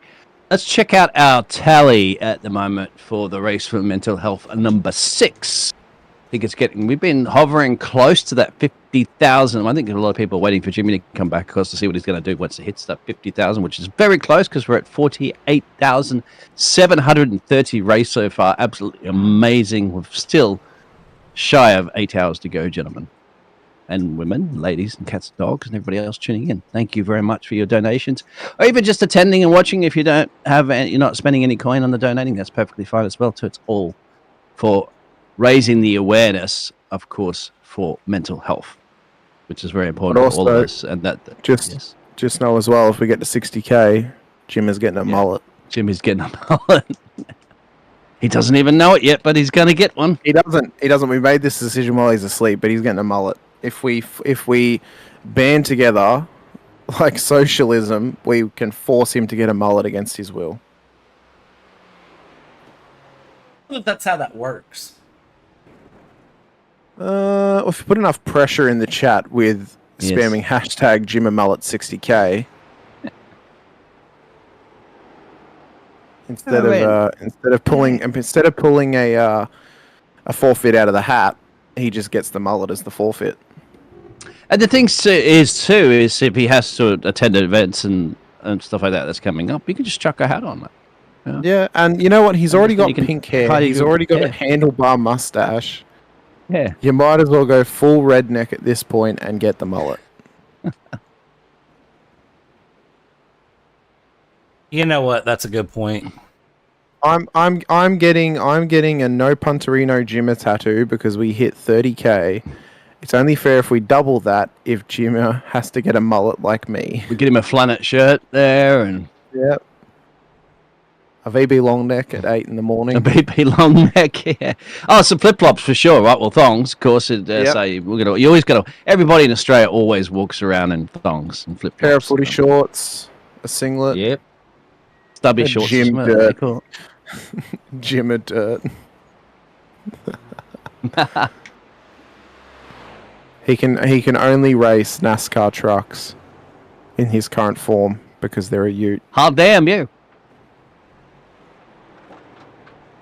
I can't do it, but I actually commentate. I broadcast with a redneck announcer, and he's real redneck Georgian. And that's what he calls himself, redneck announcer. A little too kick-assy. So you've been built a stop and go. Ooh.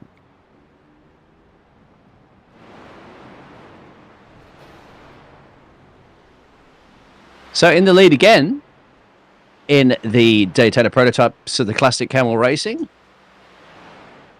just ahead of the Panda Racing GSR, and then the Doug Henson. Oops, all switched around. Why does it do that to me? My apologies. Shaq Dweller's in the lead now. That's because they've just jumped to pit road. They have a 2-lap advantage. Might go back out. That's the number 1 machine that has been piloted by Max Stafford, if you're all asking. Yeah, we're asking or not where Max is. She's probably still sleeping, right, guys? Yeah, I think he just went to sleep, right? He did like a 2-hour stint, and then right when we took over the broadcast, and then he went to sleep, I assume. Of course, he's on those strict bedtime orders right now, but also probably trying to flip his sleep schedule to prepare for Vegas. Does he have don't worry about flipping the sleep schedule. Yeah. I mean, this is Max. This is Super Max, right? He can, especially the Formula 1 drivers, of course, with having to travel to almost every continent on the planet, because Lewis Hamilton's pushing to get to Africa, which hopefully we might be soon in South Africa. But they're used to traveling in all the different time zones. And as Max racing in different time zones too. Yeah, that is a good point. They do. I don't know that I could do so much traveling. I feel like that would get very, very rough after a while.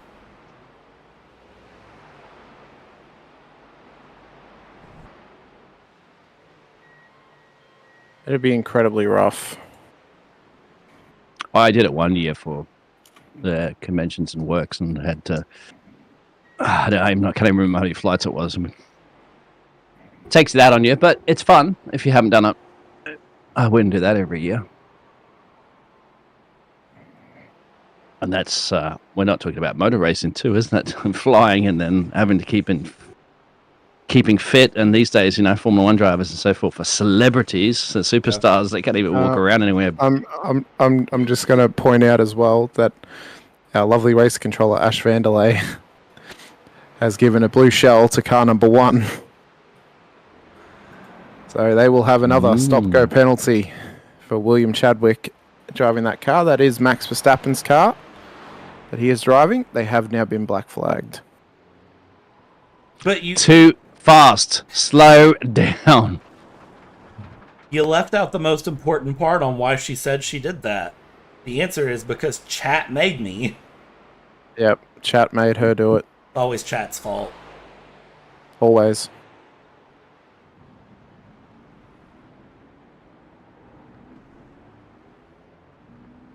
And that's all that matters, boys and girls.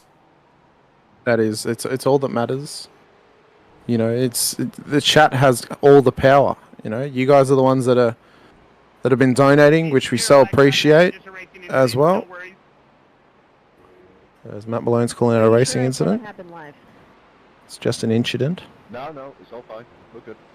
We're not sure about Max donating. If Max donated, it might have been anonymous and stuff like that too. Yeah. He donated at the start of the race. Yeah. I did. Okay. Yeah, he donated. I believe it was 75 or 50 for a blue shell on the P1 on the car that qualified in P1. Of course. Yes. Yep. I was actually getting ready to go back and look.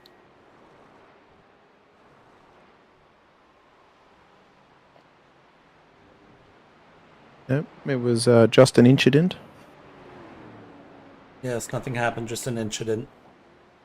He's donating his time, that's for sure, as well too, for a fantastic charity event, which is priceless. Exactly right. Exactly right.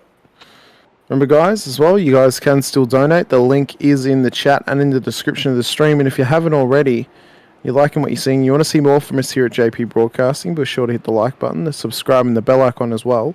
There's so many sim races that happen on this channel all throughout the week. You guys will never have anything. You never have the problem of, oh, what should I watch? Because there'll always be something going on here on JP Broadcasting. So you guys can subscribe and get notified. That way you can catch any of us in the booth throughout the week.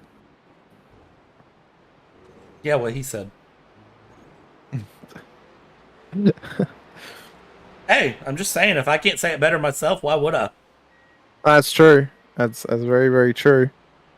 Also, going to give a shout out as well to the sponsors of the race. Of course, Mind, who we are trying to raise money for, as well as Abruzzi and Moza as well, Moza Racing. They're also linked in the description of the stream as well, as wonderful supporters of the big boy Jimmer. Imagine if he somehow got to 1 million subscribers during this race. That would be incredible. He's currently 50,000 away. Oh, highly deserved. He deserves that gold play button. Oh yeah. So, I mean, I know he went on a little bit of a monologue right before he went to bed, talking about how personal this race is to him and stuff. And for those of you that don't know, this is a very, very personal sort of race for Jimmy that, he set up for very personal reasons. It's one that resonates very personally with me as well for a number of reasons. Guys, I won't speak on your behalf, obviously, because, well, that's just not how that should work. But I will say for me, someone who struggled with it up, down, all the way around, and, still struggles with it daily. Jimmy was someone that I went to when I needed that escape, that, sort of break from reality, and I needed something different to kind of take me out of the bad. And that's what Jimmy's streams and Jimmy's videos have always been for me. So it's absolutely amazing to see him about to crack 1 million subs and about to crack $50,000 on this, especially, considering I remember when I started watching him, he was under 50,000 subs. So, not one of the first people to watch him, of course. I didn't discover him, right when he was coming up, but I did discover him early on. Have been around for a while, so it's pretty amazing to see it from start to here, where we're at now. So, yeah, this is a awesome stream. What a wonderful opportunity as well for us to be a part of such a special occasion as well. And if you are struggling out there, there are plenty of support networks that are available to people across the world. In Australia, we have Lifeline, for example. Their hotline is 131114. I believe there's Lifeline in America as well. There's BetterHelp. There's so many places out there now that are able to help people in need of mental support, because sometimes life can just get too hard to live, and you need that support. And it's a very, very important thing, and it's very important as well to know that you're not alone. You're not the only person out there. You're not, you can talk to people about how you're feeling, and don't feel ashamed or feel down that you need to talk about these things. It's important to express ourselves, and important to try and get the support when we need it. You're not any weaker for getting support from someone. It's in fact it's stronger for you to be able to admit that you need some help from someone. So yeah, if you ever feel like you need that, do not hesitate to try and talk to somebody, whether it's someone close to you or somebody from one of those wonderful organizations worldwide who help support those dealing with these issues. Absolutely, that it's reach out and talk to somebody is the key, as you mentioned as well too. Because we tend to, as human beings, trying to hide things to ourselves, and it sometimes doesn't. You've just got to reach out. It's difficult stuff. Well, we're down to 7.5 hours, gentlemen. Very soon we should be expecting the Earthrise, so we can start seeing these fantastic liveries and all the pictures of Jimmy that are splashed on a lot of these machines. My favorite piece of copium is the random Jimba jump scares. It is incredible. I would, if you guys, we did say it earlier, if you've only just joined, that's a very quick one. We did mention it earlier, if you want the Jimma jump scare on screen for a longer period of time, it's $10 per lap donated to the charity, and we will leave it up for a full lap depending on what you're able to donate. But that's up to you guys if you would like the Jimma jump scare left on screen, to where we risk the wrath of James Parfitt, but all in the our good employment's of up for donating to charity. Our jobs. Yep. I think James knows that when he put you two and me together on the night shift, that it was either going to be the most put together professional A1 stream ever, or we were going to embody, the heart of Jimmy Broadbent and just go ahead and give it that little bit of an Australian American twist and get a little crazy. I think he knew one of two was coming. Oh, Brad, ¿por qué a los dos? Why can't it be both? Exactly. We're all whispering now, aren't we? Yep. We're whispering. Why are we whispering? Welcome back to Skibbity Toilet. The 23 hours. The 23 hours. The 23 race for mental health here at Zolder, ladies and gentlemen. You're here for the 6 hours of power, the Australian 6 hours of power, with a bit of a Kentucky spice sprinkled on top, where everyone's getting caught in 4K. The vibes in here are absolutely immaculate. And I'm just going to try and brain rot this as much as I can.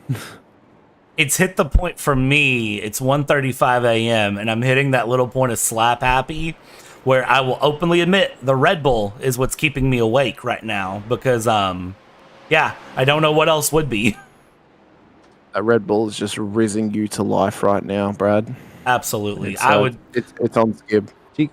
Do you guys know about the KFC Twitter account? Well, it's X account. Yes. I think everybody yes. knows that. Do you know about the He follows 11 account? people, right? Yep. The 5 Spice Girls and 6 guys named Herb. Yep. I love it. Now that's marketing 101 if you want to do that. It's very, very clever. It's phenomenal marketing. Oh man. I reckon. It's great. I reckon. If Arnott Shapes ever had an X account, they could never follow John Cena. Because their slogan is "It's flavors you can see, and you can't see John Cena." Right. Yep. That's a mic drop. Yep, it is. As we Hello, follow the Color Devon. X videos on its rear wing. Hello! You did it. Like a hello! Devon. Hello! Whoa. Hello! See a couple of drivers in the Discord talking about having a couple of technical issues with their sim. Knock on wood. Thankfully, my stream seems to be handling fairly okay. Yeah, I had to close and reopen my iRacing because I was having really bad blinks, but it's kind of fixed itself now. So, a couple of cars going track. Yeah, we had to start, but we had the luxury of doing that, of course, as broadcasting and just spectating the race. You don't really have that when you're driving. Yeah. No, you don't. You do not indeed. All big battle pack here.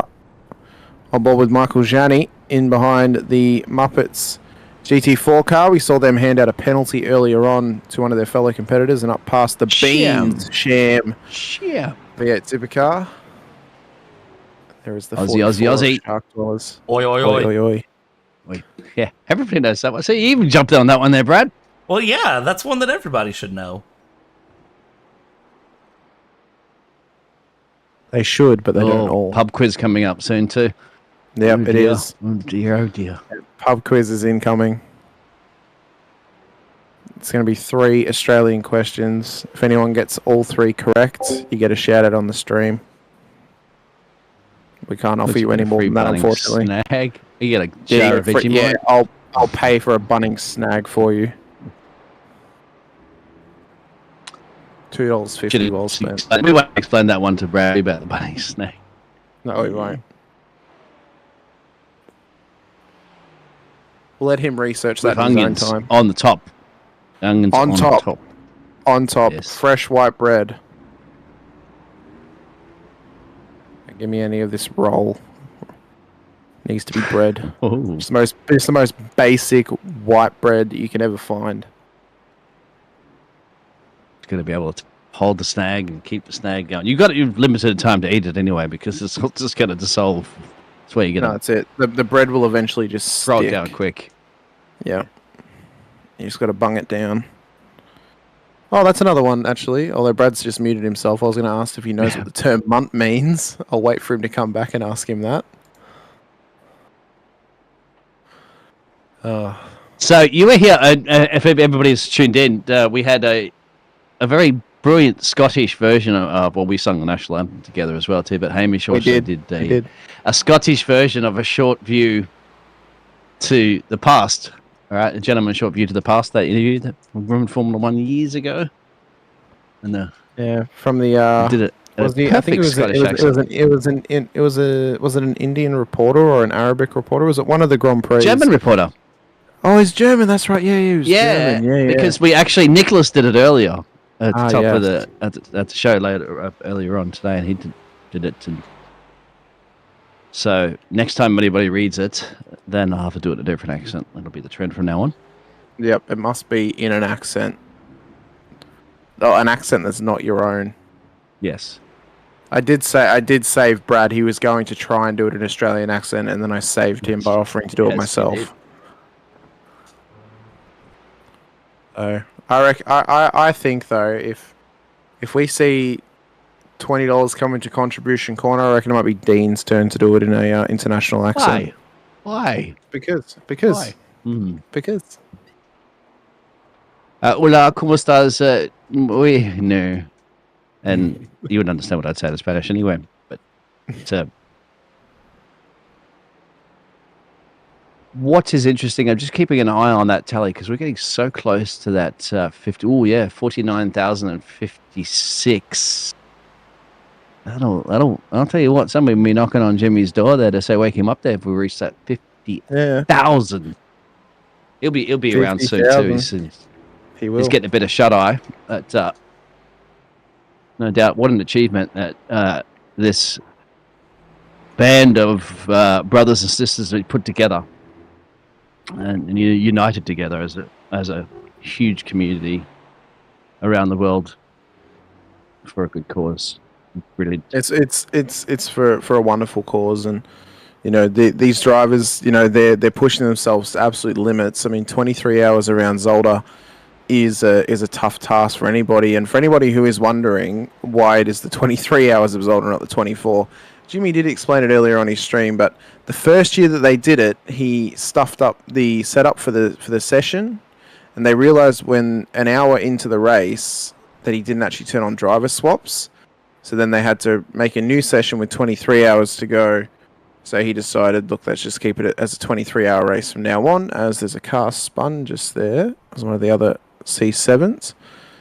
I believe that was Henning Schreiber, which is in P3. So P3 has actually just been lapped again by Michael Gianni there, Dean. So they've gone a further lap down, and they've actually lost a lot of time now to Kane Crawford, who's also in P4 in the C7 class as well.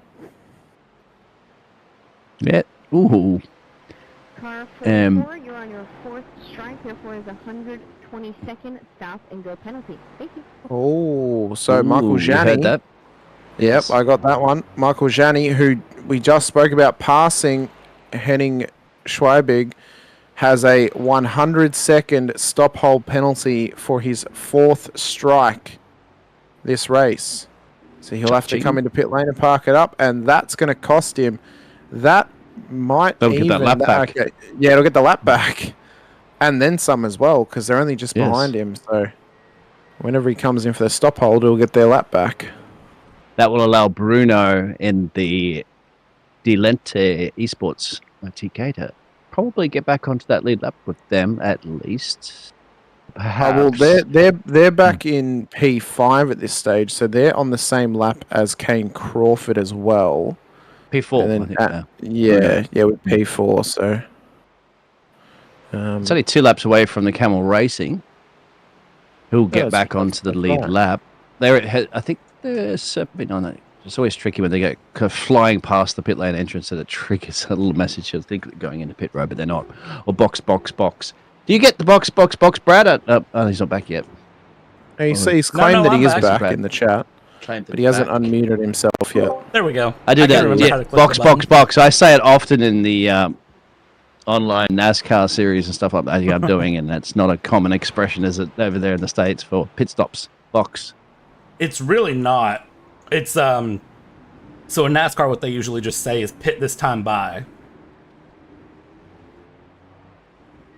So the box is more of a road course thing. But even then, like, you're road coursing in the U.S., running, say, like Road Atlanta or something, you're still traditionally going to hear them say pit this time by. If it's a U.S.-based series, it's really all of the more every other country in the world that says box. Or like box and pit confirm, whatever. Yeah. Why did they change that? They say box, I think it's because it's more easy and clearer to hear, especially back in the days too when they had the radios and the engines revving in your ear and you can barely hear anything. I'm just reading Jimmy's saying Jimmy will wake up soon and soon face a 50,000K forfeit. And what does Hania have in store? People are talking about ice bucket challenge, maid outfit. Oof. There's quite a lot of different things that people have thrown some ideas out, of course, for all the donations that have been put together. And what does Hania have in store for him because he has to do his next forfeit, because he will be probably very close at the moment to that 50K being hit. I'm sure as soon as he comes back, someone is donating at least the 950 that would get them to 50K.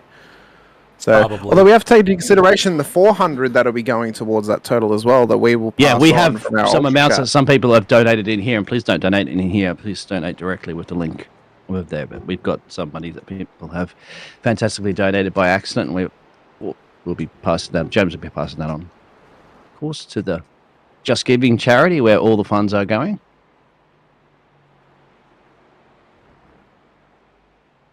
Should we do anything crazy as a donation, ladies and gents? Yeah, you were going to sing Waltz Matilda. Yeah, you got to sing Waltz Matilda. Yeah. Don't know it.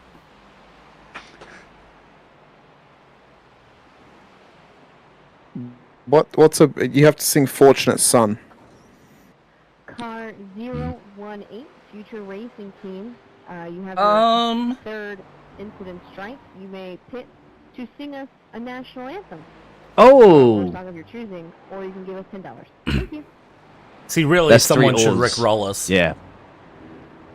So that's Kane T. Crawford's for the Future Racing Team, and just mentioned by Ash. They'll have to go in and. Which one would you choose, gentlemen? Sing the national anthem? What was it, or a song of your choice? Or pay the fine? I'd rickroll. We don't want to. We don't want to pay the fine. I'd rickroll them. Never gonna give you stop and go thanks to Combat Beast. Well, you know what, Brad? I reckon if we get anywhere between 50 or 100, you should have to sing all of Never Gonna Give You Up by Rick Astley. Okay. Yes. Deal. And you can do it in a different tone of voice too, if you want. Yep. Potentially. Or alternatively, you say the dreaded. Where is it? The dreaded short view Back to the Past in an international accent. Yeah. Did you call my number, yeah? Oh, if I could hold an accent. The Yeah. issue They isn't necessarily... say that to race control. Say, so I have no English, no comprehend English. So. Oh my gosh. See, the issue is like when I try to speak in a foreign accent, I tend to shift accents as I talk. I don't know why. That's fine. That's fine. Yeah. You could do each line in a different accent, even if you want. But Stop in the pits and sing I'll a song, consider. or donate $10 at the end of your stint.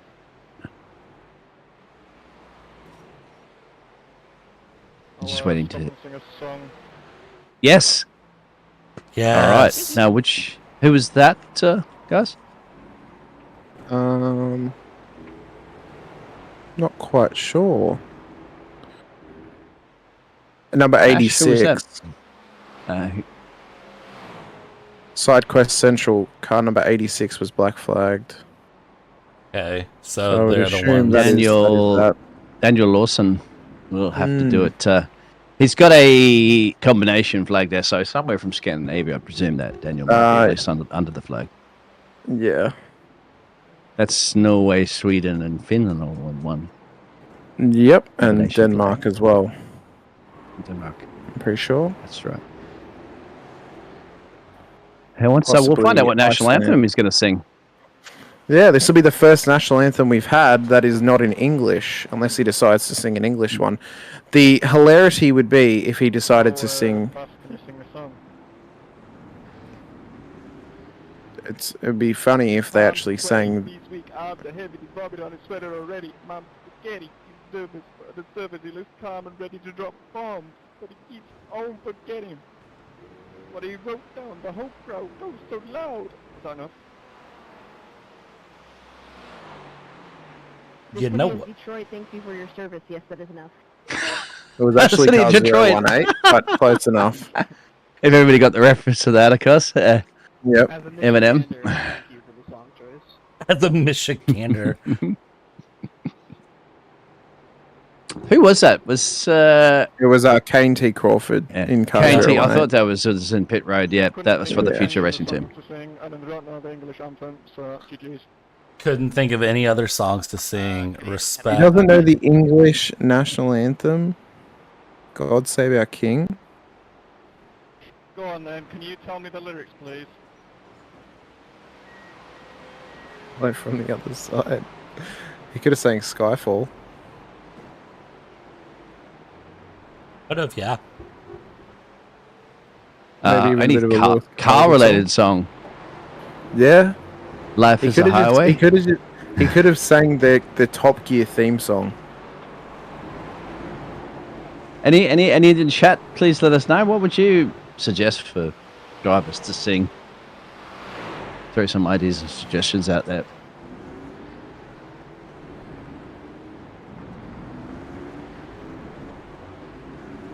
That sun should be, that Earth settee should be setting to that sun very soon, so that we can. Yeah, we should only be about an hour away from it, which will be good. You said that an hour ago. No, it's they said it comes up at 7:47 a.m. That's right. That's true.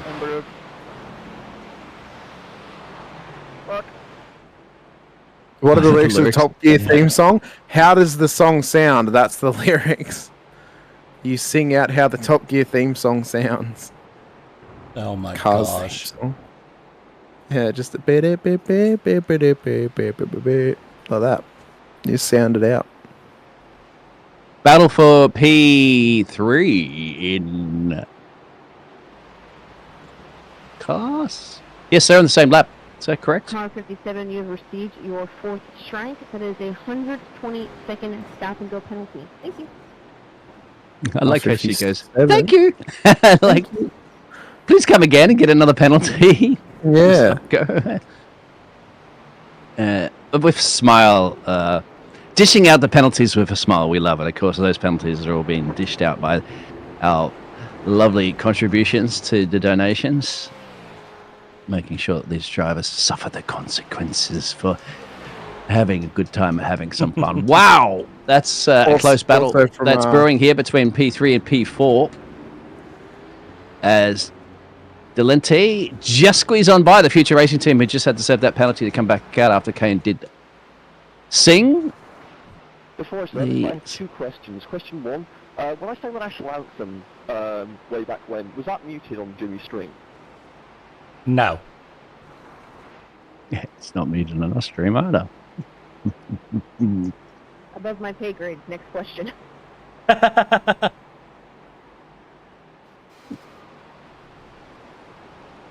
Would anyone object to me singing the American national anthem again? Yes. Yeah. Yeah.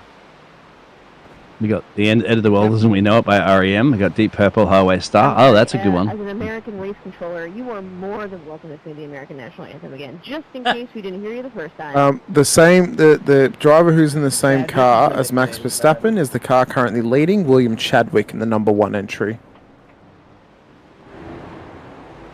So he's the one that's going to sing the American national anthem. Is that correct? I just think we need to inject this race with some freedom. I know someone asked which team is Max Verstappen on. Oh, sorry. I thought you were saying William had to sing the national was going to. No. That would be funny, but no, I don't think so.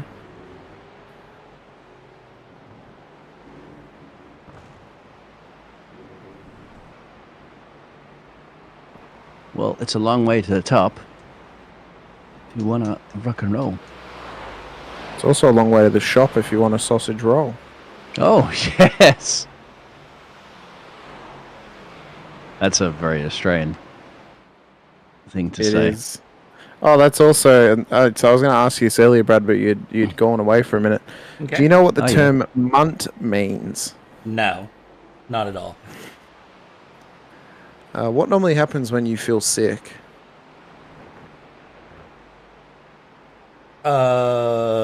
Oh, yes. Yes. I was like, what? I don't even know this one, but I do know it now. I'm going to use it in the context. Yep. Doesn't work but just by itself.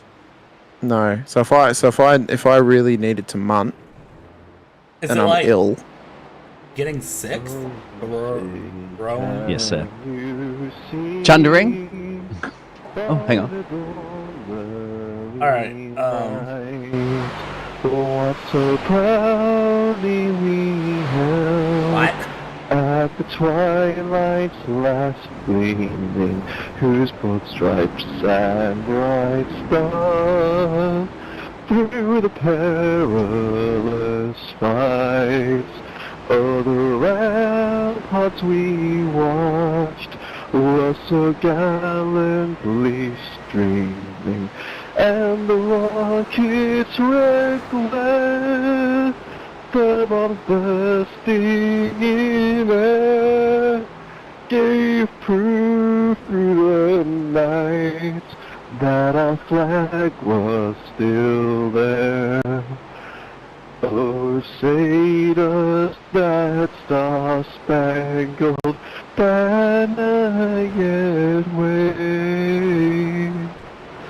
Oh, the land of the free and the home of the brave.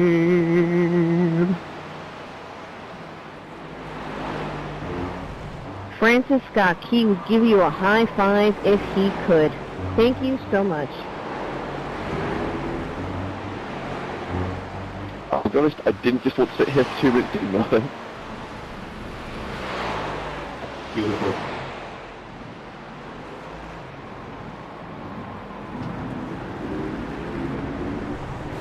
Moving, actually. Heartwarming, even. We're unmuted.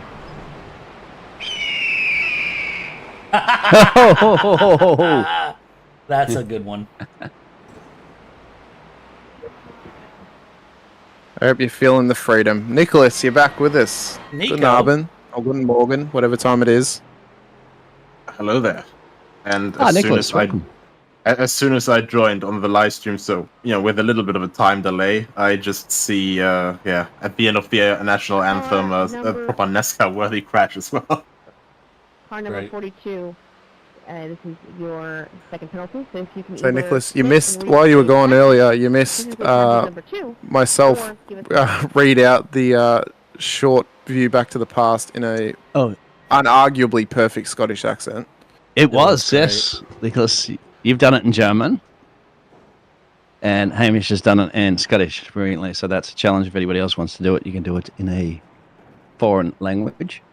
Somebody was saying Jimmy's back, but I'm just looking at his stream. I don't see he's back just yet. No, they're saying the what. Jimmers are back, meaning the Jimmer jump scare has returned. Nicholas, we are a shy tad off 50,000 big ones. And did you hear what's going to happen when we get 60K? Oh, actually, I didn't. Hamish? We are flooding Jimmy's stream chat with hashtag Jimmer mullet at 60K. Oh, God. So then he has to cut his hair into a mullet when he hits 60K.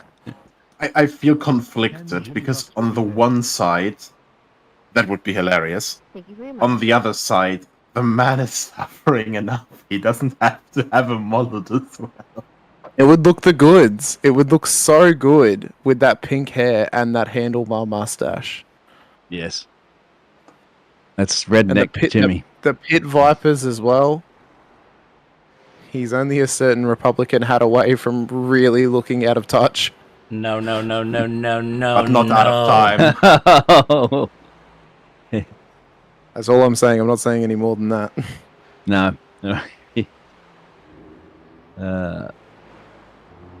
No, it's the children that are wrong.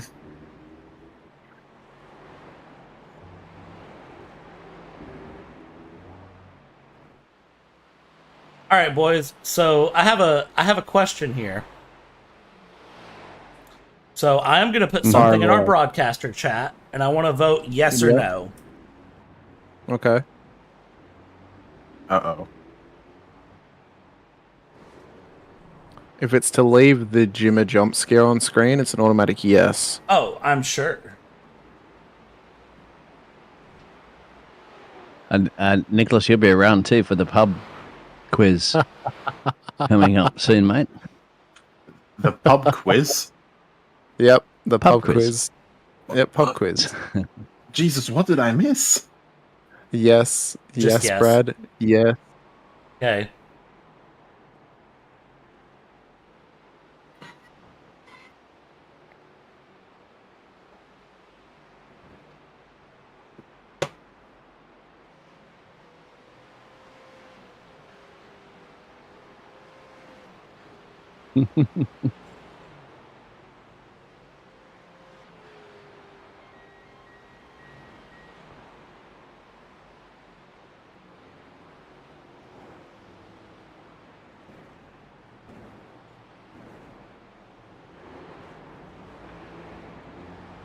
The question is, do we do pub quiz picture round or pub quiz questions for the chat? Yes. Okay. Chat. What would you like? Yes, just a yes. Yeah, that's a yes to both. Cool. Oh well, apparently. Okay, I'll find a good picture round.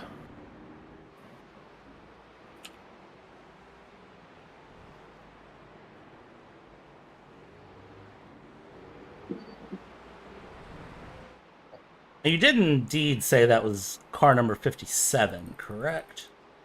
Oh yeah. Okay. Yeah.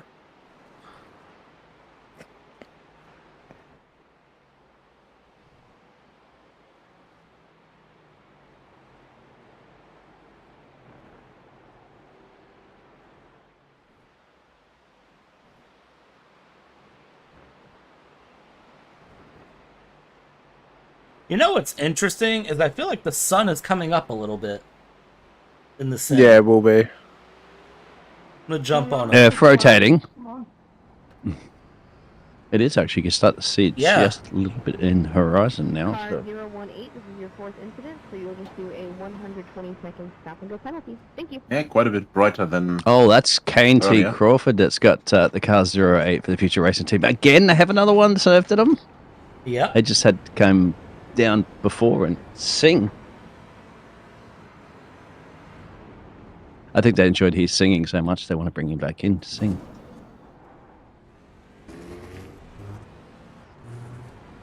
In fairness, it did bring a tear of American pride to this German eye. I wouldn't go that far. Car 57, the broadcasting team would like to say, injecting freedom into the stream. Car 57 should get a stop-and-go. So we gave you one. Enjoy. Oh, there you go. Good job. I'm solo driver. Can I appeal this black flag?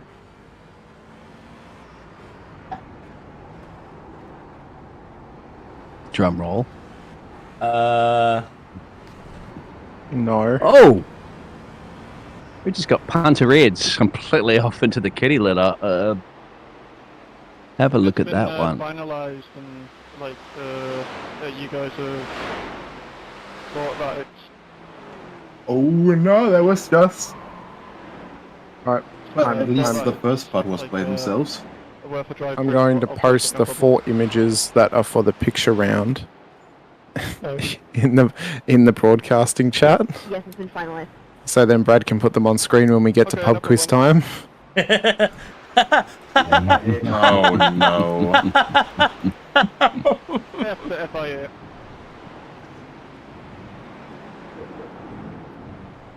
It's a classic. It's guess the elbow. One of these I already know.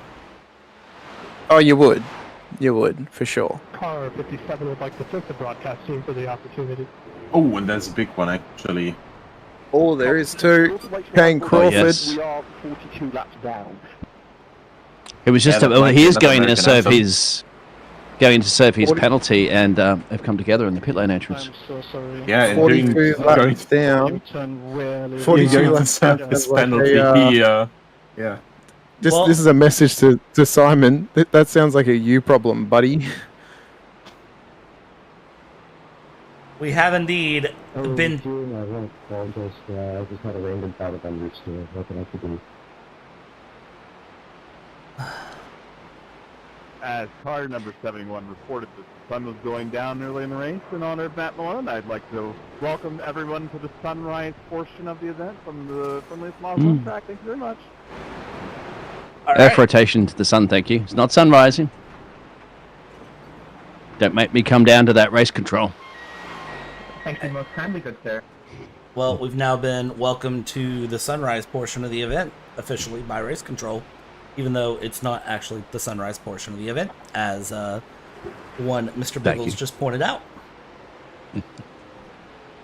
Well, it's getting brighter anyway. Ooh, and 3 wide quickly. Yeah, that was quite interesting.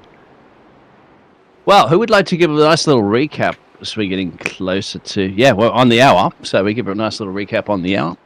Who would like to do that for us there? Bradley? Hamish? Nicholas? I reckon Nicholas should do it because he hasn't been us. Yeah. He hasn't been here. That's true. Not going to be me. Nicholas, would you like to give us a little short recap? I'll catch everyone up very quickly. Yeah. So Right. we've had a couple of safety cars in the last couple of hours, thanks to some wonderful $750 donations to get waiver rounds. Brad is not happy that I've told him not to put a certain meme on the stream. We'll get absolutely flamed if we do that one.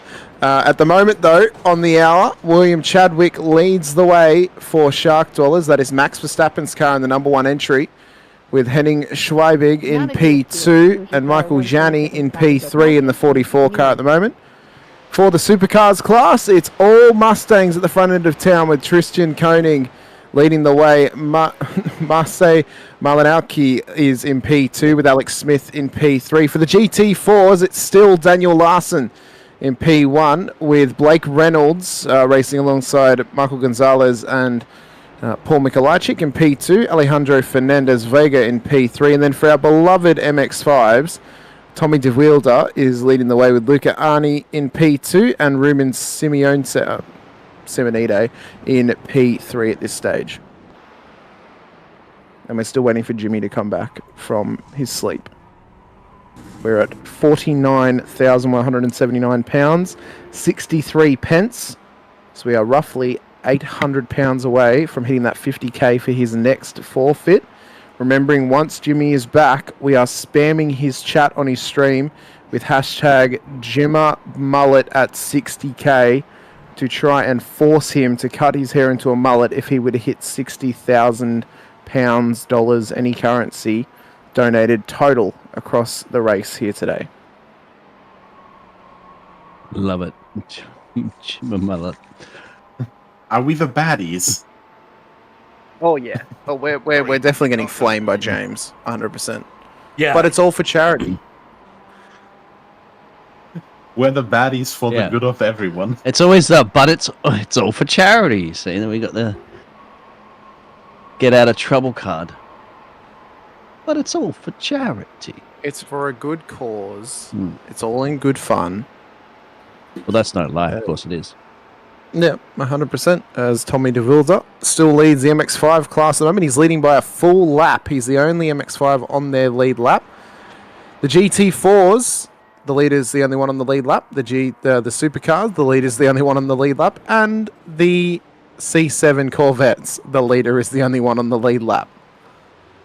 Something tells me the leader's that, on the lead lap. Yeah. Yeah, something tells me, guys, the leader's on the lead lap. But what that also tells me is that as soon as Jimmy Broadbent is awake and everybody wakes up from their night stints, their little night naps that they've taken, a lot of donations are going to come out to give a lot of stop goes to a lot of drivers. Yes. Yep. I have a feeling that the number 1 car may particularly get targeted by a lot of people. Quite possibly. Whatever would give you that idea? Oh, Max Verstappen 10-second penalty, possibly.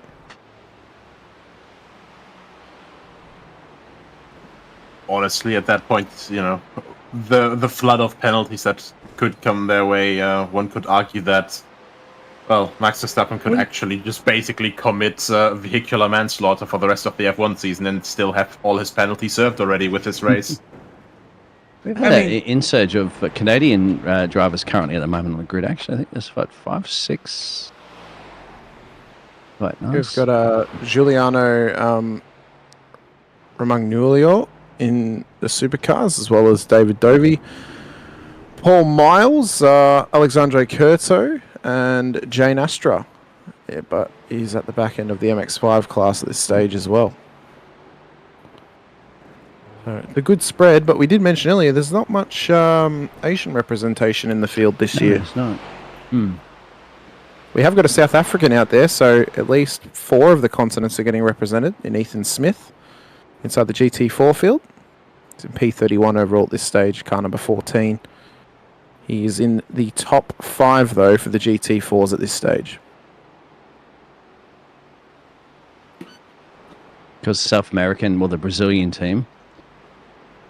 Actually, I'm incorrect on the top 5. He's in P8. That was my mistake.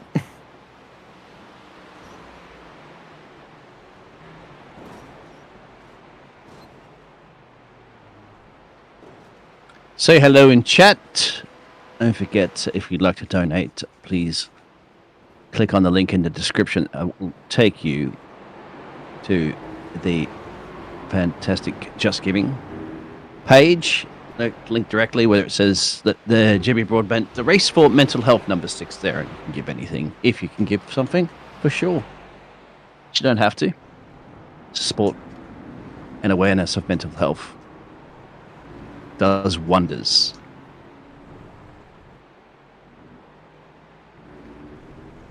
Such a great race. Such a great run. We're under 7 hours to go now here in this 23-hour race. Again, this is your first time ever seeing a race like this, and you're like, why is this 23 hours?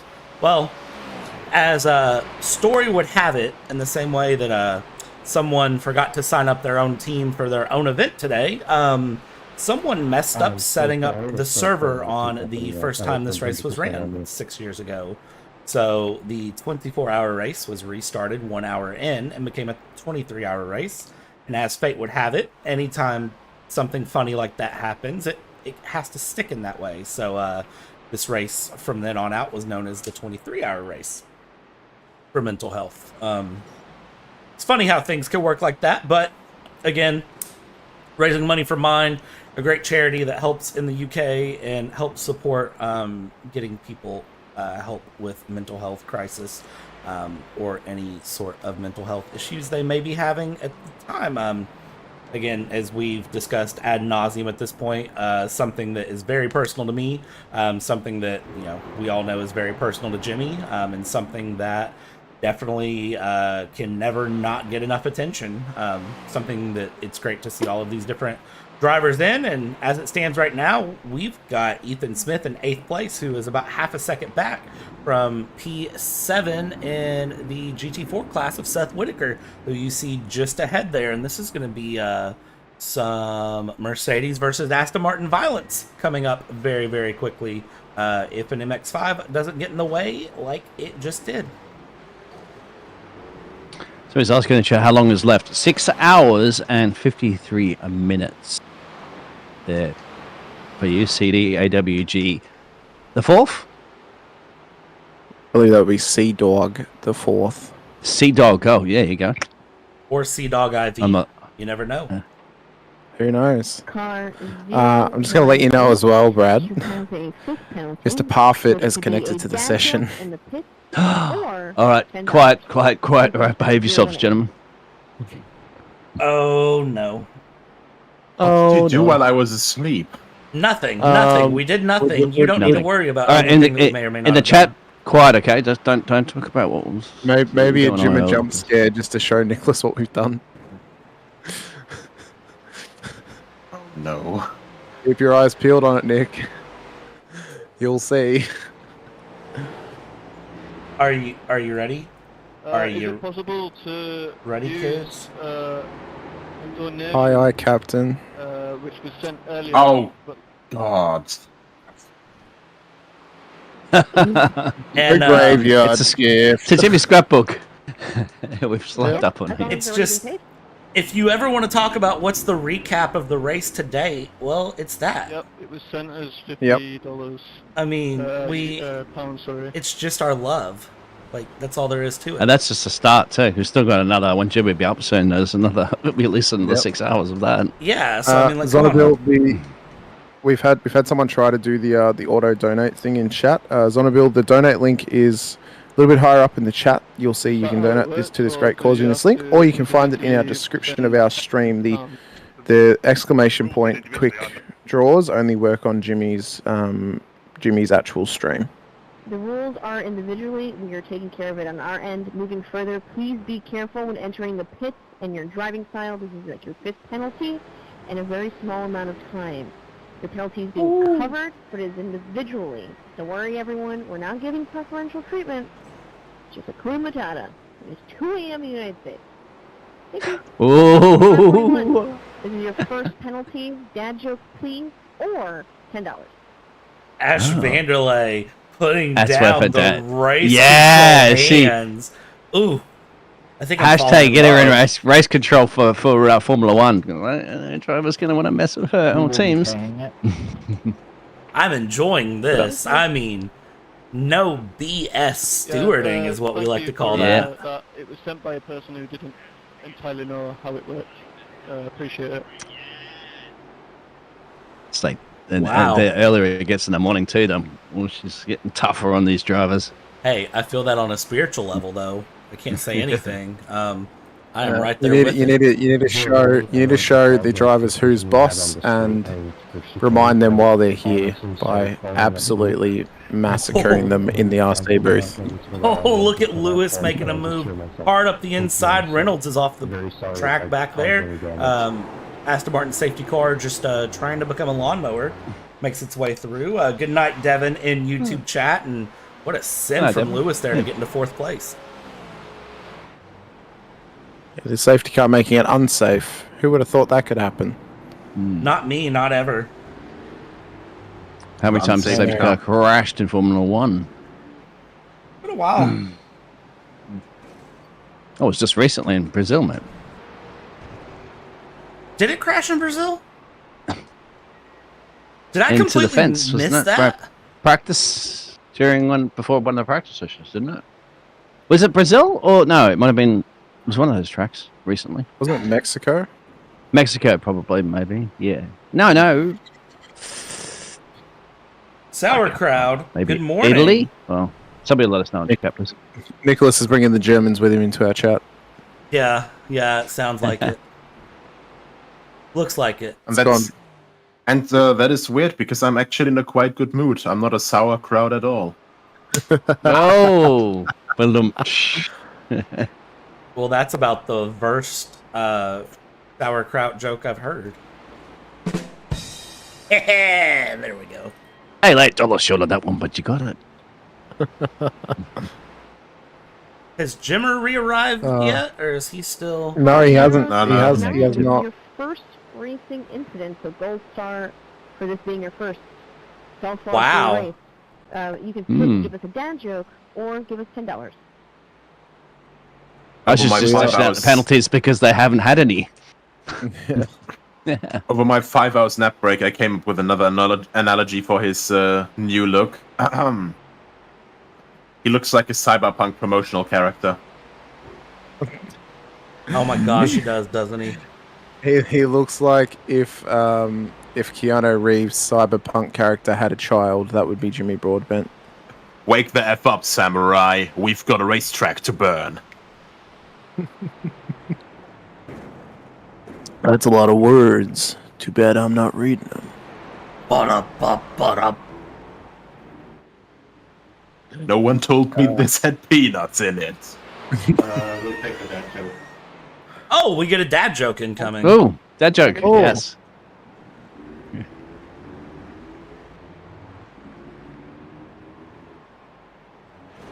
Monza FP1 is the answer, by the way, for last time the safety car wrecked.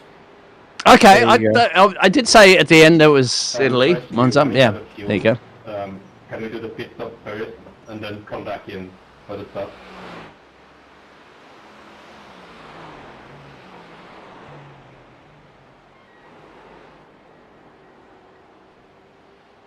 I'm still waiting on our dad joke. I don't know that we're going to get it anytime soon now.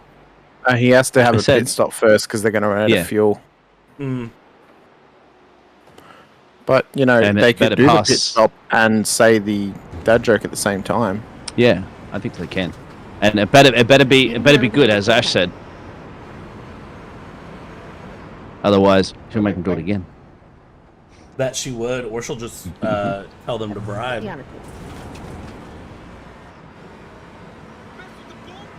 That's Ash. All race. It's been Ash in RC. Local legend Ash Vanderlei. Absolutely. Oh god, that livery as well. Christ, on that Porsche. Oh yeah, that's right. Look at it. It's actually getting bright now. We can look at the liveries. The sunrise is actually there. Now we can go through and start picking out the ones that you're finding your favourites out there in the chat, as well as I'm sure we'll have a top 10 selection up here in the booth. Yeah, we've been waiting for the sun to come up so we could do our top 10. And the pub quiz. Well, I think it's time for pub quiz picture round. If you ask me. All right. I think Boys, picture what do you round reckon? is very, very, very, very fair. Whenever you're ready, you all let me know. I just click a button. So, chat, you're going to see 4 images pop up on screen. It is guess the elbow here for the picture round of the pub quiz of the 23-hour race for mental health. Oh, we got a dad joke. Lady Bob. What do you call a sheep? Something. What do you call a sheep that can dance or something? I don't know. Yeah. Wasn't that good a one. Nah, Anyway, go back so and you'll do it see again. you'll see 4 images pop up on your screen. It is guess the elbow. You will list yours from. Thank you so much. How are you going to put them on screen? We'll start with number 1. So just jot them down. You'll comment all 4 when you've seen all 4. So that is number 1 on screen. Elbows of anybody? Elbows of people to do with racing. Okay, whether it's people sim do racing or real racing. Okay. So picture round for the pub quiz. Whose elbow is that one? Put your answers in chat. If we see no answers, then it's going to go to the other commentators to guess whose elbow it is. Oh.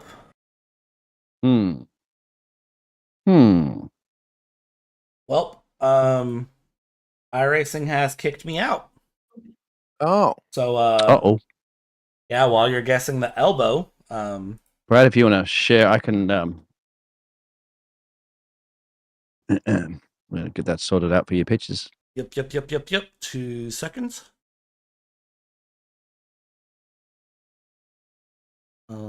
That's why we have backups. We had these little problems earlier on the stream, so we're all prepared for these.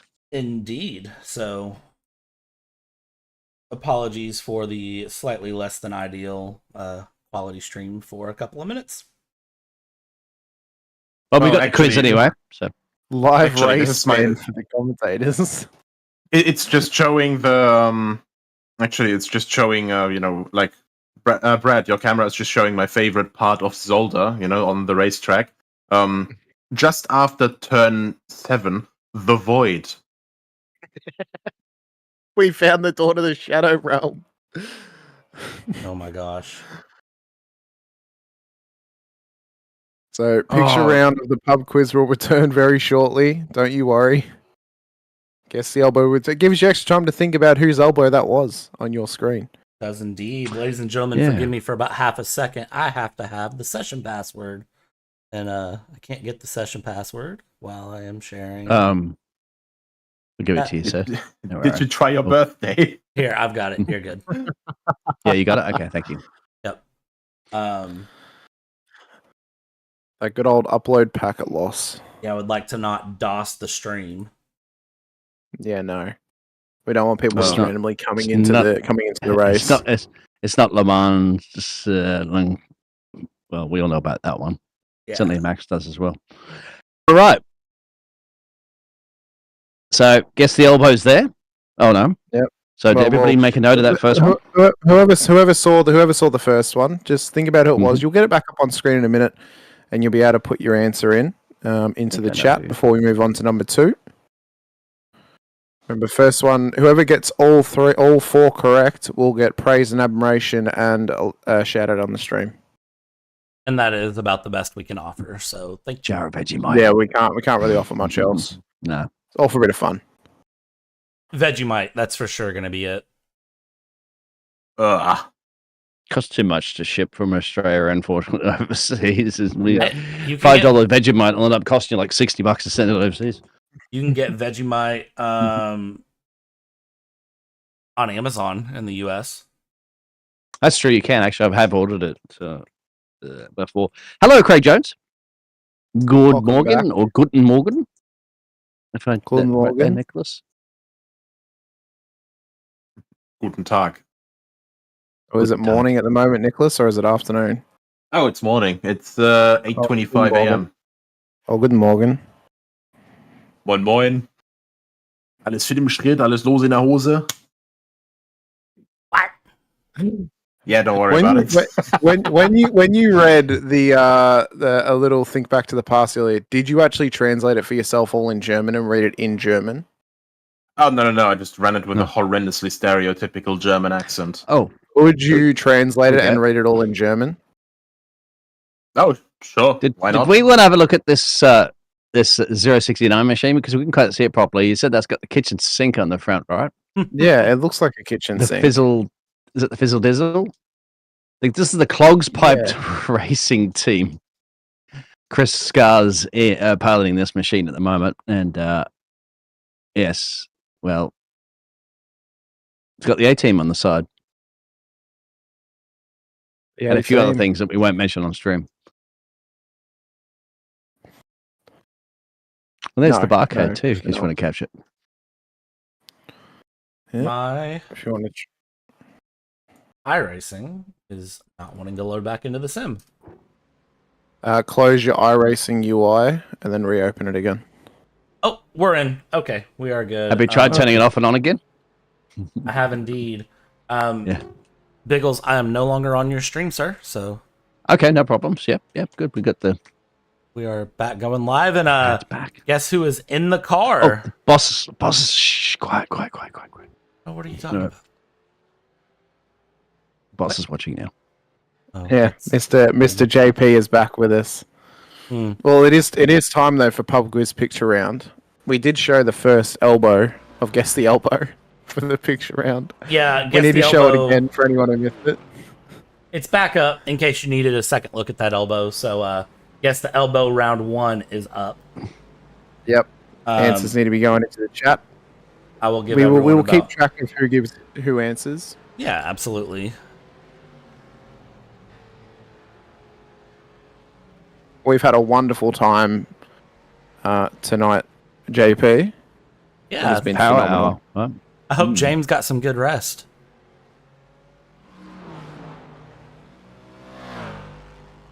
I mean, I still don't believe that he actually sleeps. He doesn't. We all know got 1 this. hour in at best. Yeah, no, he's been secretly watching the whole time. I mean, probably. He knows all the shenanigans. I doubt that. He probably wouldn't have caught those.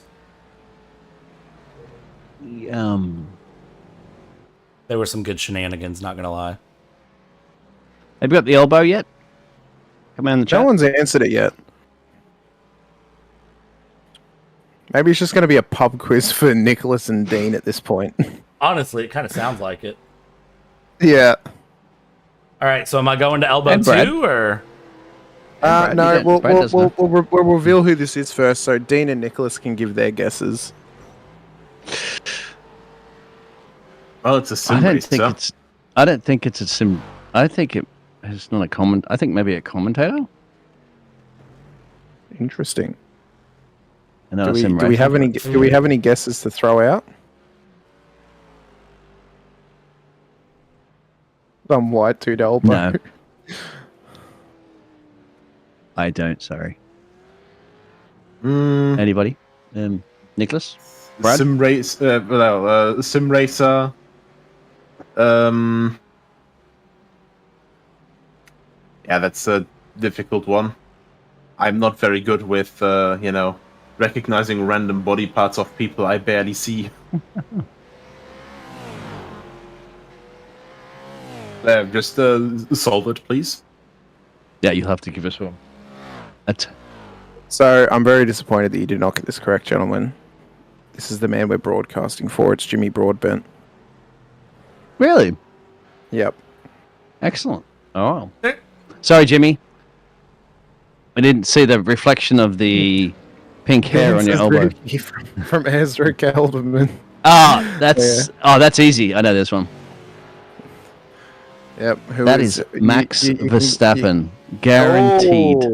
Oh, big guess, big guess. He knows. That would be at a press conference because you can see the chair, yeah, the Red Bull top, and that's the chair, yeah. And the Red Bull shirt. It could be Liam Lawson. That's not Liam Lawson. I mean, I gotta say that's an elbow of Flying Dutchman. Or Pierre Gasly. That's an elbow of Flying Dutchman. That's my pick anyway, and it's themed. If it's not Any Max, guesses, I will alt Nicholas? F4. Oh, we should have left it to the chat. Sorry for chiming in on that one. Then again, No, it's you can fine. still choose It's in fine. the chat. Picture, No, come on, chat. Picture round is just going to the commentators at this point. We're having our own inner commentary. Dan pub Suzuki? quiz. No, that's what they guessed for Jimmy Broadbent. Oh. Speaking of Jimmy Broadbent, he's awake. Oh. Spam the chat. Oh. Spam Jimmy's chat with hashtag Jimmer Mullet Yep. at 60k. Jimmer Mullet. Hashtag Jimmer Mullet.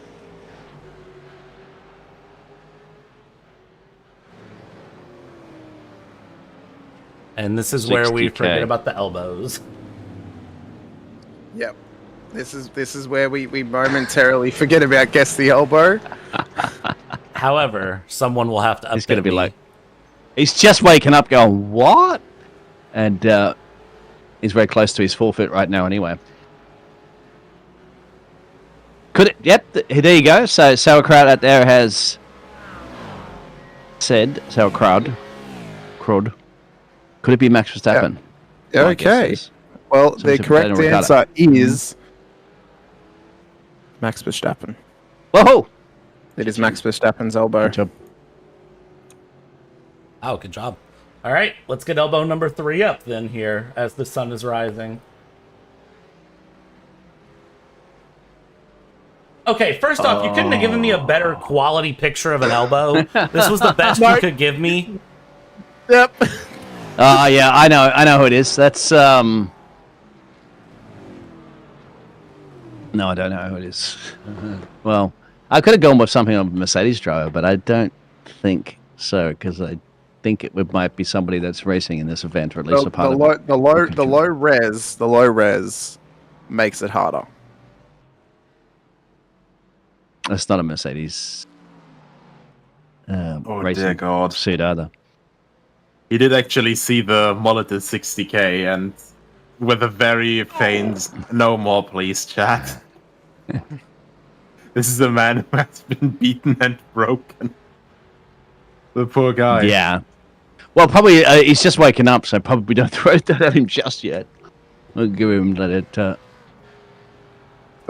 get warmed up. Sauerkraut has gotten this one correct as well. That is Lewis Hamilton.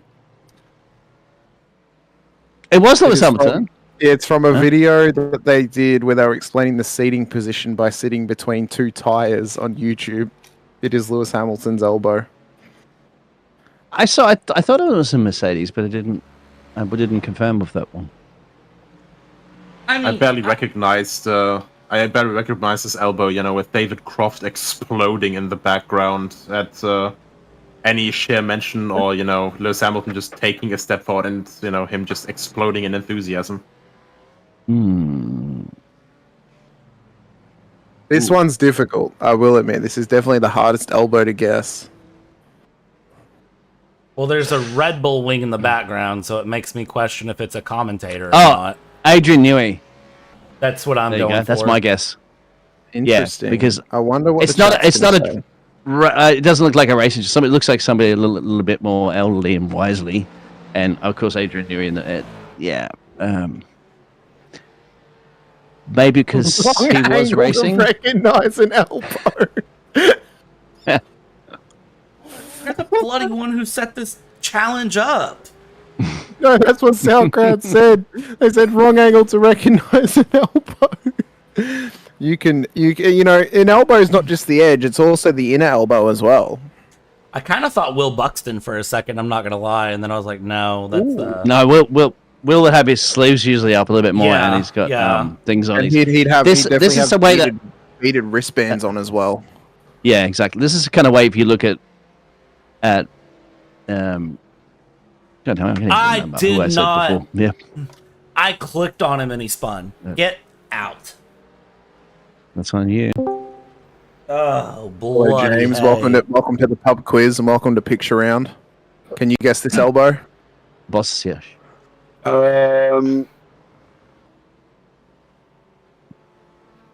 Hold on. I think the man's still waking up. No, I am awake. I've got a coffee in my hand. I've been up for about 30 minutes, to be honest. Oh, no. I had What do to you mean? make sure I set an alarm because otherwise I was never going to get out of bed in time. What do you mean up for 30 minutes? You haven't slept at all. I have slept. I don't believe it. I had 6 hours. That was enough for me. Okay. Is that Checo Perez's elbow? Ooh, I don't actually interesting. know the answers to this, to be blatantly honest. I've literally come in as well. So this elbow, you're all wrong. Oh. It's Julian Palmer. Oh, And probably he's doing in one front of a his screen race showing analysis, right? Yeah, it's in front of Yeah. a screen that had a Mercedes and a Red Bull car on it at the same time. All right, You don't have the full images to show us at the end, do you? After we No, did I guess it. didn't. No, I didn't guess save it. the. Okay. I didn't save the images though. I just screenshotted the elbows. Oh, okay. Fair one. How's it all been? Anyway, I've got to ask a question. Why is there a $400 donation in chat? Yeah, someone donated $400 to a super chat, so we're going to pass that on to. You'll have to pass that on, James. Yeah, exactly. Yeah. There was a couple of little smaller donations as well too that they're aware of that will be transferred over to the lovely. Yeah, I do have to wait Just on that Giving? one, unfortunately. That doesn't Yeah. come through to me instantly, I'm afraid, everybody. I do have to wait for YouTube to decide that they're going to send it my way. So as soon as they do that, I will fire it over to the charity on the obviously the link that we've Which, got James, as well. Yes. is at 49,533. So we're right shy of that 50,000 target for another little task of Jimmy to do something. Yeah, I have been noticing. How has been the graveyard shift anyway, everybody? How's it been? It's been well. great. We offered more unhinged than Lamore. It's been exactly that, but it's been a grand old time. We've enjoyed every minute of it, James. Good. I'm glad. 2 Aussies and you said And some an squash from American. Kentucky. Yeah, I know. I We left sung the you in national anthem charge. together. We've done quite a bit for charity. You sung the national anthem. Yes. Did it cost any We- money? Because the last time I got Craig to do the national anthem, it cost me 50 quid in the process. No, it cost someone forgetting the lyrics to the Australian national anthem when they got a penalty in the race, and we had to show them how to do it. Oh, okay. Which Also, Hamish did a short view. Well, Nicholas did a short view to the past as well as Hamish did. You know that one, James? It's in the chat. What? The gentleman a short view back in to the the past 30 years ago. Nicky Lauda told us about that famous. If you interview don't know it, portion. I finished translating Yeah. it to German now, so. Yes, let's hear it. Let's hear it, Nick. Oh God. Oh God. Okay. Go on then. Let me go with my best German opera voice. Meine Herren, ein kurzer Rückblick in die Vergangenheit. Vor 30 Jahren sagte Niki Lauda, nimm einen dressierten Affen, setz ihn in das Cockpit und er kann das Auto fahren. 30 Jahre später erzählte uns Sebastian, ich musste mein Auto wie einen Computer starten, es ist sehr kompliziert. Und Nico Rosberg sagte während des Rennens, ich erinnere mich nicht an welches Rennen, dass er den falschen Knopf auf dem Lenkrad gedrückt hat. Frage für euch beide. Ist das Fahren in der Formel 1 heutzutage zu kompliziert mit 20 oder mehr Knöpfen auf dem Lenkrad? Steht ihr zu sehr unter Druck? Was sind eure Wünsche für die Zukunft bezüglich des technischen Programms während des Rennens? Weniger Knöpfe oder mehr? Oder mehr oder weniger Kommunikation mit eurem Ingenieur? Really weirdly enough, you know, when you translate it back from completely broken English to German, it actually works way, way better, is far less humorous, Yeah. and it actually makes way more sense. He definitely translated his questions from German to English, and it translated wrong. I'd like to point out that sounds like a war cry or something. It does. No, don't worry about it. Don't worry about it. Everything does. If we Yeah. have any Czech drivers in the broadcast or in the field, they are suddenly very, very threatened. But It I can. sounds very bizarre. I've got to be honest. It sounds almost threatening, like you're going to come and, I don't know, try and take over the world again. I liked it. Who was asking it to? Well, it was any of the drivers, wasn't it? Who was it that answered it? I think. remember specifically when. Geez, that's a while ago that. I'm clinging to my airsoft AK replica. And Hamish did it in a perfect Scotsman accent. Aye. Right, Hamish? Yep. There is no denying that it was anything. It was only perfect. There was nothing wrong with it at all. I threaten anyone to do a better one. There's a clip of it floating around somewhere, James. We'll make sure. Yeah, there is. See it. I just practiced my collage skills. It's better than Sinker's Scottish accent. I'm telling you that right now, James. Well, yeah, but that's not really difficult, is it? Unfortunately, no, not really. You know what I mean on that one. So yeah. All right, mate. Well, glad you've been all having a good time. I'm just setting up, so you carry on chin wagging for a minute, and I will carry on. You using my chin wagging? Hey. Wag chin wag hag. I've been using that before you were born, boy. Get out. Hopefully we shouldn't have any issues from yesterday like we had as well with the amazing ranking situation. I think you only had one little one, didn't you, Brad? And it was like 5 minutes ago, and it's when I was trying to put the elbows on the stream, so I'm going to blame Hamish for that. Hamish? Hamish? No. Who's Hamish? He's trying to blame people who aren't even here. Yeah, I know. Is this somebody I don't know? Did somebody join JPB overnight and I have no idea who they are? Probably. I hope you know as well, James. We're definitely coming to take over the final stints with you and friends later on. Oh, blimey. We're in for it, aren't we? I can just the thunder. Now. The Aussies are back. Oh, this has genuinely been like a better graveyard shift than I've ever seen in my life. It has been phenomenal. Well, that's good then. Just remember, kids, if cake isn't keeping you awake. Too many energy drinks are. Oh, absolutely. What kind of cake? Because like in Germany we have Mohnkuchen, but when you eat a bit too much of that, then you have a very good time before you have a very bad time. Sounds like rum cake. No, yeah, it's sort of similar. Yeah, it sounds like a cake that we really don't want to be promoting. I've got to be honest. Oh no! It's not. It's poppy seed cake. Oh, don't worry. Like it's not a baked goods with certain green stuff in it. It's actually like fairly, yes. It's completely legitimate, but it's very good time before very bad time. Oh, right, okay. That's fair enough then. Oh, you've also missed race control. Ash really just putting the hammer down, isn't she, to the... I mean... She has been absolutely cooking these drivers. Yeah. And they have not been happy about it, but we have absolutely enjoyed it. We want her to be a part of the FIA. Ash. She messaged me saying, do you need me to give the boys up in the booth grief overnight? I said, Ash, go for your life, love. I said, they're going to need something. I said, so if you want them to get them to do whatever you want, just give them a message over the voice chat. On it. So I don't know what's happened overnight with Ash and you lot, but whatever it was, I'm hoping she gave you grief in the process. I hope she can still give us grief. I think she's become my best friend. Honestly. Oh, really? Yes. Oh, that sucks. I thought she was going to give you grief instead on that one. That wasn't part of the deal. Well, there you go. I have a feeling she might be giving you and the other boys grief for the third part, James.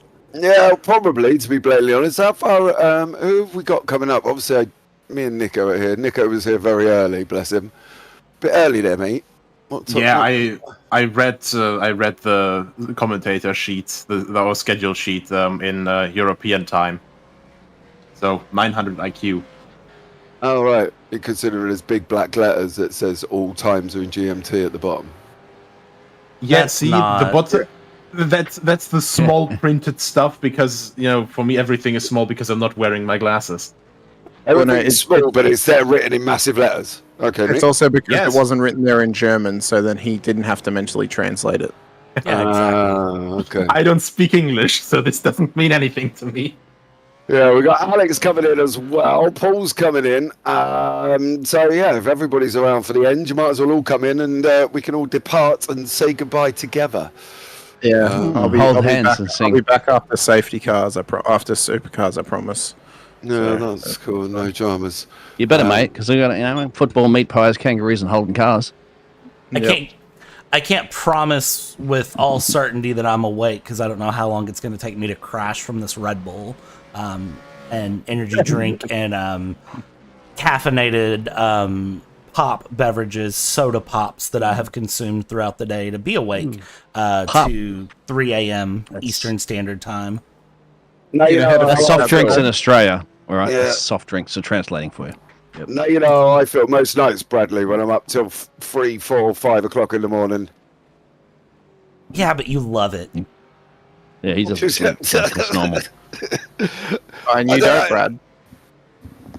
Are you saying yeah, Brad? Are you saying you don't love it? Oh, I'm telling you I do love it, but it's less of a hassle for me for 10 p.m. As opposed to 3 a.m.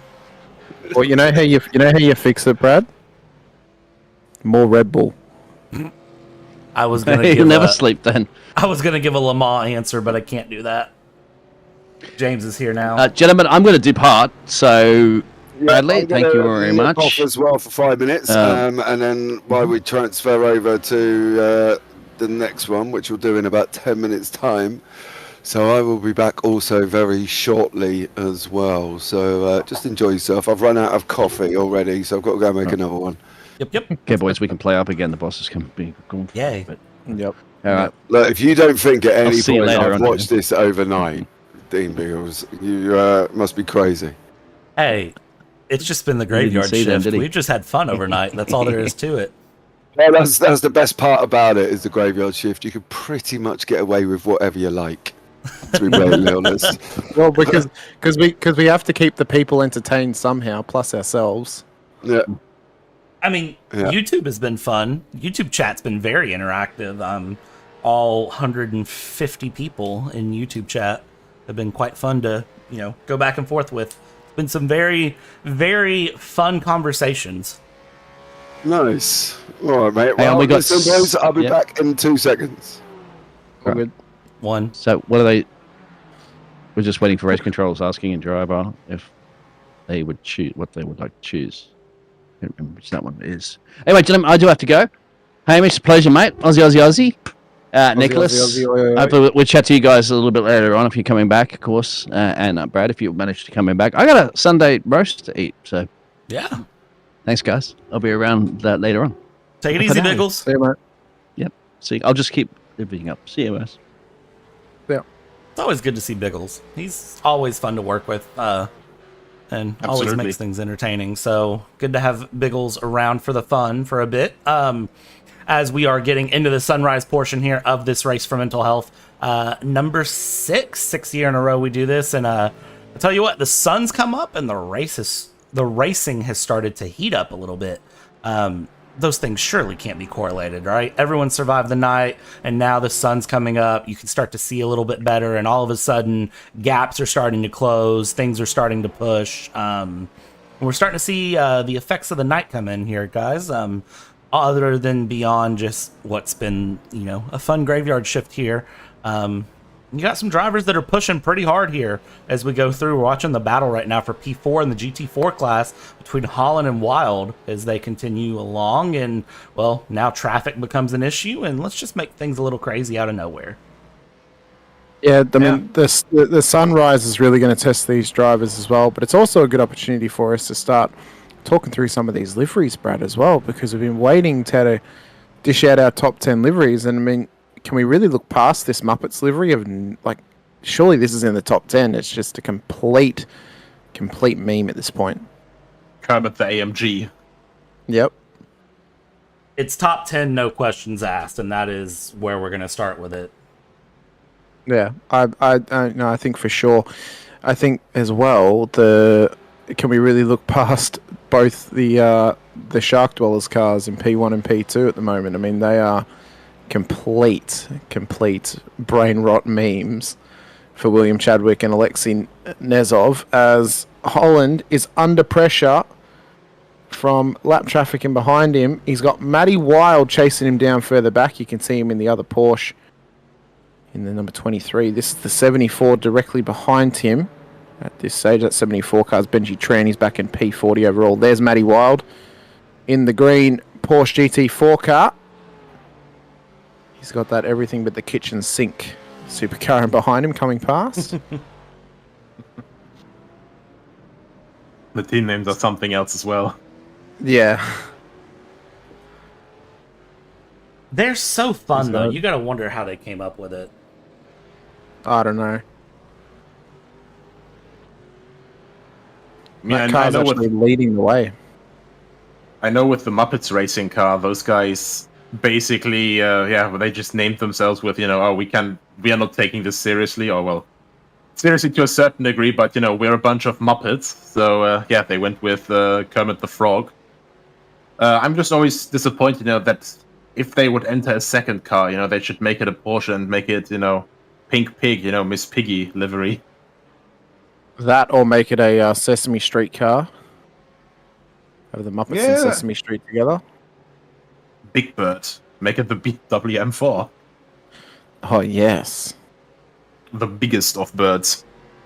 Get a C7 as the big bird.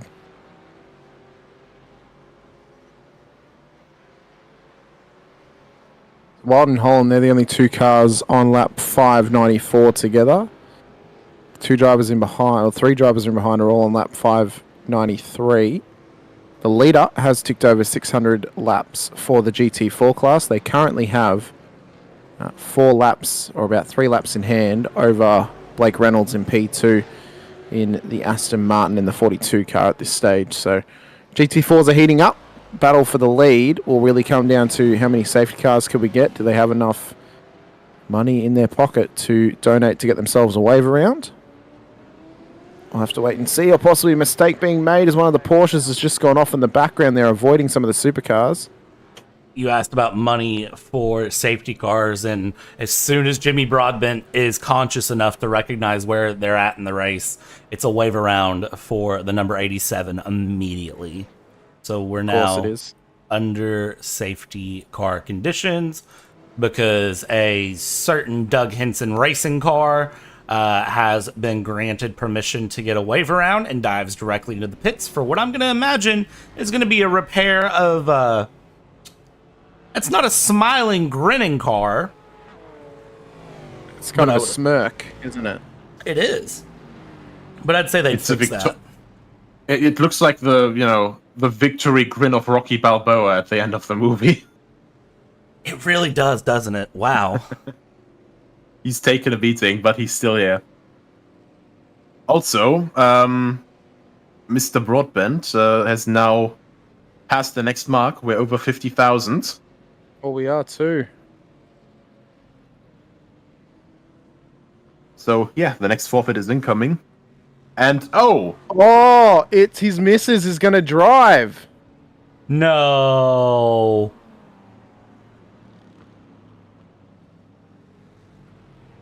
Are you able to get his stream up so we can see this as well? I could get the stream up in just a moment's time here. I'll click a couple of special buttons and get it up. Very good.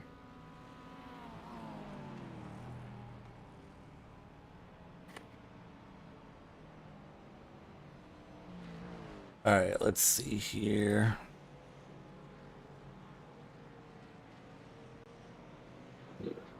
Apologies. Quickly doing optional repairs. So I would say that she's either doing the stints or she's going to drive past the safety car for the wave around and then he'll get back in the car maybe. I think either is amazing. The fact that this is in the C7 as well, could this only end badly?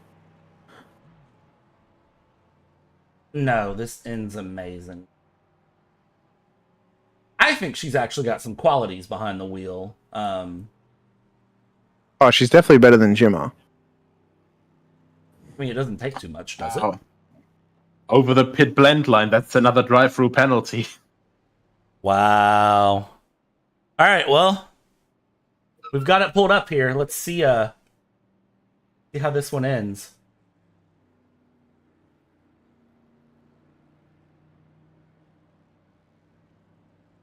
Oh, who's paid for the safety car? Jimmy Broadbent has. And he has a forfeit of 50,000 for his missus to do a lap in the car. Oh, blimey. So she's doing a lap. She'll then come back around. He'll get back in the car and then he'll get his wave around. And I do believe. And she's doing it in glasses. Yep. No, they're his pit vipers, so they're just sunglasses. The beautiful pit vipers. Yeah. Nice on that one. Okay, so question in chat. Beam MG. Has anybody heard of Beam MG? Yes. Yeah, Beam MG. Oh, she spun Where have I been? I had no idea about it. Yeah, Beam MG's like so a lot of people will mess around with like crashing cars to see how much they'll crumple on the game. You can also mess with like the gravity and stuff like that as well. Oh. Okay. Well, just me then, I guess. Most importantly, though, BeamNG is also quite fun sim in general because you can actually build your car in automation and export it to BeamNG, and quite literally drive the car that you built. And there's also support for all like the additional stuff for modded body parts and stuff with downforce and everything in automation. So yeah, you can actually build something like the Porsche 919. But, if you want with like a 5-liter V16 engine, and see how that goes. Oh, well, just me then. I guess. Chance. Oh, you also, while you're away, James, you missed the fantastic ideas that we had for future special events if you were to run a charity season. So one of them was, so which was it? So it was an all BMW event. At either Hockenheim or the Nürburgring. So it'd be like the BMW M2 is the lowest class, the M4 GT4, the Z-Type GT3 car, and then the BMW GTP. All right. Which we thought would be pretty fun. A very American one, which would be at Summit Point, because someone got in the chat and recommended Summit Point just for pure chaos, in the IndyCar, NASCAR truck, and the Legends for the 4 classes. Not sure that would work at Summit Point, to be blatantly honest with you. Yeah, no, I know. And then we had another one, which I actually think would be pretty cool, an all Ford special event. So you'd have the Ford GTE, Ford GT, GT2, the Mustang GT3, and then the Ford Mustang Supercar, and whatever other Fords there are at Belle Isle. Oh. Yeah. Did you know the car class is fine, and then you put Belle Isle, and then you're just sitting there thinking, not sure that would work. Well, the reason it would be a Belle Isle is because Ford make their cars in Detroit. Also because Belle Isle is the best street circuit Detroit has ever had, so just one of the best street circuits in general. I do agree with that, but I'm just not sure multi-class at Belle Isle would work. American Le Mans Series did it, and it went well. Okay.